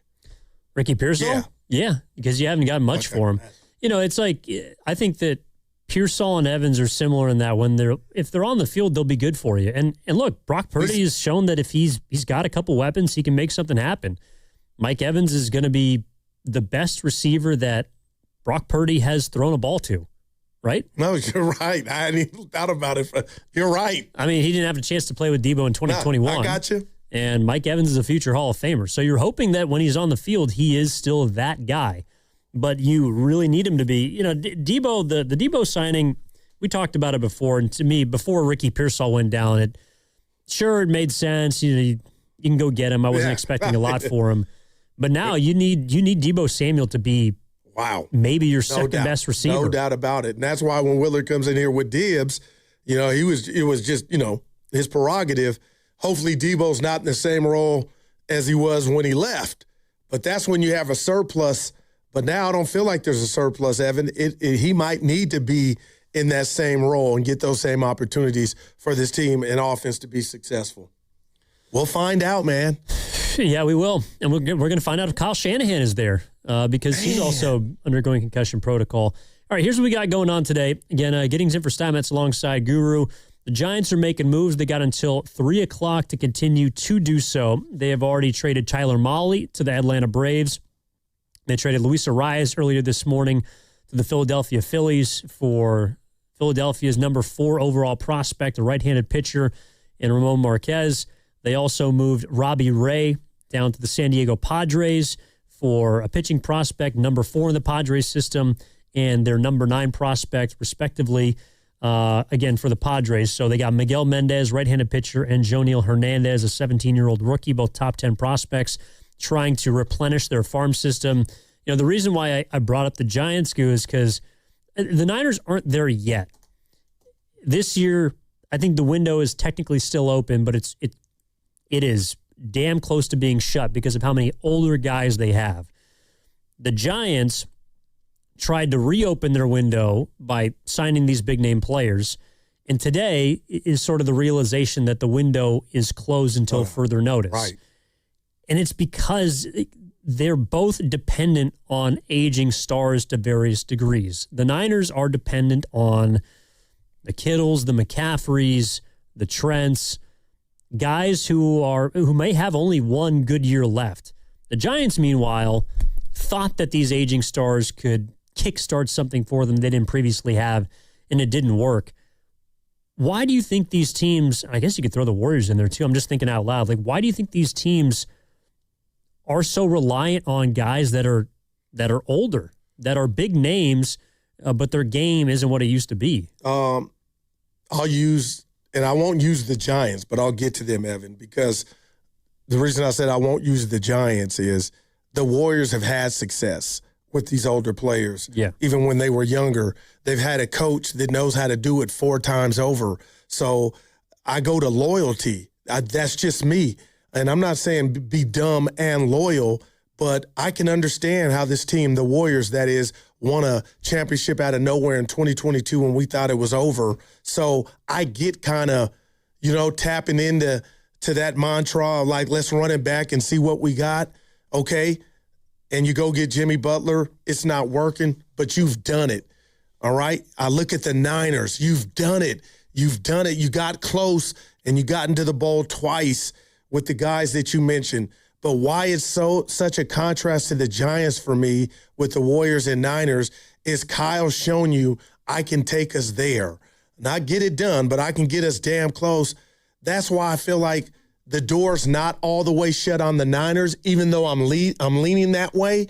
And that's why I told you, I don't know if you remember last week early on, this season's going to go a long way for your boy to be able to determine if that bad boy is shut or it's cracked. But as far as the Giants, that bad baby is closed with duct tape on the outside. And the reason is you don't even know, or I'm questioning the leader who has a lack of experience, but for some reason, Buster thought he was bringing something more to the table that would make up for that experience.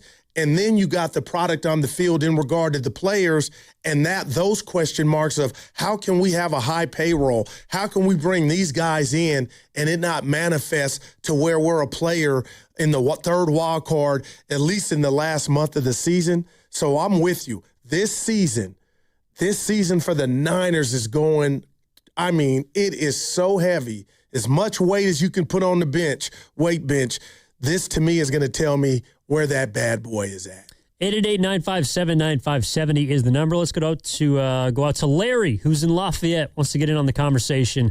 What's up, Larry? How you doing? I'm doing fine. I just think that the dependence on older free agents is definitely a hall of mirrors. I started playing fantasy baseball in 1980-ish, right? Wow. And very soon, our entire league understood that you didn't want to overpay for the guy who was 28 and above. 28 is generally the peak for baseball players, and generally, most players don't reach the big leagues till age 21. So if you see somebody coming in at 17, you try to grab them as a rookie. And we had rookie drafts so you could stockpile players, and the trades were very much the same as what you see now. But even guys like Albert Pujols, when he went to the Angels, he didn't produce anywhere near what he had in St. Louis for his first 6 or 7 years. So I think we should just not be putting a whole lot of money, except in maybe aging left-handed pitchers that are over 28. I got you, Larry. I appreciate the call. So he was playing fantasy when they were doing it, the handwriting it. It wasn't no computery. Back in the 1980s, and Dibbs said 49er, when everything was hand, you had to write it out. So the commissioner was getting his buck. Well, yeah, he's been through 2 work stoppages already. Yeah. What, the 80s and the 90s? He's going to have another one probably this upcoming season. Yeah, look, I do think that modern medicine has obviously extended the careers of a lot of players. And I think the Giants got themselves into trouble because they wanted to win now. You know, the Niners have developed, a lot of the players on their team are homegrown. No doubt. They've had a hell of a run, too. Right. Yeah, they just haven't found guys after them in the way that I would say the Rams or especially the Seahawks have in recent memory. But the one thing that connects all 3 of the big Bay Area teams, being the Giants, the Niners, and the Warriors, is all of their general managers are players. Buster Posey's a player. Mike Dunleavy was a player. And John Lynch was a player. Great call. But why do you feel more confident in the 49ers? Because I have my answer. I'm not sure. Do you want to do it now or on the other side? Let's do it on the other side. Okay. Because I think there's one thing separating the Niners, and it's also why a lot of people have more confidence in them. 888-957-9570. Also why they're in a better spot. What do you guys think? Is there a common thread between these 3 player general managers / presidents that maybe contributes to where the current teams are and the predicaments they find themselves in? All right, Evan Giddings in for Matt Steinmetz alongside Daryl the Guru Johnson. One more segment in the crossover coming up at 1:40 with Dibbs and Willard. All head on 95.7 The Game, brought to you by Fremont Bank. Here for you, here for good. Is your client ready to build a functional outdoor space? Choosing Golden State Lumber and Showroom means faster deliveries and finishing your project on time and on budget. When it comes to decking, TimberTech stands out. It's trusted by contractors for its unbeatable quality, and with industry-leading warranties, it's clear why TimberTech is the top choice. TimberTech, the #1 brand in premium decking. Start at GoldenStateLumber.com. Golden State Lumber and Showroom. When you succeed, we succeed. I'm Bob Burke, founder and chairman of Burke America Parts Group, a family of brands that includes RepairClinic.com, an appliance and HVAC parts solution company that's grown into an international brand. Before AmericanEagle.com, we partially launched a new technology platform developed by another firm.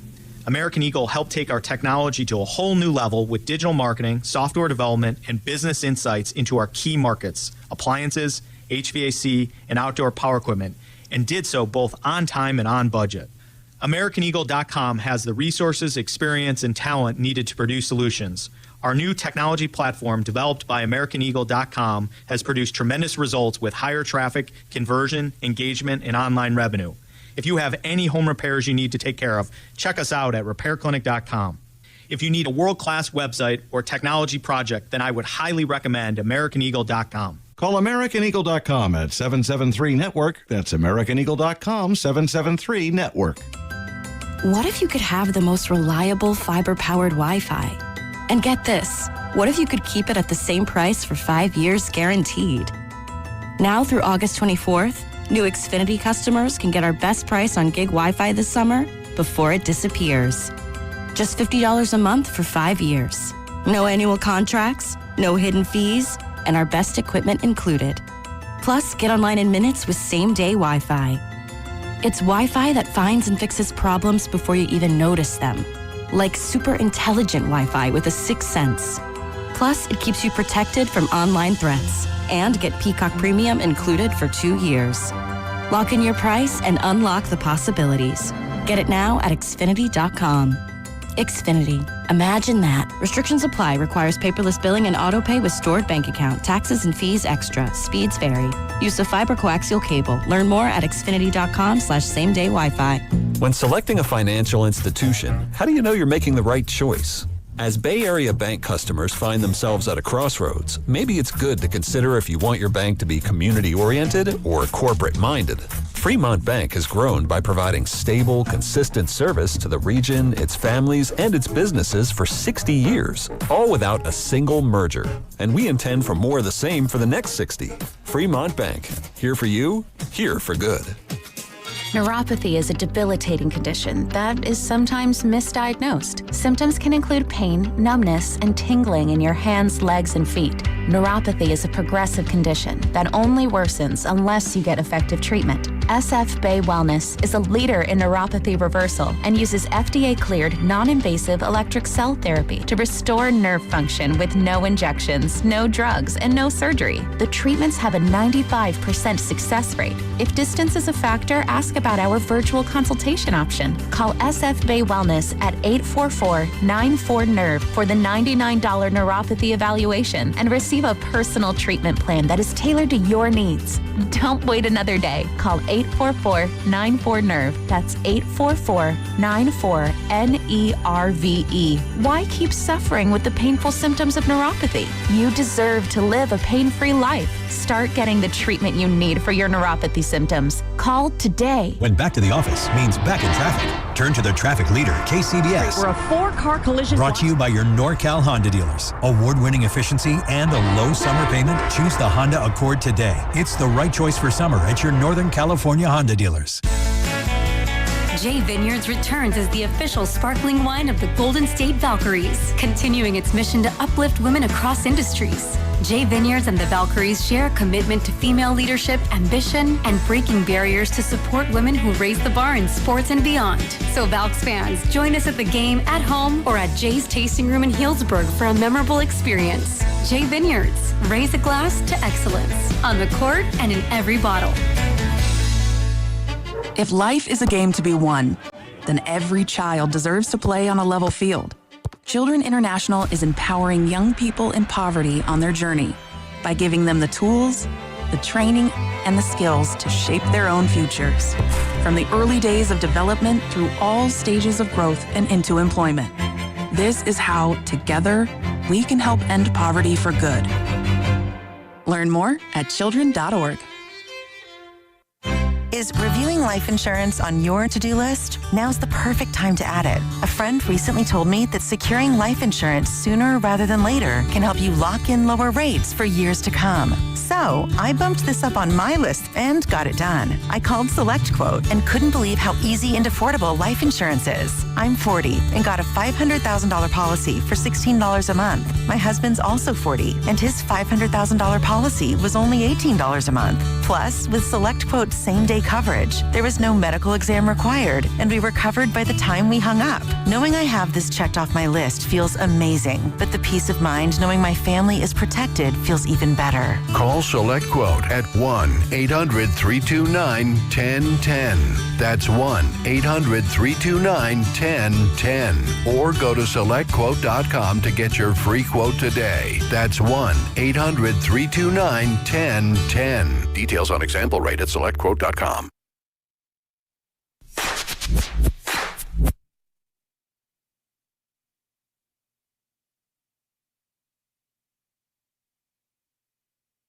Yes, I do want to put that rat on the table by Atco Pest Control. Now, back to Steiny and Guru on 95.7 The Game. Well, if we can keep that going, put a rat on the table, brought to you by Atco Pest Control. Jan, what you got? Stop listening to people that tell you to take the hat off. You rock the hat, Goo. Yeah, if you like that hat, wear the hat, damn it. I've noticed you've been trying to build me up lately. I appreciate it, Evan, but I'm looking at YouTube. It don't look like I want it to look. Like, I don't look like you in the hat or Willard or Shasky. Well, we don't have the hair that you do. Yeah, or cheeks. But yeah, I got you. I hate that. I didn't call you Alvin. I just, good Lord. Whoa. Oh, man. Make me feel better, man, because people coming down my road, just real quick, we'll get back to the Niners in regard to my 90-win prediction. Man, that was a bad one, huh? That might be my worst one in 12 years. Well, you asked me to make you feel better, and then you brought up something that was maybe your worst take on air. Oh, here's something good. Yeah. Congratulations. I hope, well, for those that want it, Marv Levy turned 101 years old today. Is that incredible? Wow, man. That is a run. Seriously, 101? 101 years old. That is big, man. And you think all them Super Bowls he lost, they didn't take years off his life. They added to it. Like, dude, what's the trade-off, man? No, I'll give you a 4 for that. That's beautiful. You hit a one for as many losses. You hit 90 nowadays. 80. I'll take it.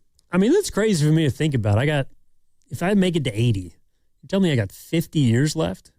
That's a long time. I got a birthday coming up, but that is a long time. I do. 2 weeks. Evan, if I say something to you, the boss can call me in his office. He will. I want to understand about dreams. And I didn't share this with Devon Friday. Evan, I woke up out of a deep sweat.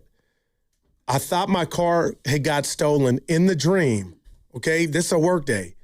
And then we were all the neighborhood everywhere. We couldn't find it. And then we called my insurance, and they told me I let it lapse. So I was out of luck. The car got stolen, and the insurance I had let lapse. So I woke up like, I have no car. I am really, right? And then I go, oh, it's just a dream. I say that, what are dreams for? What makes you dream? And why did I have that bad one? Is this before or after the check engine light came on? This is before. This is Thursday night. Well, it sounds like you were dreading something and you might have manifested it. You could be onto something.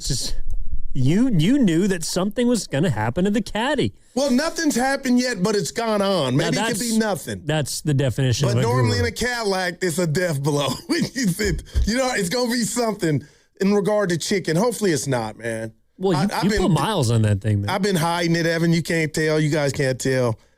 I've been going through it. Just check when I drive up there and they put the diagnostic on and tell me, you need a new engine. It's a wrap. I'm just lucky that Toyota got up and back from San Diego. It's kind of a long drive. Oh, man. You drove your car? Yeah, of course. Oh, you got to kiss Just it right now. Give it a nice wash. No problems? I do need to wash it. The thing is dirty. Evan, if it did good by you, man, take care of it. You got to treat it right. And you said you did all the check oil and all that before you left. Yeah, I usually do a maintenance check before I go on a long drive. Just to make sure. Man. Although they said don't take it down there. I might have risked it anyways. I was going to San Diego no matter what. They didn't say don't take it. You say had they? No, but if they're like, hey, actually you got a problem. Still whipping that thing down to SD. Oh, you're crazy for that. Well, I got to get to where I got to get to. And it was been hot this weekend. I know it was hot there, huh? Dude, it was 85. It was beautiful. Wow. 85 and sunny. Oh, well. We got it. I was going to ask if you've ever been really badly sunburnt. Have you? No, I haven't. Okay. Yeah. That's what, I was like, no, whatever. I haven't. Okay. So I got pretty badly sunburnt. Left your sunblock? No, I only put it on my left leg. I forgot to put it on my right leg. Well, that's stupid. Why not your face? Why not your face? No, I put it on my face, my body. But for some reason, I lathered my left leg with sunblock. I forgot to put it on my right leg. But did it get you bad? Like you knew, like, oh, boy. Dude, I'll show you my... You don't have to. I can show you during the break. All right. No, it's really red, man. I look like a lobster, like Larry the Lobster. It's bad. But at least it wasn't your face. No, it wasn't my face. I got a little tan, but that's about it. There you go. UV 50. All right. Well, speaking of San Diego, Giants did business with him earlier today. Robbie Ray down to the Padres for 2 prospects. Okay, so they're better. He's going to help them. Before the break, I brought up the fact that all 3 major teams in the Bay Area, between baseball, football, basketball, they're all run by players, right? John Lynch played safety, Hall of Famer. Mike Dunleavy, player for the Warriors, other squads, and then Buster Posey, future Hall of Famer, 3-time champion for the Giants. Posey's left the Giants in a place of wanting. People are not happy with Dunleavy. and folks are wondering about the Niners now and what their future is going to be. To me, the one difference in all of them and why I think people feel better about the Niners is because, and we discussed his value earlier, I think it's because of Kyle Shanahan. And I understand that he does things that people don't like. And he's come up short in some big moments. But you look around these three teams, people don't have confidence in Vitello. They may have more confidence than Posey. I'm not speaking for all, but some do. Steve Kerr is an accomplished 4-time champion. When Steph's upright. But people are beginning to lose confidence in him, at least had the last couple seasons, especially in regards to young players. People may not like everything about Kyle Shanahan, but you cannot deny that team is kept upright by him. And that's why someone like John Middlecoff, as crazy as it might sound, is comparing him to NBA star. The importance of an NBA star. Which is as big as it gets. Shout out Tom Hanks. I'll say this. After that 12-win season, Evan, it did something to me. And not only was it the 12-win season from the 49ers, it was the fact that even though Philly had whatever going on in their locker room, I just thought that environment, the fact that the Niners took advantage of a softer or easier schedule, I was like, okay, it ends here. But I'm with you. I don't think Kyle's, biggest enemy right now can hate on the fact that, Middlecoff made those statements. I feel like he matters. And if he's not on the sideline week one, more so than 28 to 29 other coaches in the league, he'll be missed. He does a whole lot. So, yeah, are there some warts? Has he gotten in the way, made a bad call here or there?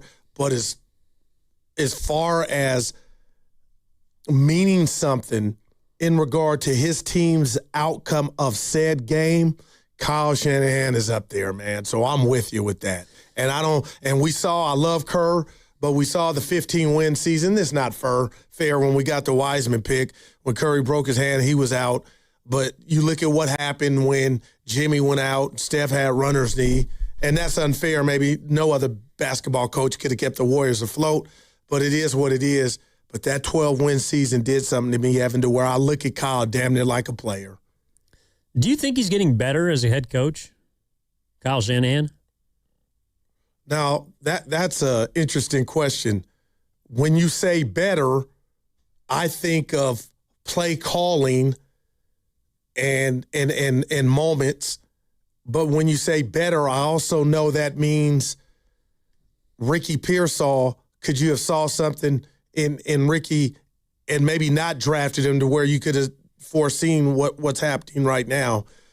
The team's reality and Ricky's reality. Could you have handled the Brandon Ayuk situation different to where you didn't run upstairs and snatch the cord out the fax machine? So when you say getting better, it means so much to me. But as far as calling plays and keeping the offense afloat, what he did with Mac Jones and the Niners offense, I'm going to say, Evan, he's getting better in that regard. It's still 100. But the other stuff off the field, and can Evan take our team to the next level, or is Evan injured and I forget that I still have questions about. Yeah, I'm kind of with you. It feels like he's gotten better as a head coach, as strange as that is to say, because he's been to 2 Super Bowls and, last year they won 1 playoff game. But I do think he's gotten better as a head coach, but I wonder if he's gotten better as a talent evaluator. Man. Because that's also part of his role. I mean, I think one of the biggest leg ups that John Lynch has on a Dunleavy and a Posey is that he's got a guy who kind of takes care of everything for him. And Lynch, I'm not trying to degrade him as a GM, but he's not saying that DeJon Stribling is going to be our guy. Like he's not responsible for who's on the field and who's not. That's Kyle Shanahan.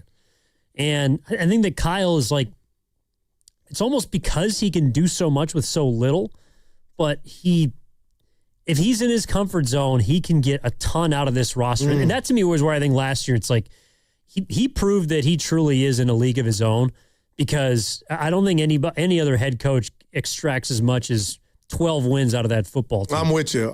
And I'll say this. and I said it before, but the reunion with Debo and Greenlaw makes me scratch my head. But do you think, and I'll ask you, Evan, that was out of necessity and desperation? Because is that really going forward? Because the reality is what you deemed worthy in the draft should have replaced Debo or whatever intel went into the decision to say bye-bye to him, and the same with Greenlaw. And then I know I'm being unfair and sometime, but I look at Nick Martin like he was damn near a ghost, and hopefully but what happened there? And I know Michael Williams went down and things like that, but I look around in regard to the talent, and now, Renardo Green, all those youngsters that got to take, I'm scratching my head is, do they have the guys now with the tougher schedule, and hopefully if the injuries kind of repeat itself or just show up in different ways, is that depth deep enough for Kyle to overcome that like he did last year? Well, I think all three teams, the Giants, the Niners, and the Warriors, they've all acted out of desperation in different ways. I think that the Warriors are trying to put a stop to it. The Giants are trying to put a stop to it. And the Niners, I don't know if, I don't think that Debo and Greenlaw are desperate moves because they're only one-year deals. Mike Evans, even though it's a 3-year, could become a one-year deal. Evan, real quick, they're going to be counted on, man. Well, they are in this year, but it isn't like they didn't make a move like the Warriors did with Jimmy Butler. They didn't make a move like the Giants did with Devers or Adames. I just meant for this season, but you're talking about the future. But if Mike Evans doesn't work out, which is possible, if Debo Samuel doesn't have anything left, which is possible, you might miss the playoffs. Yeah, but that's not going to kill you. Like that doesn't hurt the that doesn't hurt your long game. It sucks for this year, but maybe it also tells us like last year was kind of a mirage. Last year was a bit of an aberration. Last year, I thought what made it so special is what also prevents me from wholesale believing that this year is going to be the same. I feel that. That game in Philadelphia was a special moment and had some special plays. They did it. And it was great. It was awesome to live through. I still remember everyone at the bar I was watching the game with was on cloud 9. They loved that team and loved that game. But are you going to get another one of those this year? I think that's a lot to ask for with everything they had to overcome. Yeah, and how I think we agree on, Evan, I can't truly tell you how good or bad this team is. Like, I'm torn, and I think a lot of that has to do with the health. Like, I'm torn to tell you 10 wins for the Niners. It could be 12. What if it's 8? If things go sideways, like that's where I'm at with the Niners, and that's why I need to. It's not fair, and I'm not answering your question, but I really need to see this whole year play out to tell you that I've convinced myself the window's open or shut. I mean, yeah, they're in flux for sure. The Warriors, I feel like I know. The Giants, I know now. Yeah, I mean, and that's why I guess I didn't have as much of an issue with what the Giants did today. And again, for those catching up, they got an hour and a half until the MLB trade deadline comes and goes. They moved Luis Arraez to the Phillies for a pitching prospect, number 4 in Philadelphia's system. They moved Robbie Ray to the Padres for the number 4 and number 9 prospects in their system. They also moved Molly for a smaller right-hander to the Braves. I mean, the reason why I didn't have a problem with what they're doing is because they finally recognize that they have to go backwards. And I don't think they're not selling everything. They're not getting off of Logan Webb and all their big name prize fighters, the Devers and Adameses of the world. But like they recognize that what they've been doing has not worked, and they have to try something different. But the Niners aren't there yet. Okay, no, they're not. They are not. And just in regard to the Giants, like you said, the farm was replenished with these picks, Marquez and the Mendez's of the world. But the bottom line is, what do trades or moves like this signal for guys like Webb for next year? As we know, the hourglass is going. What about Adames and Devers, who I'm not saying are old, Evan. They're seasoned. But the goal this offseason from Buster Posey is, how do we get the Giants better? And right now I'm just scratching my head as to, do you got the right guys in place to solve that answer? And what are the players going to do about it? To where we don't see guys hibernating early on in the season offensively and then get out of it later. But then when you come out of it, it's like, we're done playing our meaningful games. So many questions to me, man. There are a lot of questions. And the biggest one for the 49ers is who's going to be on the field week 1. You don't know. I would assume it's going to be the head coach. I would assume it's going to be Mike Evans. So this quad for Evans. It's a minor injury. It's a minor injury. Right. Just like, what did they say, the surgery, when that minor surgery? There's no such thing. Well, you know what I mean? I think it's a little different than surgery. But talk to me. I'll know this is minor when we get a few weeks down the road and it's not nagging. But we've seen Mike Evans stack some good days in practice. Brock Purdy, they've had I'm high talking about praise Sundays for each other. now. Because, he wasn't himself last year. And for the first time, if you look at his log or games played, he's been Iron Man. But last year was different. And I remember him catching balls, grabbing for that hammy. But now you heal the hammy, and we're not in pads, or we weren't, and now a quad. It's just something to watch. Well, it's something, to pay attention Scribbling to. too. Well, but the problem is a guy like Mike Evans, you're not going to see him until week 1. He's not going to play in preseason. Why would he play in preseason? Why would Trent Williams or Nick Bosa or Christian McCaffrey or any of these We'll see older Brock guys on a play in drive or two, right?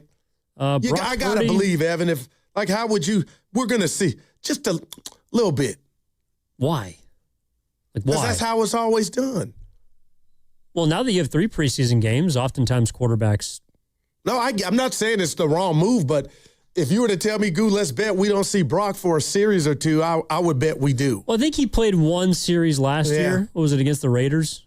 So good call. Maybe you'll see him in preseason, but I don't have any questions about Brock Purdy. I got no questions about the quarterback.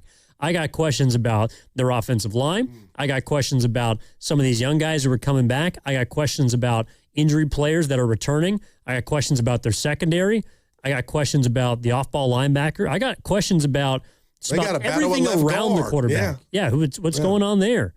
I think there's questions now about the wide receiver room. That's big. And who's going to, and Black, I know, youngster Black is dealing with, did you say adductor? An adductor, okay, gotcha. Not a subtractor. I love it.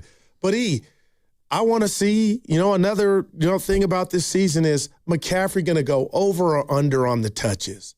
That's humongous. And it's a real question. And, the Einstein and all of us, of course, Guru, it's going to be lower, but you never know. Or is Kyle going to change his tune? But there is no Brian Robinson Jr. Well, he didn't get the ball anyway. So when he was on the team. Dude, I get it, Evan. I will not.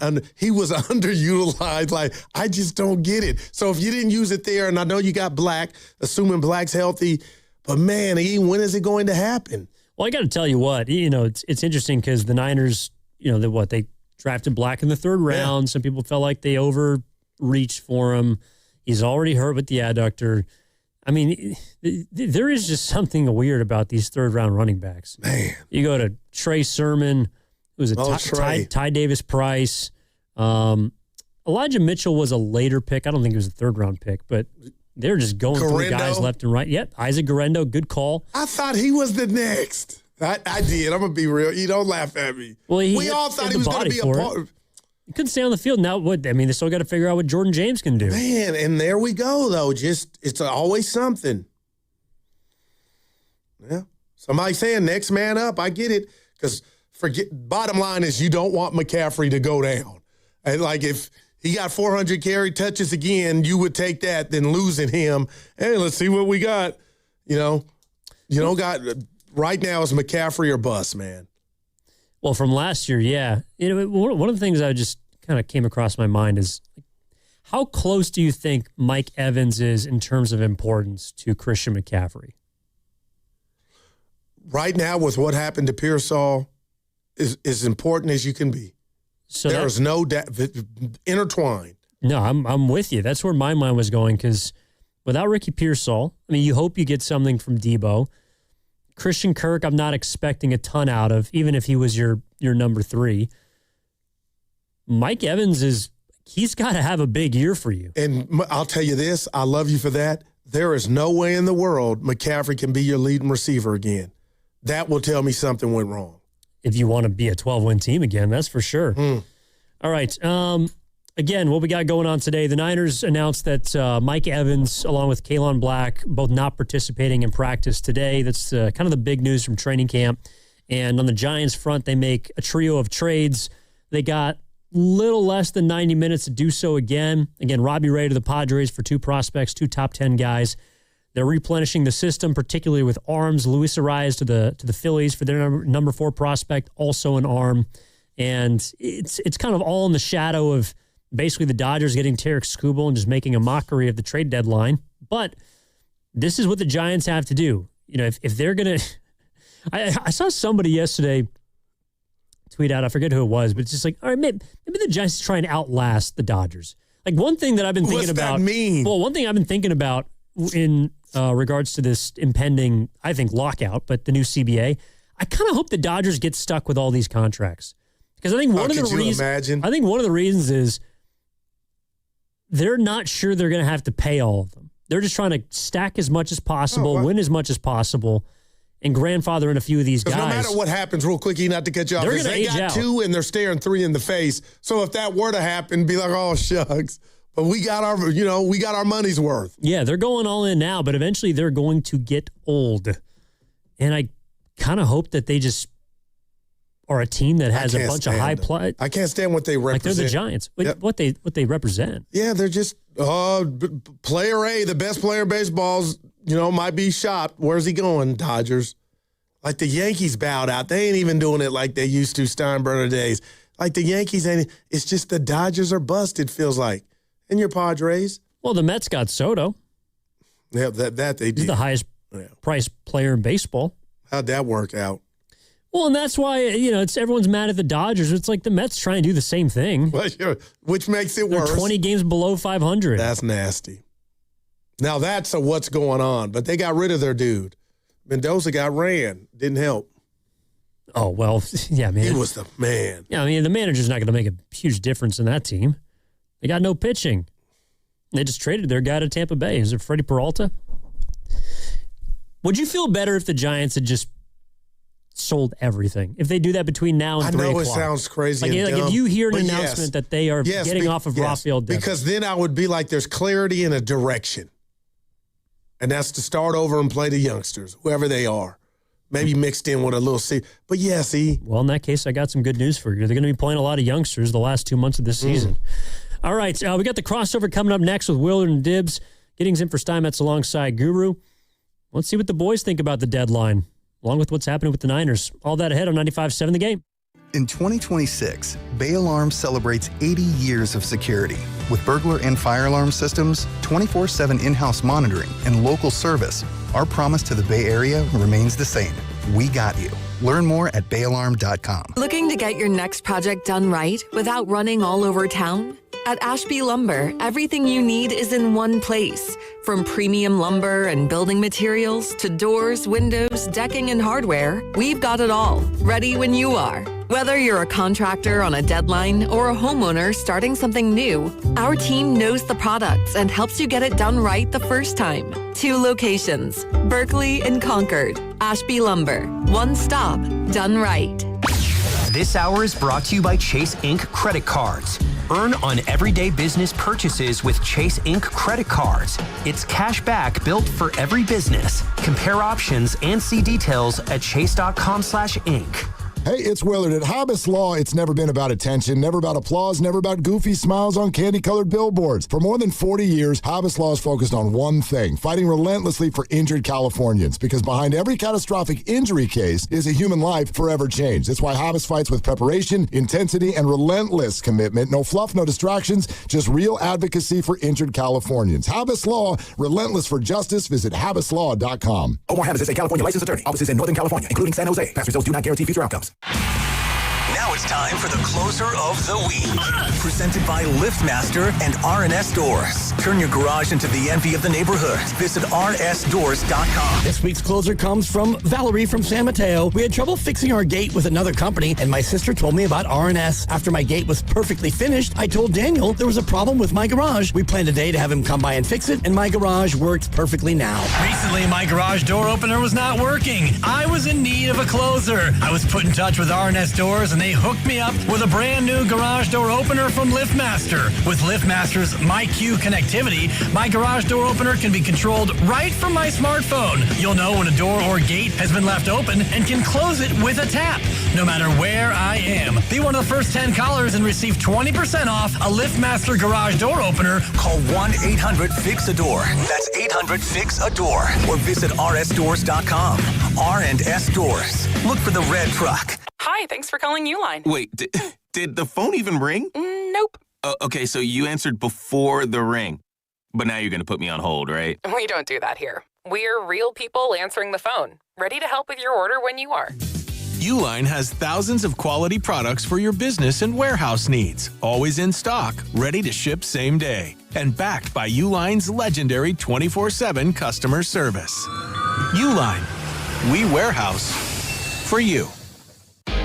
You're still glowing, flirting, grooving. You've still got it. But your immune system weakens as you age, making it harder to fight illnesses like pneumococcal pneumonia and RSV. Vaccines are a key part of any health routine and can help protect you from getting really sick. Ask your doctor or pharmacist which vaccines you need. See more at PfizerForAll.com. Sponsored by Pfizer.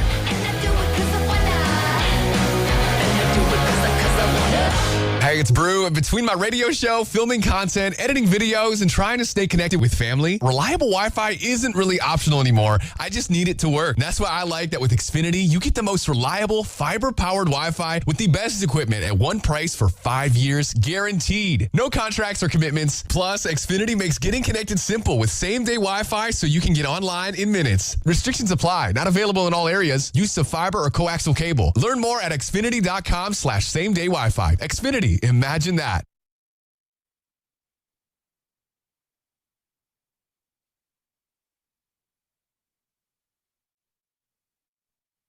I got pretty badly sunburnt. Left your sunblock? No, I only put it on my left leg. I forgot to put it on my right leg. Well, that's stupid. Now, back to Steiny and Guru on 95.7 The Game. No, it's time for the crossover brought to you by Bay Alarm. Rest easy. We've got you covered. BayAlarm.com. Gettings in for Steinmetz with Dale the Gruber Johnson, Mark Willard, and Mark Grandy in for Dan Denley. Fellas. What's up, guys? Where'd you get that lid?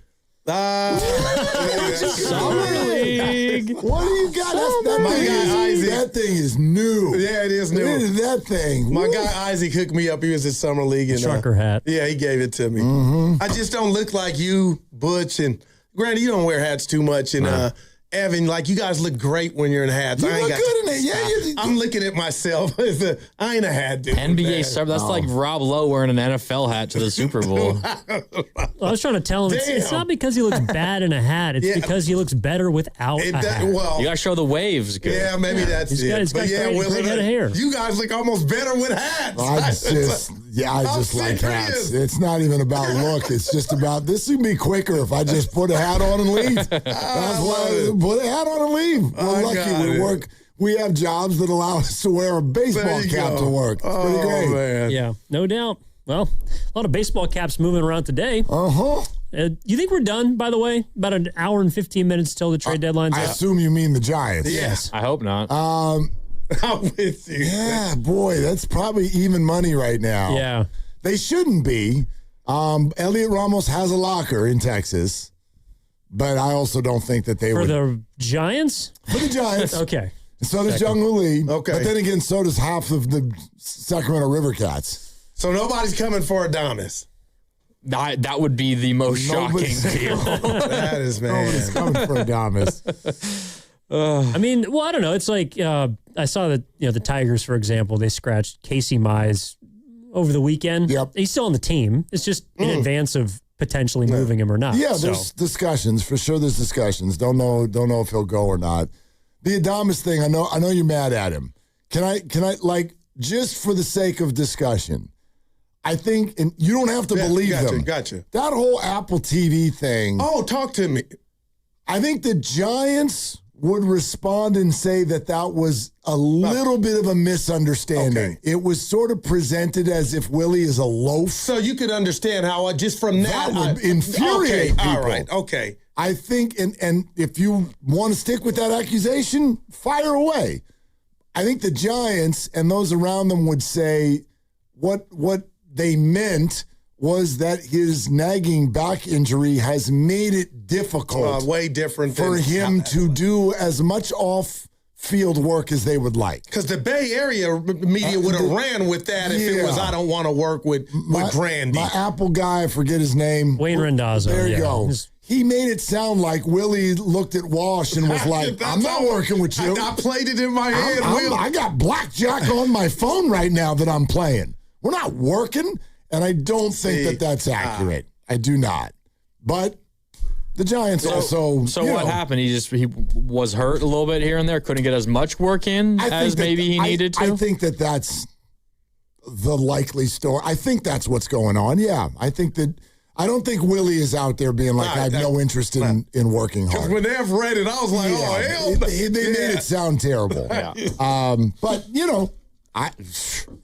even if he's not working through injury, you can say you'd like to see that be done differently. Vitello certainly defended the hell out of him. Of course. The most emotional he got all year. I missed what. How did I miss it? Oh, you didn't see that? He said what was said on the Apple TV broadcast about Adames was BS. Was a bunch of bullshit. And he didn't say BS. And nobody even asked him. He just walked up to the media and was like, so, that was a bunch of bullshit.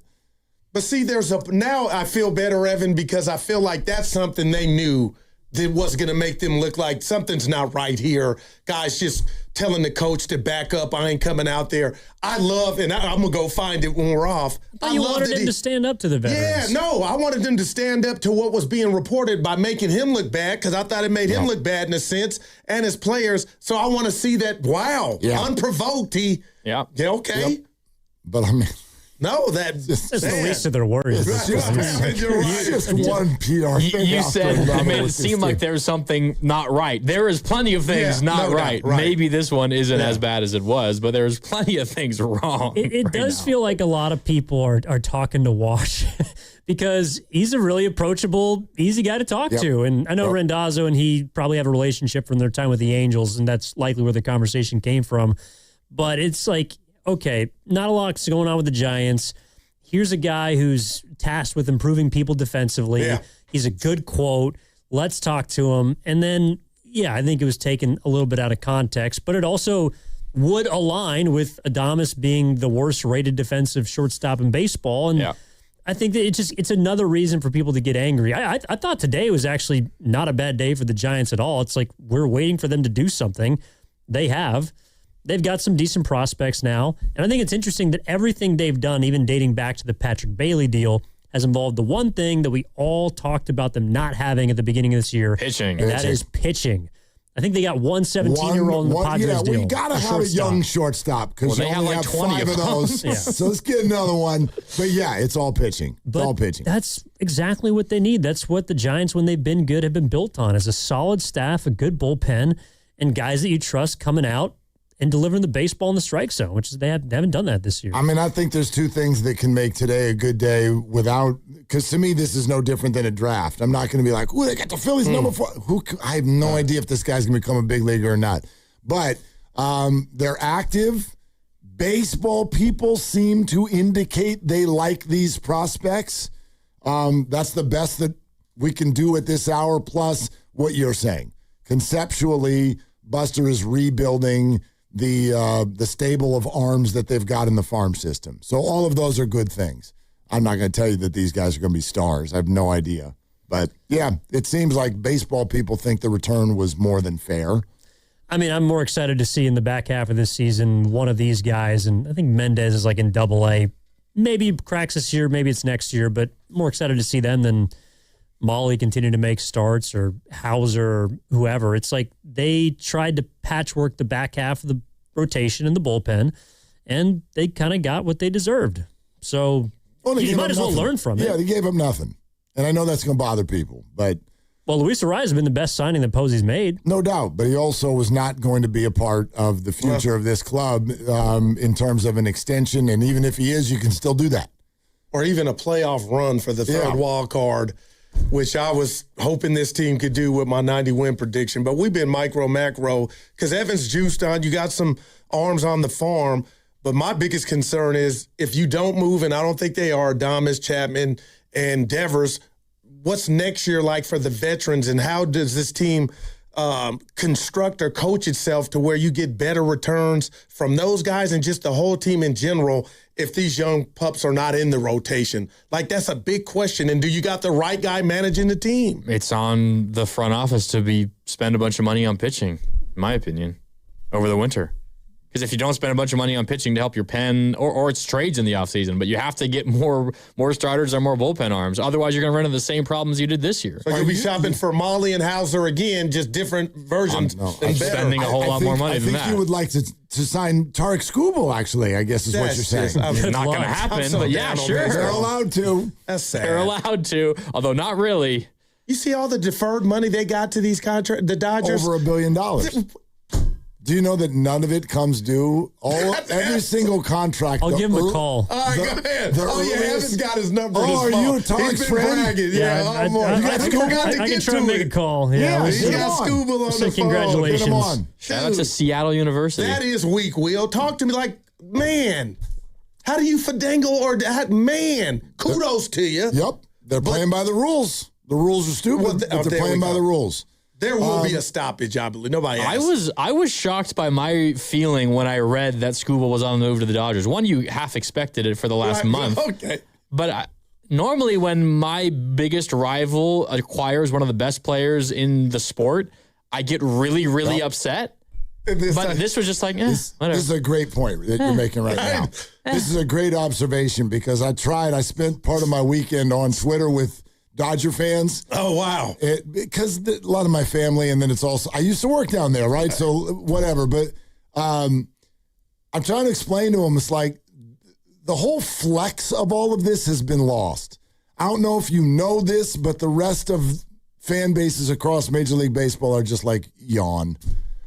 I expect this. We're numb to it. It's whatever, dude. Congrats. Yep. Good for you.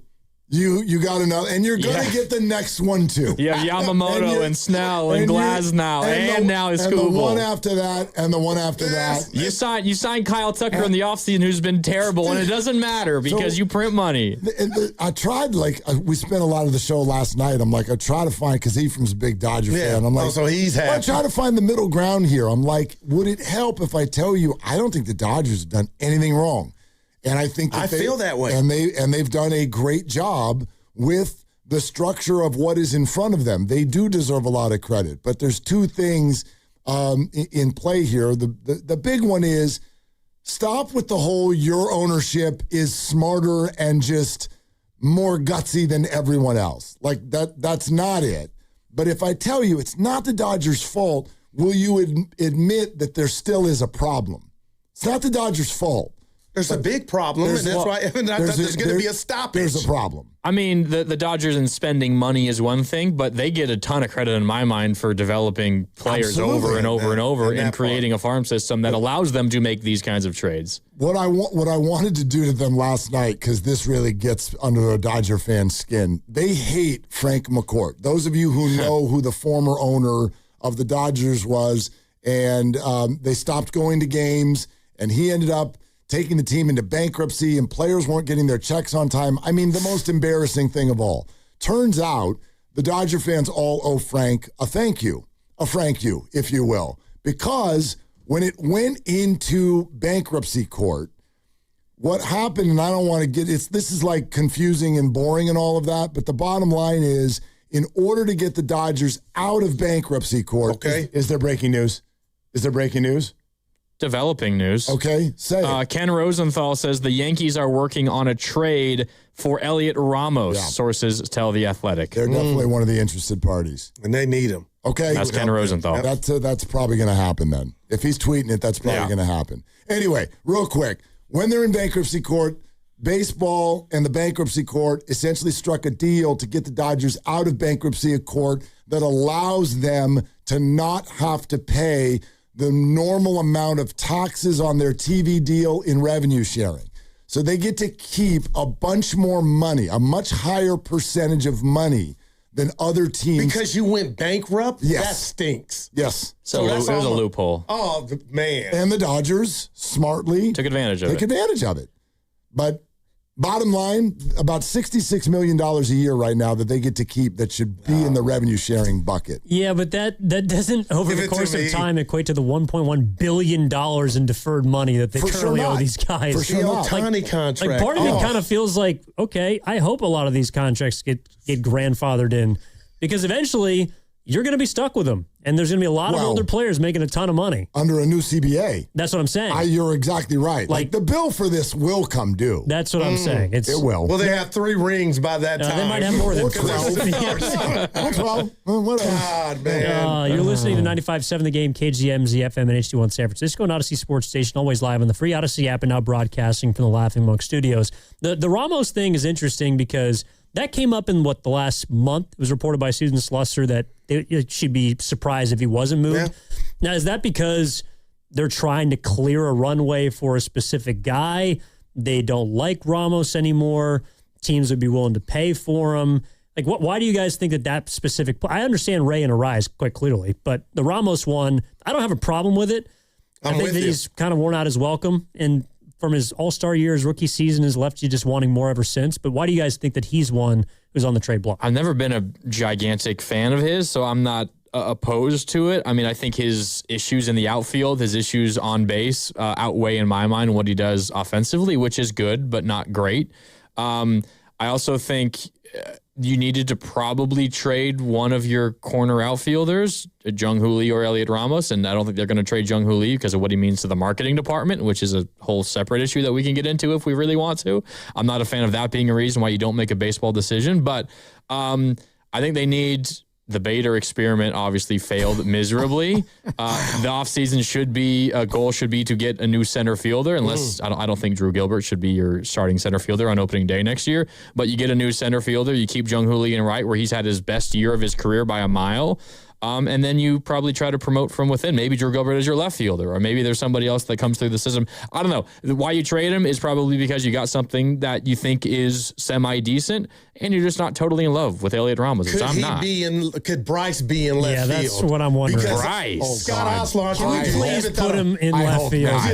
You don't put a giraffe in the outfield. Yeah. He's so slow. No. When's he getting to first and Devers going to third this year with you're 30 under? Go ahead and do it now. I'm going to be with you that's a problem, but that's a problem that I'm going to fix some other day. So he ain't going to the outfield. No. I told him he don't got the legs for it. But I'd rather see Rafi play third than Bryce play left. Well, Rafi's done it before, right? Poorly. Yeah. Very poorly. Yeah. Who's the opening day left fielder? Casey Schmidt? It might be. No. It probably will be, actually. Well, then who's at second base? Oh, that's true. I'm hoping like Bo Davidson or somebody is up. Yeah. Like that's a long to me. But that's where you're at. When you list your problems, I'll go. That's on the list, but we're gonna table that one right so that we could deal with other pressing things. I think a lot of what Grandy said. Elliott was a guy that just doesn't quite fit on what's a little bit of a clunky roster that needs to be better defensively. Plus, in a moment where you're like, we really should just take the opportunity to rebuild our farm, let's grab one of our guys that's got a bunch of team control. And therefore, I'm curious what the return would be for him. The return, therefore, should be large. And there were a lot of teams that wanted right-handed bats. Yeah. And then add in, the Giants probably think that each year that goes by, Ramos's value, it goes down. The further you get from that all-star year, he's probably never going to quite replicate that. Well, the other thing about the deals that they've made so far, their return, and you can even include Jackson Flora, their 4th overall pick from Santa Barbara, you probably are thinking, all right, you are cautiously optimistic that you can be better, decent next year, but you probably are circling maybe more like 2028 as your next chance, maybe even 2029 as your next chance to be like really good or pretty darn good and legitimately compete for, maybe one of the first wild card spots instead of just the third. Endeavors look like then? Well, that's the point, is that those are likely going to be very difficult trades to pull off. They would want to, but the point is, I think Ramos, does Ramos ideally fit the timeline of being good in 2 or 3 years? Maybe a little bit, but he's not a spring chicken anymore. We're not in New York. Nobody cares, but that tells me if they do pull that off, they must not feel good about Judge coming back. Well, you can just have a guy to sit in for him, and maybe he turns out to be a dude for you. But in the meantime, you need someone who can create some runs. Yeah, also, he can get hot, too. The Yankees, 9 of their 11 top prospects are pitchers. So perfect. Man. My guess is that give us 2 of them. There will be 1 or 2 involved in the deal if it comes through. I don't think Susan Slessor likes Ken Rosenthal's tweet. Now I'm starting to think the fact that he tweeted at Willard, is it really legit? Like, did it not happen? All the reporters do the whole, like, the Giants have done a trade with the Padres. Mark Feinsand was on it first. Well, Susan's been saying that the Yankees have been following Elliot Ramos around for a week. Yeah. So Rosenthal wrote, the Yankees are working on a trade for Elliot Ramos. Susan quote tweeted it and said, yeah, as I've been saying for over a week. That's great.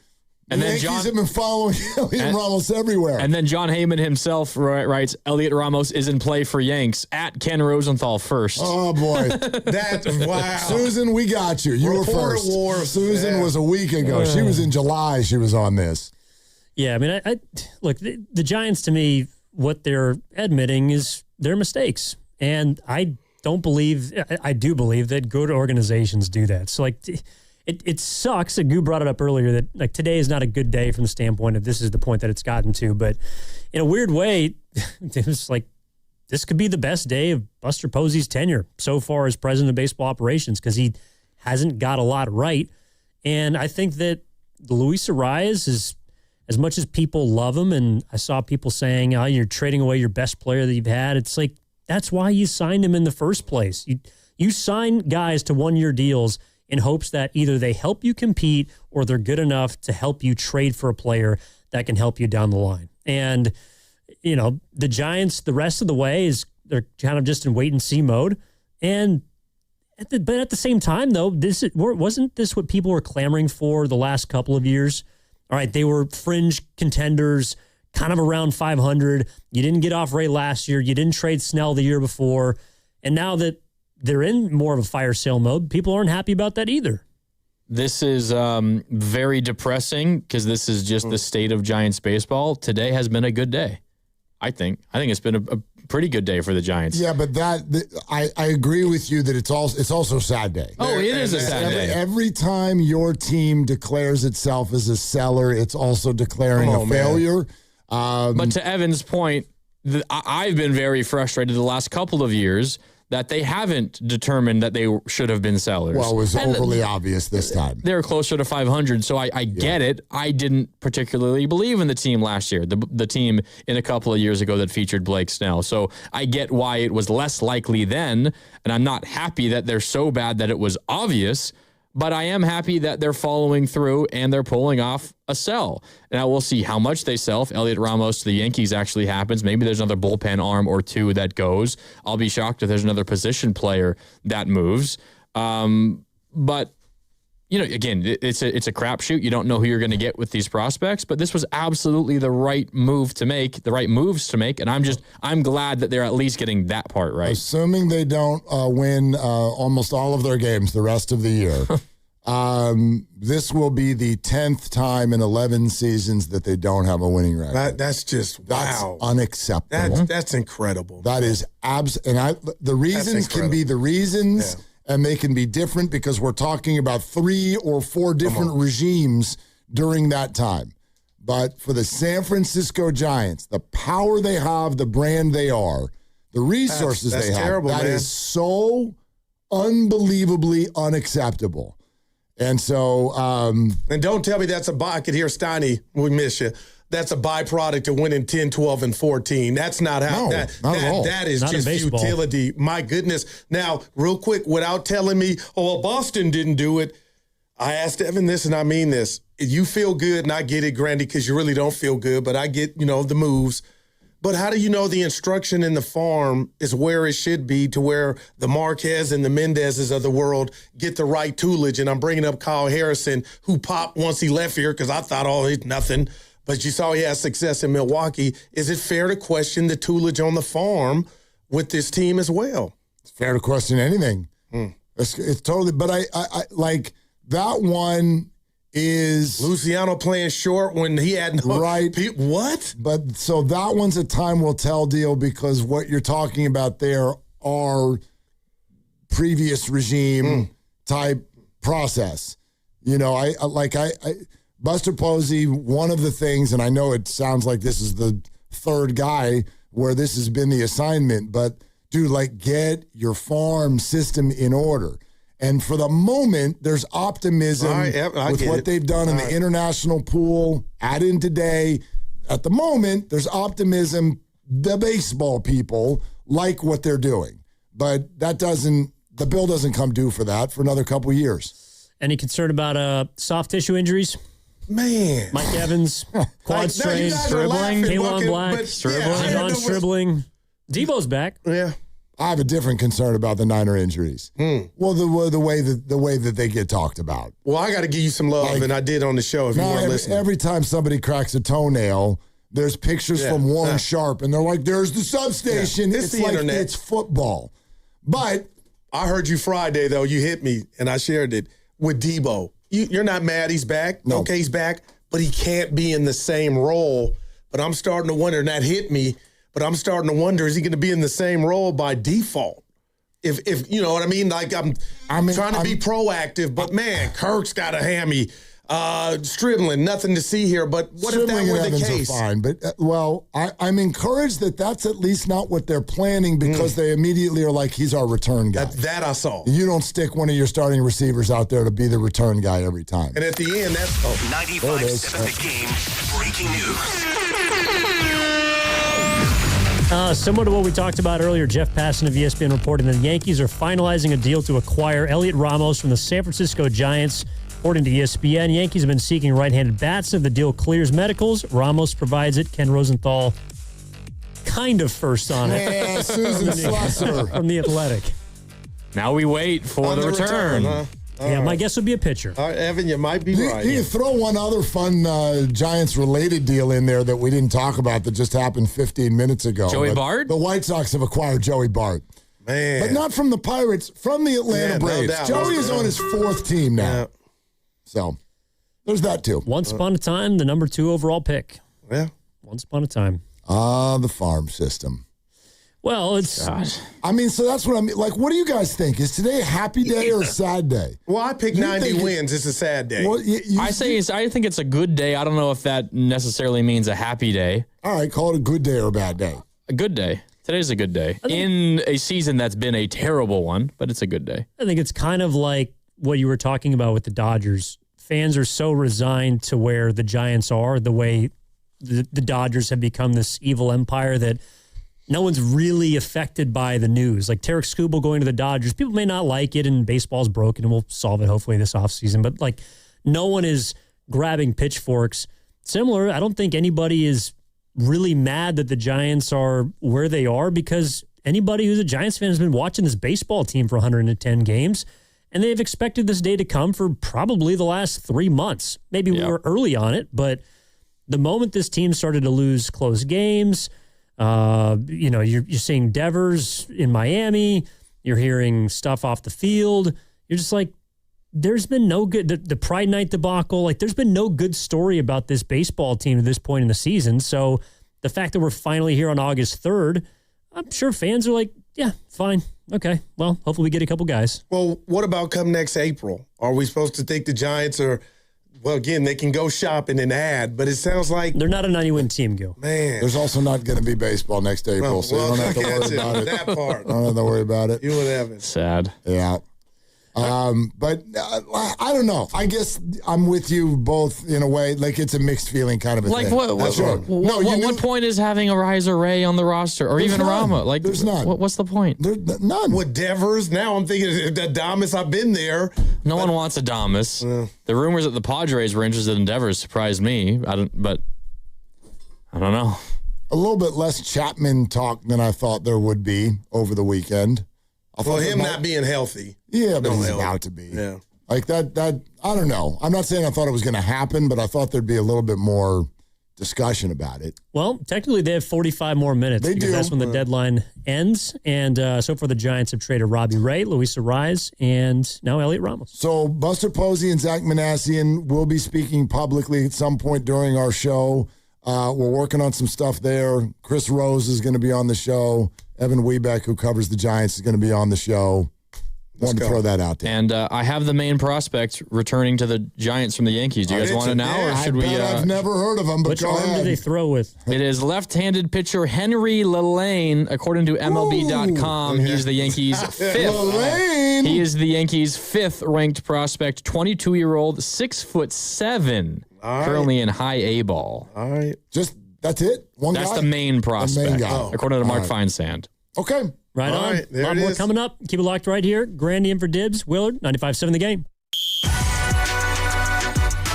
Are they the smartest show in the Bay Area? You guys are an intellectual feast for the smart sports fan in the Bay Area. Wow. You're pretty much the smartest guys on the radio. I agree. Good Lord, how big is your ego? Are they the funniest show in the Bay Area? Give it a laugh. Come on. You're a funny guy. Come on. Give me a laugh. You are funny, dude. Hit that S again. Are they the coolest show in the Bay Area? And no white boys. They're cool. That's what people are saying. You guys are phenomenal. This is one of the most perfect ways that I could end my day, getting a chance to talk to Mr. Mark and Dan, you know. We'll let you be the judge. Oh. All I know is it's a couple of Bay Area boys talking sports. I know nothing. Thanks. It's Willard and Dibs on 95.7 The Game. All right, let's go. Let's get this week started. And yeah, the trade deadline has 45 minutes and 12 seconds to go. Let's see what happens next. But if you're just joining us, another one bites the dust. Elliot Ramos does not have a locker in Texas for the Giants game tonight. He is going to be a member of the New York Yankees, and we are still awaiting the return. But it's not going to be exciting. It's going to be people you haven't heard of. Buster Posey is in the full mode of rebuilding the pitching depth of his farm system right now as we speak. Yeah, and that Elliot Ramos trade, which isn't official, but being reported by Jeff Passan and others, now means the over 4.5 officially hits. Is that right? That's the fifth Giant traded. Like Malley, correct. Killian, Ray, Arraez, and Ramos. Five Giants. Easy peasy. Over 4.5. Yep. Yeah. Let's see. So, we still don't have anything new on the return other than the primary prospect. Henry Lelaine. Henry Lelaine. And you said the Yankees' fifth prospect. According to MLB.com, I'm sure he's ranked differently if you go to Baseball America. There's a bunch of different ranking systems, but MLB.com lists him as the Yankees' fifth best prospect, a 22-year-old 6'7", 211 pounds, left-handed pitcher. Yeah. So, the Giants. That's the fifth Giant to go, and this is the only one. It's not a surprise, but it's the eyebrow raiser. It's kind of like, Elliot Ramos. Were you actually going to go through with that if you're the Giants? And they did. I don't think there'll be anything big the rest of the way, other than there might be another bullpen arm or something thrown in there.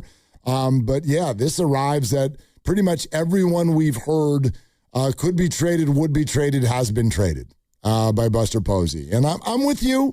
That's the right move, but it doesn't make – I don't find stuff like this fun. I just don't. It's not you call it a good day. Sure.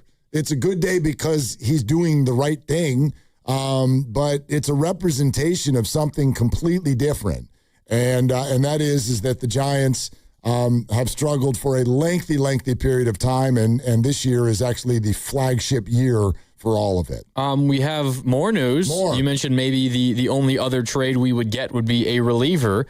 Ken Rosenthal reports the Giants are close to acquiring Marcelo Meyer from the Red Sox for reliever Eric Miller. He's reporting that along with our friend Andrew Baggerly. So Marcelo Meyer from the Red Sox, he's really struggled, I think, in his major league career, but Pasta would probably know this more than me. Once a really highly touted prospect in the Red Sox system, Marcelo Meyer. But he's a position player. I think he's a first baseman. Rest in peace to Eric Miller, who is still the owner of my favorite moment of the Giants season. That's how bad this season is. Bleep you and you and you when and he you. told the Reds, bleep you, and bleep you, I'm like, that was fun. That was one of the few times this year where I'm like, oh, really fun. Bryce Elder's walk-off grand slam has been the best moment. But Eric Miller bleeping off the entire Reds team was a close second for me. Yeah. So Eric, who came on the show right after that happened, Eric, thank you. Thank you for your time and your energy as a San Francisco Giant. But off to Boston you go as well. Marcelo Meyer, who is the reported return for the Giants from Boston for reliever Eric Miller, has played in the majors the last 2 years with Boston, 118 total games, primarily a second baseman, most games there, but also has played a fair amount of third and short. Offensively in his career, he is hitting .223. His OPS is .625. Has not produced much offensively in his career. Was a top 100 prospect in all of baseball a few years ago. Yeah. Hasn't quite translated. Has been in the big leagues long enough to where they don't put you on that list anymore, and it hasn't quite translated. But, yeah, all right. So somebody who can play all the infield positions. That'll be valuable the rest of the way. Someone's going to need to be out there. I think he's currently on the 10-day IL, but he should be back soon. Well, then that's even better. So, okay, now we're up to, is that six? Six Giants have been traded. And we got 41 minutes to go? Malley, Killian, Ray, Arraez, Ramos, and Miller are the six. What the hell's Brew Baker still doing on this team? Get him out of here. Brew Baker? Get out of here. What about Keaton Wynn? Is he going to get traded? Go. Henches, see ya. Let's do this thing. We're going to get to know some new names here the rest of the way. There's a chance to be... Half of Sacramento's on their way out. It has a chance to be interesting just in terms of getting to know new players and seeing what you got with a couple of new names. But the baseball might still be pretty darn ugly the rest of the way. This is so, like, I wonder where do you sort of reboot a timeline now? Because now... the San Francisco Giants, and I know that this is too early for multiple reasons. A, there's an entire offseason that still needs to happen. B, there's a new CBA that needs to be agreed upon, which may or may not happen very quickly. But I look at a team now that, you're rebooting and getting young in so many spots, except for those big three spots. And I guess if you want to call it big four, your number one starter is a grizzled vet. And then you have three big-time vets underperforming, though they may be around the infield. And other than that, you're a bunch of puppies now. Puppies who some of whom we don't even know their names yet. Yep. Like, this has gone from, we got too many people at too many positions to, I have no idea. How you're going to fill who's next lineups. year's starting catcher, the starting second baseman, the starting center fielder, the starting left fielder. And the starting rotation and the closer. I have no idea who those people are for next year. I couldn't even begin to guess. This was the start of it, but Buster Posey has a ton of work to do. A ton of work to do, assuming that he's going to be the president of baseball operations going forward. I'd be surprised if he wasn't. He will be. Yeah. Yeah, 100%? Lock it up? I mean, for Buster? Yeah. Yeah, 100%. And Vitello, 96. Like, that would be, I know. He has his work cut out for him, Sure though. he does. He already did, though. Of course. He thought, if you were to ask him before this season began, what do you think the next year is going to be like for you? And it's totally different now. Totally different now. Sure, except for what he's working on now. I hate to tell everybody, he's working on 2028 right now. He's working on 2029. Most of the guys he's acquired are not going to be in the bigs for a few years. He's working on 2027. I don't even know if there's going to be a 2027. Yeah, true. But if you want to field a semi-competitive team as soon as next year, you're going to have to. Yeah. You have to do everything this offseason. But also, some of these people on the farm have got to come up here and play good baseball. Yeah, some of them. Just some of them. You have a decent farm, but the best parts of your farm are in single A right now. 888-957-9570. It's trade deadline day. The Giants have traded 6 players. One of them is yesterday, but 6 players are on their way out. Lots of prospects, obviously, in return. Will in Oakland. joining us. Grandy's in for Dibs on Willard and Dibs. Hi, Will. What's up? What's up, guys? It's been just an incredibly disappointing year as a diehard Giants fan, but I think this is the right move. Just sell high at the deadline. I mean, when's the last time we had a stacked farm system? It was the Posey, Crawford, Matt Cain years, in the early 2010s. It's great to kind of build it back up from the bottom. Sabian was a great GM until the end, but Farhan really set us back in terms of the farm system and what to do. So I think it's great, and it gives us something to look forward to and something excited about after such a disappointing year. A lot of expensive pieces, not really delivering. We could talk about the pitching staff at length. I don't think they should stop here, and this may be unpopular, but I'd like to see Matt Chapman or Logan Webb go to some contenders because it's not going to be with the Giants for the foreseeable future. May as well stock up right now and get some guys and keep this thing rolling. I could see a three World Series in 5 years if we keep building up this farm system to what I think it can be. Go Giants. Let's get this done, boys. Will, thanks. Logan Webb is obviously going nowhere. Yeah. And the Matt Chapman thing, as I said earlier, I'm a little surprised that there hasn't been a little bit more smoke about all of that. But again, he's got a no-trade clause, so he's not going anywhere he doesn't want to go, and he's hurt. And so I don't know about that. One more development that it just came down during Will's phone call. We've got another prospect named from the Yankees coming to the Giants for Elliot Ramos. It is the Yankees' number 13 overall prospect. He is a shortstop, and then there's one other little wrinkle to it. What's that? His name is Caden Kent. Relation to Jeff? His son. Oh. Jeff Kent goes into the Hall of Fame, and his son gets got traded to the Giants. acquired by the San Francisco Giants. Wow. He is 22 years old. He's currently in High A. The Giants have their 8 millionth young shortstop. I don't even know how many minor league teams are there. How many shortstops can we even play on a daily basis in this system? Caden Kent. Thank you. Well, I mean, you have shortstops. They're usually the most athletic people on the team. You play them anywhere. Yeah. Go up and play. You can play center field. You can play left. You can play right. You can play second. You can probably play first and third. Yeah. Caden Kent bats left-handed. Oh. He throws right-handed.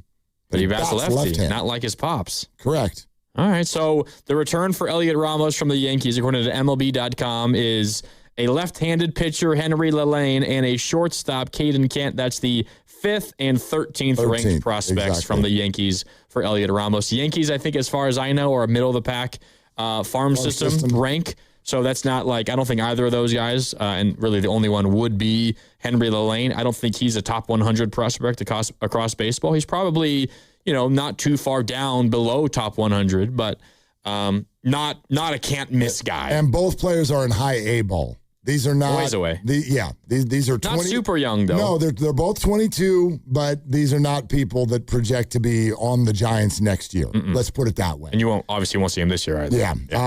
Well, this year, who knows? Everybody can come up this year. It's crap, right? Anyway, if you haven't already, make sure you subscribe to Willard and Dibs on the free Odyssey app or wherever you find your favorite podcast. While you're at it, check out what the Roast had to say about the Giants trade deadline. That was way back in the day when the Giants had only traded 3 people.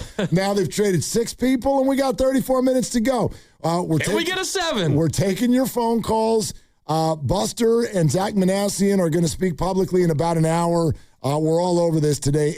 888-957-9570. Grandy's here for Dibs, Willard and Dibs. Hey, it's Willard for Sierra Nevada. Embrace the haze with Hazy Little Thing from Sierra Nevada. If you saw the headliner when they played at the bar or stopped your friends mid-festival to look at the stars, if you're up for whatever the night brings, then embrace the haze with Hazy Little Thing. Hazy, citrusy, smooth. Come find them during Outside Lands at the Hazy Little Hideaway. Bring your friends and get a taste of the moments that matter. Embrace the haze with Sierra Nevada Hazy Little Thing. Enjoy responsibly. Is your client ready to build a functional outdoor space? Choosing Golden State Lumber and Showroom means faster deliveries and finishing your project on time and on budget. When it comes to decking, TimberTech stands out. It's trusted by contractors for its unbeatable quality, and with industry-leading warranties, it's clear why TimberTech is the top choice. TimberTech, the #1 brand in premium decking. Start at GoldenStateLumber.com. Golden State Lumber and Showroom.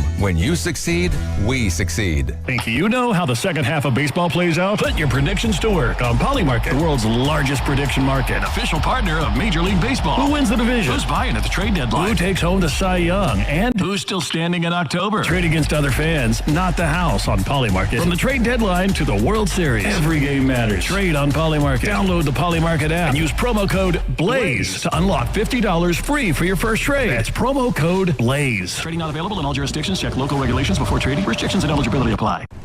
I'm Sam, owner of Marino's Landscape. With my Chase Ink Business Premier Card, I earn unlimited 2.5% cash back on purchases of $5,000 or more. So everything I buy to run my landscaping business gives me cash back to help throw a big thank you party for my team. For all they do. Chase Ink. Cashback built for every business. Find the right card at chase.com/ink.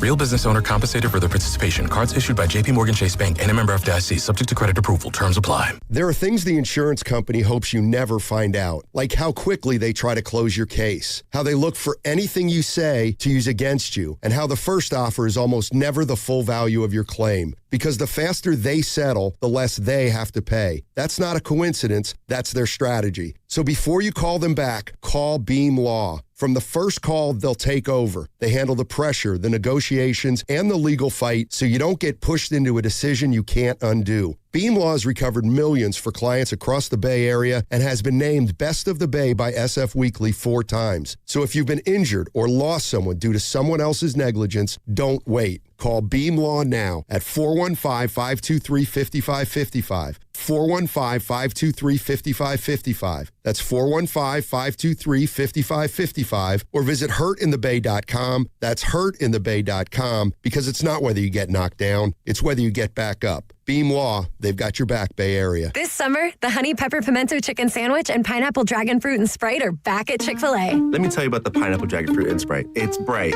it's bubbly, it's back. The Honey Pepper Pimento Chicken Sandwich, it's so rich, and you can choose between the original or the spicy filet. Ooh, boy. And then you got those pickled jalapenos tucked right under the filet, and then just to top it all off, you've got a little honey drizzle right on top. Okay, now I'm a pimento fan. And I'm feeling the dragon fruit.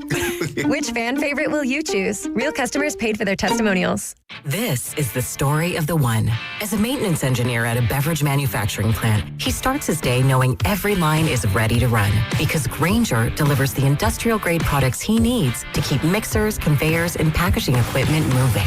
With Grainger's vast selection of bearings, belts, and motors, he keeps operations running smoothly, so nothing grinds to a halt. Call 1-800-GRAINGER, click Grainger.com, or just stop by. Grainger, for the ones who get it done. I scream. You scream. We all scream. Because Wendy's famous small classic Frosty is just $1 for a limited time. More screaming, happy screaming, summer screaming, dollar small classic Frosty screaming! But please don't scream in the drive-thru. It hurts the employees' ears. Get a $1 small classic Frosty for a limited time, only at Wendy's. U.S. price and participation may vary. A la carte only, not valid for delivery. Limit 10 per transaction. Price may be higher in Alaska and Hawaii. Back to school starts now. Get long-lasting battery life on the Dell XPS laptop powered by Series 3 Intel Core so you can work from anywhere. Now starting at $699 with exclusive student pricing starting at $599. Complete your setup with savings on select monitors and must-have electronics and accessories. Limited time deals and free shipping on PCs and more await you at Dell.com/deals. That's Dell.com/deals. Savor the last days of summer at Kiki's Breakfast Cafe. Try the new favorites like avocado toast, caramel coffee, cold brew, and a Bloody Mary. Visit Kikis.com for more info. And for a chance to win a gift card courtesy of Kiki's, visit the contest page at 957thegame.com.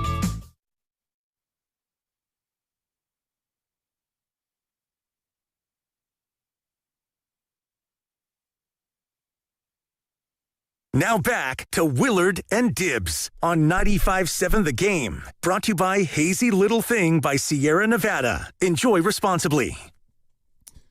So my man Mark Grandy here in for Dibbs. You're not a parent, at least not yet. So maybe you won't know about this. This is something that happens with parents when you watch your kids grow up. And this is not a good or a bad thing. It just is. You sort of look at what they're doing and you're kind of like, you're looking for what they're good at. Okay. Like, right? What are your gifts? What are your talents? What are you not good at? You should know those too, right? I think maybe we found what Buster Posey is good at. What's that?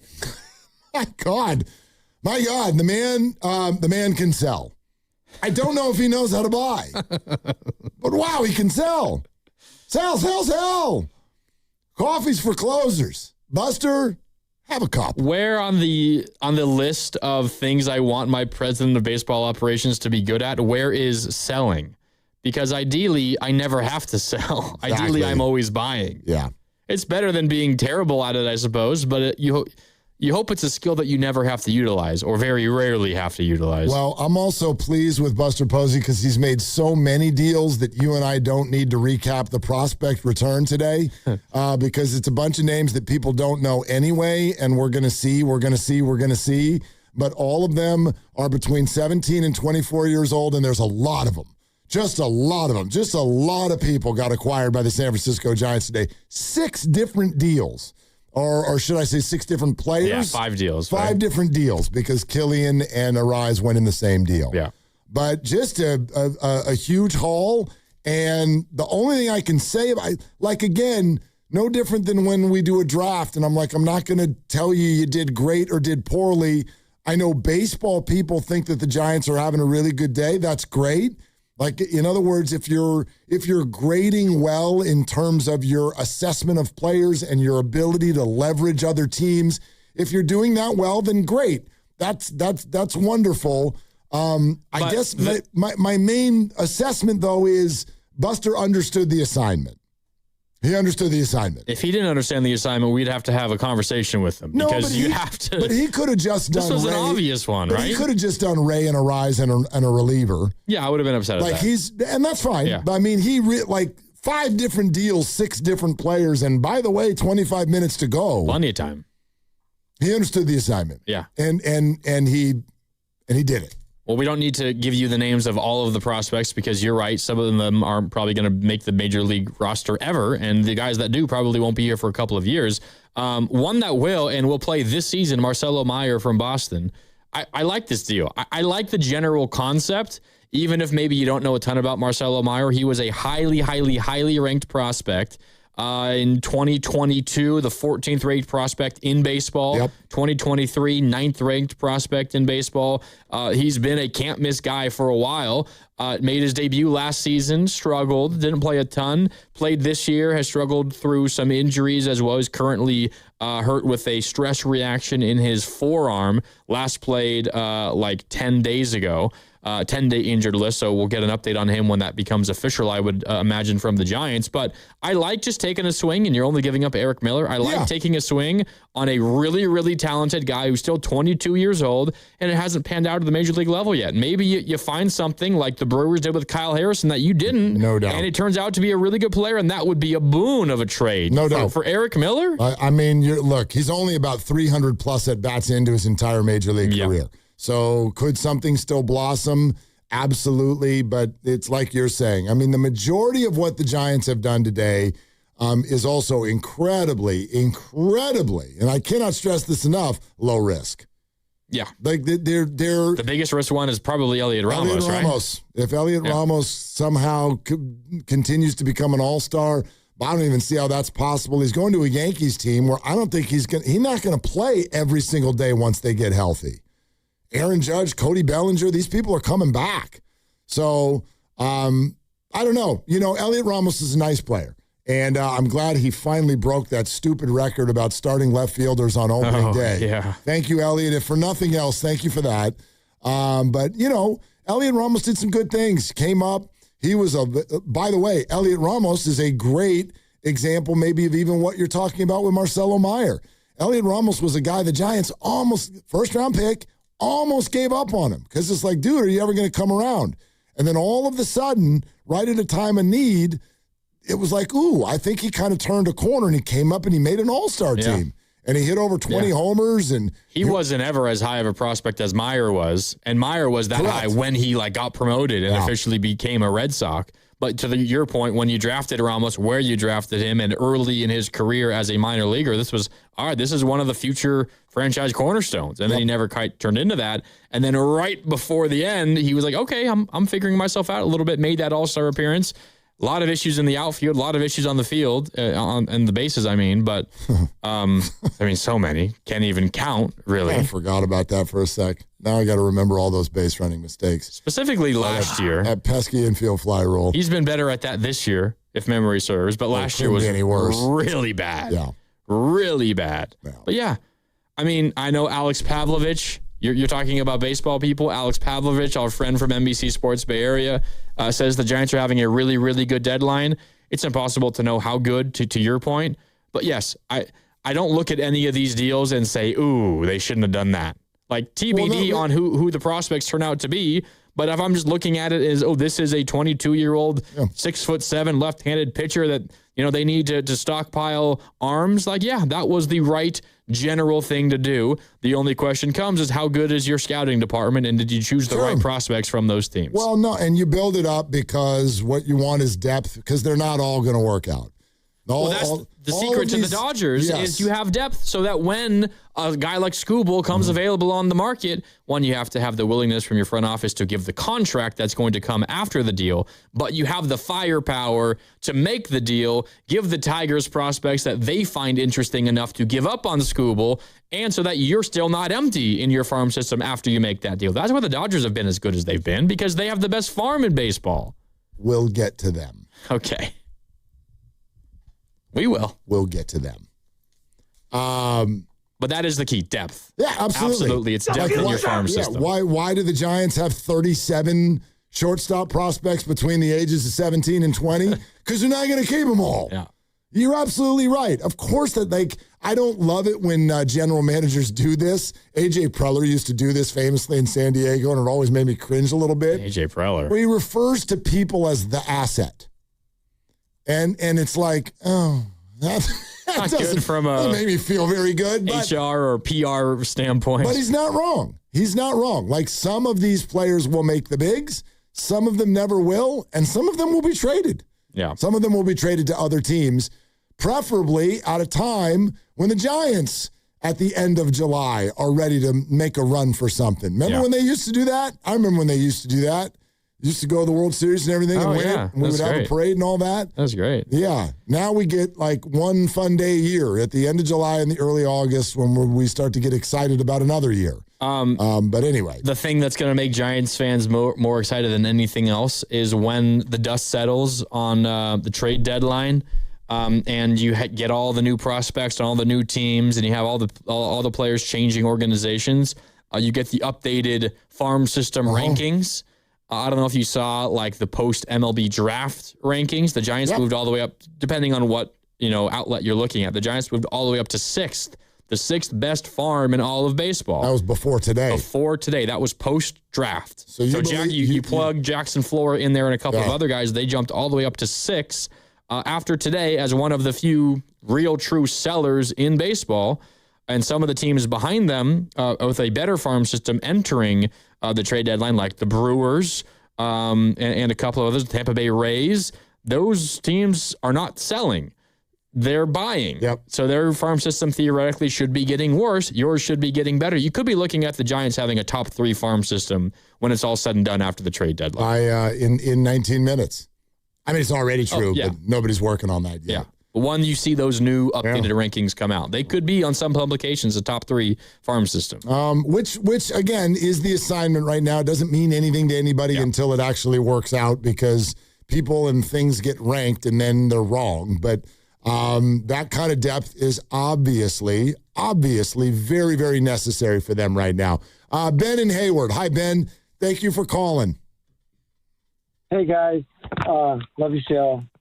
Hey, you were saying earlier, hey, is this a sad day? Is it a good day? To me, it's just a flat out sad day unless you're going to get rid of Catman, Adames. I might even throw Devers in there. Okay. I mean, those are the guys that are bringing it down. So I don't see how this is a good day in that regard, because next year you're going to pull out the same thing, with those guys in it. And, it'd be great to have we need more pitching, right?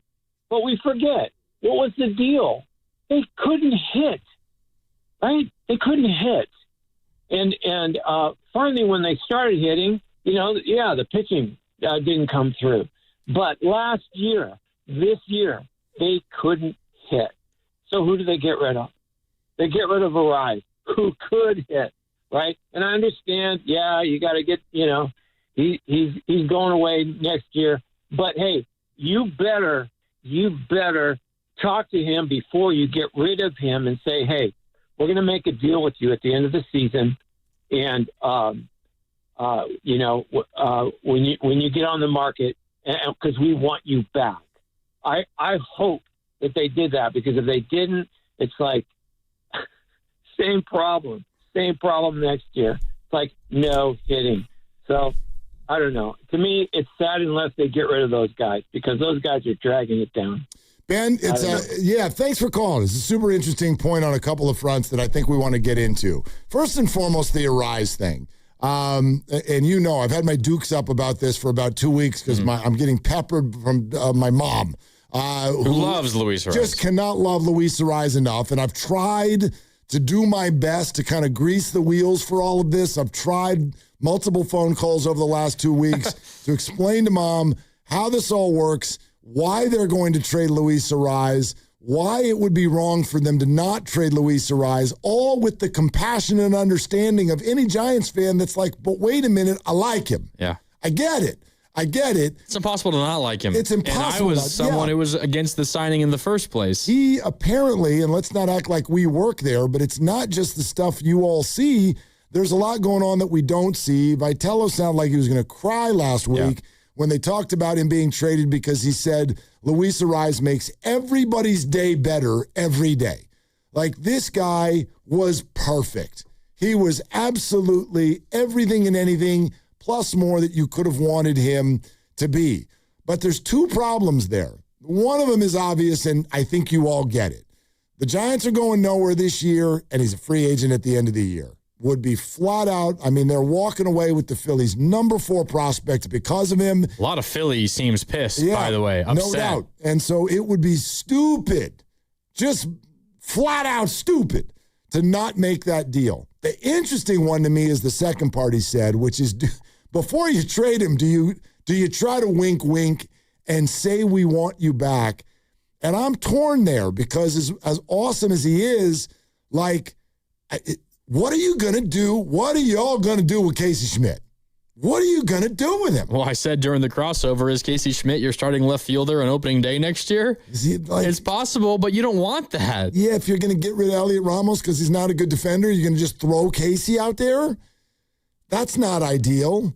And I know what most of your answers are, which is, well, then get rid of one of those schmucks on the left side of the infield. And that's also what our caller pointed out. And I don't know how viable that is. I don't even know if it's possible. I thought there was a chance that Chapman could get traded. Maybe his injury complicates it. Maybe it means the prospect return is a little less, or maybe it means the Giants have to pay a little bit more of the contract, and maybe that's why it hasn't happened. We don't know. And maybe he said no. Maybe. You're right. He has the ability to say no. Said no. You're right. I would be shocked. I would have been absolutely floored if Adames was traded. I was surprised to hear the rumors about the Padres' endeavors over the weekend. I'd be surprised if that happened as well. I probably would have predicted, I don't know, maybe like a 33% chance Chapman got traded. But if it doesn't happen, it doesn't happen. You need two to tango. And with Chapman, you need 3 to tango because he's got the no trade clause, as you mentioned. The Giants have to agree. The team acquiring Chapman has to agree, and Chapman has to agree. It's incredibly difficult for that to happen. Adames was never, ever going to happen. But the larger point is, essentially, the team's going to look very, very similar next year because you have Adames, Chapman, Devers. Well, a lot of open spots in those 3 spots. A lot of open spots. Tied up a ton of money with those 3 guys. Yeah. And by the way, when I say like those schmucks on the left side of the infield, I'm sort of like throwing a voice. I know that's what a lot of fans say. I don't want it to sound. I don't think Matt Chapman is a schmuck. I don't even think wouldn't call Willie Adames a schmuck. I think that's been a bust of a signing so far. Oh, absolutely, it's been a bust of a signing. And it's not even just like the numbers. There's something wrong with the relationship. Absolutely. Between Willie and this fan base. There's something wrong there. We can dissect that a little bit. And I know the Ron Washington thing, you're firmly on the side of this was miscommunication, blown out of proportion. The way that members of the Giants beat and Tony Vitello stood up for Adames and saying, no, he's working with Ron Washington, and what was reported by Wayne Randazzo on the Apple TV broadcast wasn't, the full truth, at least, or there's reasons for why he's working less with Ron Washington, like a nagging back injury or whatever it was. I also think there's clearly issue is probably too strong of a word, but I don't think Willie Adames has necessarily. We see all the outward stuff and the Gatorade and all that. I don't think it's all sunshine and rainbows in the clubhouse around Willie Adames. I don't either. I would love to actually. We can get into that because that's a very, very, I think, interesting conversation for Giants fans to have. But there's a bigger one too. And so that's what that conversation brings up, and it's this. How do you feel as the Giants kind of rework this, but they don't rework those three? How do you feel about the future of the Giants, still including Rafi Devers, Willie Adames, and Matt Chapman? It feels like because of, and I'll say mistakes specifically about Adames and Devers, I feel less bad about the Chapman contract. But because of those mistakes, quote unquote, you're unable to go fully jump both feet in to the rebuild, tear this thing down strategy. You're unable to fully do that. And as a result, maybe you're more of an average team next year instead of a terrible team next year, because even if those guys are overpaid, like right now, you replace Matt Chapman with Casey Schmidt and you replace, Bryce Eldridge would be playing, but you bring in somebody else to DH or whatever the case is for Devers, you're going to get worse. Like you can say those are, considering the contracts they're on, bad players to have in the situation, but they are producing numbers for you. Specifically, Devers he's going to hit 30-plus home runs this year. Back of the baseball card. He's going to hit 30-plus home runs again this year. So, they are adding stuff to your team, but it makes it harder to fully jump into a quote-unquote reset, rebuild, and you're talking about the prospects they're acquiring in these trade deadline deals being ready in 2028. It means come 2028, you might not be as fully ready to compete again by that time because you have a 34, 35-year-old Rafi Devers who's not going to be as good, so making a bunch of money potentially. Hey, quick aside, how does this make everybody feel? What? I wasn't there. I can't hear the tone, but I would think that this would sort of land as interesting to a lot of people. Elliot Ramos with a big smile. Quote, "I'm very happy to be a New York Yankee." Oh. With a smile. Quote, "I'm very happy to be a New York Yankee." My heart was beating hard when I saw it in the TV, but I feel like I'm in a good spot. If they trade for me, it's because they want me, obviously, so I'm very proud. I mean, it's the Yankees. Elliot Ramos, that's from Susan Slesser. It's usually a quote you save for when you get there. Not when you say in the Giants clubhouse. Aren't you supposed to cry and say goodbye to your buddies? You probably said something along those lines, too. I know. I'm not there. I'm not trying to make this into something it's not. Susan also reported that Elliott expresses a lot of thanks to the Giants organization, but he is very excited about going to the Yankees and playing with Judge and Stanton. Sure. And trying to win. I don't blame him. No, I know. I'm not trying to make it that, but it's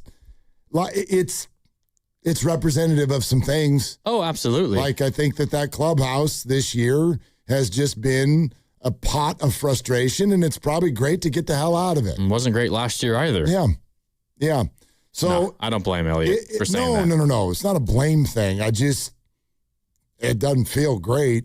Doesn't feel great when a guy who's never known another organization, he's been part of this organization for damn near a decade, and the second it happens, you start smiling and you're like, boy, am I happy to be somewhere else. I mean, I'm predisposed to hate the Dodgers, predisposed to hate the Yankees. I feel like, if you grew up in America, if you're not a Yankee fan, you generally just hate the Yankees, right?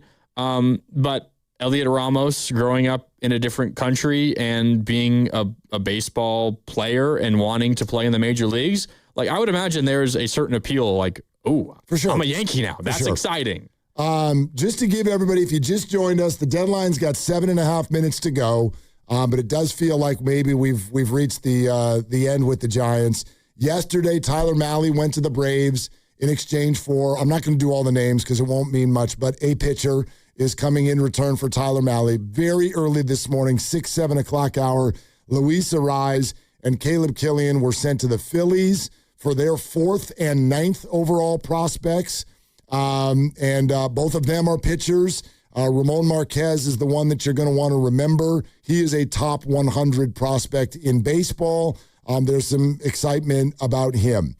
Since then, Robbie Ray has gone to the San Diego Padres for a couple of their top prospects, including their 4th. Also, a pitcher. Jump in here if I forget any of them.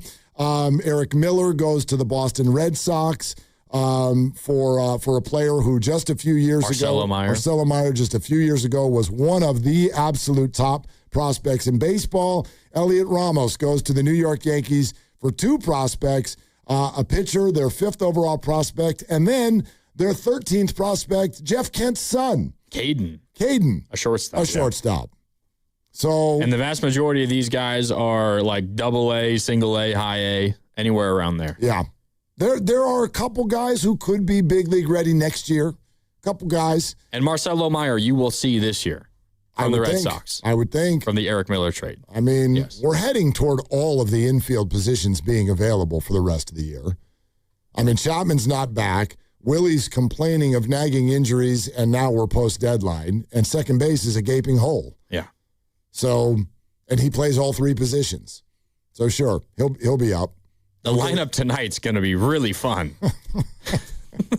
I mean, oh, gosh. So anyway, that's a recap of it all, but I think we'd love to discuss that a little bit further. How do you feel about a future in this moment that still does include Devers, Adames, and Chapman? And then the larger conversation, which absolutely centers mainly around Willie Adames.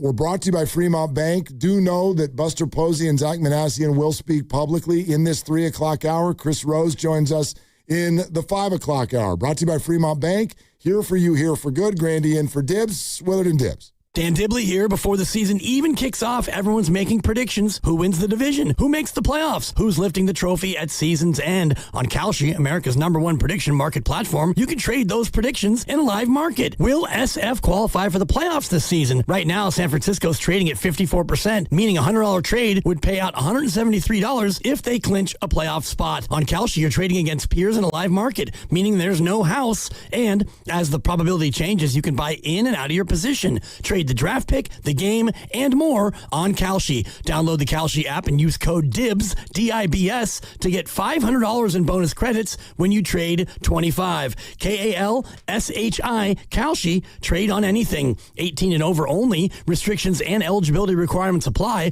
Event contract trading involves risk and may not be suitable for all investors. Kalshi products are not available in all jurisdictions. Prices, values, and available markets may differ from those mentioned. For more information, see kalshi.com/regulatory. Buy more and get more this fall at Ashby Lumber, your local Millgard certified dealer. From September 1st through October 31st, purchase qualifying V400 Tuscany or V300 Trinsic windows and receive a gift card valued from $200 to $1,000. Plus, earn bonus gift cards from $350 to $750 on qualifying patio doors and moving glass walls. Visit Ashby Lumber's Berkeley or Concord showroom for complete details. Millgard Windows and Doors at Ashby Lumber. You know that Big Bargain detergent jug is 80% water, right? It doesn't clean as well. 80% water? I thought I was getting a better deal because it's so big. If you want a better clean, Tide Pods are only 12% water. The rest is pure, concentrated cleaning ingredients. Oh, let me make an announcement. Attention shoppers, if you want a real deal, try Tide Pods. Stop paying for watered-down detergents. Pay for clean. If it's got to be clean, it's got to be Tide Pods. Water content based on the leading bargain liquid detergent. Hey, it's Brew, and I feel like everything in my life depends on being connected. Whether I'm uploading a video, hopping on a call before my show, or video chatting with my family back in Michigan, I never have to think about my Wi-Fi. And that's why Xfinity stands out. You get the most reliable, fiber-powered Wi-Fi with the best equipment at one price for 5 years guaranteed. No contracts or commitments. Plus, you can get online in minutes with same-day Wi-Fi. Restrictions apply. Not available in all areas. Use of fiber or coaxial cable. Learn more at Xfinity.com/same-day Wi-Fi. Xfinity. Imagine that. Hey, Bay Area sports fans, get ready for game day with Laughing Monk Brewing. Whether you're watching with friends or heading out after the final whistle, Laughing Monk has the perfect beer for the moment. With locations in Sunnyvale, Scotts Valley, and Bayview in San Francisco, there's always a Monk nearby. And now, check out their newest San Francisco location in Nopa. From crisp lagers to bold IPAs, every beer is righteously brewed in San Francisco. Grab a pint, grab your crew, and make game day better at Laughing Monk Brewing. Righteously brewed in San Francisco. You've worked too hard to wonder if your wealth manager is actually working for you. The decisions you're facing, what comes next, who you trust, have consequences that last. Getting it right matters. Baylord has been in the Bay since 1969. No parent company, answering only to their clients. The kind of people who understand what you've built and what's actually at stake. The right wealth manager changes everything. Find out if Baylord is yours. Baylord.com. That's BAILARD.com. That's Elena's family group chat. It never stops. Someone's always sending a blessing or starting a poll about the baby shower theme at midnight. With Real Unlimited from Total Wireless, she's always in the loop, whether she wants to be or not. Switch to Total Wireless Total Starter Plan or higher and get a Samsung Galaxy A16 5G on us. Total Wireless, your own Real Unlimited. Offer ends 11/4/2026 or while supplies last. Devices, taxes, and fees may apply.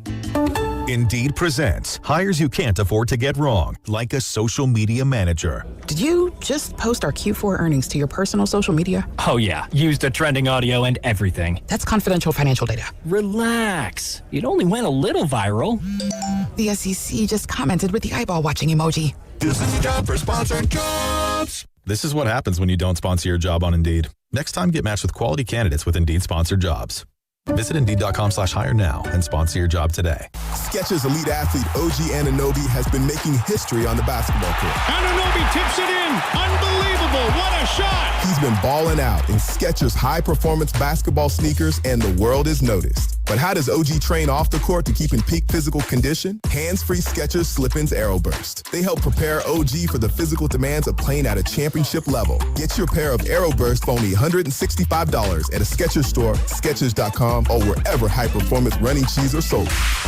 You're listening to 95.7 The Game, KGMZ-FM and HD1 San Francisco on Odyssey Sports Station and the home of the Golden State Warriors and Valkyries. Always live on the free Odyssey app and now coming to you live from the Laughing Monk Studios.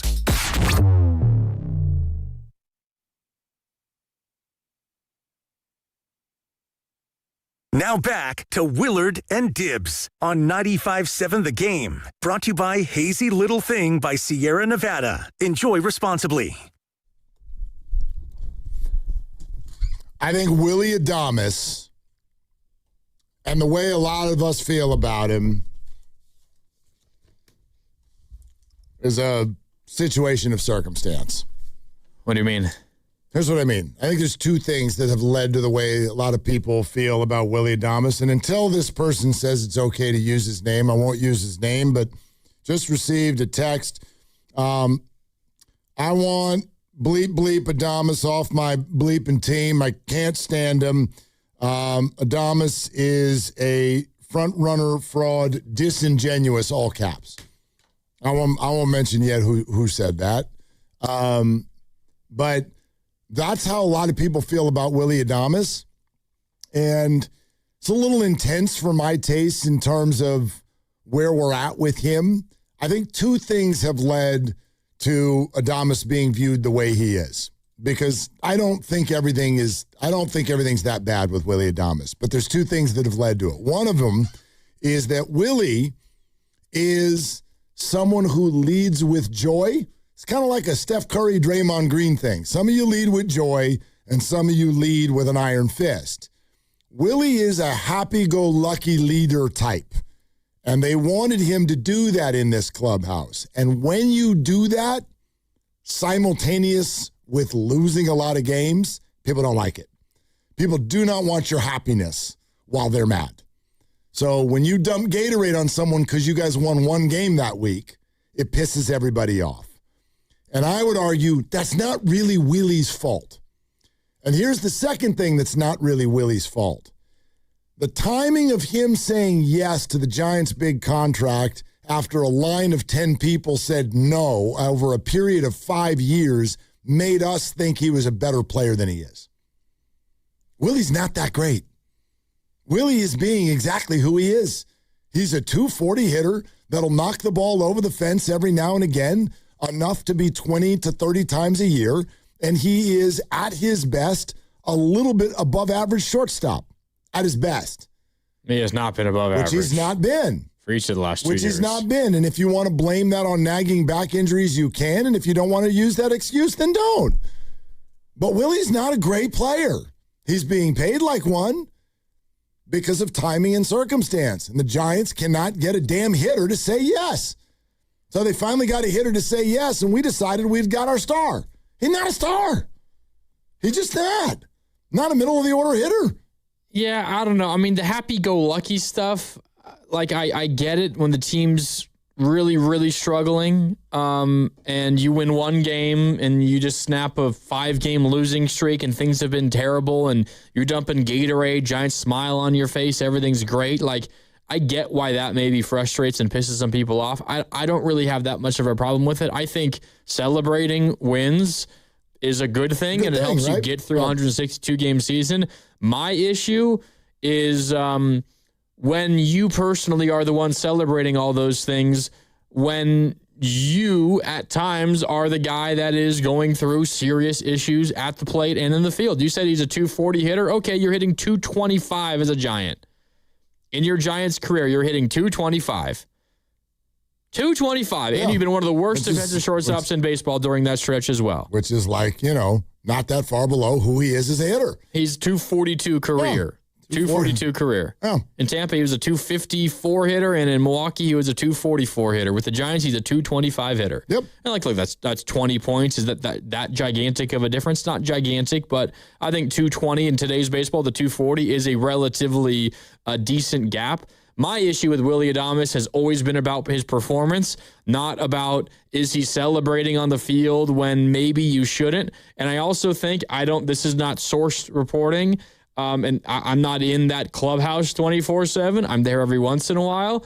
I don't think the Willy Adames that you see on the cameras, the Willy Adames you see pouring Gatorade on his teammates, I don't think it is that exact kind of energy and excitement and atmosphere in the locker room and in the clubhouse. What do you mean? And in general, the way maybe Willie feels about Tony Vitello or Tony Vitello feels about Willy Adames. I don't think I'll put it this way. I think it's not all great with Willy Adames in terms of what he's being asked. Maybe not what he's being asked to do, but what the Giants are expecting of him as a leader in the clubhouse. I think it's different than what we see on the camera and on screen. What leads you to believe that? Like, I'm sure, look, frustration in when you're playing high-level stuff and you're underachieving, everybody's pissed. I get the sense that there is, and this is probably related to a lot of the veterans, and maybe this is just the fault of Buster Posey for hiring an entirely inexperienced manager. I don't think Willy Adames is a good soldier in the sense that he just automatically accepts and is happy and does whatever Tony Vitello asks of him or what Tony Vitello needs him to do. That is the general sense that I've gotten. Where do you get that? Talking to people. Okay. Yeah. I didn't know if it's just something you felt like you're seeing through the TV screen or if this is talking to people. Relatively sourced, not reporting, but no, talking. Okay. To just, yeah. I mean, look. He's a veteran. He's making $180 million, and Tony Vitello was never managed before at the major league level, at the professional level. Which I think is 95% of Major League Baseball views Tony Vitello that way. And while I think that is predictable, I also think it's a little annoying in its predictability. It's like, I don't know, man. I like to fight for people who are inexperienced because, there's only one way to get experience, and it's to do it. Yeah. I'm not saying I wanted the Giants to do that, but Tony, to me, you don't get to dismiss him before he arrives. Now, if there's something that's been happening during the year that ticks you off, okay. And I don't think he's had a great year by any stretch, but a little off for Willy Adames to be like, I don't like the way Tony Vitello is doing his gig. Well, we don't like the way you're doing yours. Yeah. So I think the larger point that I'm trying to make is what we see from Willy Adames outwardly. I remember you guys had him on, you and Dibbs had him on in spring training a year ago when he was entering his first, stretch as a Giant, his first year as a Giant. And I remember we hung up the phone on him after the interview, and we were all sitting here being like, oh my God, Willy Adames is great. He's that personality. He's got a big personality. He's a lot of fun. He's magnetic. And I think the general assumption, at least early on in Willy Adames' tenure, was there's no way that anybody could ever be mad at this guy because he's just so bubbly and fun and excitable and smiley, and he's laughing and he's having a good time. I just don't think that the clubhouse necessarily feels that way behind closed doors. Yeah, and you're probably, listen, you and I have heard a lot of the same things.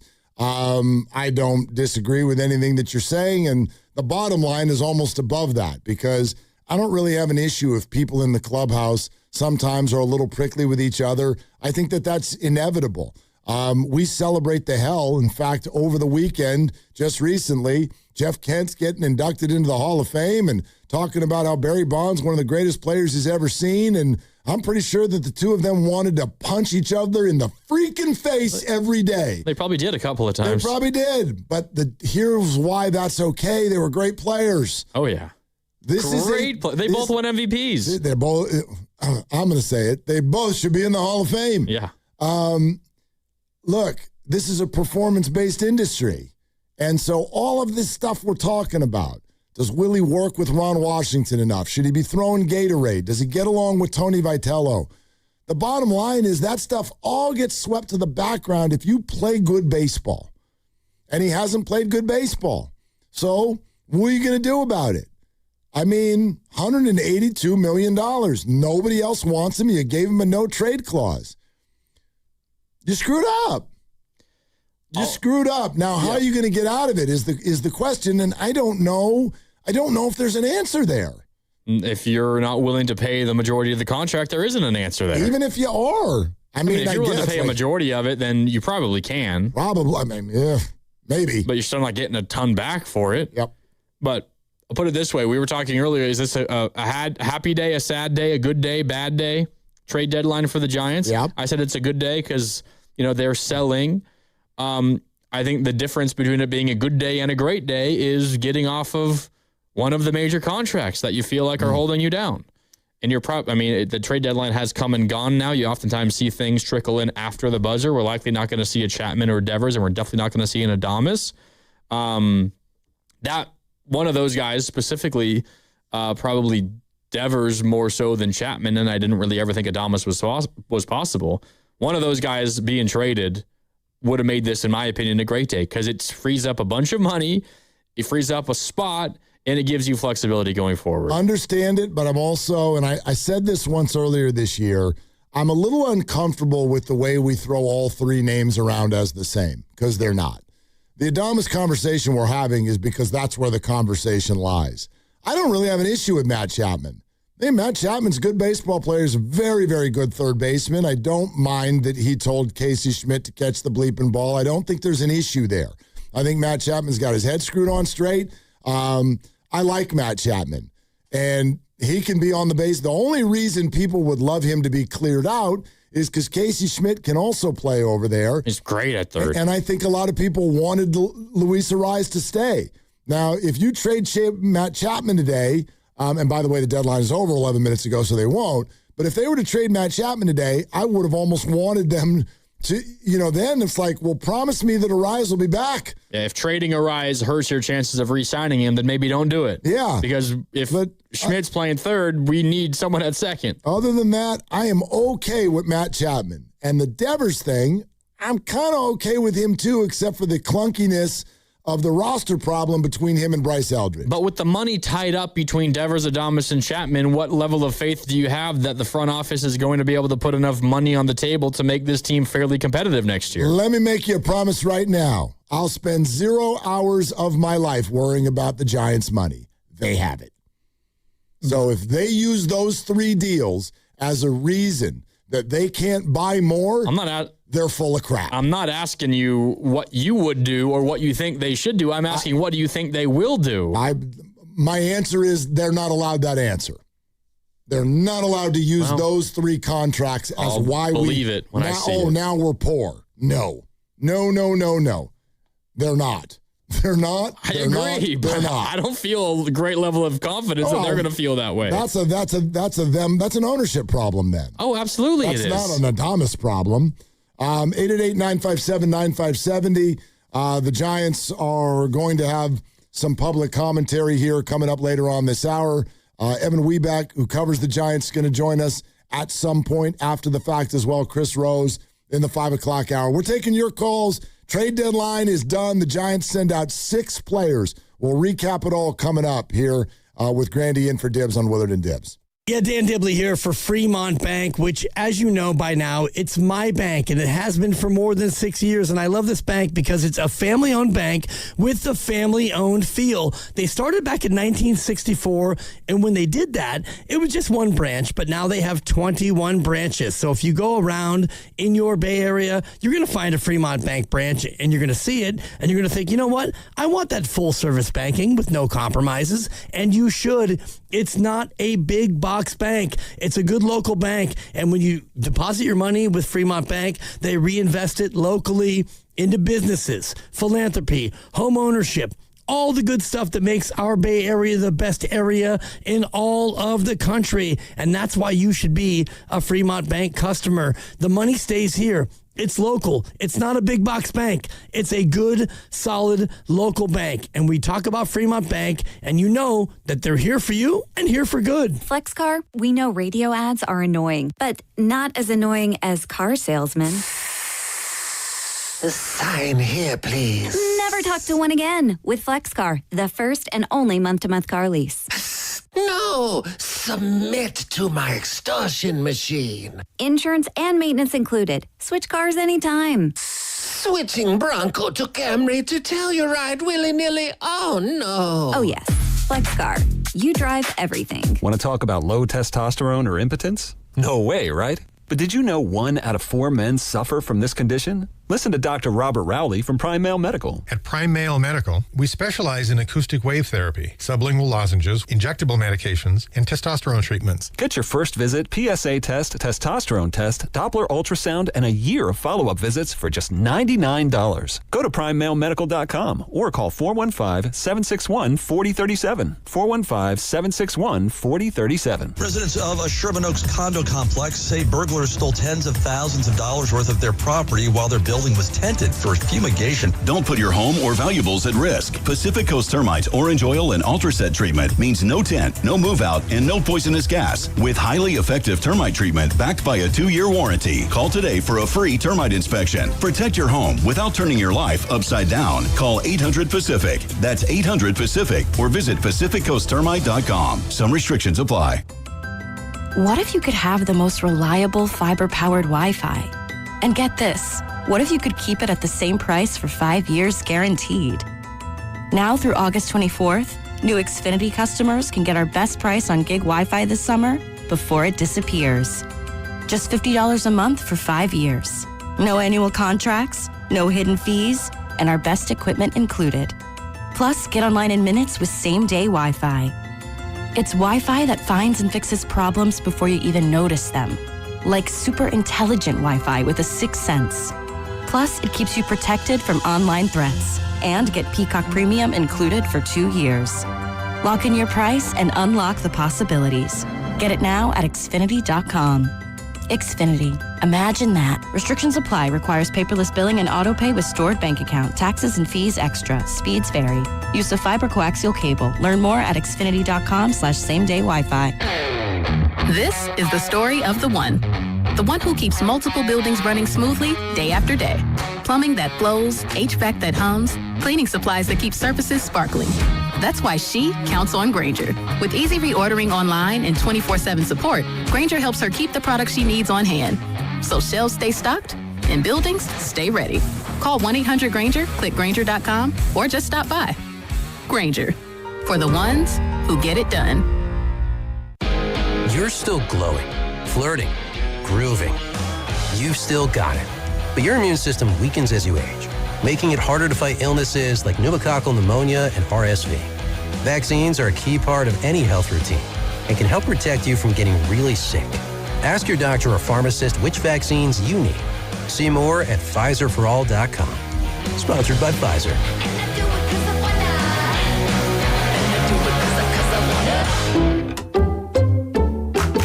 I checked Allstate first and saved hundreds on my car insurance. Really smart. Unfortunately, I didn't check if I left the pizza box on top of my car before driving home. Not smart. Oh, and a semi just turned my deep dish into a thin crust. Yeah, checking first is smart. So check Allstate first for a quote that could save you hundreds. Potential savings vary, subject to terms, conditions, and availability. Allstate North American Insurance Company and affiliates, Northbrook, Illinois.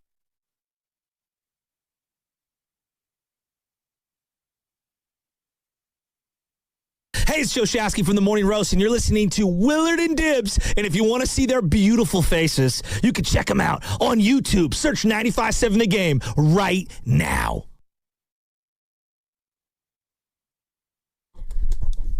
No, that's all right. We can do it in a little bit. All you texters out there, I can't see what you're saying right now, but we're going to fix it in a minute. I have it up over here. Then screenshot it and email it to me. Okay. Is anybody mad? The 925 texts in, I don't think it was a good day or a bad day, but I think it was a necessary day. I think that's an accurate, that's fair. That's a completely fair assessment of today. I just think it's a weird day. It's a weird day when we gather. It's complicated. It is. Because but just, for me, the emotions are, it's a weird day because I don't want to celebrate the fact that you've sucked so hard that now you're going to give away a bunch of people who are on your team who you wanted to perform better this year so that you can sort of build up the system in an effort to be good 3 years from now. That's like, yay, but also, you know what I mean?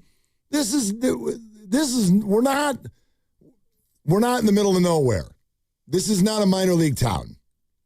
So I have a hard time being overly excited about, even though I understand the necessity for it, I have a hard time with this year stunk so bad, but yay, our farm system is probably better than when we woke up. Well, it's a good thing, though. I'm not sitting here saying that this is the best day in the history of the Giants, or this is the best day for Giants baseball since they won the West in 2021.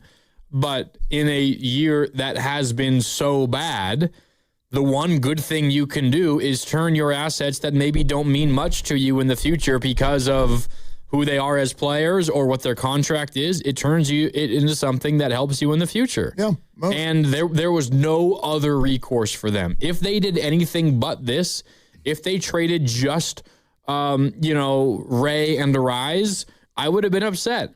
If they traded, you could have made me listen to every trade possibility, probably other than Bryce Eldridge. And I would have been like, you know what? As long as the return was, a lot for someone like a Logan Webb, I would have been like, you know what? That's probably the right thing to do. Probably.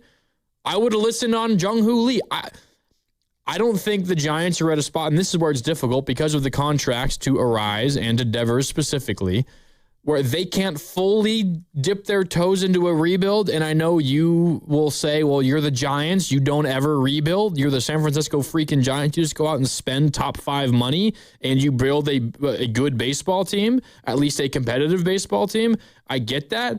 But they haven't shown any ability to be a competitive baseball team over the last decade other than one season. So what you're currently trying through multiple iterations of front offices is not working. So try something new and restart and trade. They should have traded Blake Snell a couple of deadlines ago. They should have traded Carlos Rodon, the deadline in 2022. They did not. Would that mean that the team now would have been 10 times better than they currently were if you'd made those deals? No, but it gives you other assets that you can use to improve your baseball team, either through those players developing yourselves or being part of deals that bring in other players. You just need to face the reality of who you are as a baseball team. And the one thing that I'm grateful for in a season that has been so terrible, and I said this a couple of weeks ago when you were gone, this is the worst season of my Giants fandom. Yep. Like, the first thing I remember as a Giants fan is the rally monkey in the 0-2 World Series. Like, that's like, when I think of Giants baseball, my first memory is Russ Ortiz getting taken off the mound and the rally monkey in Anaheim, that World Series. I don't remember a lot of specifics about some of those other seasons. I remember them getting walked off the next year in Florida by the Marlins. And then You're kind of lucky, actually. I mean, you missed a whole lot of crap. I did. Yeah. So anyway, but go ahead. And then I remember, essentially my formative years as a baseball fan was just about Barry Bonds and the home run chase. Mm-hmm. That was it. Those were not good years, but at least we had Barry going for us. And then it was, this guy Tim Lincecum's amazing.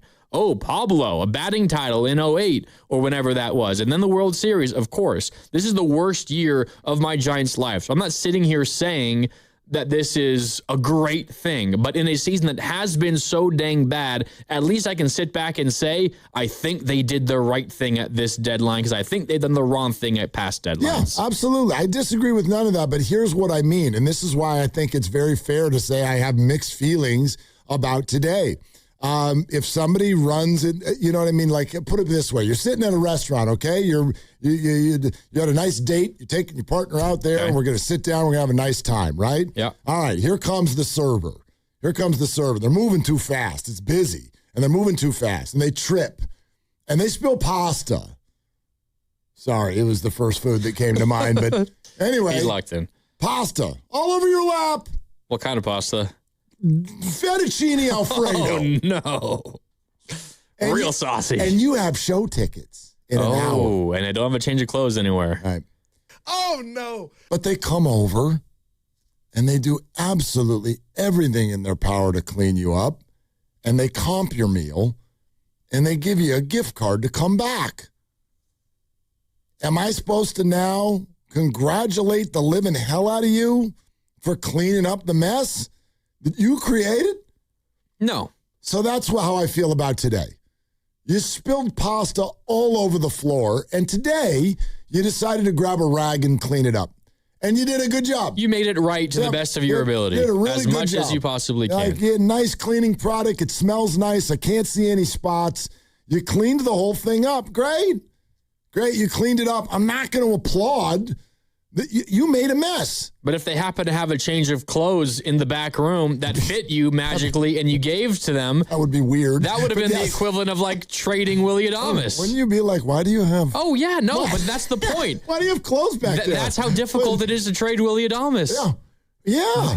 So, which is what I said last segment. The difference between this being, as our texter put it, a necessary day, or for me, in a season that has been so terrible, at least a good day. The difference between it being a great day and a good day is the restaurant having a change of clothes for you. Right. Or the quickest working dry cleaner in the history of dry cleaners. So that's the thing. They actually have not cleaned up the entire mess.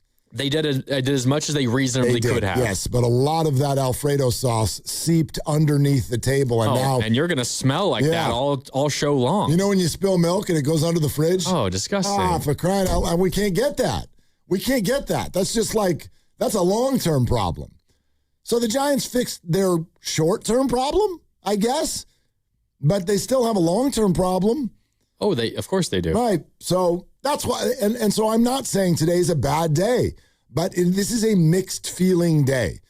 The Giants for 11 years now have had one winning record. That's unthinkable. Mm-hmm. That doesn't make any sense. And the one year they had a winning record, it didn't result in a postseason series win. Correct. It's like one thing if maybe you won it all or you got to the World Series that year, but didn't even win a series. All right. You won 2 baseball games. Yeah. After you won 107 in the regular season. Yep. Yeah, mixed feeling. That's absolutely fair. It's fair. Yeah, it's not a day to celebrate. One of the things that we got joy out of this season, one of the few things we got joy out of this season was watching Luis Arraez play baseball every day. So the Giants fans out there that are now like trying to stomach the next 2 months of Giants baseball, it will be difficult, more difficult now without Luis Arraez. There's absolutely no doubt about that. I will just say it's not necessarily about playing the long game, but think about more than just the next 2 months. Like, trading Luis Arraez was absolutely unequivocally the right thing to do.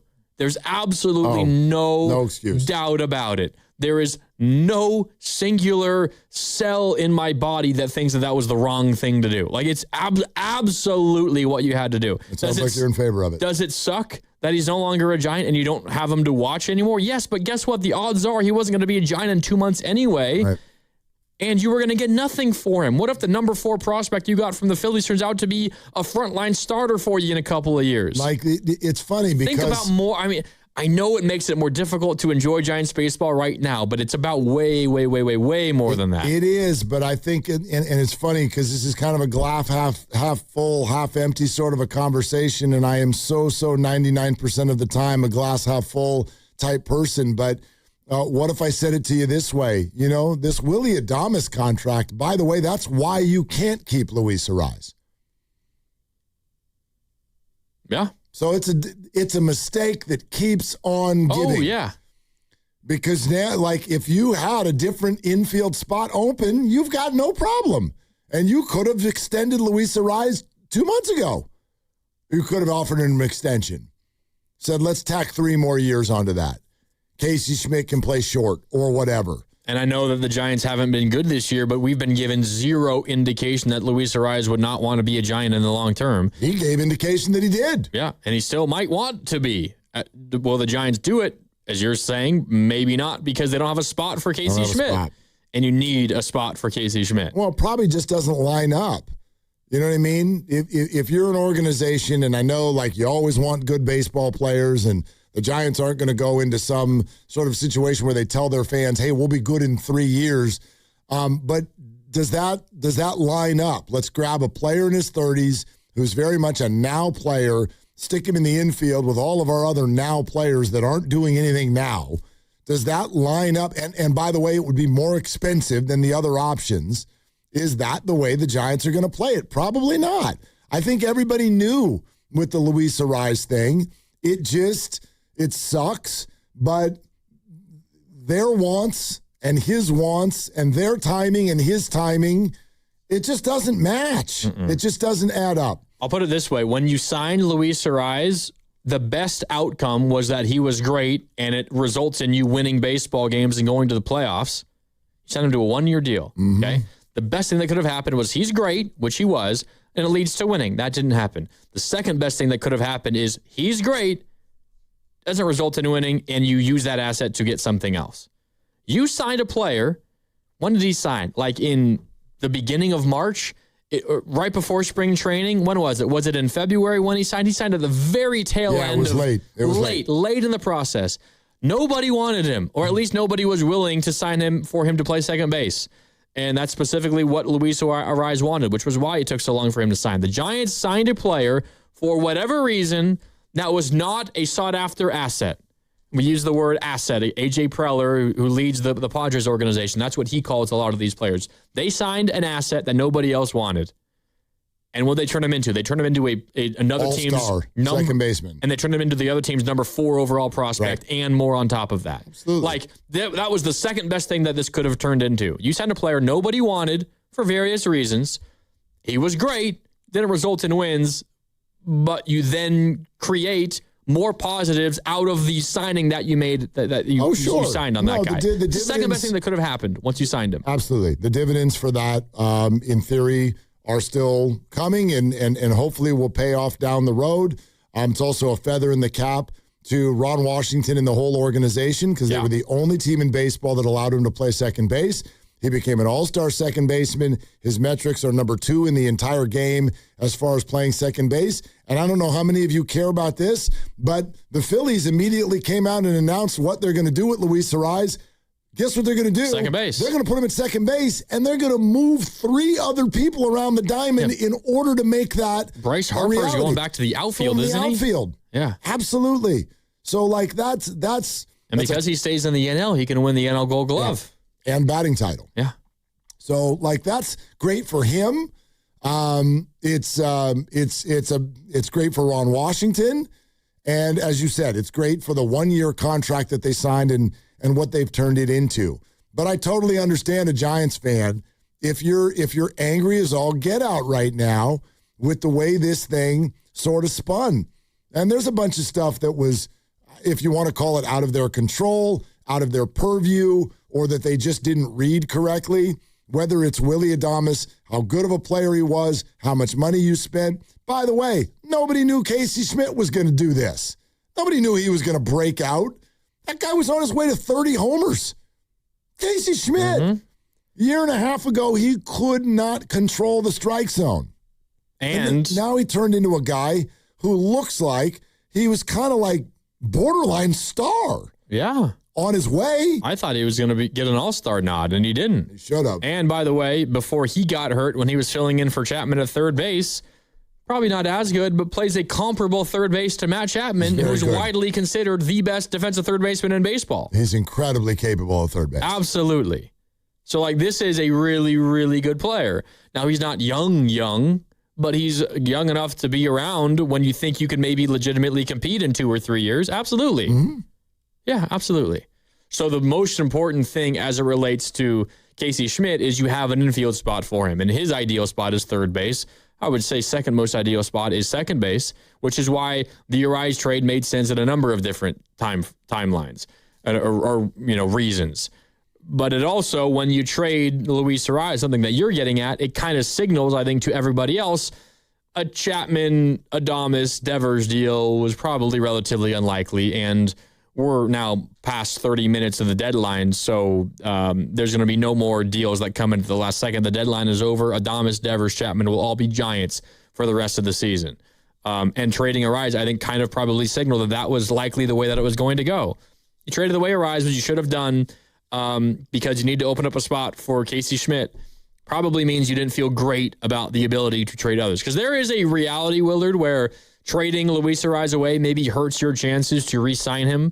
Maybe he falls in love with Philadelphia, and maybe Philly falls in love with him. Maybe he helps them win a World Series, and they bring him back. Like, that is absolutely possible that it could play out that way. And in theory, if he does even just a little bit there of what he did here, his market is going to be tenfold coming up this offseason, and so therefore it's gotten even more expensive than it would have been. It is definitely possible. The point is that trading him away, it absolutely makes it potentially more possible that you can't get him back next offseason or this coming offseason. Sure. But the Giants are looking at it as well. We can't move Adames. We tried to move Devers, but we can't. We probably were trying to move Chapman, but we couldn't for whatever reason.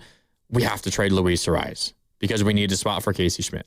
That's the bottom line. So today, and again, 6 Giants on the move in 5 overall trades. You may have heard last night about Tyler Mahle going to the Braves for a pitcher in return, but just today, 4 more trades.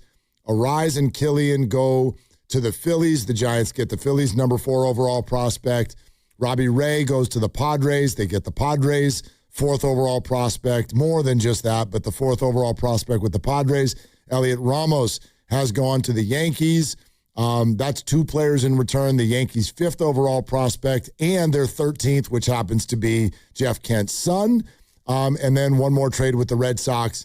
Eric Miller heads to the Red Sox, and that was the one that was, in theory, in exchange for someone that I guess... Marcelo Meyer. But you can't call him a prospect anymore, even though he's about the same age as these prospects. He's 23, 22, 23, and very recently was a top prospect in baseball, but he's been largely on the Red Sox roster the last 2 years and has been a bit of a disappointment. But for Eric Miller, hey, why not? So you get a bunch of flyers and you do all of this, but let's be real. This is a Band-Aid. This is a Band-Aid. There is something wrong with the Giants' process. And I can't tell what it is because over a 10-year stretch, This is multiple regimes, multiple Pobos, multiple managers, all of this, but it's leading down the same road. And the money that has been allocated on that left side of the infield largely is not a problem that has gone away. So today is about results, and the Giants are having a deadline that baseball people think was great. But something has to change in the process, which is what I'm looking for, because I can't even really figure out at this moment what exactly it is. But they're trying something new every 2 years, and they seem to be getting further away, not closer. Oh, yeah, this year. Way further away. By the way, really quick, an update on the Eric Miller trade. So Eric Miller to the Red Sox for Marcelo Meyer, the former top prospect of the Red Sox, or one of their best prospects, one of the best prospects in baseball. It also includes Carlos Gutierrez from the Giants farm system going out to Boston as well. He is a outfielder currently in Eugene, so high A, 21-year-old outfielder, also going to Boston is the last extra update there. Okay. But yes, it is a Band-Aid though. Maybe it doesn't even qualify as a Band-Aid. You did what was necessary, as our caller put it, or as our texter put it. That's a very, very, I think, apt way of putting it. But it doesn't solve the major issues. Like if I were to ask you, what are the top issues facing the Giants right now? My answer would have been the money that you have tied up with all your infielders. That's issue number one. And specifically, it's the Willy Adames and the Rafi Devers contracts, at least in my mind. That's issue number one.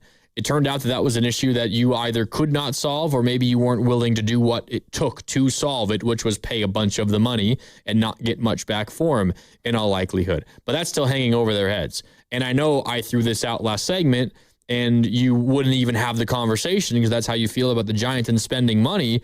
But ever since those deals took a turn for the worse, my mind has immediately been, I don't think that Giants ownership will be willing to spend the amount of money it takes to make this team with that group of 3 veterans on the infield worthwhile. Otherwise, it's a wasted investment. But you should be doing it, but I just don't have the faith that they're going to be doing it. I don't disagree with you. I guess my point there would be stop spending time criticizing Willy Adames and start criticizing people with the last name Johnson. Oh, absolutely. Because, see, and this is sort of fundamental to the way I view this stuff, and I know I spar with people a lot on this. It's kind of like the Niners draft, right? Everybody's always like, remember the 3rd round running back? It's like, okay, I build into my fandom that draft picks and signings, dude, you're going to bat some batting average way below 1,000 there. Oh, yeah. You're going to screw up. And if you screwed up here on Willy Adames, that's a big screw up. That's a very, very big screw up. But that's like missing a 1st-round pick in the NFL or trading for Trey Lance or whatever. I don't think those things they don't have to be, at least. They don't have to be backbreakers. You have to be understanding that that's going to happen. That's going to happen in your process. You're going to trip, you're going to fall, you're going to screw up. But think of how much worse that is if you then just kind of fall into victim mentality. Oh, well, we screwed up with Willie, so that's the end of being good for 7 years. No, I'm not giving you that parachute. Absolutely not. And it would be one thing if they had a top 5 payroll right now, or they were behind the Dodgers and the Mets and the Yankees. They were the 4th highest payroll in baseball. That would be a little different. Dodgers spent big money on a closer. And he hasn't played. Are they okay? No, they're great. Sounds like they're okay. They spent big money on Kyle Tucker. Their 2 big free agency additions have not been good. One of them has hardly played. The other one is nowhere near as good as he was the last couple of years in Kyle Tucker. I mean, people will say this is stupid. I'd argue that Shohei Ohtani this year has not been a $70 million player. He still might win MVP. He might. He shouldn't. Not pitching anymore. Maybe he won't, but. I mean, you have to be able to withstand that stuff. And if you've ever been to a Giants game and you've ever parked over there and you've ever seen what's happened to that wing of the city, and if you've ever, then give me a break. No, you don't get to tell me you're not spending any money anymore. No. Well, it also brings up, and I guess I could do this on the other side because we got to hit a break, but I don't dislike Jung-Hoo Lee at all, but the reasons why they're hanging on to Jung-Hoo Lee have nothing to do with baseball, at least in my mind, and that pisses me off. Well, I mean, that's as it's been reported. There is a baseball discussion to be had there. It's related. Yeah, he's a good player. He's a good player. He's hitting 300. But we have had multiple people report that the reason why they are not going to trade Jung-Hoo Lee is because of what he means to the marketing department. And they're probably not wrong. But that's what that's in the reason why is because the team is interested in making money, as every team should be, but it's less about who the baseball player is or how it impacts the baseball team. So where do you, and I think this has been the question all year with the Giants, where do you kind of direct this? It can be Posey, it can be Adames, it can be ownership, it can be something else. For me, it's kind of an ownership thing first and foremost, but we can discuss that next. We'll take your calls. 888-957-9570. We're brought to you by Fremont Bank. Here for you, here for good. Posey and Manassian are in the process of meeting with the media, and we're going to have a lot of that reaction, including Evan Wiebeck, who's in on that conference, all joining us coming up here next. Grandy's in for Dibs, Willard and Dibs.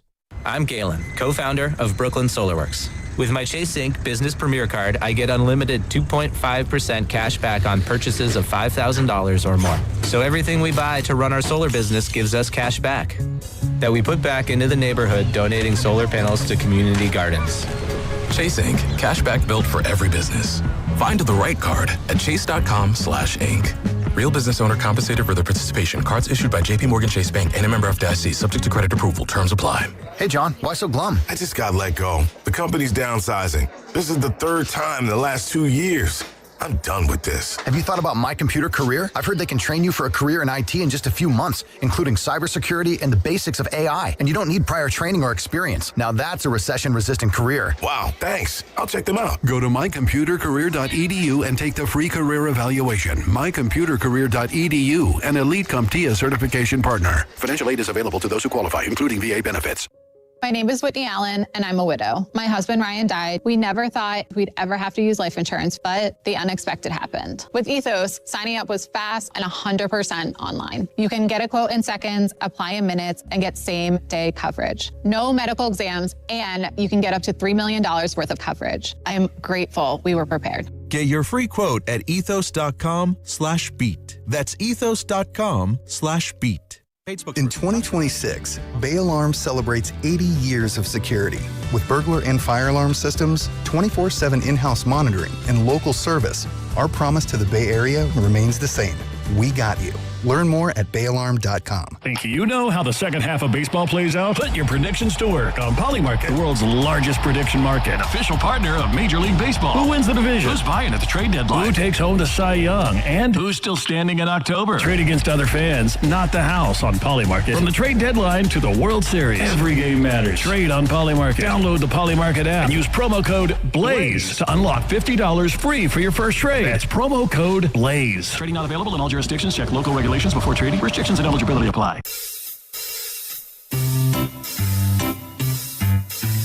1-877 Cards for Kids. KARS Cards for Kids. 1-877 Cards for Kids. Donate your card today. 1-877 Cars for Kids. KARS Cars for Kids. 1-877 Cars for Kids. Donate your car today. Ready to get rid of that old car? Donate it to Cars for Kids. Call 877 Cars for Kids to speak to a friendly live agent. Donation is super easy, and your car can be picked up as soon as tomorrow. Go to carsforkids.org now or call 877 Cars for Kids to donate your car today. 1-877 Cars for Kids. KARS Cars for Kids. 1-877 Cars for Kids.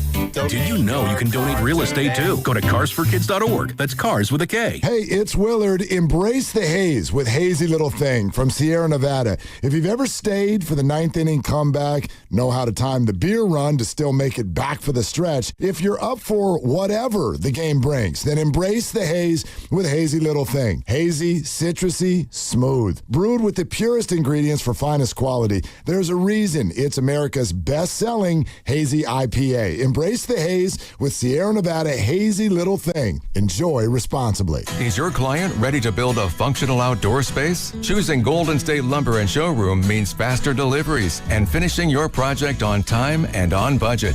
When it comes to decking, TimberTech stands out. It's trusted by contractors for its unbeatable quality, and with industry-leading warranties, it's clear why TimberTech is the top choice. TimberTech, the #1 brand in premium decking. Start at goldenstatelumber.com. Golden State Lumber and Showroom. When you succeed, we succeed. Sometimes it feels like the news is full of things that have never happened before, and that is not exactly true.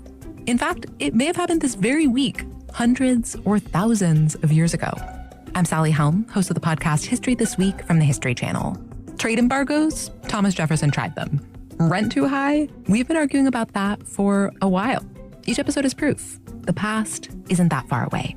Listen to History This Week, available now on Apple, Spotify, or wherever you get your podcasts. We all hear the radio ads about the IRS. They tell you to be afraid, to be scared, and they try to frighten you into calling. I'm not here to do that. Tax Relief Advocates is different. TRA is here to tell you that if you owe money to the IRS, whether it's $5,000, $50,000, or $500,000, we have a solution. It doesn't matter if you're sitting in your car, at work, or with your kids. No matter where you are, call now. 800-575-9834. Don't lose hope. TRA can eliminate or reduce what you owe to the IRS. Generous programs are now available that can give you a fresh start. Our passion is taxes and helping individuals fix their IRS problems. We have over 1,000 five-star reviews on Google and an A+ with the Better Business Bureau. You don't need to be afraid of the IRS any longer. End your tax nightmare today by visiting us online at TRA.com or call 800-575-9834. That's 800-575-9834. Tax Relief Advocates. Real solutions for real people.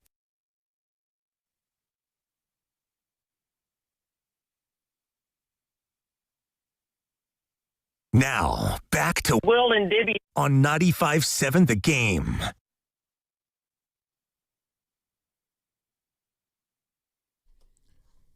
6 Giants are gone. Did you count up the prospects, by the way? How No, many but I total can. players did they get in return? Give me a sec. Was it like 10? 1 sec. Say two from the Phillies for Arraez. 2 from the Padres for Ray. 1 for Malley. That's 5. Ramos netted you 2 more. So that's 7. The Eric Miller and a prospect brought you 1 more back. That's 8. Am I forgetting a deal? No, that's all 8. Okay. If you include Marcelo Meyer, who's a big leaguer. Yeah, big 8. leaguer. Marcelo Meyer and then 7 minor leaguers. 6 players gone, 8 new San Francisco Giants properties. 6 big leaguers gone, 1 minor leaguer also gone for the Giants. Okay. So 7 players going out, 8 players coming in. Buster Posey and Zach Manassian speaking to assembled media over Zoom. And this was essentially one of the early answers from Buster Posey to kind of characterize this deadline as what? A rebuild, what have you. Here's what he had to say. Yeah, I don't know. I guess you can characterize it with how you want. I wouldn't necessarily say a rebuild. I mean, obviously we moved some 6 major league players off of our roster today. I guess the message is we're not satisfied with the way that we've played this year and the last few years, and we're trying everything we can to continue to build a product that we can all be excited to come and watch, and that was really the goal in this is can we, even if we have to subtract a little bit now, can we potentially add some players that we think our fans are going to be excited about and hopefully wear a Giants uniform for a long time? Okay. I mean, you're never going to get them to use that word. You're just never going to get them to do it. It's also not a rebuild because you have Adames, Chapman, and Devers on your roster. Yeah, well. It can't ever be a full rebuild if those guys are there. The issue I have always had with the word rebuild is just the first 2 letters. You sort of mentioned what the Dodgers have done with their farm system. And obviously that's a very big part of any franchise. That's just a build. It's kind of like you always need to be doing that. You always need to be good and you always need to be building for what's next. That is an omnipresent process of running a good organization if you're doing it right. Mistakes lead to people not doing it right, or just like assessing things, what the value of what you have, when to go all in, the timing of all of it. That's what kind of messes things up and trips people up. And the Giants have had a very, very hard time drafting players that then end up being productive major league players. But there's absolutely nothing wrong in this moment with doing what they're doing. Their farm system needs to be better. You're saying the rankings for their farm system are going to be in the top 5 by the end of the day. That's wonderful, but they need to have a higher batting average of those people ending up, as he even put it, in Giants uniforms and playing at Oracle Park. Yeah, obviously, like there are on farm system rankings, it's easy to like maybe compare it to like a draft grade that an NFL team gets, and those are all just guesses. And it's based off of what the general mock draft consensus is, which I know you guys have talked a lot about as it relates to the Niners draft. The four, farm system rankings, there's different ways to have a higher ranked farm. For example, you could have a couple of top 100 prospects that are about to graduate and are about to make the big league roster. And you generally have a better sense of who a player is the higher they get in the major league. So if you have a high-ranked prospect who's in AAA right now, that's quite different than a high-ranked prospect in single A. Sure. And the Giants' high-ranked prospects, for the most part, are in single A. Doesn't mean they won't be good, but you have a lot less faith or belief because they're so far away from who they are fully going to be. They could be better than you're expecting, but they could also be a whole lot worse than you're expecting. I mean, the Giants have like a list of 50 of those guys, it feels like, in the last 10 years. So doesn't mean the Giants don't have a good farm system, because it is absolutely better than it has been. But when you do have a farm that is generally populated with the best of your players being towards the bottom of the farm system, in the lower levels, it doesn't necessarily mean you're going to expect that to translate to multiple high-level MLB players that are franchise centerpieces for years to come. So I guess I'll just say be cautiously optimistic. It does not mean that suddenly this is going to turn around immediately. Of course not. Yeah. And then the bigger problem that we've all been talking about, we sent our own personal 95-7 the game junkyard dog into the Giants Zoom. To talk to Buster? To force them to answer the tough questions. He goes by the name of Sam Lubman. Okay. But for this particular moment, I'd like to call him Junkyard Dog. Okay. Because he was barking. And he was like, enough about whatever. Marcelo and Ramos and all of these little deals that you just made. Talk to me about Adames, Chapman, and Devers. Okay, Sam. Did you consider dealing any one of them? I think what I'll say is like we made it known to teams that we were really willing to talk about any player, and I don't think it does any good to say one way or another for us. We're still excited that we've got those big three guys, the Devers, that we have Devers, Chapman, Adames on the team, and still feel like there's a lot of great baseball left for those guys to play, and glad that they're going to be San Francisco Giants. What do you make of that response from Buster Posey? We made it known that we would listen on anybody, but boy, we're stoked they're still here. Yeah, I don't buy that they're stoked they're still here. I don't buy that for a second. I also think if it was just listening on Adames, Devers, and Chapman, then you did yourself a disservice, because in order to trade away at least one of those guys, maybe two of those guys being Adames and Devers, you probably would have to be doing a good chunk of the talking yourself, because you would have to be willing to part with a good chunk of money in order to get that done, in my opinion. I mean, how intensely did you want them to go after this? Like, I don't think they're yet at a spot of we want to get rid of at least one of them at all costs. At all costs, no. But I'm ready for Willy Adames to no longer be a Giant. But that's also the hardest one to move, which is why I feel that way. Because the guy that's the hardest to move is theoretically the guy that has the least value to you and the least value around the league. Boy, it's a gigantic contract, and he's a very bad defensive shortstop, in my opinion. The metrics back that up. I think his offensive numbers in general get overinflated when you just look at the raw numbers in terms of the amount of home runs and all that. that home run he hit in Kansas City to tie the game in the 9th inning a couple of weeks ago. I think you were gone. You were on your trip that weekend. Yep. That was one of the most impactful home runs that he's hit as a Giant. He rarely hits the clutch home run in a tie game, down a run late in games. I'm just not a very big fan of Willy Adames. So I'm ready to be done with him, personally. Well, it was only 5.5 years to go. Can't wait. But it doesn't mean that I'm willing to pay every single dollar remaining on the contract and getting nothing back for him. Like, everybody has a price both ways. But the point I'm trying to make is I don't think the Giants, if you're just listening on offers for Willy Adames, you're not going to get much. You have to do some of the talking and say, hey, we're willing to pay half of the money or whatever it is. And maybe they did that and Posey's talking in generalities. But other thing is we made it known we're willing to listen to anyone.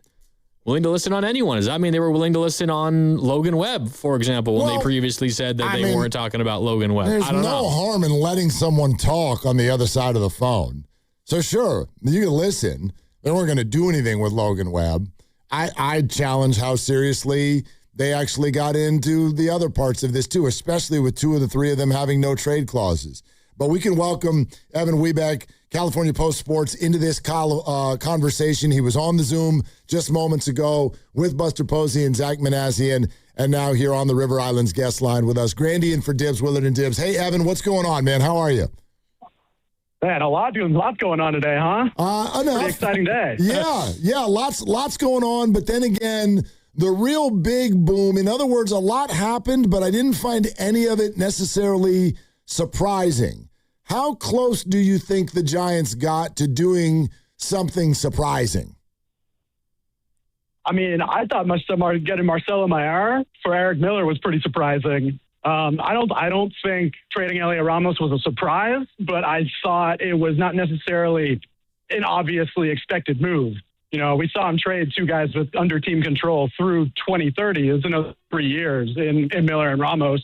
So it wasn't just, the rentals that Buster got rid of. And as he said on the call, he kind of said, we don't have to get rid of, Ramos and or anybody under control. So it wasn't necessarily a strictly by the books deadline. I think they did take some swings, and I think ultimately in totality, it was a big swing here at the deadline, subtracting 6 players from the Major League roster. But no, I don't think they were ever going to trade Logan Webb. I know Buster said they were taking calls on everybody and made it aware that everybody was available. I don't think that was the case with Logan Webb, as he kind of outlined, what was it, a month ago when we talked to him. I do think that they would have liked to get off of, Adames and Devers and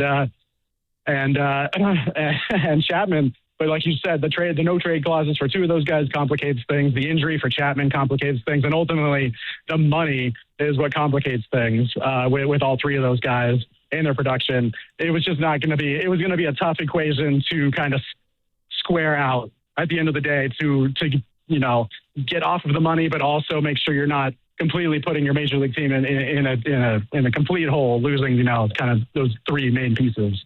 Evan, so 6 big leaguers out. They also trade away 1 high A minor leaguer. You get 7 prospects and Marcelo Mayer back, as you mentioned. Obviously, with these prospects, so many of them are, in the lower levels of baseball. We're all guessing. We don't know how good these players are going to be eventually. But in your opinion, you sum up what the deadline has been. Do you consider this a successful deadline for the Giants? I mean, for a team that has maybe been the biggest loser on the field this season, I mean, maybe besides the Mets, there might not have been a bigger winner at the deadline, especially for a team that's selling pieces. I've been pretty critical, I think, of Buster Posey's tenure so far, and for good reason. You see where they are in the standings and some of the moves that have been made. But he's done very well, both at the last trade deadline and this trade deadline. And a lot of credit goes to the Giants pro scouts, who Buster shouted out on the Zoom call, of course, and identifying, this kind of talent to bring in. I think it was a big win for the Giants, frankly. I mean, we didn't know how far they were going to go with this. I mean, everybody kind of figured it was going to be Arraez and Ray, maybe Malley if they found a suitor for him, get off of the guys who were on 1-year deals, expiring contracts, get some value back. But the fact that they were able to, find deals that they liked enough to trade a guy like Elliot Ramos, the guy who's the first, opening day starter in back-to-back years in left field since Barry Bonds, one of the few position players, right, in the last however many years, maybe past decade, that this team has actually managed to, draft and develop and turn into. I mean, he was an all-star right here. I think it was in this ballpark here in Texas a couple of years ago. So, I mean, that's a guy that they were very proud of internally, right? And they felt good enough about the package that they got back from the Yankees to move off of him. And I think that's because, they're getting not just Caden Kent, Jeff Kent's son, which is going to be a fun little combination in the Giants farm system with Peyton Bonds, Barry's nephew. Maybe see a future Kent Bonds pairing in the lineup a couple years down the road. But they got high upside starting pitching, which is something that this organization has desperately needed. And dating back to the draft too, where they spent the first 3 picks on pitchers and added some real high upside guys. They say it hasn't been a focus, but it has been a very a pleasant outcome, I would say, in terms of adding pitching and kind of they've got so much hitting depth in the system, especially at the lower levels. And now they kind of round that out with the pitching. And, frankly, I mean, I've been covering the team since 2022. The farm system is easily in the best place it's been since then. And I would imagine dating even further back than that, probably, the pre-dynasty era. You're listening to 95.7 The Game, KGMZ FM and HD1 San Francisco and Odyssey Sports Station in the home of the Golden State Warriors and Valkyries, always live on the free Odyssey app. And coming to you live from the Laughing Monk Studios, and we're talking to Evan Webeck, who's in Texas with the team, where the lineup should be super interesting tonight in a game that starts in about an hour. But after the trade deadline, when the Giants send out 6 players in 5 different trades. Okay, with all that said, I know today is about the deadline, but Evan, you mentioned it. What does Buster Posey do about this Willy Adames situation going forward? It's a great question. I think he just needs to play better. I think a whole offseason, I mean, that's got to be the Giants' hopes, right? That a whole healthy offseason, it gets Adames right, and it really is the back issues that are causing, the problems. Of course, it's it's 2 sides of the same coin, right? It's like, okay, do you want the back issues to be the problem? And because, back issues in the second year of a 7-year contract doesn't necessarily pretend something good. But if it's not the back issues, if it's actual skill decline, that's maybe even worse in the second year of a 7-year contract. So it's a totally fair question. I don't know what they need to do to get him right, but he needs to be making better swing decisions. I mean, that's first of all at the plate. I haven't looked in the last maybe couple weeks or so, but last time I checked Fangraphs on his swing decisions, he was making swinging at more pitches outside the strike zone and fewer pitches inside the strike zone than he ever had on both fronts in his entire career, which is not a good combination. And then obviously, the defense has not been, up to par, arguably the worst in the sport. And that's where I think you can really see the back coming into play. And obviously that's prevented him from doing as much with Ron Washington, who obviously had so much, success with Luis Arraez, transforming his defense. So it's not a great situation to be in, with 5 years left on this deal and, well over $100 million left. I think this is kind of, when the deal was signed, everybody kind of, predicted, well, it maybe isn't going to look so good, in years maybe 5, 6, 7. But yeah, the fact that it's already looking like such an albatross just in year 2 is not a great sign. Evan, so they trade away a bunch of players off the Major League roster, and for the most part, they get back prospects that you don't expect to crack the big league roster for, at least a year, but probably multiple years, maybe even 3 years from now.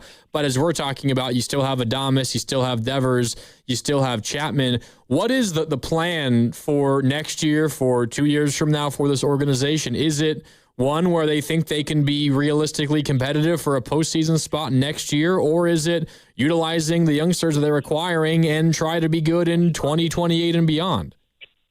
Yeah, Buster Posey was asked to characterize this deadline. He was asked if this is a rebuild, and he said, I don't think I would characterize it as a rebuild. And I think that's fair to say, even with the subtractions up the Major League roster, because, like we've been talking about, you still have that core, those 3 position players. You still have Logan Webb. And by getting back Mayer, I think that you get another kind of everyday position player. They believe that, he's been harmed by injuries. They think they can fix his swing and get him back. He was the number 15 prospect in all of baseball going into last season. So, if you can slot him in at second base, you're going to have Casey Schmidt coming back next year, obviously from the meniscus tear. So I think and we've seen this offense over the last, basically since May, hasn't been terrible. It's been pretty good at times. And you kind of see the pieces, at least in the lineup. And again, maybe it's not a contender. I'm definitely not going there. I picked them to make the playoffs this year. I'm still eating crow for that. I don't know if I can put confidence in this core. But you do see the makings of a real major league lineup, and then it's just the pitching that needs to be filled in behind Logan Webb. Because right now it's Webb and Landon Roop, and that's about it, which is not great. So I would expect them to probably sign some veteran starting pitching this offseason. You're going to have some options on the market. I mean, including, Robbie Ray is going to be out there. Kevin Goslin's going to be out there. A lot of, very familiar faces. Tarek Skubal. Don't leave him out. Tarek Skubal, available. Maybe not open to a short-term deal. Yeah. But yeah, I mean, right now it's, I think Hauser's going to slot back into the rotation, maybe behind an opener. And then they've got Blade Tidwell here in the clubhouse who's going to be making starts and hopefully vying for a bid. But yeah, they're going to need to add pitching. They're going to need to really invest in the bullpen. It's a tough sell to think that they're going to be a contender next year after what they did at the deadline. But to think, if you're building for, nobody probably wants to hear this, but they sure look like they're going to be pretty good in 2030. Yeah! Woo! Buying tickets. Evan Webeck is with us. Hey, Evan, I'm going to go into the prospect weeds with you here on the Elliot Ramos thing, because I bet there are a lot of Giants fans that are like, wait a minute, so why? Are Dakota Jordan and Bo Davidson among the reasons the Giants decided to move Elliot Ramos now? For sure, yeah. I mean, they like what they've seen from both of those guys. Bo is a little bit close to the big leagues. He just got called up to AAA a couple weeks ago, and he seems to be tearing the cover off the ball there, just judging by the exit velocities.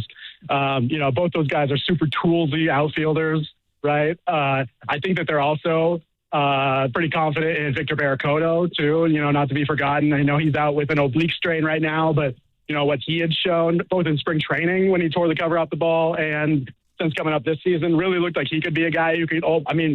Ramos is a really good player. It's tough to say he's going to fill in on a 1-for-1 level, especially for a guy who's not none of those guys, right, are proven at the big league level, and that's what matters. Whereas Ramos, he was an all-star at the big league level. But yeah, I think all three of those guys are reasons why they felt comfortable moving on from Elliott. But I think ultimately the reason was that they really like this Lalane kid, the 22-year-old left-hander. He's 6'7". From the Yankees system, and he's going to slot right into the middle of their top 10. Really, you look at their top 10 going into, I guess we'll say, the draft less than a month ago, and I think it was 7 or 8 of the top 10 guys were position players, and most of them were pretty far off. And now there's just it's a much better balance, and not guys who are necessarily close to the big leagues, this year or next year, but a much better balanced farm system and a lot of, they were really low, really, really low on starting pitching, especially at the upper levels. And I think you're going to, the balance is just, it's quite a bit better now. All right, Evan. By the way, is there a lineup tonight? I have it in my text messages if I can take my phone away from my ear for a minute. Yeah. Take your time. I want to know, who's playing second base. I want to know who's playing left field. I guess we could probably guess Christian the rest. Koss probably is starting. Christian Koss is over at second base. Do you have it yet, Evan? Let me see. You're going to get a speaker here for a second. Okay, yeah, all good. Put us on speaker. Live from Texas, ladies and gentlemen. Evan Webeck with a lineup. Oh, this is interesting. You've got Nate Furman leading off and DHing tonight. Did you say called up for Nate Thurman, the former Warrior? Wait a minute, who's playing? Remember Nate Furman? Is that the guy that he came over in the Alex Cobb trade a couple years ago? Is that right? I think so. Okay. Let's see. Left field. Graham. Yeah, the outfield's pretty. The real question mark is going to be if anything happens in the outfield tonight, because they've only got 3 outfielders on the active roster right now, and they're all obviously in the starting lineup. Lee and right, Gilbert in center, McRae in left. That's interesting. I would have switched. I probably would have put Gilbert in left and McRae in center. And then we've got Basabe at second and Koss at third, which is interesting. It seems like they're maybe going to be alternating, because in San Diego we saw Koss at second and Basabe at third. Interesting. And you said, wait, so is either Eldridge or Devers not playing? Sorry, what was that? Eldridge and Devers, one of them must be sitting out, I guess. That must be right. No Eldridge. No Eldridge. Devers is at first. Yeah, it looks like a day off for Bryce Eldridge. Got it. Well, I mean, he's been around for so long. We're doing all prospects now. Okay. All right. Hey, Evan, man, that was a blast. Thank you so much for coming on. Yeah, anytime. Thanks, guys. Okay, Evan Wiebeck in Texas with people you've heard of and people you haven't. Logan Webb on the bump. Logan Webb on the bump. I'm sure he'll get the run support he's looking for from Koss and Basabe. And who's the DH? Nate Furman. He's making his major league debut as far as I can see. And leading off? Oh, no, he has played in one game. He must have. Did he pinch run or play defense in San Diego? He played defense in San Diego during the Basabe game. So this is his first start, and he will have his first plate appearance to lead off this game tonight. Which one was the Basabe game? I saw him get extra base hits in both games. He hit a home. Didn't he hit a home run off of Mason Miller? But then he hit another double. Yeah. And then told everybody about it. The Mason Miller game. I got it. Yeah. First extra base hit off Mason Miller since the Stone Age or something like that. Yeah, Luis Basabe, his OPS this year is 1,511. I want to get his first name right, Pasta. How do we say it? Oslivas? Oslivas. Good job. Oslivas. Okay. Basabe. All right. Wasabi. Anyway, I won't do that again. All right. Segment was sponsored by AC Transit. Chris Rose in an hour. Your phone calls now, 888-957-9570. It's Willard and Dibs. Your AC Transit fare keeps the East Bay moving, funding reliable buses, community routes, and essential transit service thousands of riders count on every day. Pay by Clipper, contactless bank card, or cash. Discounts are available for qualified riders. Visit actransit.org/fares matter. What if you could have the most reliable fiber-powered Wi-Fi? And get this, what if you could keep it at the same price for 5 years guaranteed? Now through August 24th, new Xfinity customers can get our best price on gig Wi-Fi this summer before it disappears. Just $50 a month for 5 years. No annual contracts, no hidden fees, and our best equipment included. Plus, get online in minutes with same-day Wi-Fi. It's Wi-Fi that finds and fixes problems before you even notice them. Like super intelligent Wi-Fi with a sixth sense. Plus, it keeps you protected from online threats. And get Peacock Premium included for 2 years. Lock in your price and unlock the possibilities. Get it now at Xfinity.com. Xfinity. Imagine that. Restrictions apply. Requires paperless billing and autopay with stored bank account. Taxes and fees extra. Speeds vary. Use of fiber coaxial cable. Learn more at Xfinity.com/same-day Wi-Fi. Your daily commute could pay you back. With a rewards credit card from Stanford Federal Credit Union, you can earn up to 6% on gas and EV charging through September 7th, 2026. Enjoy low rates, no annual fee, and get 25,000 bonus points worth $250 cash back when you open and use your new credit card. Visit sfcu.org to apply online. All credit cards are subject to credit approval and membership eligibility. Terms apply. sfcu.org. Want to talk about low testosterone or impotence? No way, right? But did you know 1 out of 4 men suffer from this condition? Listen to Dr. Robert Rowley from Prime Male Medical. At Prime Male Medical, we specialize in acoustic wave therapy, sublingual lozenges, injectable medications, and testosterone treatments. Get your first visit, PSA test, testosterone test, Doppler ultrasound, and a year of follow-up visits for just $99. Go to PrimeMaleMedical.com or call 415-761-4037. 415-761-4037. All guests on 95.7 The Game appear on the River Islands guest line. Dub Nation, this is Jimmy Butler, and you never know when I'll be on the River Islands guest line. Dub Nation, this is Stephen Curry, and you never know when I'll be on the River Islands guest line. So make sure to keep it locked on 95.7 The Game. River Islands in Lathrop is the best-selling master plan community in all of Northern California. With its lakes, parks, trails, and collection of new home neighborhoods, the good life can be your life. Isn't it time for you to discover the islands? Finding great candidates to hire can be like, well, trying to find a needle in a haystack, but not with ZipRecruiter. Its powerful technology actively finds and invites qualified candidates to apply to your job. So while other companies might deliver a lot of hay, ZipRecruiter finds you the needle in the haystack. See why 4 out of 5 employers who post a job on ZipRecruiter get a quality candidate within the first day. Try ZipRecruiter for free at ZipRecruiter.com/team. That's ZipRecruiter.com/team. ZipRecruiter. What do parents think of back to school at Staples, where 24-pack Crayola crayons are just 50 cents? Staples has folders, notebooks, and pens at great prices. I'm smiling from ear to ear. It's the most wonderful time. Mom, I missed the bus of the year. It's a wonderful time at Staples, where school supplies start at just 25 cents. Staples. That was easy. Visit your local Staples today or shop online and in the app. Ends 9/12. Exclusions apply. Hot in the South Bay with upper 80s today, a bit cooler for tomorrow. Weather brought to you by Staples. It's the most wonderful time of the year at Staples. They've got back-to-school supplies as low as 25 cents, up to 40% off select tech and more at staples.com/back-to-school. Staples. That was easy.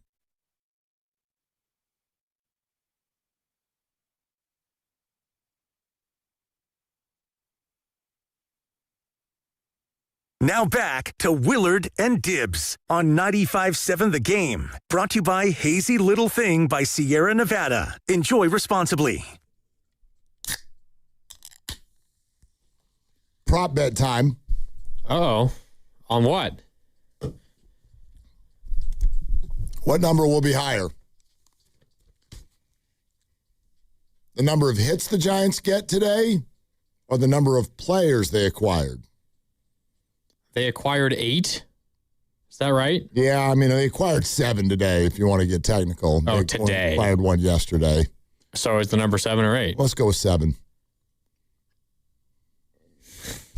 Remember, somebody named Nate is in the lineup. But Cal Quantrill is throwing for the Rangers. Yeah, which, remember him from his time with the Rockies. Actually hasn't been terrible this year. Has a better ERA than Logan Webb this season. Good.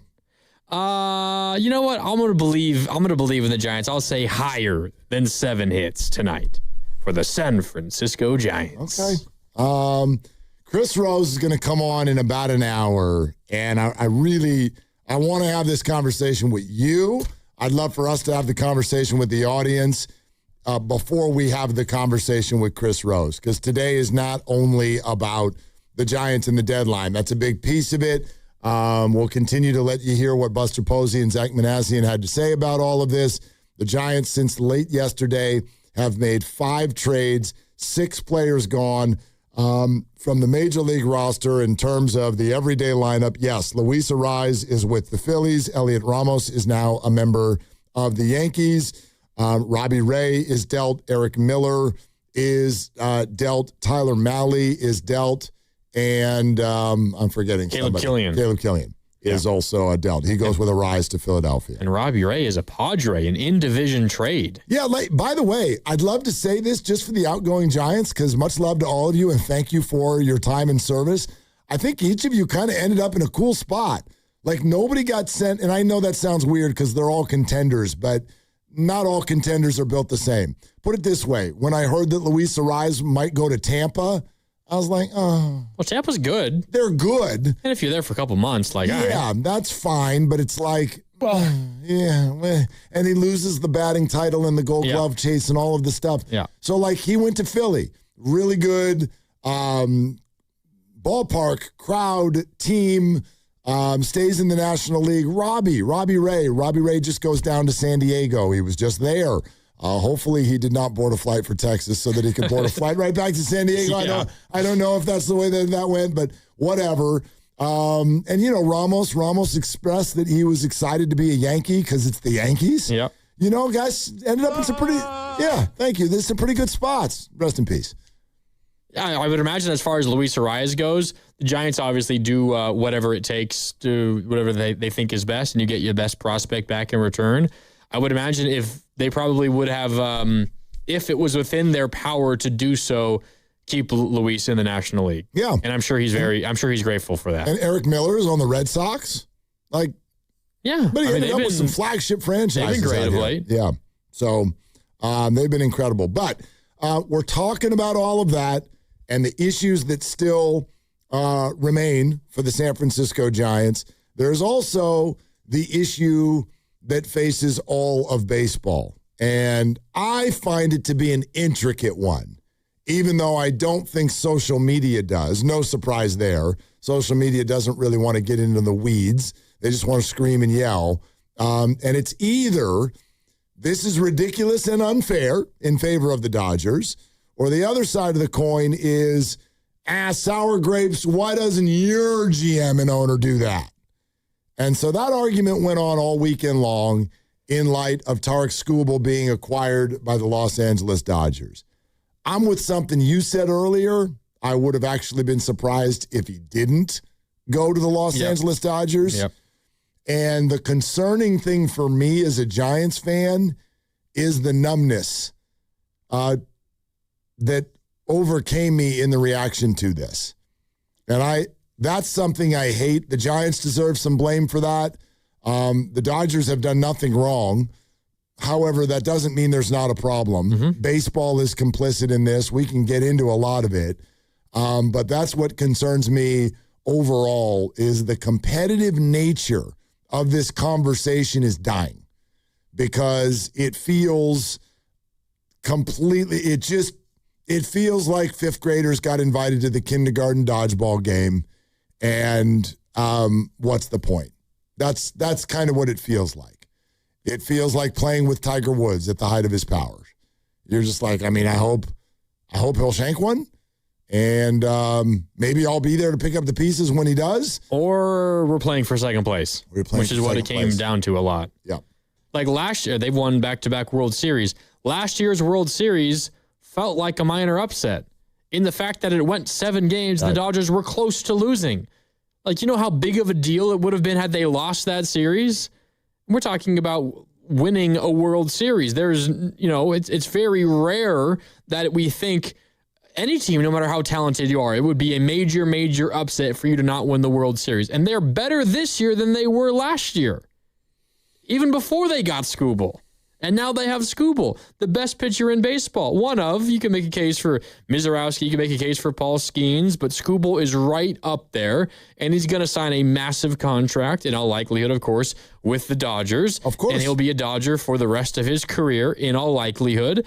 And he's going to be throwing alongside Yamamoto and Glasnow and Snell and all these other guys. Maybe Ohtani eventually when he comes back to pitch, probably in the postseason. Like, they are an all-star team. And not just all, like some of the best players. They're the all-NBA team. They're an all-MLB team. They have a group of some of the best players in the entire league. And I don't blame the Dodgers for it. They're doing what you should be doing if you are a team that has the capabilities of the Dodgers. I blame baseball for allowing it to get to this point, and there absolutely needs to be something that is done about it. But I also don't want, blame to be taken away from some other teams that deserve some of the blame for getting into this position in the first place. No question.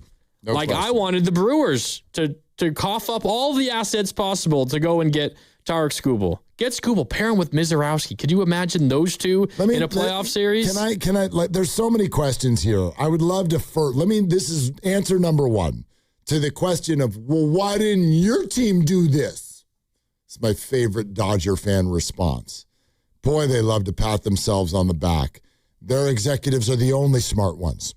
They're the only courageous ones, apparently. The rest of baseball cowers in the corner. Well, I hate the Dodgers as much as you, but I'm not going to let you get away with saying that they're not smart and they're not doing a good job. They're fantastic. They're very smart. They're fantastic. They deserve credit, but they're not the only ones who are gutsy and smart. There's plenty of gutsy and smart people in the sport all over. So you ask, especially when you see the return for Tarek Skubal, which appeared on paper to not be as high as people thought. Therefore, Zaire Hope's supposed to be a really good outfielder. Good, sure, but it happened 2 days before the deadline. Yep. It happened quickly, and it just didn't feel like it had the prospect thump that you would think for a team that didn't have to do this. For example, most people out there think the Red Sox gave up more for Adley Rutschman. Yeah. Catcher from the Orioles. Most people think they gave up more than the Dodgers did for Skubal. So, when your Dodger fan friend screams, why didn't your team do this? You could have done this. Let me answer that question. And here is why something that happens at the trade deadline, which quote unquote is not about money, is affected by money. These things are all a chain link fence. Everything that has happened with the Dodgers and baseball over the last few years has built on itself. And it's why, because the Dodgers are smart and they've worked the system well, and they've arrived at a spot where every player wants to play for them. Why wouldn't they? They pay top dollar. They're going to either win or be damn close every year. You're in LA. And you're in LA. Why the hell would you not want that? Well, here's the issue. Tarik Skubal for the Dodgers is not a rental. You don't pay premium for rentals. You just don't do that in baseball anymore. Nobody does. You don't want to run the risk of giving up your top 2 or 3 prospects for a guy that's only going to be on your team for 2 months. And especially as a pitcher, you're going to get what? 9 starts? 9 starts. And it's not really up to them if you're going to win a postseason series or not. They can have an impact, but they're not going to be the number one reason. There you go. So you can argue whether you should do this or not. I just know the trend in baseball is you don't overpay for rentals anymore. But why are the Dodgers comfortable doing it? Because they can give the money that will force Tarik Skubal to say yes. There you go. And because of all of these other things that have built on themselves through the years, quite frankly, they don't need prospects. Everyone's always like the Dodger farm system. How many of them are coming up and being on the team? They're just going to keep using them to get the top player in the game every year. Again, smart. I give them credit. They're doing all the things right, and they've done nothing wrong. But the bottom line is the Dodgers are the only team in baseball that knew they could acquire and keep Tarik Skubal. And that's why the rest of the teams didn't do it. Now, you can argue with that. I'm not defending any of these cheap bleep owners who sit around and do nothing. And by the way, I won't use those words for the Giants, but you flirt. You flirt with it. You're not the A's. You're not the Marlins. Okay? You're none of that. But you don't spend as much as you should. Mm-hmm. So all of the owners that sit there and do that, yes, you are the guiltier parties. But if you want to know, this is just my guess now, why a general manager for any other team won't, quote unquote, beat the price for Tarik Skubal, because they know Tarik Skubal's a Dodger next April anyway. The same way the whole sport knew that Ohtani was a Dodger 6 months before it happened. They know. So why? Why would I even get on the phone with the Tigers? It, to me, speaks to why he got traded 48 hours before the deadline. I don't even know if anybody else was trying to get Tarik Skubal. You hear the price, you know damn well he's gone in 2 months. Why? Why would I have no interest in even bidding. What's the point of that? Because you think you can win a World Series this year. Okay. And that maybe is the only way it becomes worth it. But do you really feel that way? Are you like, we're good, and the only way we're going to win the World Series is if we give up 3 to 4 of our top prospects for a shot at it? Well, the team that I brought up earlier, the Brewers. The Brewers were reportedly checking in on the Tigers for Tarik Skubal. They've already got a lot of pitching, They're a really, really good team. Would that put them over the hump? Would they have a better chance to win a World Series? Yeah, better chance. Might be over the hump anyway, though. And they get to keep their top 4 prospects. They have one of the best farm systems in baseball. They have the ammunition to get it done. But you ask a team like Milwaukee, who's, not a Pittsburgh, not a Tampa, not an Oakland. They spend an okay amount of money.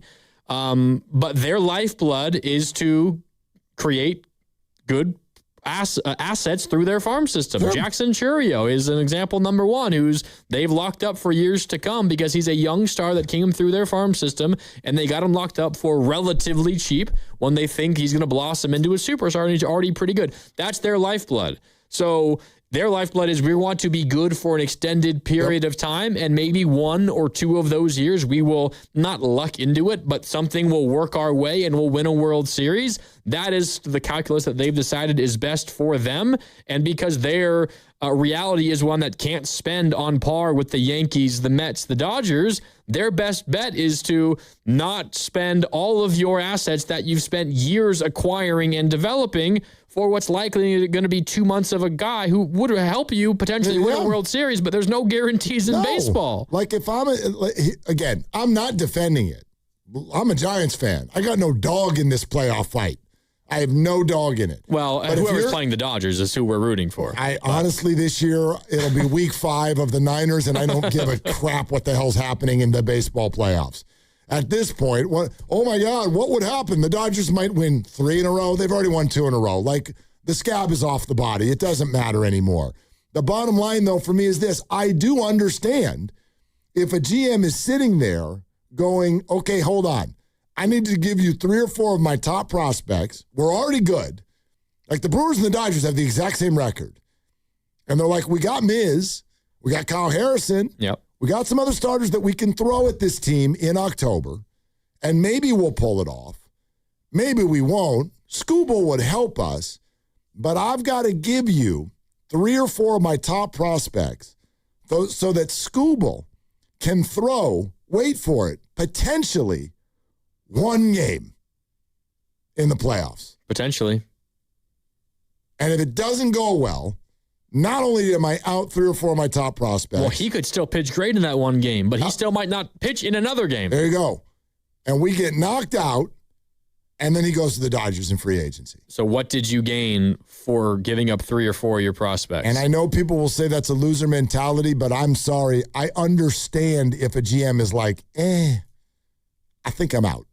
Well, if you're the Brewers, for example, just to continue that, talking through that, if you're the Brewers general manager, you're their president of baseball operations, you view what you laid out as one of the potential outcomes, and you say, well, that makes our team better in this very instant, yes, but it's a decent likelihood that it could blow up in my face, and that might lead me to being potentially on a hotter seat or potentially losing my jobs down the line when those 3 prospects turn out to be studs somewhere else, and then Milwaukee is way worse 5 years from now as a result. Or you're Milwaukee, you say, well, we've got a really good thing going right now.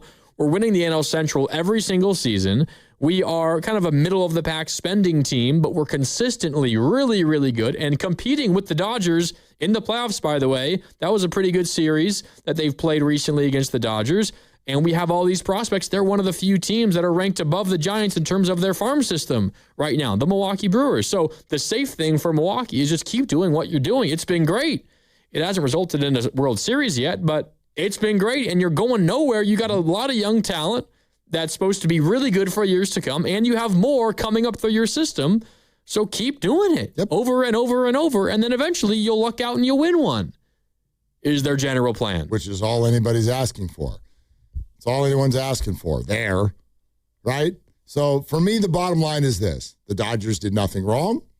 The Dodgers have taken advantage of every advantage that is presented to them. They've done that well. They deserve a ton of credit for it.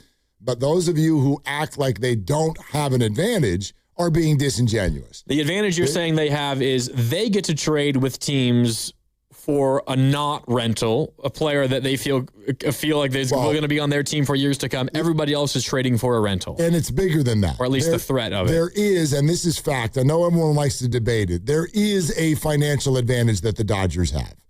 There just is. Well, that's factored into the rental versus non-rental because they believe they can offer that player enough money to where he'll say yes no matter what. And it's not just that they've managed their money well and that they live in L.A. It's not. There is the fact that they have their own television network, and it got established at a time that they were in bankruptcy court. Can you explain this to everybody again? Okay, where is this one on the here? I got it. Okay, this is a minute and a half of your time. Okay. And if everybody wants to just put your Giant and Dodger emotions down for a second and listen to this, it's from a guy named June Lee who has covered baseball and for a while. Great YouTube channel. Used to be with ESPN. Yes, correct. Yeah. I'm glad you know it. Yeah. So this was on his YouTube channel as soon as the Dodgers got Tarek Skubal. And if you just put emotions down for a second and listen to what is simply a factor, not even the factor, but a factor that allows the Dodgers to conduct themselves the way they do. Take a listen. The first big turning point came when the Dodgers partnered with Time Warner Cable to launch Sportsnet LA. But because the Dodgers had just gone bankrupt and MLB wanted to help one of their historic franchises get better, there was an exception in the contract. Under MLB rules, teams are supposed to share a big chunk of their local TV money with the rest of the league. Think of it like a tax system. Big market teams help smaller teams so everyone has a chance to compete. That tax is roughly 1/3 of the team's local TV money. But when the Dodgers signed their TV deal, it completely shattered expectations. The deal was roughly $8 billion over 25 years, far more than MLB had projected. If MLB applied its typical formula, the Dodgers would have owed about $95.2 million a year into revenue sharing. But here's the twist. Because the Dodgers had just gone bankrupt, MLB agreed in federal court to lock in a fair market value for the rights of Dodgers baseball games on television. With the number the court decided, the Dodgers only had to pay $28.6 million per year, saving nearly $66.6 million every single season. It's like if the Dodgers built a mansion, but MLB kept taxing them as if they were living in a small house. And according to a leaked source, that exception doesn't expire until 2039, when the Dodgers TV deal expires. In other words, for nearly 3 decades, the Dodgers TV revenue is going to be taxed as if they were still a bankrupt franchise. That is completely unprecedented in American sports history, and it's one of the things the Dodgers have taken advantage of to make sure they can win as much as possible during this window. They're one of 2 teams in baseball that have their own TV network, and they're the only one that is now getting, as he just pointed out, getting to keep and use $66 million a year that under the rules everybody else is under, they would have to give to the rest of baseball. Given what their TV deal is, they should be paying $95 million a year, which would be spread out among all the teams. Instead, they're paying $28 million a year. So again, about $66 million save. So when this is again, they're great. They did it. They did nothing wrong. Good on you. Pat on the back. Yay, Dodgers. You're smart and you're gutsy. But when someone tells you your owner could do this too, no, they can't. And it's not supposed to expire until 2039? 2039. 2039. 2039. And when was this agreed to originally? The bankruptcy court happened about almost 20 years ago, I think. Jeez. 17 years ago, maybe. 2039, where they're saving $66-ish million every season. I tried to tell Dodger fans last night on the national show, you can brag all you want, and you can be smarter and gutsier, and yay, you're the best. Just make sure you say thank you, Frank McCourt, because they hate Frank McCourt. He embarrassed them. But his bankruptcy is paying them $66 million a year that they shouldn't have. So just admit there is an advantage. And that's not even to mention the baked-in one, which is that you're in one of the top 2 markets in America. You're in LA. So, but it pains me to sit here, and I'm not defending the Dodgers, but I'm at least admitting some of the things that they have taken advantage of that have been outside of their control and are not baked-in advantages. What happened with Mookie Betts and the Red Sox? The trade the Red Sox made to get rid of Mookie Betts was one of the most stupid trades I've ever seen in my entire life. Maybe up there with Luka Doncic to the Lakers. But who was the team that swooped in and took advantage? It was the Dodgers. No, they deserve the credit. What happened with Freddie Freeman and the Braves? His agent just totally miscommunicating with the president of baseball operations of the Braves, and it was the Dodgers that swooped in and took advantage of awkwardness there. These are all facts. They deserve credit. I take none of that away. Just admit the advantages you have. Oh, they clearly have advantages. Let's go to Paul in Oakland. Paul, thanks for calling. Grandy's in for Dibs on Willard and Dibs. What's up? Okay, first of all, congratulations to you guys on your station and your 15 years on the air. Thanks, man. You guys got in the deal and took on the sports leader and made your mark. I go back to the Rise Guys in the morning. Dibley 1.0, Steiny 1.0, good stuff, all good stuff. Thank you, Paul. I've got it. Yeah, you're welcome, and keep doing a great job. By the way, I also go back to the very curious and peculiar marriage between your station and the Oakland Athletics, but that's a topic for another day, right? Indeed. Yeah, Paul. Here we got to run soon. So what's up? So very quickly, to your point about Skubal signing with the Dodgers and what's his impact going to be? It's certainly not going to be to win a division. It might be to pitch in the playoffs. You talked about one game. Being a longtime A's fan, I'll give you the name, and you can probably fill in the blanks. John Lester. Yeah. Got him for one deal. Couldn't get through a wild card game against the Royals, and to get him, they gave up the heart and soul of that team, and it took an entire rebuild for the A's to get back to going into the playoffs. Just a terrible, terrible deal. Paul, thank you for all the kind words, man. Appreciate it. I mean, that's the thing, and the Dodgers do deserve credit for this. A snowball effect has totally taken place. And that $66 million is just one little piece of the entire puzzle. But once these things started building on themselves, they've gotten themselves to a spot where every player wants to be there. They're able to tuck everybody's contracts in, and their mistakes are totally swept under the rug because they just have another 5 people waiting behind whoever their mistake is. Yeah, they're obviously saving $66 million a year on the TV deal, revenue sharing thing. They also have an extremely rich ownership group that is willing to spend a ton amount of money, more than anybody else in baseball. And yes, they are paying less to the competitive or to the revenue sharing things that other baseball teams are doing, or at least a lesser percentage. They're still paying a gigantic amount because their TV deal is so gigantic, but they also have an ownership group that is willing to put their money where their mouth is when it comes to money and spending. No question at all. We're brought to you by Fremont Bank, here for you, here for good. Chris Rose in a half hour, but you're going to want to hear this, okay? Coming up next, 2 things.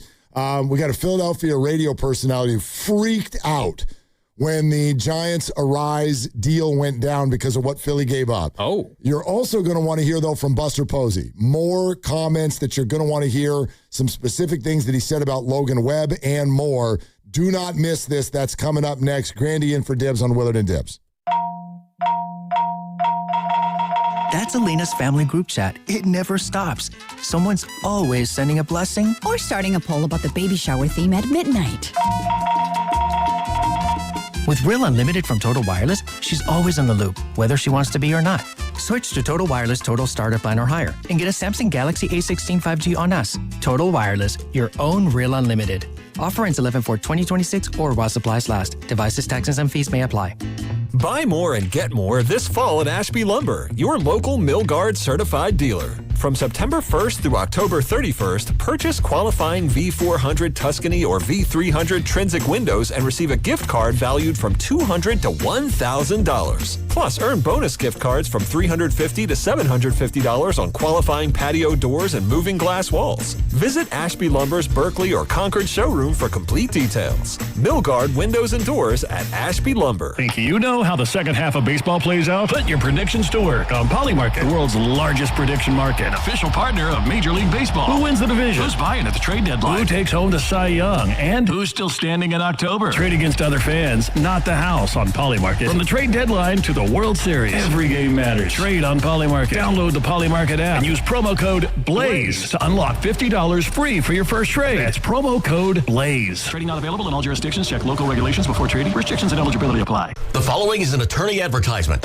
If you get sidelined by your workplace injury, the workers' compensation attorneys at Boxer & Gerson can help you get back in the game. Our team of skilled attorneys will fight by your side for the treatment and compensation you deserve. We care about justice for injured workers. That's what makes us Northern California's premier workers' comp law firm. Call Boxer & Gerson at 510-835-8870 or visit boxerlaw.com for a free consultation. Boxer & Gerson, your life is worth the fight. Neuropathy is a debilitating condition that is sometimes misdiagnosed. Symptoms can include pain, numbness, and tingling in your hands, legs, and feet. Neuropathy is a progressive condition that only worsens unless you get effective treatment. SF Bay Wellness is a leader in neuropathy reversal and uses FDA-cleared, non-invasive electric cell therapy to restore nerve function with no injections, no drugs, and no surgery. The treatments have a 95% success rate. If distance is a factor, ask about our virtual consultation option. Call SF Bay Wellness at 844-94-NERVE for the $99 neuropathy evaluation and receive a personal treatment plan that is tailored to your needs. Don't wait another day. Call 844-94-NERVE. That's 844-94-NERVE. Why keep suffering with the painful symptoms of neuropathy? You deserve to live a pain-free life. Start getting the treatment you need for your neuropathy symptoms. Call today. Looking for something fun and free to do midweek? Come explore Welcome In Wednesdays at History Park. Brought to you by History San Jose. Every Wednesday through August, step inside one of our historic buildings, shop unique local finds at the gift shop, and enjoy the charm of this beautiful open-air museum and park. All for free. Take a walk through time at Welcome In Wednesdays, only at History Park, located in Kelly Park at 1650 Center Road. Visit historysanjose.org for details. That's historysanjose.org. Looking for something fun for everyone? Join the Autism Society San Francisco Bay Area for its 3rd annual Family Festival on Saturday, August 15th from 11 a.m. to 2 p.m. at Sunnyvale Baylands Park. Enjoy live music featuring JD and the Shout, arts and crafts, carnival games, a scavenger hunt with prizes, and special barnyard animal visits. Explore community resources and grab lunch, popcorn, or a snow cone. Admission is free. Bring your family, friends, and neighbors for a welcoming celebration of community and inclusion. Info at sfasa.org. Sponsored by Pettinelli Financial. DQ presents the Blizzard Double Flip Deal. For a limited time, when you buy one Blizzard treat, you get a second for just 99 cents. That's 2 Blizzards, 2 spoons, 2 flavors, and 2 flips. So don't miss out on the Blizzard Double Flip Deal, available only for a limited time and happening now at DQ. Because the only thing better than a Blizzard treat is a second Blizzard treat for just 99 cents. It's a deal to flip for. The Blizzard Double Flip Deal. Get it in the app. Participation may vary. Hey, Mom, now that I have an after-school job, I think I want to buy a drum kit. Okay, Rockstar. Let's look at your account. When kids start making money, Chase has easy-to-use tools and expert bankers to help them learn how to manage it. And next month, I'll buy the bass drum and the cymbals. Oh, and maybe some noise-canceling headphones for you. Aw, you've thought of everything. Help kids save, budget, and build financial independence, all with Chase. That's good for kids and good for parents. Visit your local Chase branch and get started. Account subject to approval. JP Morgan Chase Bank, N.A. member FDIC. My name is Whitney Allen, and I'm a widow. My husband, Ryan, died. We never thought we'd ever have to use life insurance, but the unexpected happened. With Ethos, signing up was fast and 100% online. You can get a quote in seconds, apply in minutes, and get same-day coverage. No medical exams, and you can get up to $3 million worth of coverage. I am grateful we were prepared. Get your free quote at ethos.com/radio. That's ethos.com/radio. Paid spokesperson. Time spent on application may vary. Online health questions required. This is the story of the one. As a maintenance engineer at a beverage manufacturing plant, he starts his day knowing every line is ready to run because Grainger delivers the industrial-grade products he needs to keep mixers, conveyors, and packaging equipment moving. With Grainger's vast selection of bearings, belts, and motors, he keeps operations running smoothly, so nothing grinds to a halt. Call 1-800-GRAINGER, click Grainger.com, or just stop by. Grainger, for the ones who get it done.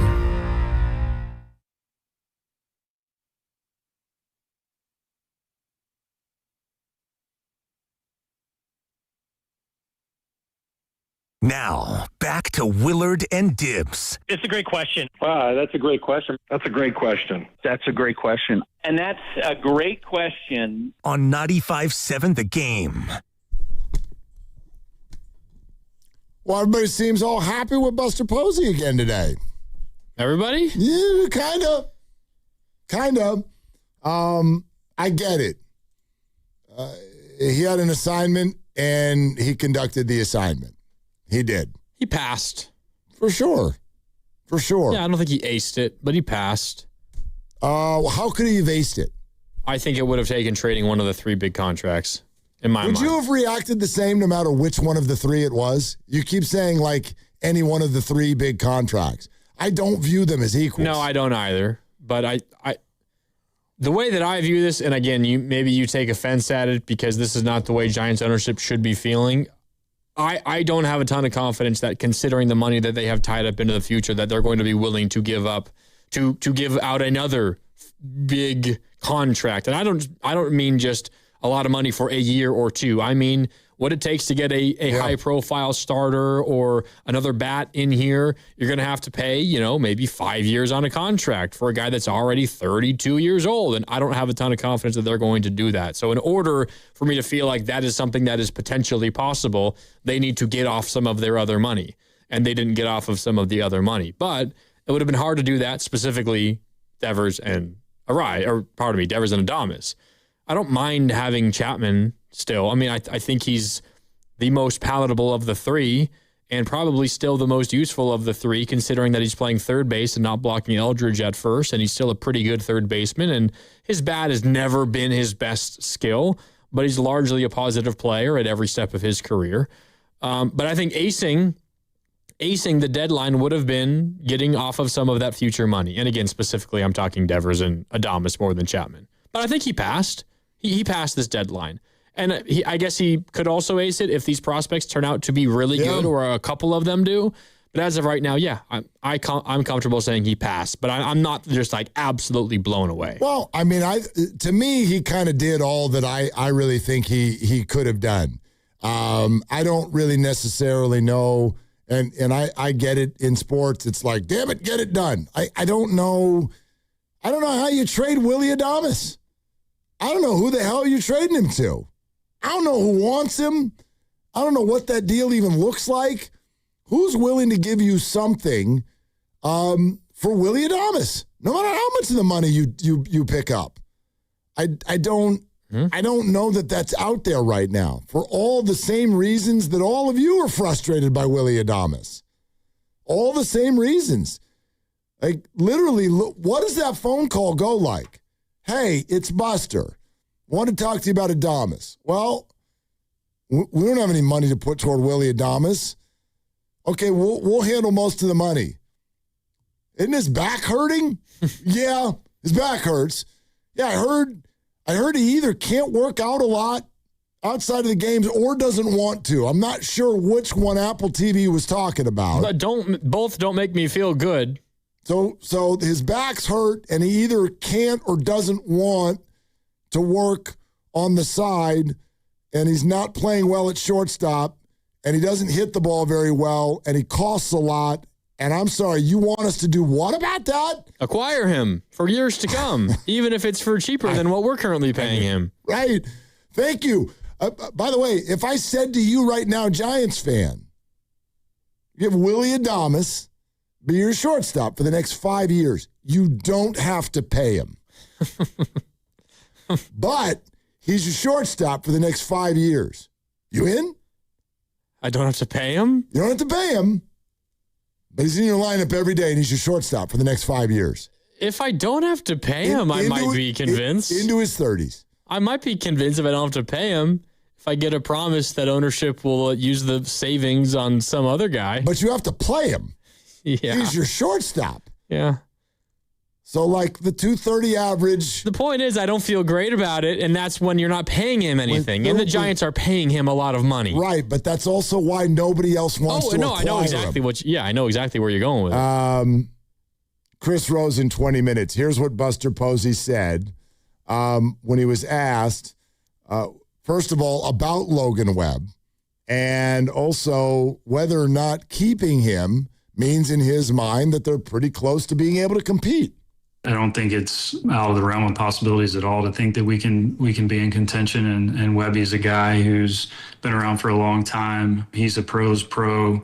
Had a great conversation with him a couple of weeks ago and was just really enthused to see his enthusiasm about where he is at this point in his career and his understanding, I think, of what it's going to take as he's starting to rack up the years and the innings to continue to be pitching at an elite level, and was just really encouraging just to hear, I think, how excited he was about the way his body was feeling. Feel like he had, not to speak for him, but making some changes with the way he's doing some of his work, and just felt like his body was in a really good place. And he's a guy that I think we all see as somebody that can mentor the next wave of pitchers that come through San Francisco. And yes, I do think that, we feel like there's still a chance, as bad as this year has been this year, that we can be a team that can be in contention.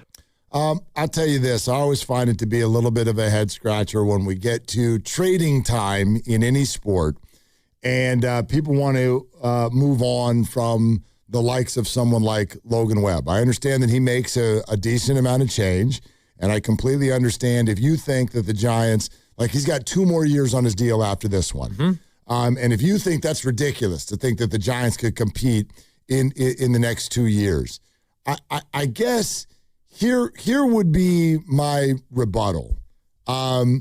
If you have a player and that player is under control for multiple more years, and you think that player is going to be really good, why the hell would you trade him? Why would you do that? If you don't think the team is good enough around him is why you trade him. Why would anybody think in 2026 that there's no way that they can be good in 2028? Like, by the way, if you can already tell me that you're not going to be good in 2028, you're doing something horribly wrong. Well, yeah, Posey's never going to admit to that publicly, even if he somehow feels that way privately. But I'm sure he doesn't feel that way privately. Right, and I don't know why he would. Like, do you know how many different things you can do between now and then? Oh, a lot. Just see what they did today. Yeah. There's a ton you can do until then. Elliot Ramos stays if you really, really like Elliot Ramos. Yeah. But they didn't.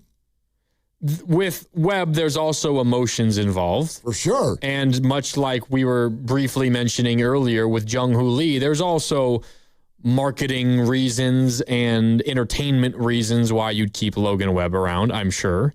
With Jung-Hoo Lee, they feel that because of the investment they made in his home country of Korea, and he's like the most famous baseball player in that entire country, one of the most famous athletes in that entire country, and there's people walking around that country with Giants merch because of Jung-Hoo Lee, and that's opened a whole nother market for them, and they're making a lot of money off of that market. So that's part of it. There's some of that with Logan Webb, maybe not to that degree, but there is a lot of emotional investment in Logan Webb as a player for this fan base because he's been around for so long and he's been so good for so long. That is part of it. But if you think you are not going to be good next year, and you think, we'll see about 2028, but maybe you think in the back of your head, we really think 2029 is when we're going to hit our stride, then I think you should consider at least trading Logan Webb.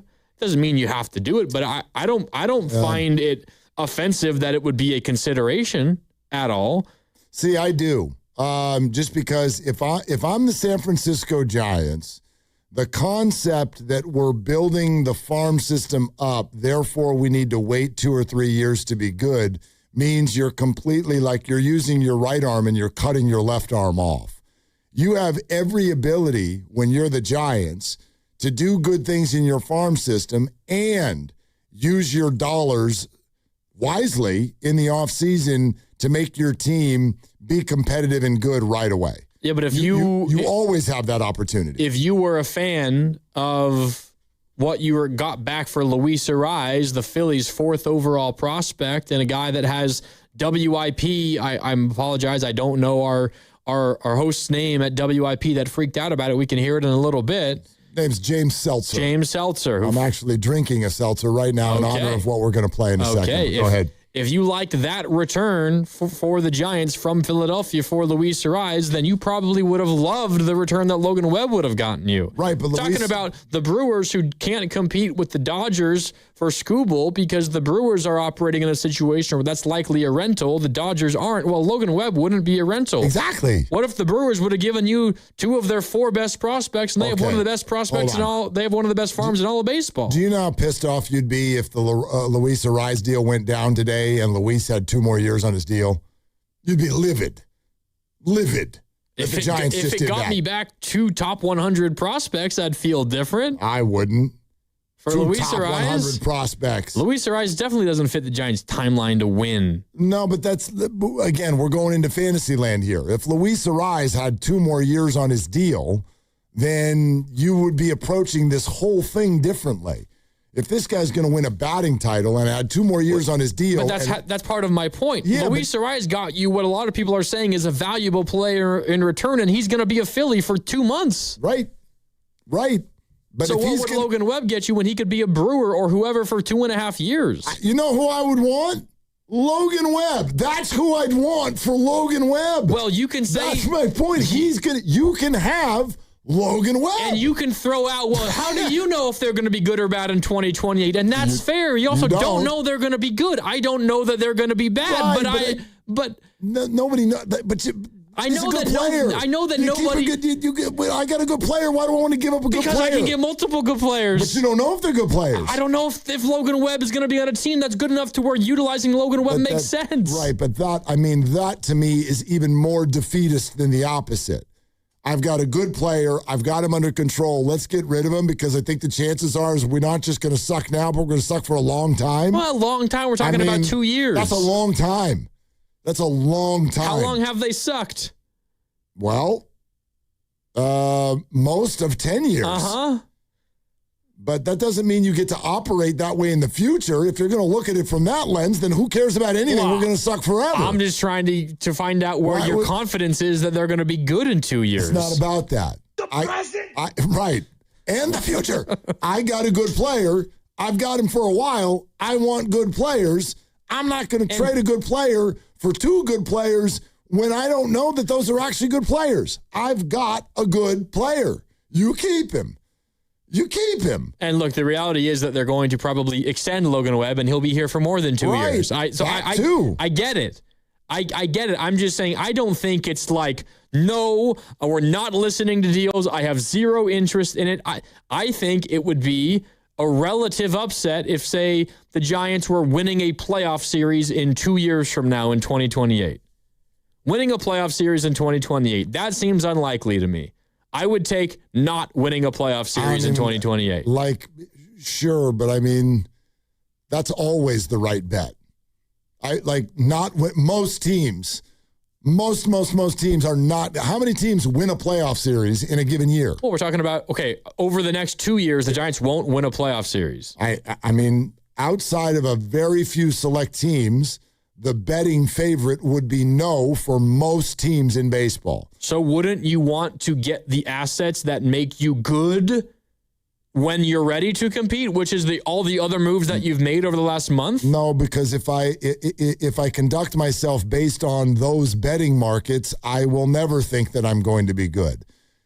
Just because that's the betting favorite. But it's also reading the Giants' cards right now, is it not? No. We're just talking about how they're stuck with Adames and Devers for all these years. They're stuck with Adames. Stop putting Devers' name in there. Stop it. Why didn't he get traded then? Because he's good. He's good. He's expensive, but he's good. I don't. He didn't get traded because the Giants wanted to keep him. I'm not saying what they wanted, or I don't know what they want. But Rafi Devers and Willie Adames should not be in the same sentence. Rafi Devers is a good baseball player. It's wonky. He's not a great leader. Bryce Eldridge is problematic positionally, but I'm not sticking Rafi Devers and Willie Adames in the same sentence. Yeah, there's tiers. You're Devers has hit the ball and caught the ball this year. These are 2 things that Willie can't say. Those 3 big contracts, there's 3 separate tiers on there. Yes, I agree. Real quick, you're listening to 95.7 The Game, KGMZ FM and HD1 San Francisco and Odyssey Sports Station. Home of the Golden State Warriors and Valkyries, always live on the free Odyssey app. Coming live from the Laughing Monk Studios, it is baseball deadline day, and our coverage on 95.7 The Game is presented by Xfinity. Score the most reliable Wi-Fi, one price, 5 years, guaranteed. Xfinity, imagine that. I know somebody else who likes prospects. Let's take a listen. So this is James Seltzer, WIP, and when the Arraez deal went down, so it was Arraez and Killian for the Phillies' number 4 and I think number 9, or was it number 13 prospect? I can double check. Yeah, check that on. But the number 4 prospect is the one that we're focused on, Marquez. And he is a really interesting story. I encourage you all to go read about him. I think he's 21 years old. A couple years ago, total unknown.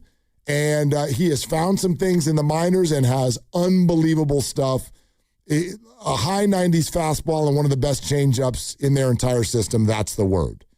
So here's the live reaction on WIP this morning. To be honest, I hate this trade.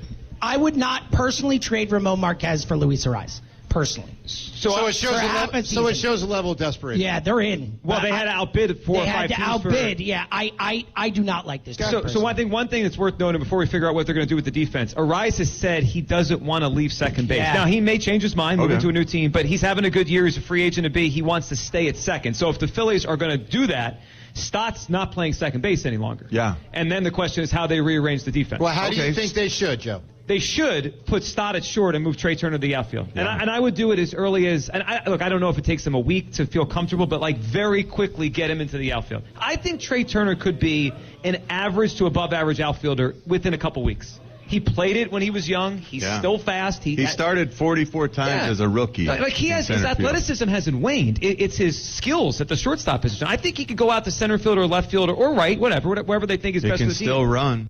Reeks of desperation, according to those in Philadelphia. They don't want to trade him, Marquez. Yeah. You get something of value back when you give something of value. And if you think Luis Arraez has value, then Logan Webb has a ton of value. Well, I'm not sitting here saying that I would have traded Logan Webb for just anything. The price would have had to have been very, very, very steep for me to trade Logan Webb because he's Logan freaking Webb.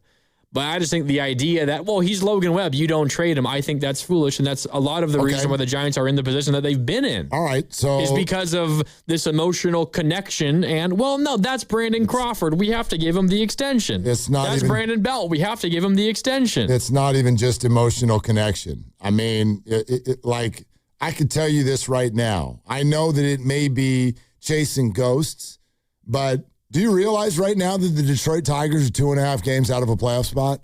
Because the American League is so bad. It is. It is. They don't even have a winning record.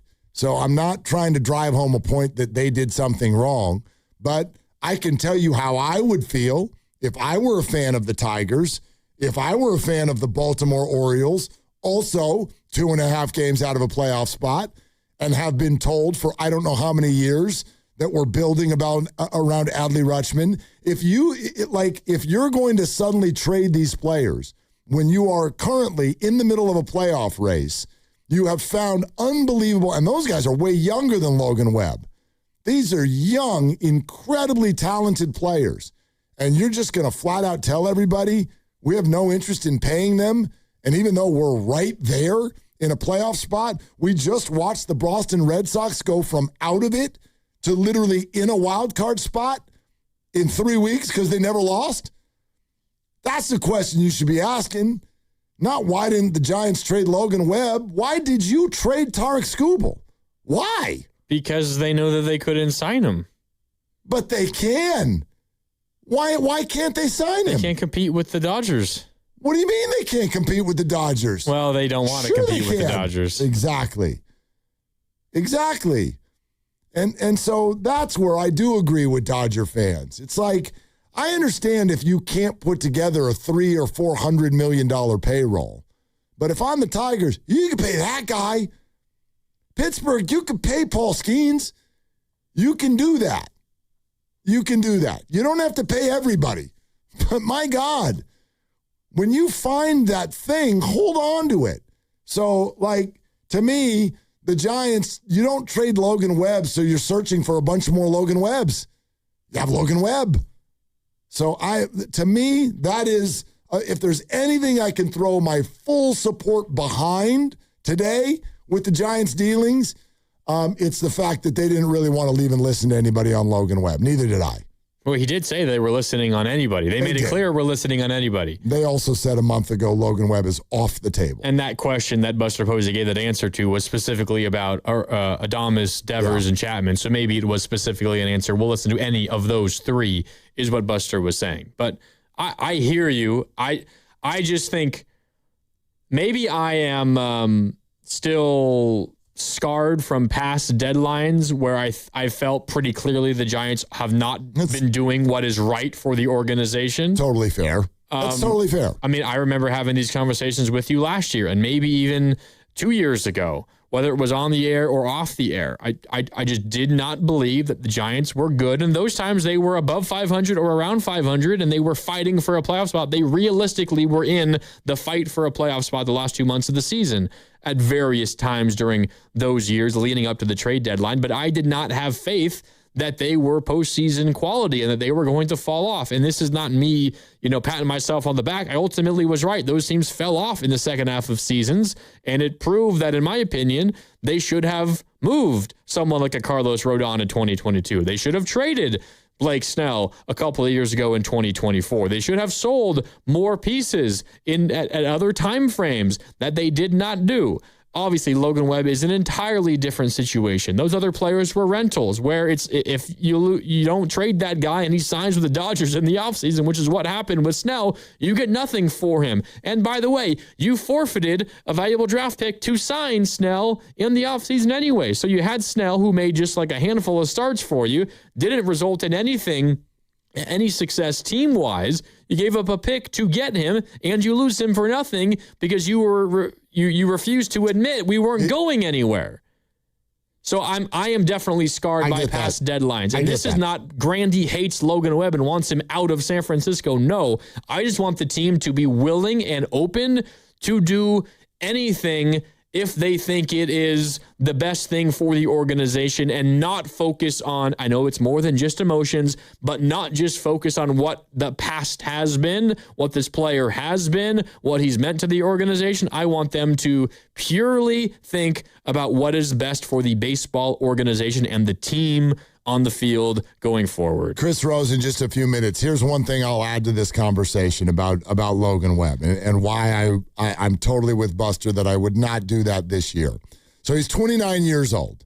I know, even Buster was talking about his body type in there. He wants to do some different things, working out. 29 years old is not old. It's also not terribly young. He's been pitching in the big leagues since he was 22. Mm-hmm. So there's a lot of mileage there, and he's been durable. So there's a lot of innings on that arm. Crazy durable. Right? So you even mentioned maybe you want to re-sign him. I don't know. Maybe you don't. Here's where I can split the difference with you. You could do this again next July. And next July, you're going to have another year of data. Logan will be 30. You'll have a better sense of whether or not what you're doing as a team is working. The timeline comes more into picture. Right. So, are we actually turning this thing around? Are we competing? And he's still not a rental a year from now. Still not a rental. So, there you go. If Logan I hear you. is 6 and 7 next year, and you are 15 games under 500 again, now I'm probably listening. Because you, think Logan might be declining a little bit, and your build or whatever, your efforts are not working as quickly as possible, you can still head out onto the market with a big-time pitcher who can pitch in the playoffs for somebody and tell them he's not a rental. So if I'm the Giants, that's absolutely the way that I think that they did play it, and I think that that's playing it right. I don't hate it. Yeah. I don't hate it. Try it again next year if it's not going well. But what if it's going well? What if it's going well? Then you want Logan Webb. Then you have a front of the rotation guy to lead the way. Yeah, absolutely. And maybe they did, and they probably do. You don't just hang up the phone immediately. I just hope that they did listen to offers. Be open to the idea of this maybe being a possibility. And if you didn't get anything that makes you want to do it, then you say no. Yeah. I have no problem keeping Logan Webb as long as you were open to listening to what other teams were willing to offer you. I can't think what's the win in hanging up the phone on people. No. When you're 18 games under 500. Sure, talk. I'll listen. The Brewers have the best prospect in baseball. If they called you up and said, "We'll give you this guy," would you have done it? I'm sure that never happened. Yeah, exactly. But you don't know if you hang up the phone immediately when they ask about Logan Webb. Listen, sure. I'm sure they've been in listening mode. And if what you're saying, we were talking about last segment as it relates to Skubal and how the Dodgers are able to maybe negotiate from an uneven playing field because they have the belief that they're going to be able to re-sign this guy when others are treating him as a rental acquisition. Logan Webb would immediately become the most sought-after player on the market. No doubt. Doesn't mean that they should trade him. It just means that you probably are going to have a competition for him. It is one of the mysteries that I don't think it will ever be solved. You brought it up earlier, similar to the Luka trade from the Lakers. You know how people are still sitting there going, why would you? Doesn't it feel like the Mavericks only negotiated with the Lakers? They did it way early. Why would you not? If you were going to put Luka up, hell, advertise it everywhere. Get into a bidding war. Why did the Tigers do this with 2.5 days left? To me, is a question that we're never going to get an answer to. But that, tucked into the fact that it was the Dodgers and everything that people say about the Dodgers, that's a mystery to me as to why would you do it then? Especially, and you have to know this if you're Tigers, the return that you get is going to be criticized. Like, I don't know how these guys are going to do it. I don't know if that's fair, but why? Why would you do it 2.5 days ahead of time? Yeah, I don't know. I'm so excited about this conversation on this day. It's a busy day, and he's one of our absolute favorites to talk baseball and everything else for that matter. It's Chris Rose with John Boy Media joining us now on the River Islands guest line and hopping on YouTube with us as well. So if you're part of the YouTube audience, you get to see Chris's handsome face. Chris, thank you for coming on. How you doing, bud? Wow, obviously either you didn't put your contacts in or there's poor lighting or something. I am. Yeah, listen, back in the best damn days, Mark, I used to be like a 4.3 on a scale of 1 to 10. I've dipped to probably below a 2 at this point. I think you're selling yourself short, but I'm an optimist by nature, Chris. So that's just kind of who I am. Unless, of course, we're talking about the Dodgers. Hey, before we get into the weeds of today and the Giants and all the things, like what we were just talking about, we could do the Dodger thing, but why do you think that the Tigers took an offer 2.5 days before the buzzer? I don't necessarily know that. And we have not heard boo from Scott Harris, who's their president of baseball ops. So it's going to be a legitimate question. I think we all deserve an answer. And unfortunately, it has, because they jumped the gun perhaps a little early, that has now loaned itself to some credence of the tinfoil cap community that people are saying, well, they wanted him to go to the Dodgers. Like, what are we talking about?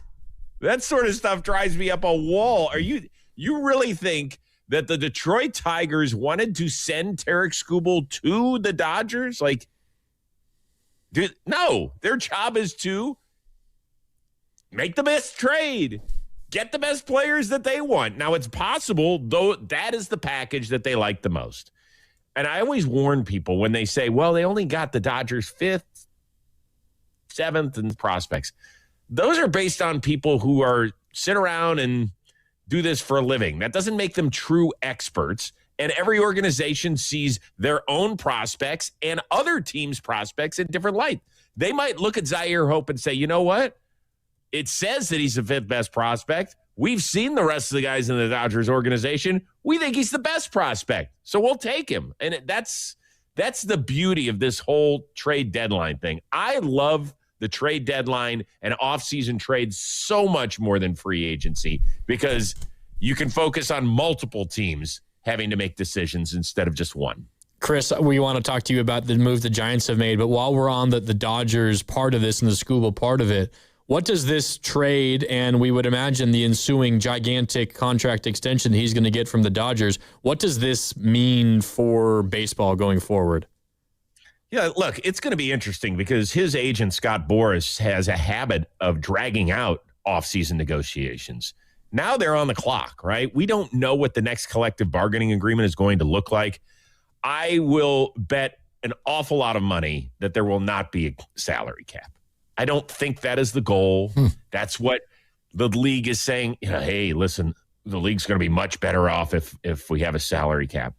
I think that's merely posturing. I think that's trying to win the court of public opinion. They know damn well that the MLBPA is not going to go that direction. But what they're going to say is, all right, well, if it's not a salary cap, then you have to give up something. So they're just trying to chip away. That's why these deals only last 5 years, whereas in the NFL, they can last upwards of like 11 years. And I've asked agents, why do they do that? They say because baseball wants to keep chipping away at what the PA has.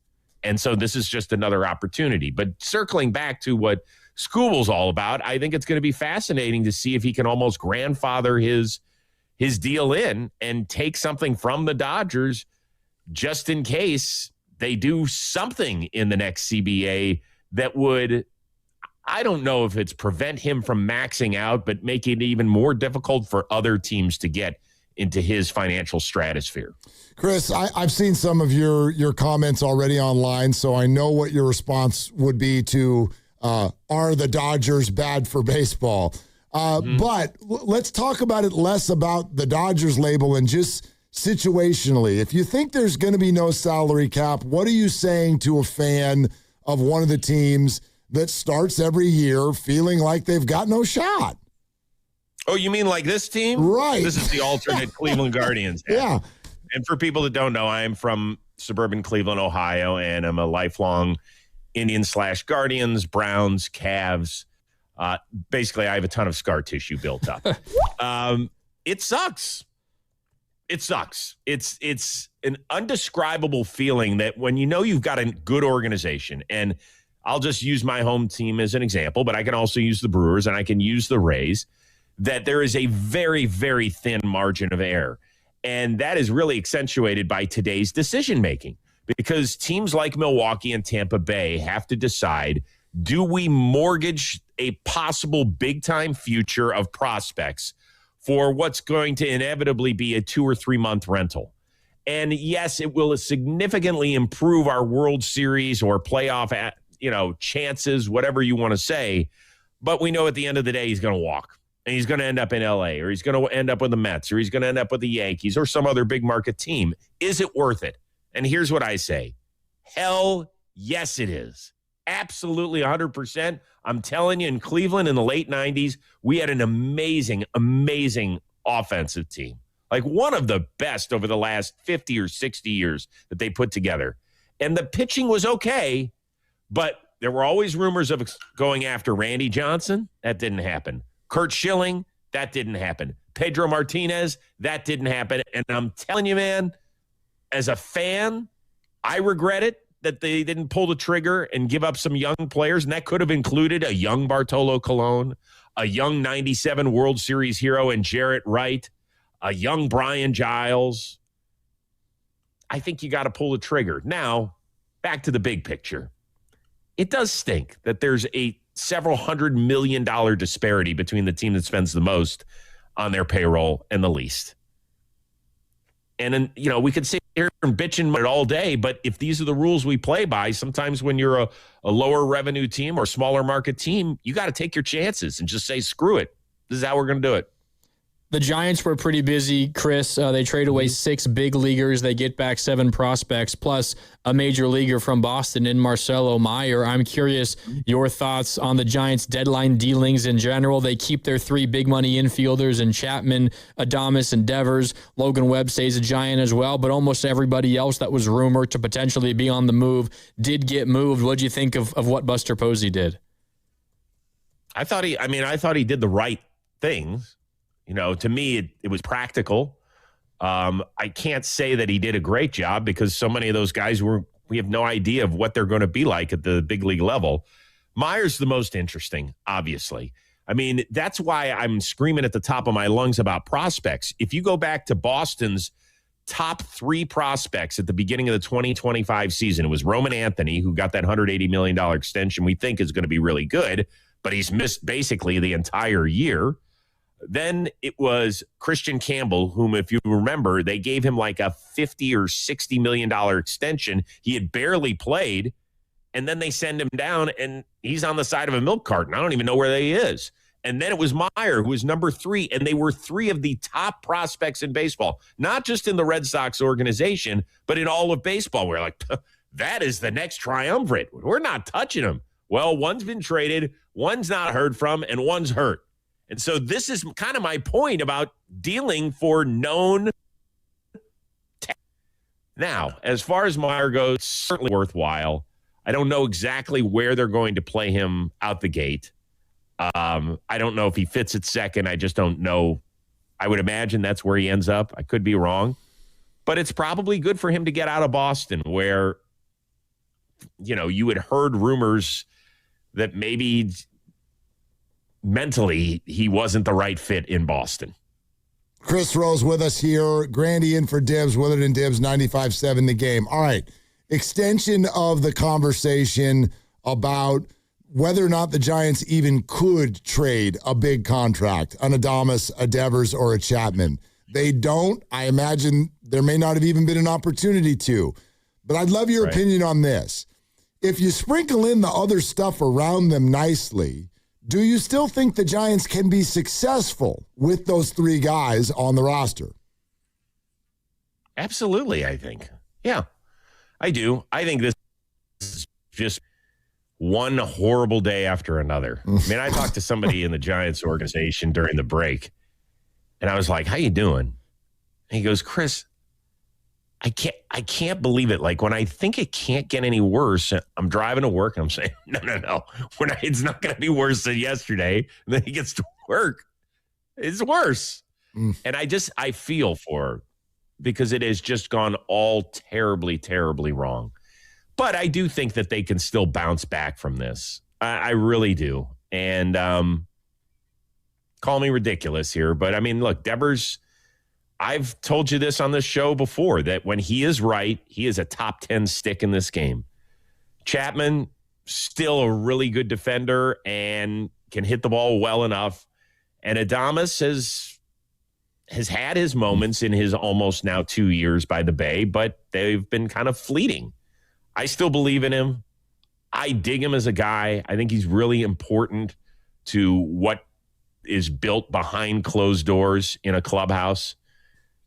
But it just hasn't worked out great. And they all haven't lived up to it on the field, and in some cases, maybe off the lines too, a little bit in how they've handled things. Is it at all surprising, too, that it feels like the second wave of Buster's moves, obviously those first waves are re-signing Chapman, signing Adames, trading for Devers, and it feels like we're now entering maybe the second wave of Buster's tenure as the president of baseball operations. It's all been about pitching. Draft 4th overall, Jackson Flora, another pick in late in the first round as part of that Patrick Bailey trade with the Guardians, another pitcher. So many of these trades at the deadline, all pitching related. Does it surprise you at all that it seems like Buster Posey and the Giants, their influence has been towards starting pitching and pitching in general, which is what helped them win 3 championships when Posey was in his playing days? Yeah, I mean, look, it's possible that 2012 lineup was really one of the worst World Series championship lineups that we've ever seen. I mean, certainly over the last 30 or 40 years, it just wasn't very good. And we were all sitting there saying, how the heck is this team again in the World Series? But, man, the pitching and their bullpen was phenomenal during those days. Just absolutely outstanding. I don't know of any franchise that has won 3 World Series in 5 different years and had 3 different guys standing on the mound at the time that they won it. But it just shows you the way that they ended up doing things with their starting pitching. They got creative. Obviously, Mad Bum in 2014 was out of his gourd good. Sergio Romo took the reins when Wilson was down in 2012, and Willie was amazing in 2010. So, yeah, I think it's smart. Look, Buster's tenure, the minute he signed on to do this, I said, boy, this is risky. You're talking about one of the figureheads and great members of this organization over the last 50 or 60 years, right? He was beloved by everybody. But the minute you get in that hot seat, if you don't deliver, and it's been quite the opposite, it has been atrocious at best, people are going to take shots at you. So now we'll see if he can dig himself out of this hole that he's kind of built. I mean, to that end, part of it is the decision he made in terms of the manager he hired. Chris, what do you hear around the game with regard to Tony Vitello and his viability going forward? Not much since the first 6 or 7 weeks, when I think there was something so new and fascinating about him. I think the Giants have been so bad that people kind of have forgotten about him to some degree. And I think that's kind of telling. I mean, the Giants have always been a part of the tale of baseball since they got great again. And I think that's pretty damning just about the organization. But I think he's going to stick around. I think that he's going to want another shot at this. So unless they just say, hey, look, it ain't working, we got to go a totally different direction. I'm sorry about it, but it's not going to work out. Go back to the college game and go kick ass because we know that you will. But I think if they gave him the option, Tony would say, hell yes, I want another shot at this. How's Patrick Bailey doing out there, by the way? Great. I'm telling you, dude, I wasn't thrilled about the trade because it was it wasn't so much Tugboat, although I like him and I'm rooting for him to do well. Tugboat. I mean, how can you not like him? His name's Tugboat. He was great the other day. Yeah. Yeah, I mean, he was great in our system. And, I mean, for God's sakes, anybody that's in their early 20s and has a dad bod, I'm all in favor. Let's go. So I will always root for that kid. But I didn't love the idea of giving up the 29th pick as well for a guy. I was like, this team needs bats.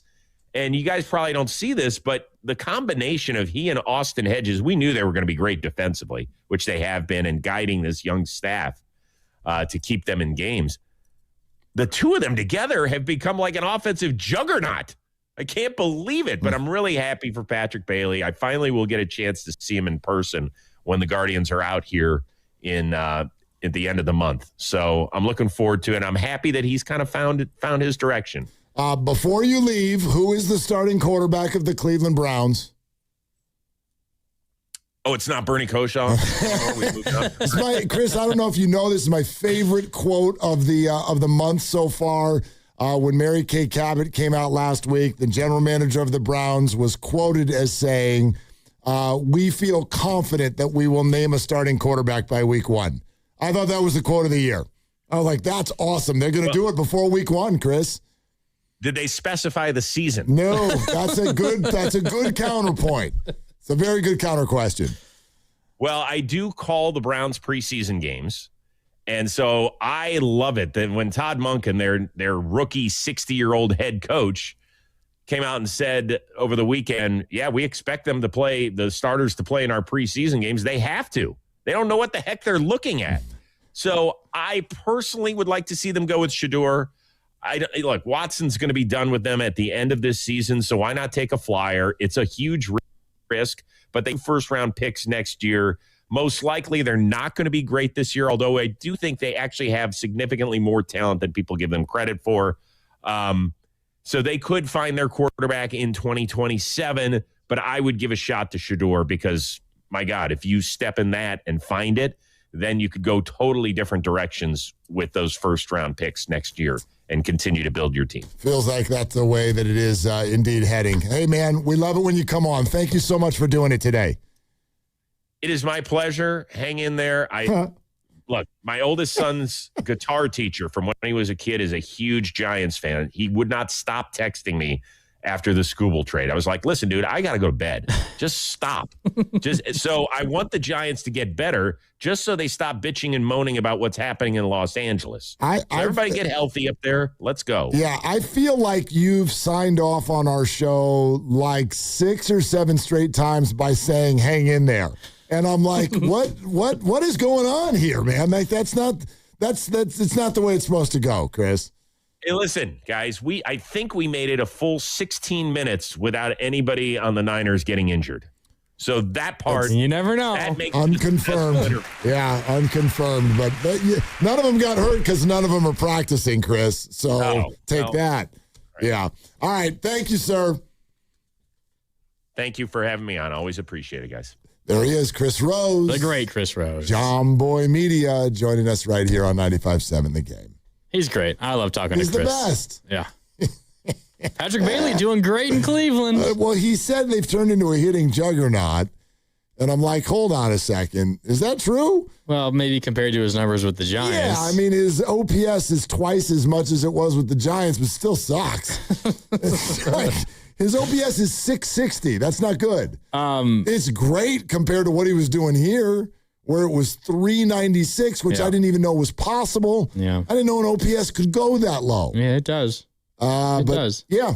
He's hitting 223 out there with 5 bombs. You want to know what's crazy is I don't know if you follow this this baseball Twitter account, but it's called Baseball Trade Values. Okay. And it's a website where fans and baseball experts can find updated trade values and make realistic trade proposals. Let me before you go forward, are you about to tell me that Buster Posey the Giants won the deadline, number one?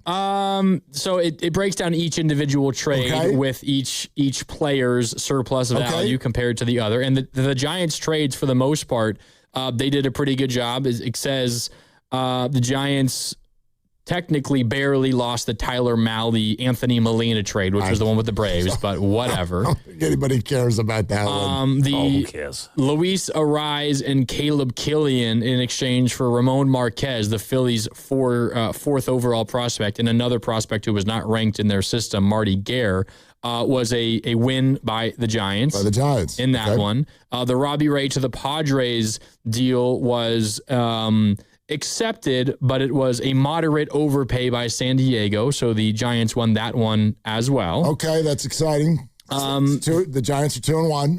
Go ahead. The Eric Miller plus a low-level prospect Gutierrez for Marcelo Meyer was rejected as a major overpay by Boston, according to this one.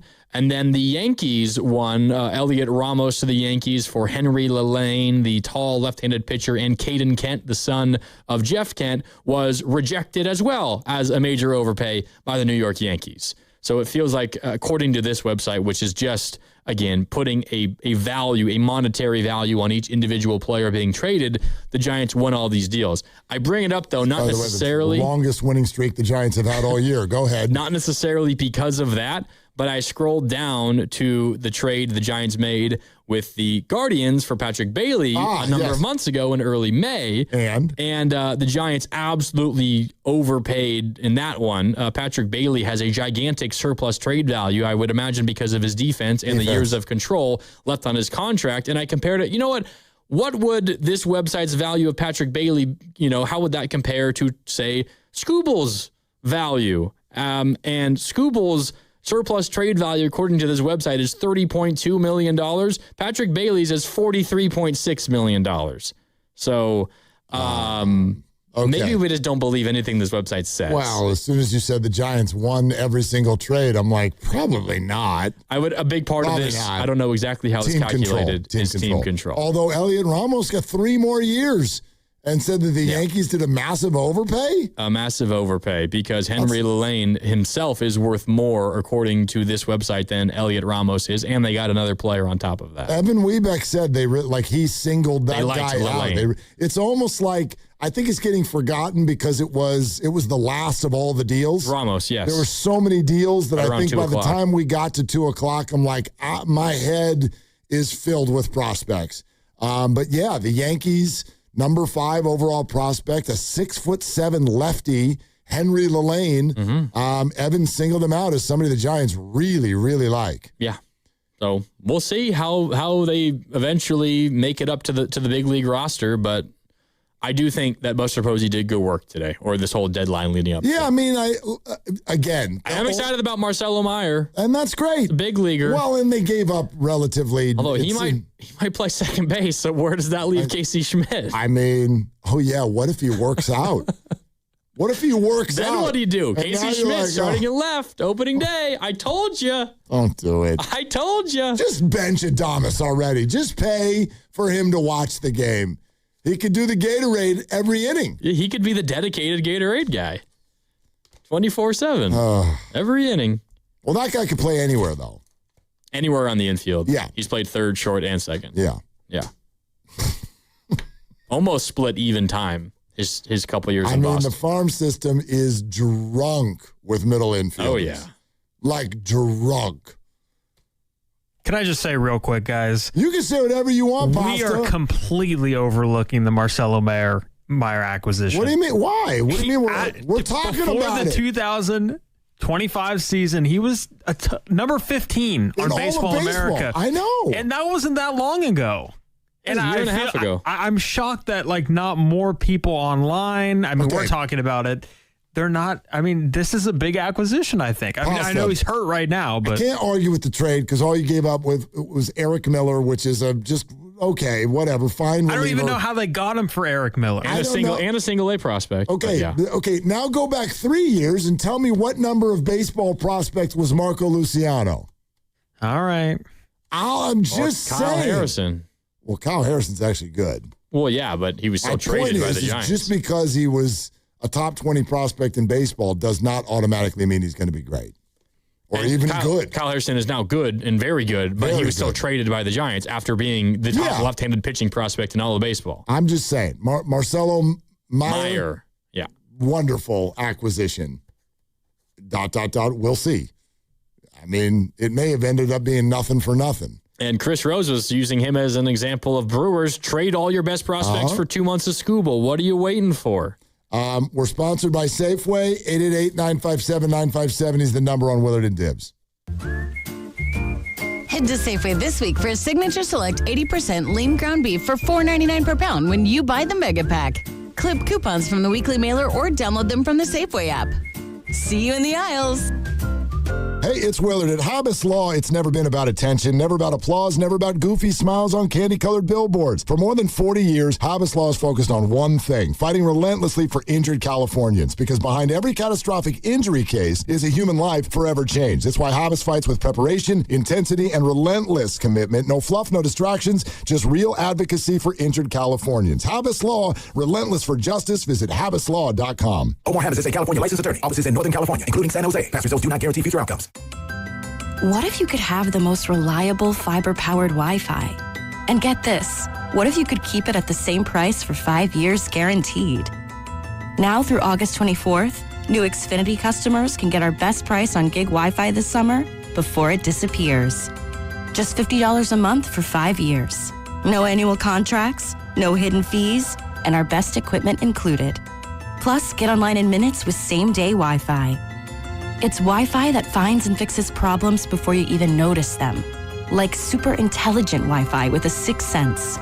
Plus, it keeps you protected from online threats. And get Peacock Premium included for 2 years. Lock in your price and unlock the possibilities. Get it now at Xfinity.com. Xfinity. Imagine that. Restrictions apply. Requires paperless billing and auto pay with stored bank account. Taxes and fees extra. Speeds vary. Use of fiber coaxial cable. Learn more at Xfinity.com/same-day Wi-Fi. Car salesmen are annoying. Sign here, please. Never talk to one again with FlexCar, the first and only month-to-month car lease. Oh, no. Get a great car, switch anytime. FlexCar. You drive everything. This is the story of the one who keeps multiple buildings running smoothly day after day. Plumbing that flows, HVAC that hums, cleaning supplies that keep surfaces sparkling. That's why she counts on Grainger. With easy reordering online and 24/7 support, Grainger helps her keep the products she needs on hand. So shelves stay stocked and buildings stay ready. Call 1-800-GRAINGER, click Grainger.com, or just stop by. Grainger, for the ones who get it done. Neuropathy is a debilitating condition that is sometimes misdiagnosed. Symptoms can include pain, numbness, and tingling in your hands, legs, and feet. Neuropathy is a progressive condition that only worsens unless you get effective treatment. SF Bay Wellness is a leader in neuropathy reversal and uses FDA-cleared, non-invasive electric cell therapy to restore nerve function with no injections, no drugs, and no surgery. The treatments have a 95% success rate. If distance is a factor, ask about our virtual consultation option. Call SF Bay Wellness at 844-94-NERVE for the $99 neuropathy evaluation and receive a personal treatment plan that is tailored to your needs. Don't wait another day. Call 844-94-NERVE. That's 844-94-NERVE. Why keep suffering with the painful symptoms of neuropathy? You deserve to live a pain-free life. Start getting the treatment you need for your neuropathy symptoms. Call today. Ragnar the Terrible is interviewing at a big bank. Let's listen. Everyone, this is 5th century warlord Ragnar the Terrible. He killed it in his first interview. Not literally, but close. Ragnar, what would you do if a customer complained about high loan rates? I make video presentation.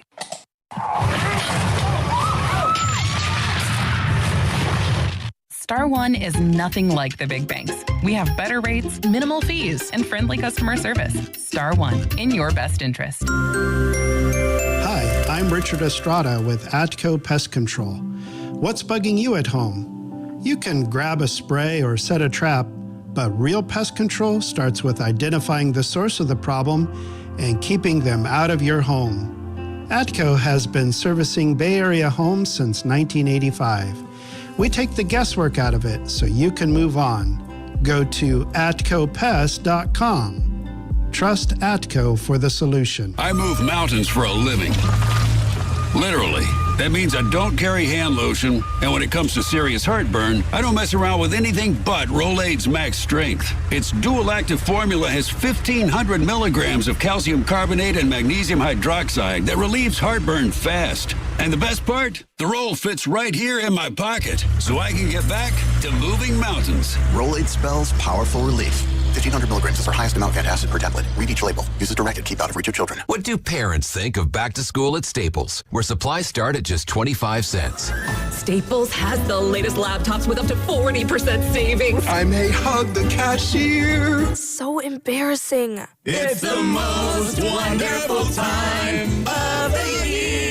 It's a wonderful time at Staples with up to 40% off select tech. Staples. That was easy. Visit Staples today or shop online and in the app. Ends 9/12. Exclusions apply. I scream. You scream. We all scream. Because Wendy's famous small classic Frosty is just $1 for a limited time. More screaming, happy screaming, summer screaming, dollar small classic Frosty screaming! But please don't scream in the drive-thru. It hurts the employees' ears. Get a $1 small classic Frosty for a limited time. Only at Wendy's. U.S. price and participation may vary. A la carte only. Not valid for delivery. Limit 10 per transaction. Price may be higher in Alaska and Hawaii.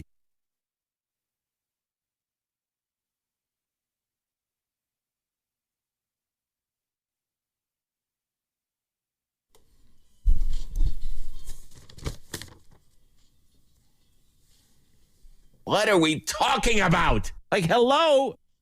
What are we talking about? Now back to Willard and Dibs on 95.7 The Game. Brought to you by Hazy Little Thing by Sierra Nevada. Enjoy responsibly.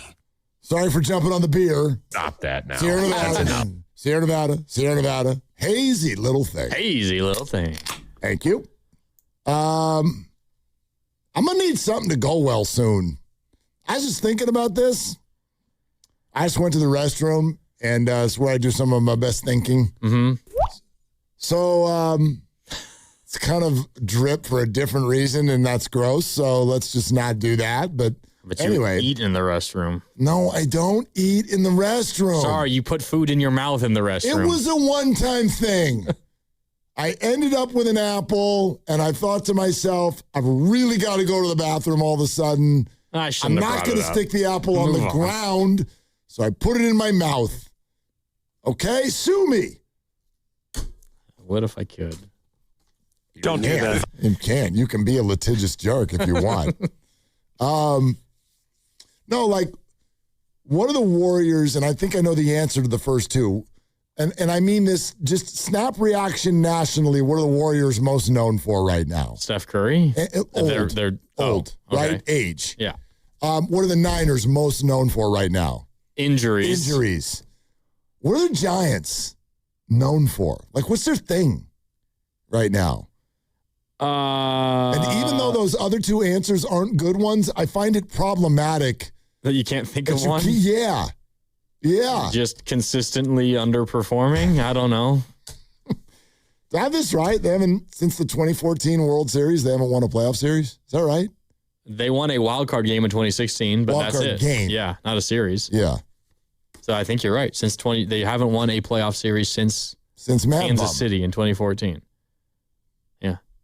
That sucks. That sucks. Everybody's terrible. Wow. That is so bad. Thank you. Thank you very much. Is that what the Giants are known for most? Not winning a playoff series? Oh, just that jingle. And like Dwayne Kuiper's like rubbing his temples. Tossing and to like, commercial break. Unbelievable. Back to you. I would rather be the White Sox. I would rather be the White Sox.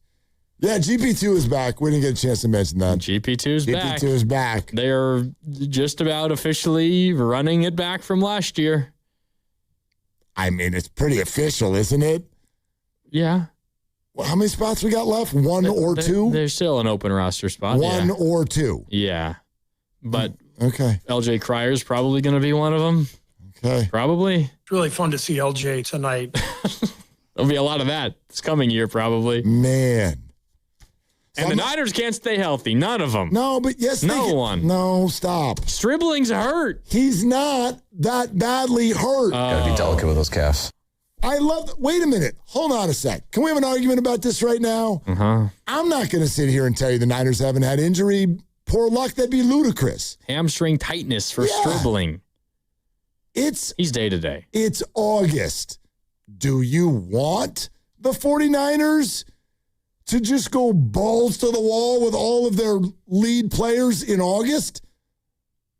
I literally, if someone's shoelace is untied, I want them to sit. No, but it's so worrisome that they're picking up injuries. I know it's football, but like the pads have been on for one day. But this is what I'm they're getting mostly at. just running around. And this is what teams do. Somebody feels a little something, and it's like, cool, sit there for a week. Dejon Stribling's got hamstring tightness, and we make a bigger deal out of that than the fact that Myles Garrett hasn't played for a week. But nobody, that's fine. We've reached a point where we're overly sensitive. Mike Evans has a quad strain. Also was running full speed on the side today. It's not a problem. He's 32 with 7,000-yard seasons. I don't need him going crazy on August 3rd. Yeah, I heard it described as very minor. It's fine. Very minor. The Pearsall thing is a massive bummer. And your guy, Jordan James, I'm bummed for him. Broke a rib. And I think that he's missing an opportunity because... well, Kalen Black is also banged up now. He is, but, they bring in Khalil Herbert. I think they want those guys to have a really healthy competition for RB2. And Black's got an adductor, and Jordan James broke a rib, and hello football. But, every website is making these lists of all the Niners injuries that you could do at every single camp. Well, I was talking earlier about how I am there's still scarring from past Giants deadlines that I'm upset about where they should have sold and they didn't. It's the same thing for Niners injuries. It does not matter how serious it is. You just get a report, Stribling not practicing today. You just automatically assume the worst. But that's what I'm saying. Automatically. You're right. Because Niner fans have been conditioned to believe the worst is going to happen when it comes to injuries. This is wounding. Yes, absolutely. And I'm not sitting here telling you that everything's going to be clean this year. And every image and every video from training camp practice, you see that damn substation in the background. And I'm not sitting here and saying there's any truth to it because there's no evidence that suggests there is. But when all these injuries keep happening, and it happens across every training camp, across the entire country, I get it. But when every Niner injury that happens, and you see video of it with a substation in the background, it just fuels more of the crazy talk. So Shasky had a whole segment this morning about essentially, for lack of a better way of saying it, putting up a 100-foot high tarp so that you at least can't even see the substation. Blow it up! Right? Bonte is out at practice today, and he put two videos from the same spot next to each other, one from this year and one from last year. Uh-huh. And the one from last year, apparently there were a few trees. So all the trees are gone. And he's like, look, they cut all the trees down. The substation killed them. Or the substation killed the trees. Yeah. The trees just fell over and tore their ACLs. And like dogs, we put them to sleep. I saw a side-by-side image of the Seahawks training camp facility. I saw the same thing. And the Niners training camp facility. And it's just the Niners, it's a couple of grass fields and then the substation in the background. And the Seahawks are on Lake Washington or whatever it is. The Seahawks facility looks like an all-inclusive. Oh, my God. It looks amazing. I'm like, I'd visit there. Yeah, it looks great. Yeah, after a warm day of training, just jump into the lake. I guess my overly optimistic point is August 3rd don't mean nothing about next month. It does for Ricky Pearsall. Well, sure. But that's like, Listen. But when Ricky Pearsall was a rookie, it started with a small thing in his first training camp, and that's how it's starting for Dejon Stribley. But it doesn't, no. But I know it doesn't mean anything, but Ricky Pearsall started by getting shot. It wasn't a small thing. Well, he was banged up in training camp. OTAs over the summer. Yeah. Yeah. Hamstring tightness. Who the hell doesn't have that? I'm not a 22-year-old anymore. No, but I'm talking NFL rosters. Is everybody overreacting to every minor Niner injury? Yes, absolutely. But is it concerning that this keeps happening every single year? Also, yes. Yeah, I don't know what to do with that.